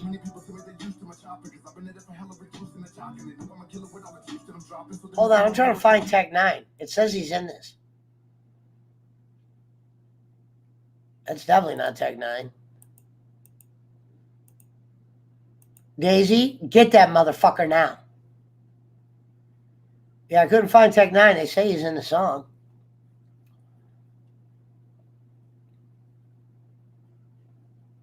Daisy, you don't hear those motherfuckers crip walking in the other room? Better get that.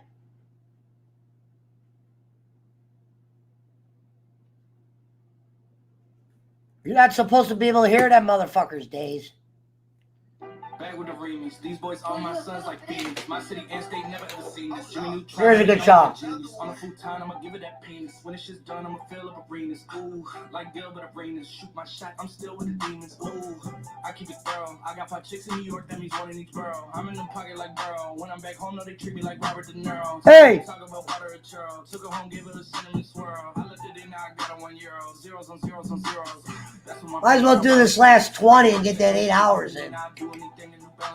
I bought her a plane to get out of state. I got me a shorty from Runaway. Said I'm in town today. She said she coming over and she down to stay. I got a hit. She been playing that shit. So when she pull up on me, I know what she about to say.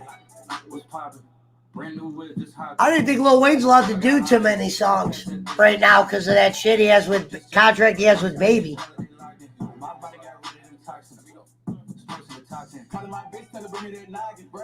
Love that line. Tell her to bring that noggin.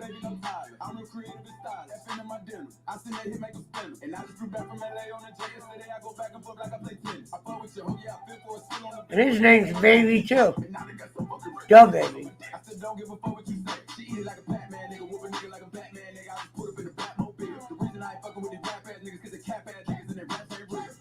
You wanna keep your life and take it easy. I'm rocking water diamonds, need a squeeze. These niggas water down, they drink a Fiji. My whip is orange and brown like I'm in Cleveland. My bitch is mellow yellow like a soda. These niggas top tellers, I'm a soldier. Hey, somebody tell them niggas better so you know it's Baby, nigga. What's poppin'? Brand new whip, just hopped in. I got options. I can pass this bitch like stockings. Scattered, I caught her. I'm out here with somebody's daughter. She calling me daddy. I'm somebody's father. I gotta go kiss it. I when I go kiss it, I put my lips. Lil Wayne's verse is pretty good in this.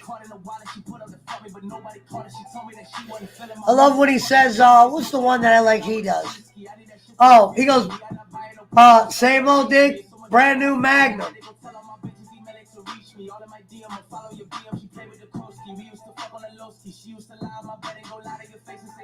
Same old dick, brand new Magnum.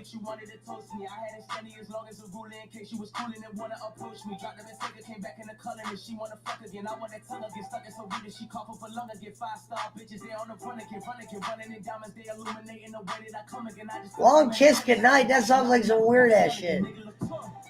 What's poppin'? Brand new whip, just hopped in. I got options. I can pass this bitch like Stockton. Just joshing. Just joshing. That's the white boy line. Sports Center Top 10.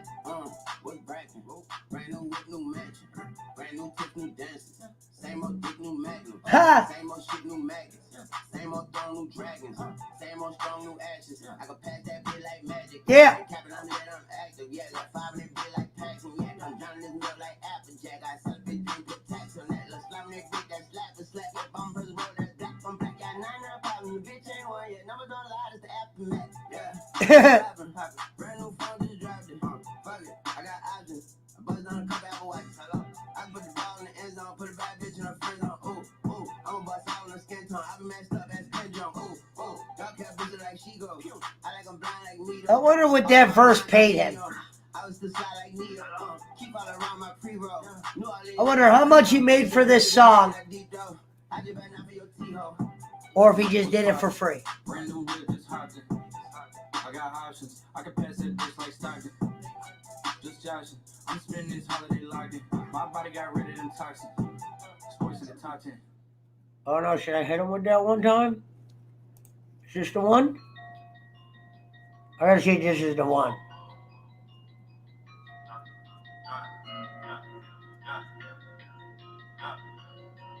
Yeah, I done did a lot of things in my day. I admit it. I don't take back what I say. If I said it, then I know, I listen to 90s rap. The song that you put, if it's the one I'm thinking about, I'm like, I'm about to risk it all. I ain't got too much to lose. Y'all been eating long enough. It's my turn to cut the food. Pass the plate with my drink. This my day. Lucky you. Fuck you too. Whoa. I gotta move. this is Eminem's boy. And I think Eminem's in the song. I'll look it up in a second.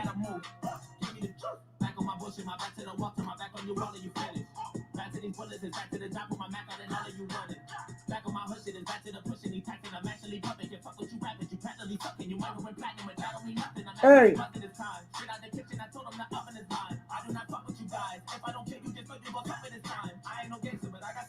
He said, no, it's not weird as far as. Let me see if it's the good one. I'm not playing no slow shit.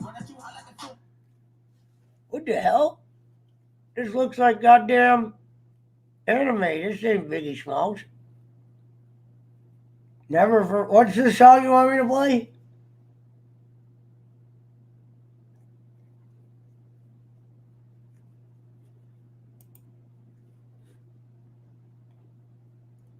Hold on. We just got a special request from fucking Sarah Pickles. Daisy J.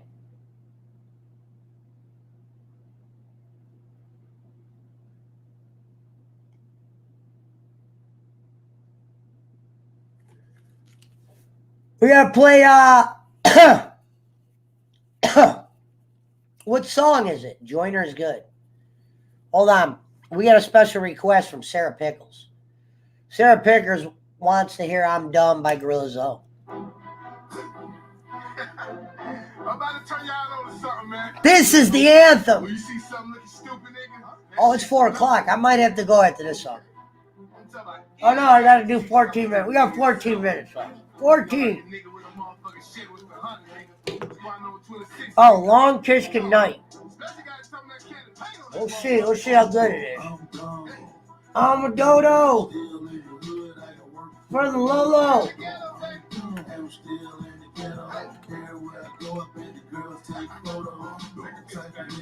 Fresh every day. I got it up here. New Chevrolet. Good love me. What white tees? Blown good.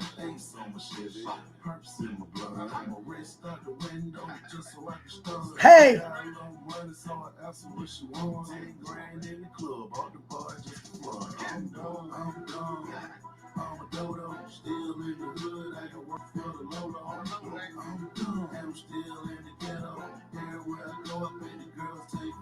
All right, I'm dying to see what this Long Kiss Goodnight. Let's see what Long Kiss Goodnight is.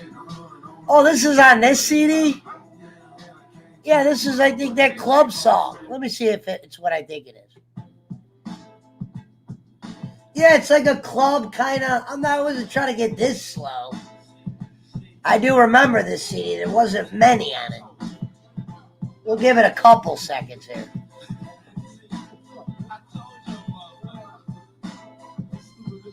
Look at that.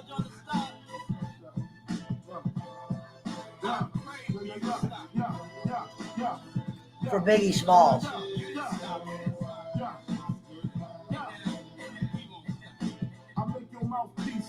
Like Delarice. When I release, you lose teeth like little C's. Nigga, please, blood flood your dungarees. And that's just the half of my war path. Laugh now, cry later. I rhyme greater than the average player hater. And spectators buy my CD twice. They see me in the I had this CD right here, this DMX one. I remember it looking like that. I had that.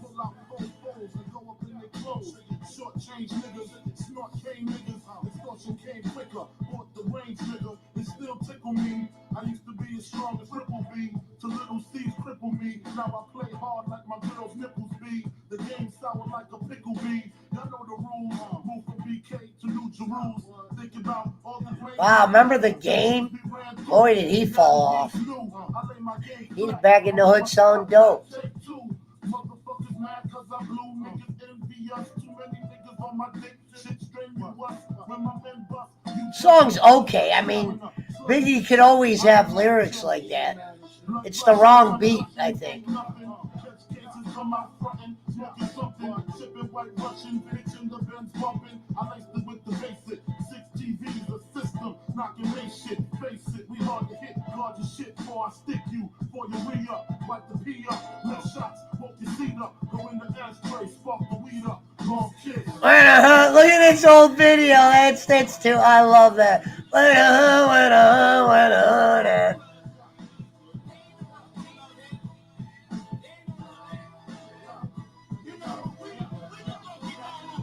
Yeah, that song was not the greatest one. Go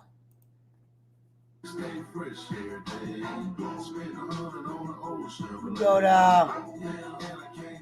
I know you guys like this guy. I'm trying to figure out what he means by stick in the box. Like the next time I meet a real rapper, I'm gonna ask him what stick in the box means.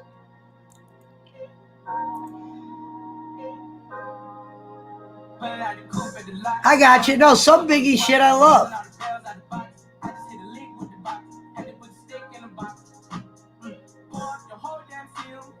Rest in peace, DMX. I wanted to ask people if they knew what he meant by put the stick in the box.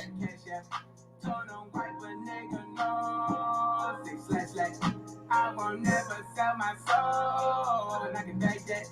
And I really wanna know. I don't even know where that DMX is now. I was at that. What's that? Cruise the city in a bulletproof Cadillac. Cause I know these niggas have to wear the bag at. Gotta move smart. Where the bag at? Love that. I live that's down on my son, on my dog. I had the Draco with me, Dwayne Carter. A lot of niggas out here playing, they ballin'. I done put my whole arm in the rim, this car. And I know Poppy get a key for the park. Hey! Got a bitch that looking like a little, she a model. I got the pink slip up my waist, list. Copping on my body, get the key to the city. Perry, like a seat. Forget it out the coupe at the lot. 20 for 12 for the swat. Busting all the bells out the box. I just hit a lick with the box. What's funny is I have a car lot when he keeps talking about the that's funny. Mojo deals, you hear him, Nemo? Hey, Nemo! Nemo, he just said he's got the Mojo deals. That's fucking crazy. We were just talking about Mojo. I won't never sell my soul, and I can beg that. And I really wanna know where.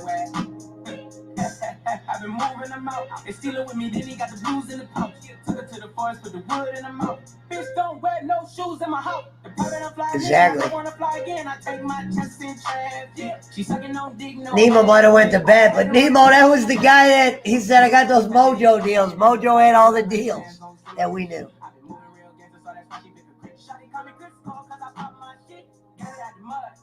There's nothing you can tell me. Yeah, when I had drugs, South Street wealthy. Hey! Yeah, I had the coupe at the lot. 20 for 12 for the swat. Busting all the bells out the box. I just hit a lick with the box. Had to put the stick in the box. Had to put the stick in the box. I gotta find out what the fuck that means. Had to put the stick in the box. Unless that's a flag saying the dope's gone or whatever. That's how they flag off the other guy.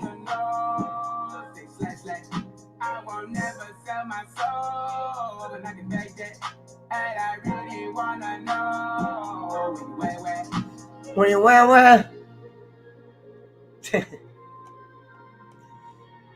Hold on.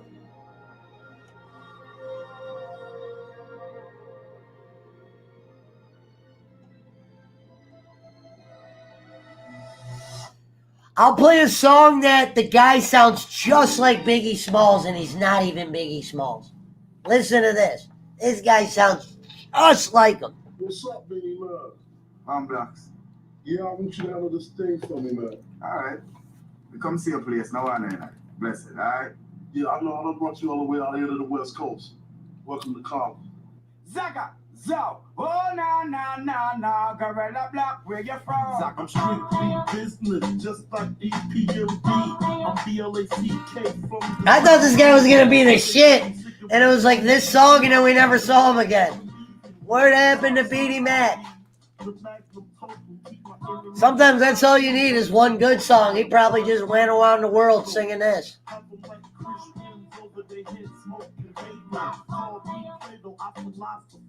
By the brick and divided up amongst my guys. Then I call Ronald the prince of the vinyl. So I can charge the game like a wild rhino. I know no one else could do it better. Is you stupid nigga? Get your shit together. I'm blind.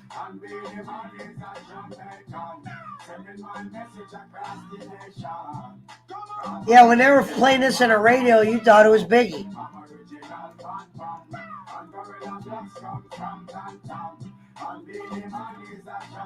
Done, cause I'm a bomb.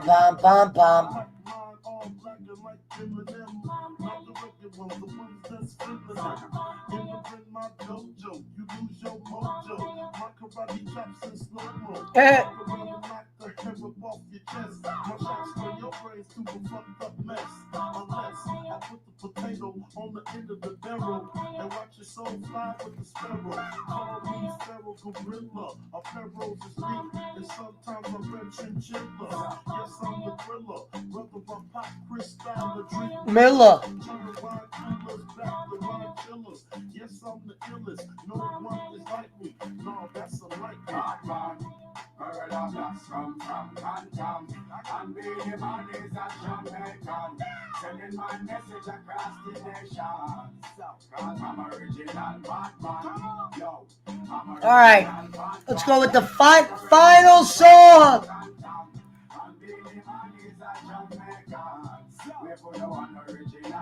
Right? Final song.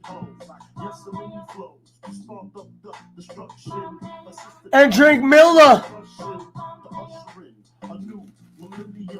I might have to roll weed up if I play. Yeah, I gotta roll something up if I play that.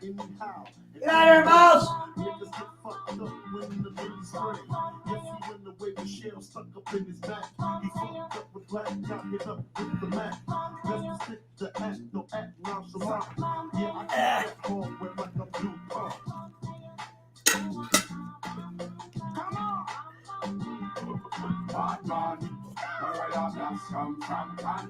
I actually sold weed to Bone once upon a time, a long time ago, at a concert.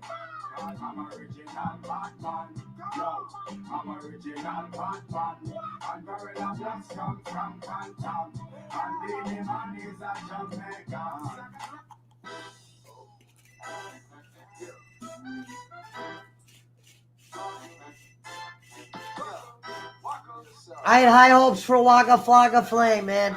High hopes. They only hit us with a couple good ones.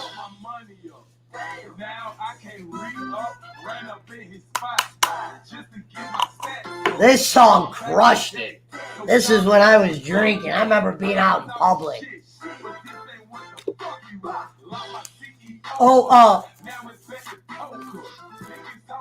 Now it's back to Coca.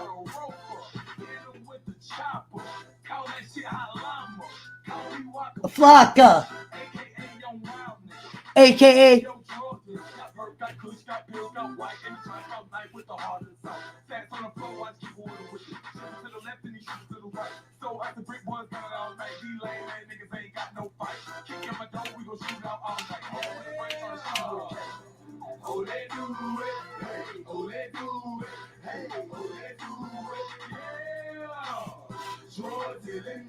the drug dealing music. That was killing it.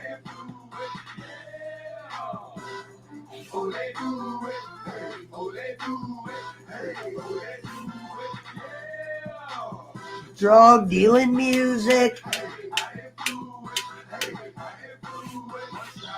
Man down, his brain go come out. Ow, that shit hurt, so don't fuck around. But that happen often with the deal. You gon' pay a life you live, often with a deal. They gon' lay your ass out, rushing to sleep like a baby. Big squad shouting in your hood, we got the Baby. They killed my nigga, trash off pop pills acting crazy. They killed my nigga, trash off pop pills acting crazy. Hey. Oh, they do it. Hey, oh, they do it. Hey, oh, they do it. Yeah. Drugs in the music. Hey, I influence it. Hey, I influence it. Yeah. Oh, they do it. Hey, oh, they do it. Hey, oh, they do it. Yeah.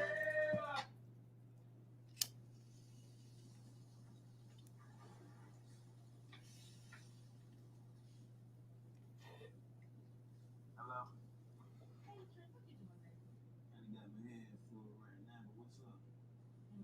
Damn, Trick, we miss you.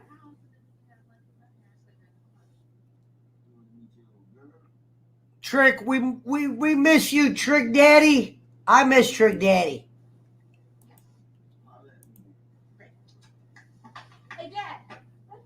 Yeah, you can come on anytime you want, Gaming. Although we have people come on all the time. We'll see you there.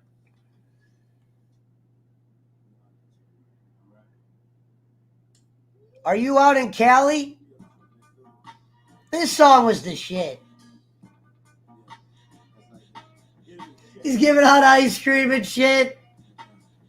Love that. I don't know where that white kid came from. Why the fuck was that white kid riding a Power Wheel?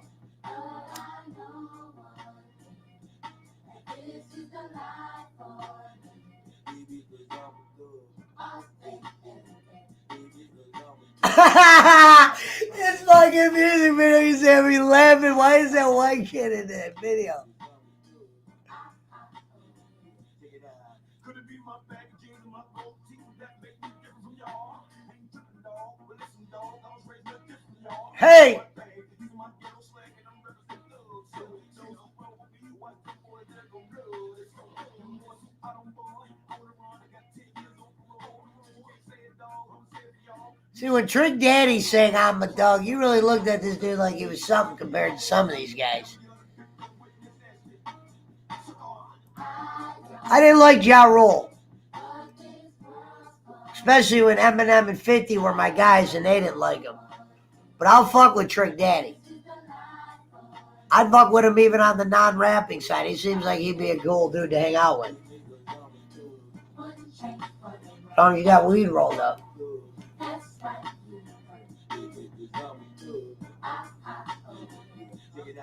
See, I'm so tight, baby, like that boy got so me.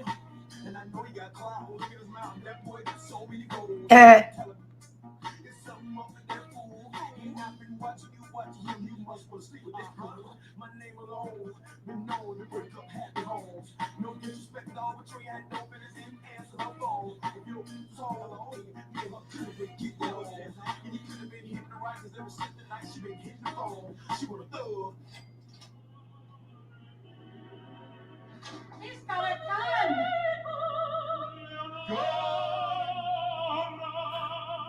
What the fuck?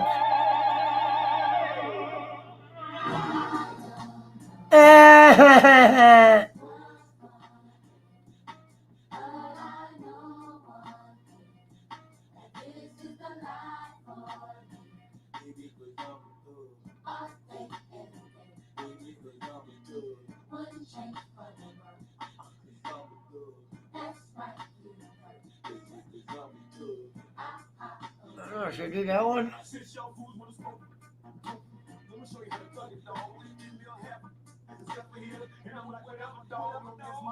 I really shouldn't be listening to rap music though. Usually it gets me doing dumb shit.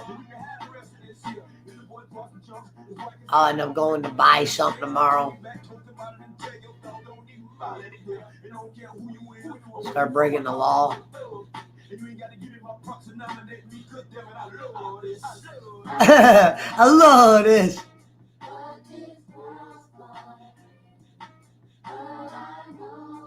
Where's my one shit at?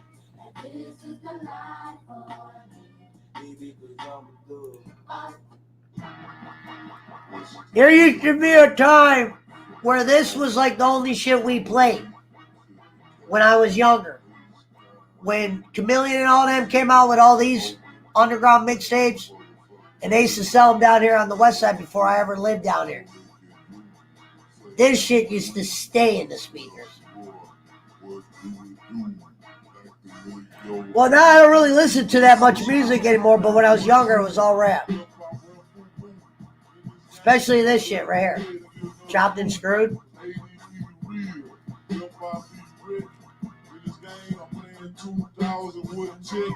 2000 taken.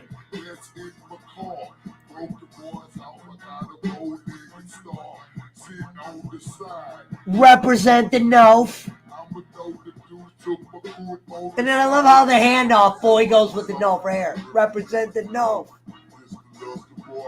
Busted boys off. Get it in my mouth. J's on my feet.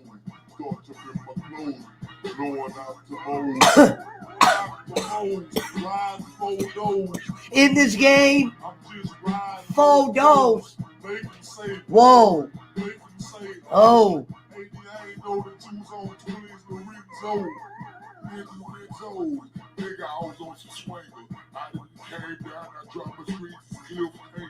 Drop my screens like cliffhangers. And but Street Fighter reference.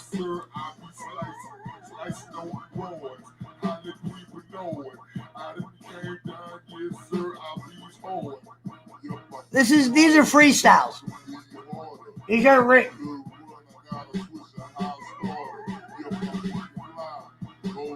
And that's why these guys got hot. They would do these freestyles and Watts would chop them up, dude. We would eat them up.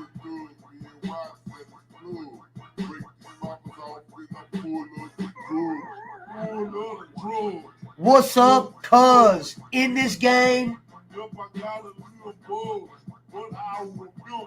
what I did, I done pop Trump on an elementary kid. Meaning he just rolled up to an elementary kid, pop trunk, shotgun, give me your shit, or they were fucking him up. I didn't pop trunk on an elementary kid. Oh shit.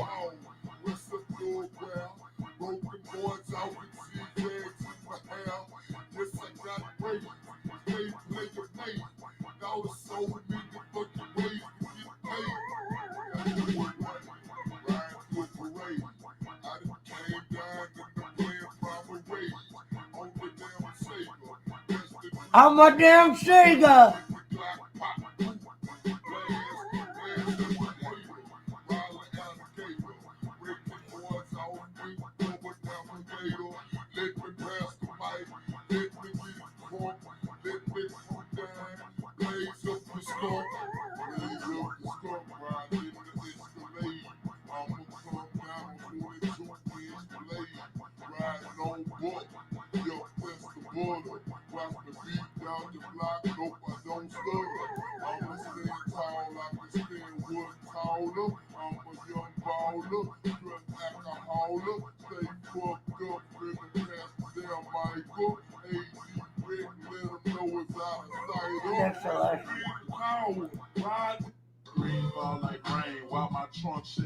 There's this Chameleon's brother, 50-50 little twin.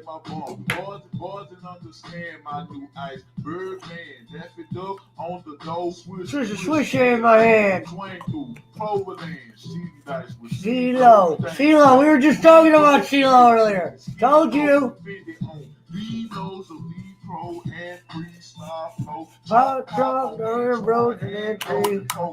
See, the Texas guys always rapped about popping trunk. That shit was the best.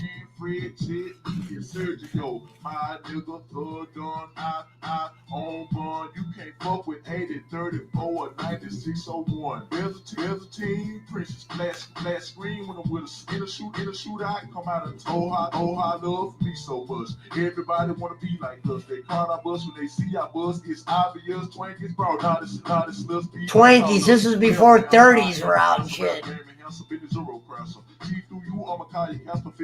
Because 22s came out real quick.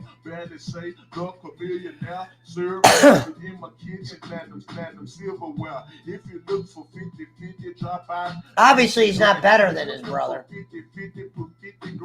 Where's your brother's part? That's the part that I'm looking for. On my hand, I pull up in the excursion with Slim Easy in my pass my shirt to do Slim Thug. Easy on my cup. My brother Craig is trying to maintain his candy in the top list. I turn it up and just where the fuck is Chameleon's verse? Since I done with, please put the chatter up. Please next battle. Oh, here it is, right here. I got a better cup. Whoa.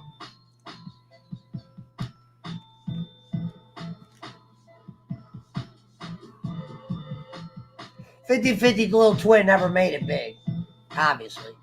His brother did.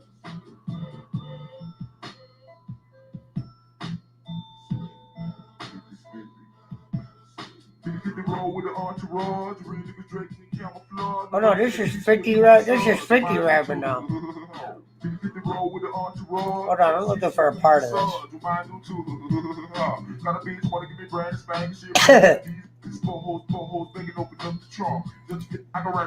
Maybe Chameleon's not in this.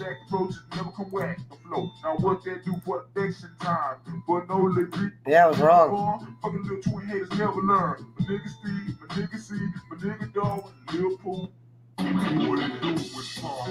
No, that's not it.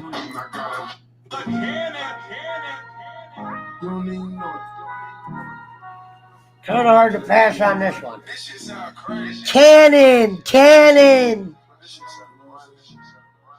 Step back.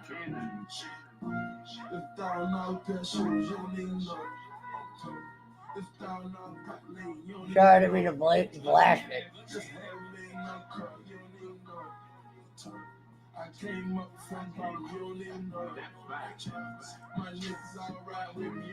$40 million views? You don't even know it. I got the instrumental on this one too.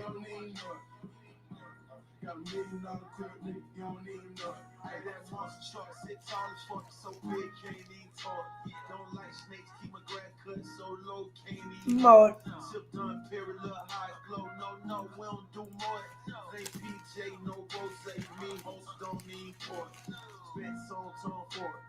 Putting down Michael Kors. Always on like the refrigerator unplugged in, oh you know it. AP and that P gate with a bright lean when on board. Got a masterpiece and a 41mm, you ain't even know it. Keep the 45 in my pocket, I ain't gon' show it till I have to pop it, then you gon' know it. Damn, who shot you, they don't even know it. Gang, fucking Floyd. TBC front row it. Rock for the done, CEO it.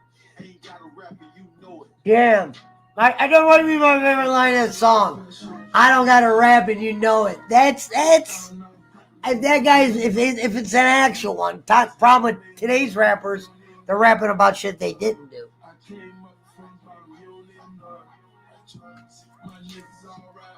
I don't even got to rap and you know it. That's killing it.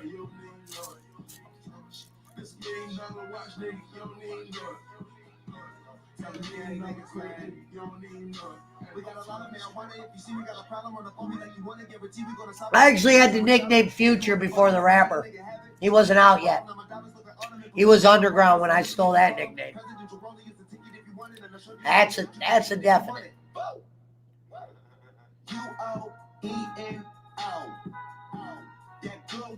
Wiz Khalifa, weed smoker. See, I drank so much, but I'm been here tonight. Can't even drive. And that head feels so good to me that I can't even lie. Hey! Damn, I didn't know he could speed up like that. Growing more and that's curtains. Junk Khalifa, that's curtains. In Taylor Gang, we worship. Gotcha. Gotcha. $1,000 cup of lean. I would have to do that one time. I wouldn't pay the 1,000.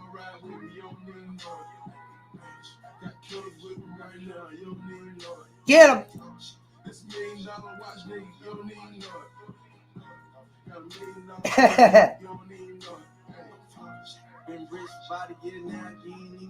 Hey. Damn it.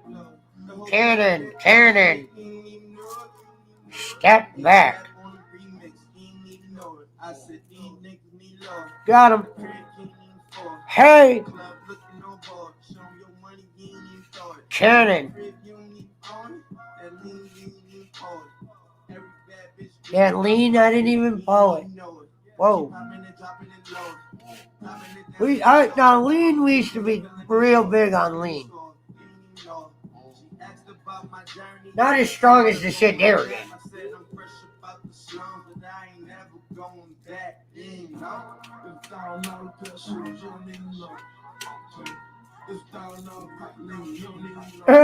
They were really on the lead in this song. They were really all standing there on each other.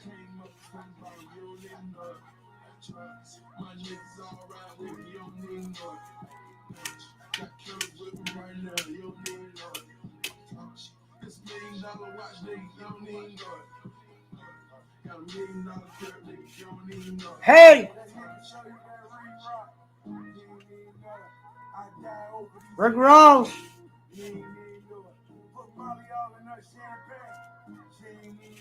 Damn. Oh. Did he just say he raped a girl? She goes, I took her home and she didn't even know it? Huh?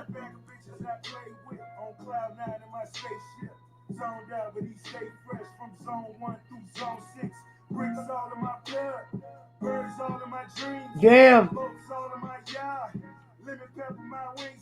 Lemon pepper my wings. What a line.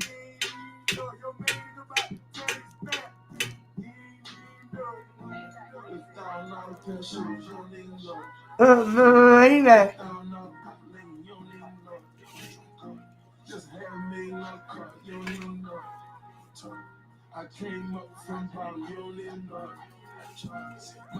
Oh, I know what song I can end with. I know it.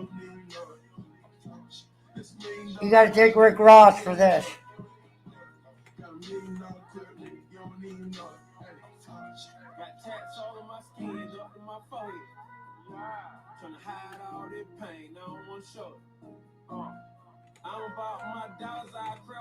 Hey! Got him. Kidding. Kidding. Got the city on my back right now. I'm gonna need shoulder pads and every photograph I take. Picture. Niggas know I got them prize. Richer. Jealous niggas I despise. Pistol. And if she accused. Yeah, what's the name of that song? It's Rick Ross and key to my car, that bit foreign. Ammunition on me, I ran bored. Watch me swag to this beat, I'm flamboyant. It's $1,000 pair of shoes, you don't need no. It's $1,000 pop lean, you don't need no. Just had $1 million car, you don't need no. I came up from bottom, you don't need no. Get him! My niggas alright with me, you don't need no. Got killers with me right now, you don't need no. This $1 million watch, nigga, you don't need no. It's Rick Ross and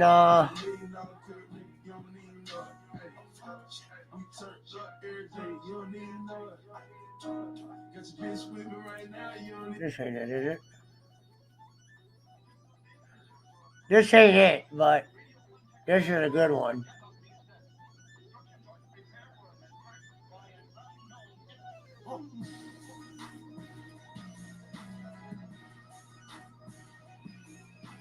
I wish I could blast this.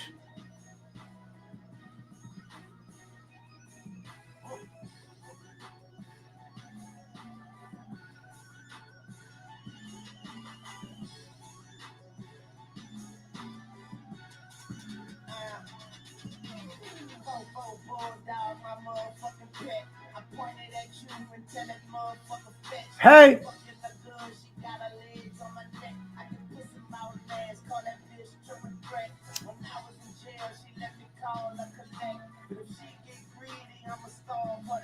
Got her.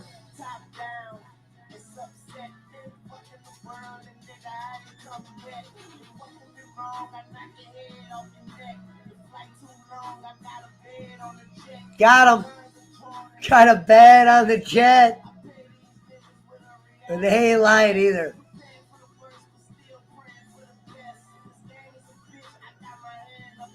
Got it.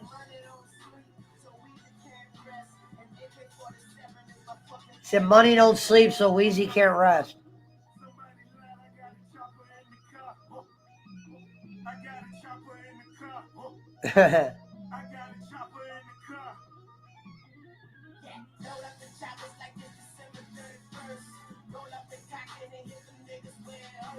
Lil Wayne lasted a lot longer than a lot of people, too. You got to give him credit. He was rapping when he was 11, 12.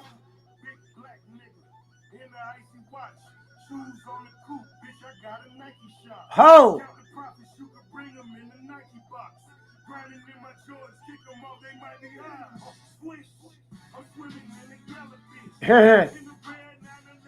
I'm swinging in a yellow bitch.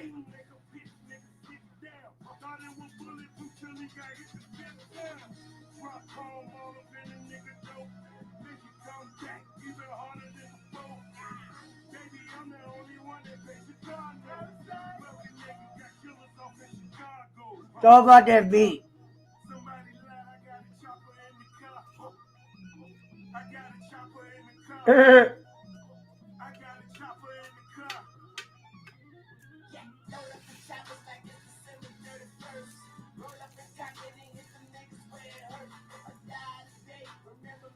I don't know why he's got the New York Yankees chain on. Talk stupid, get your head popped.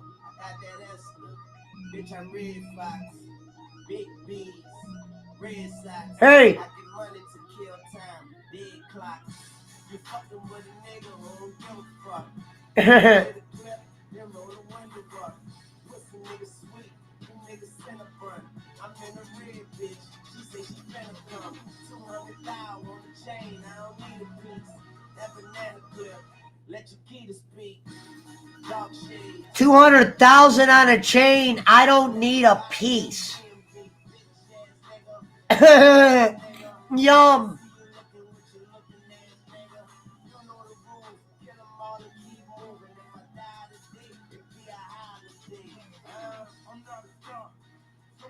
This is the song I'm looking for, though. Oh, this one was great, too. We gotta save this. Oh, this was the shit.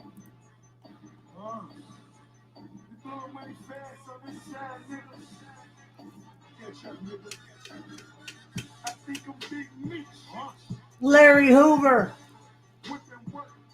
Hallelujah. Under God. To the fucking start. Larry Hoover. Hallelujah. Under God.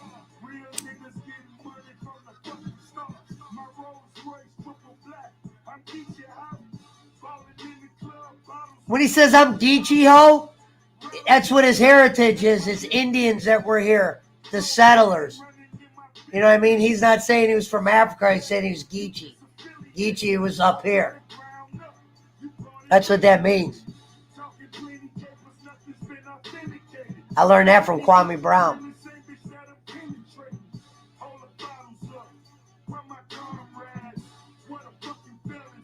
Where my dogs at? I said, where the fucking felons? I got that Archie Bunker.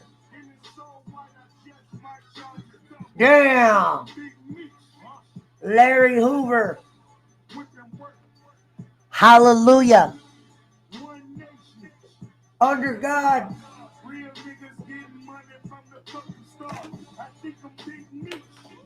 Larry Hoovy. Hallelujah.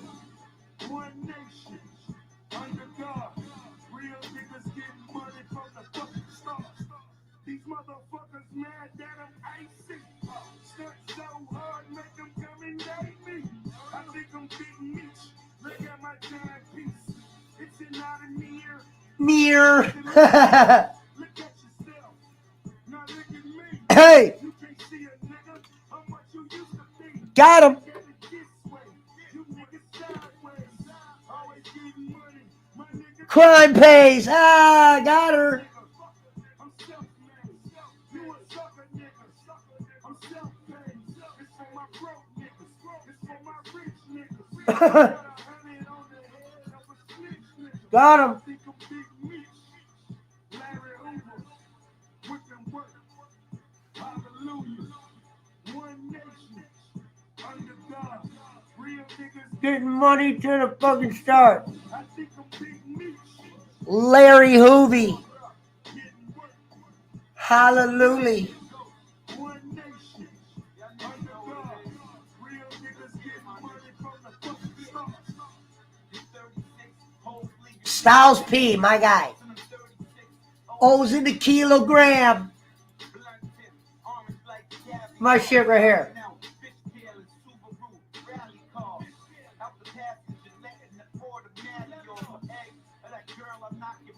And your daddy off. Knock the emblem on the caddy off.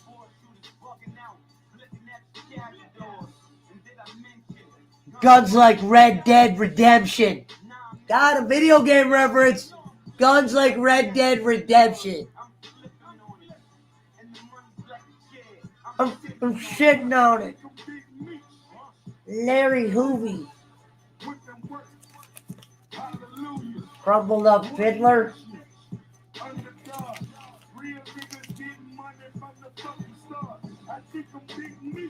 Alright, we're about to end the stream. I'm gonna let these dogs out. I wonder if we should hit them with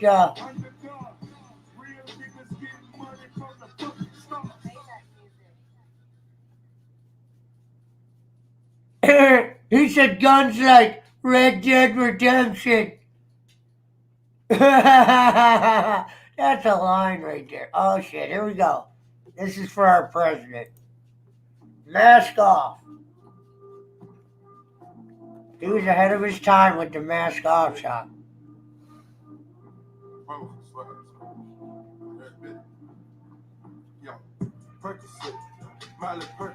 Hey!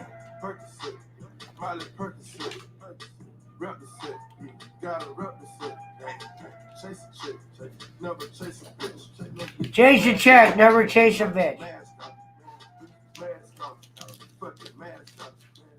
Percocet, Miley Percocet. Molly Percocet.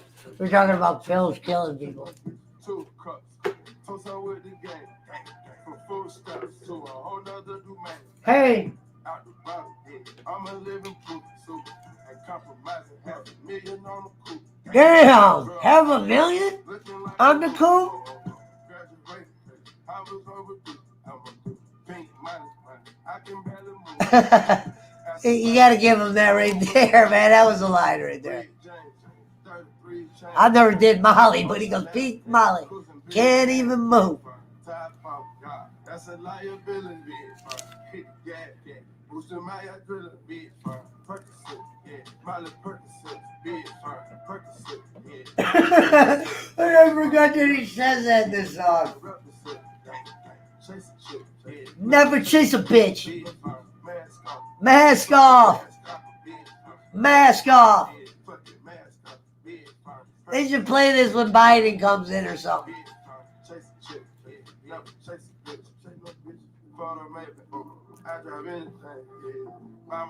I love you for that, Future. You got the same nickname as me.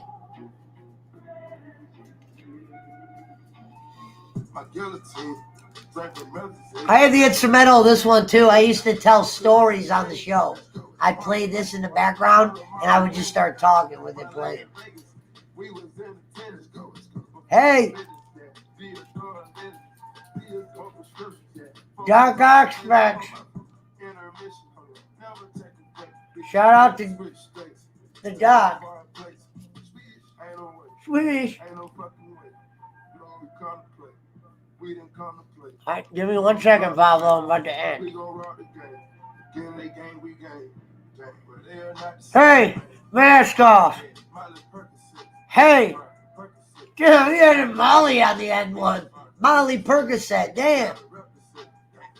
What the? Never chase a bitch. Big mask on. Yeah, fucking mask on. Get him. Mask on.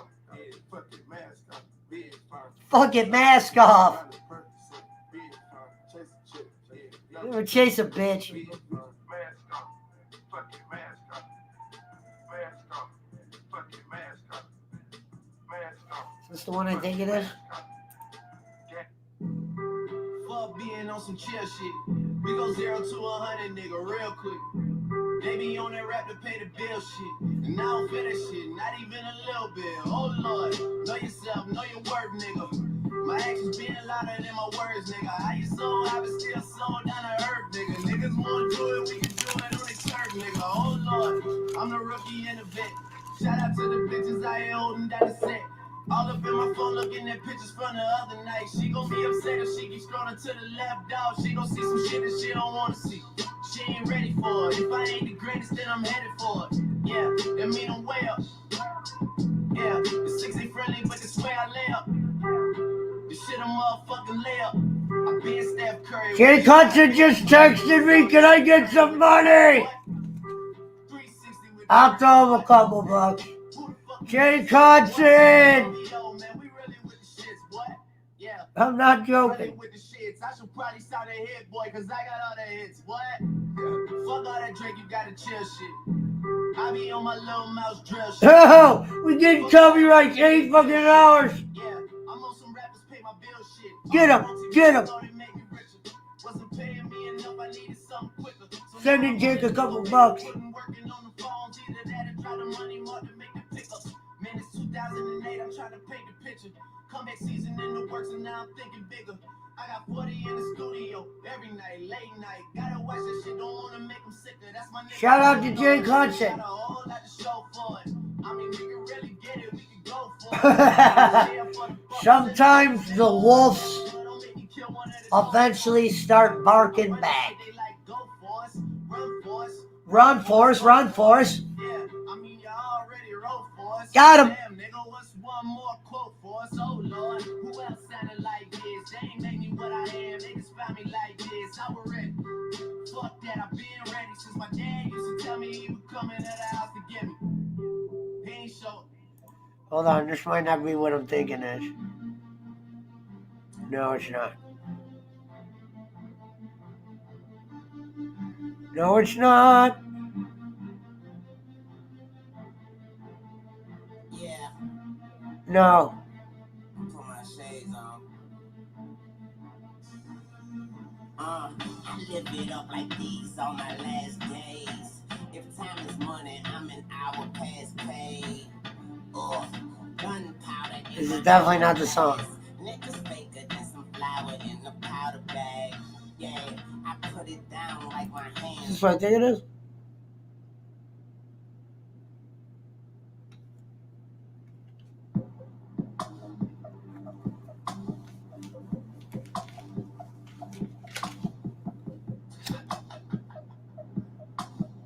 Say, Joe.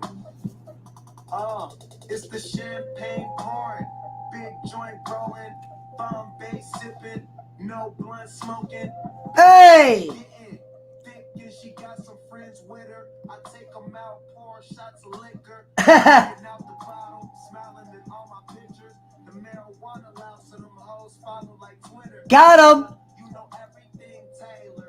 Don't rush to the bar, fool, if you ain't got no paper. That's the rules. High as fuck, sloppy drunk when I'm passing through. Rolling doobies up, your hoe, who we pass them to. Hit the club, spend this money up. Roll another one, drink, act a fool. That's what I have to do. Champagne all night, I don't worry about a damn thing. I love that line. Never worried about a damn thing. When my dude Eli was fucking did karaoke bars, we used to play this all the time when he was the DJ.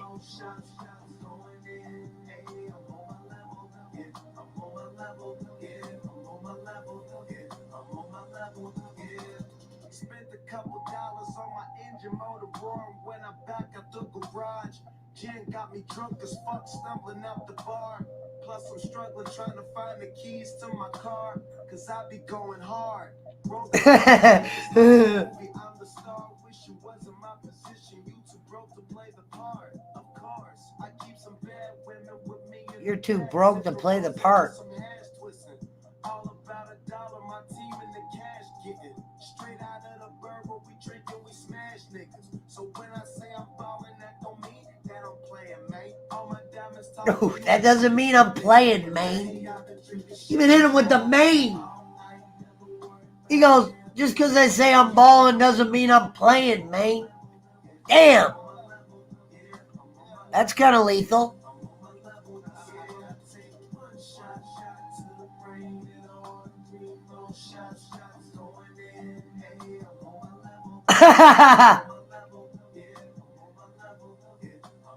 You know what's his name?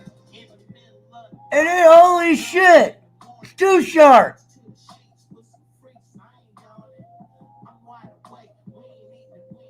Forgot he was in this.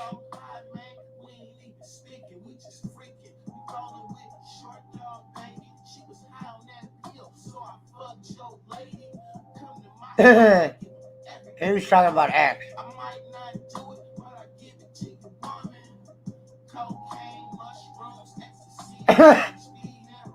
What a line.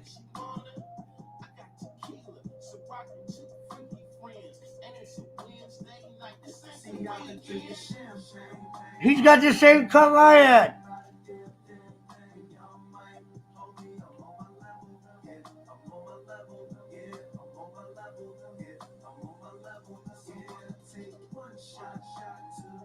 No way that I can make it to the 9 hours, could I? I'm on my level.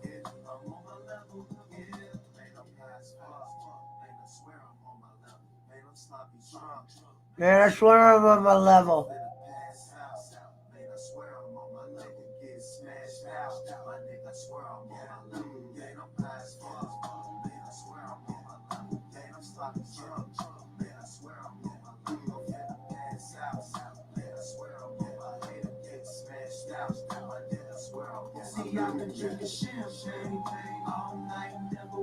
Not a damn thing. On that level, yeah. I'm on that level, yeah. Yeah. One shot to the damn brain. More shots. On my level, yeah.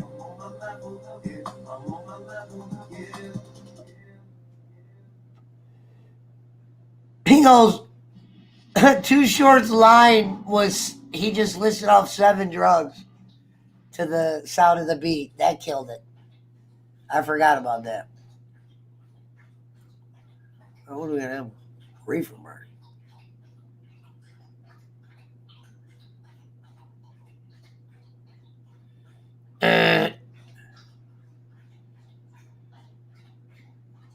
Is this what I think it is?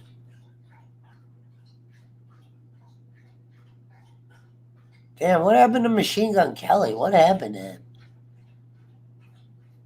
That was he. I thought he was on the come up. He's kind of like going backwards. Which one's roll up? This might not be the ending, but what's this one? Oh no, not this one. Hell no. Hell no!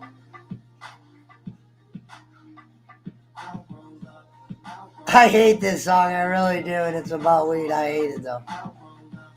Is this the one? Yeah. Let's take them back. Game, we miss you! Coming up, I was confused. My mama kissing the girl. Confusing the girls coming up in the cold world. Daddy ain't around, probably out. Twin felonies.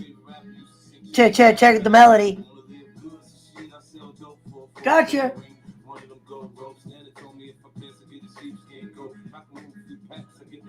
There we go.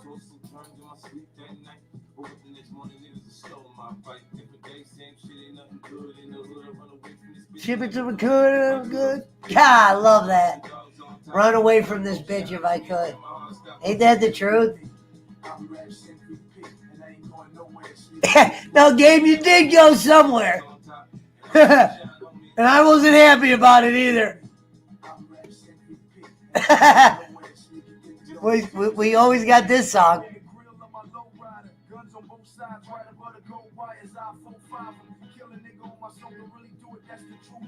Ghost Rider. No shit.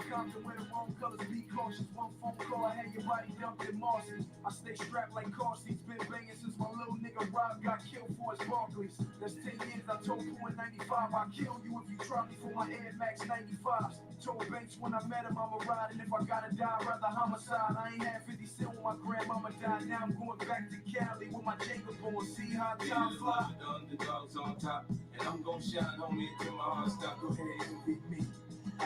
Well, Gabe, you definitely probably were living that up.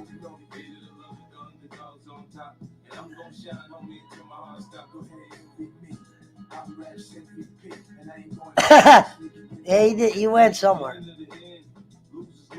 Now 50 went to where he had to go.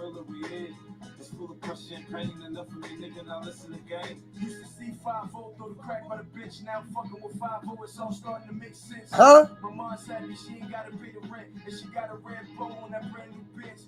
Waiting on shot money to land, sitting in the range, thinking how they spent $30 million on airplanes when his kids starving.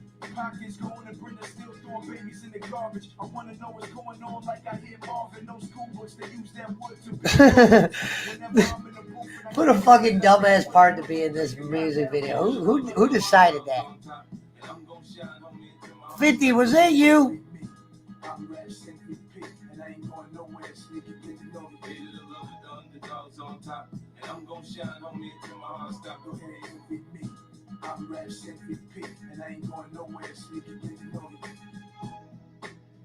Now that's awesome. The mattress jumping right there, that's fucking sweet. I can't explain why that's sweet.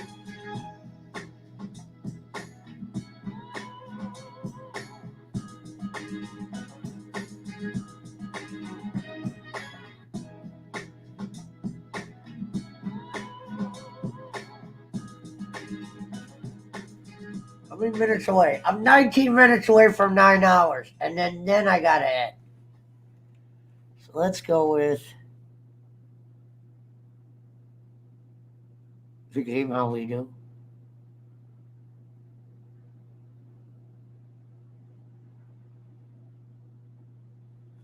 Wait, which one's this one?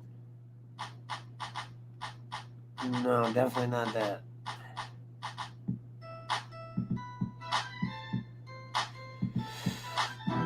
Fuck this song.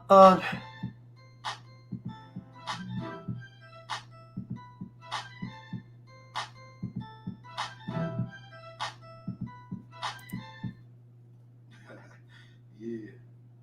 What up? This is Dr. Dre. The party's going on. What's going on? Thank God it's Friday.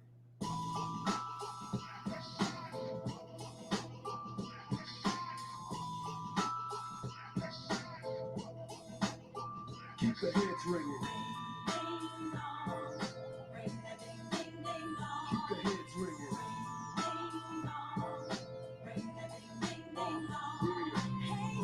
Sitting over there, say what? Better get up out of your chair. Down, no time to funk around.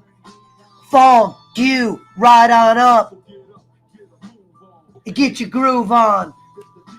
Either spectacular. Please they call me Blackula. I should do a fucking podcast where I break down rap videos.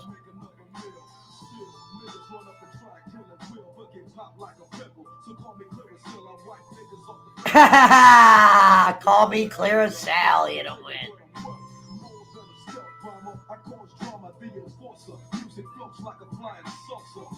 Dre didn't rap much, but when he did,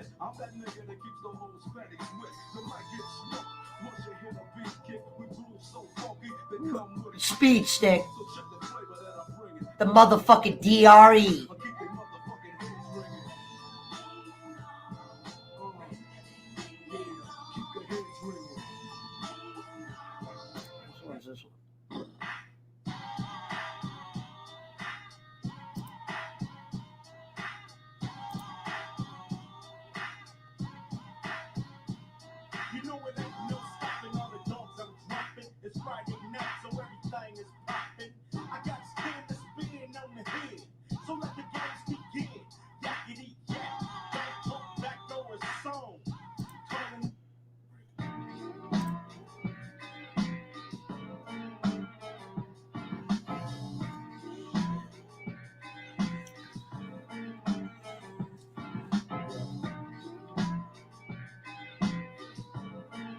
We'll see you guys tomorrow on the Pesci Para.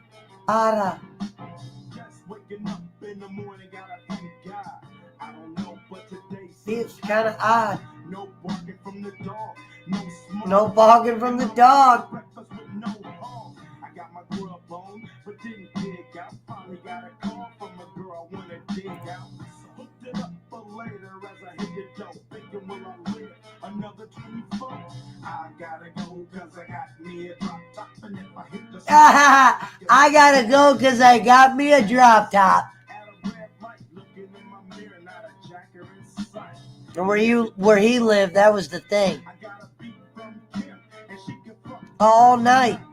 called up the homies and I'm asking y'all, which part are y'all playing basketball? Get me on the court and I'm troubled. Last week fucked around and Got a triple double. Oh, wave like MJ. I can't believe today was a good day. It's crazy that I still remember all the words to these fucking songs. These guys are always underrated in my book. Love them. Love Project Pat. Young Buck.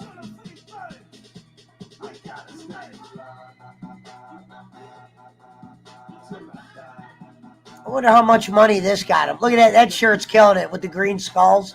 Got him.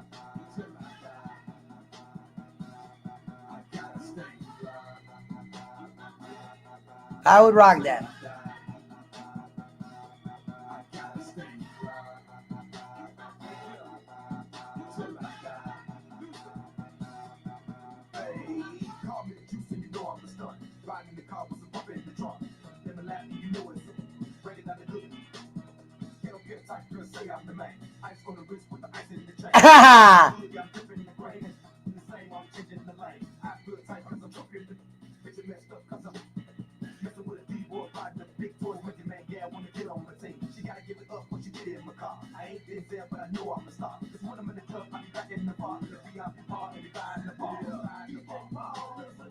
One you cannot trust.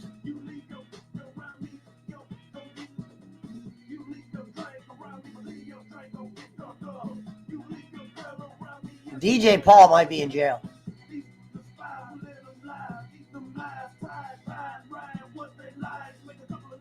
This is a good line.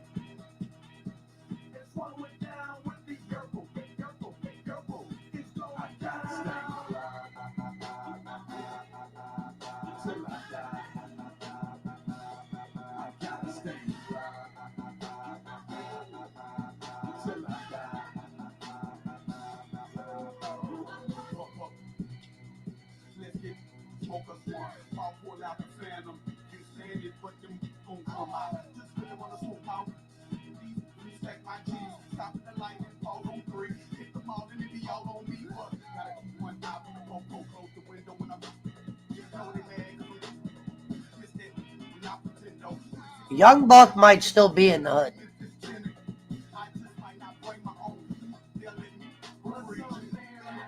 What's up, Jane? Crunchy Black was my dude. Love that guy.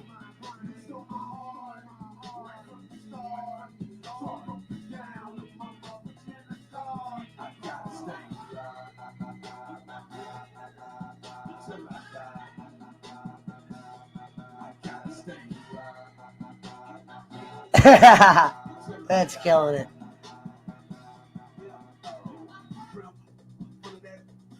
All right, have a good night.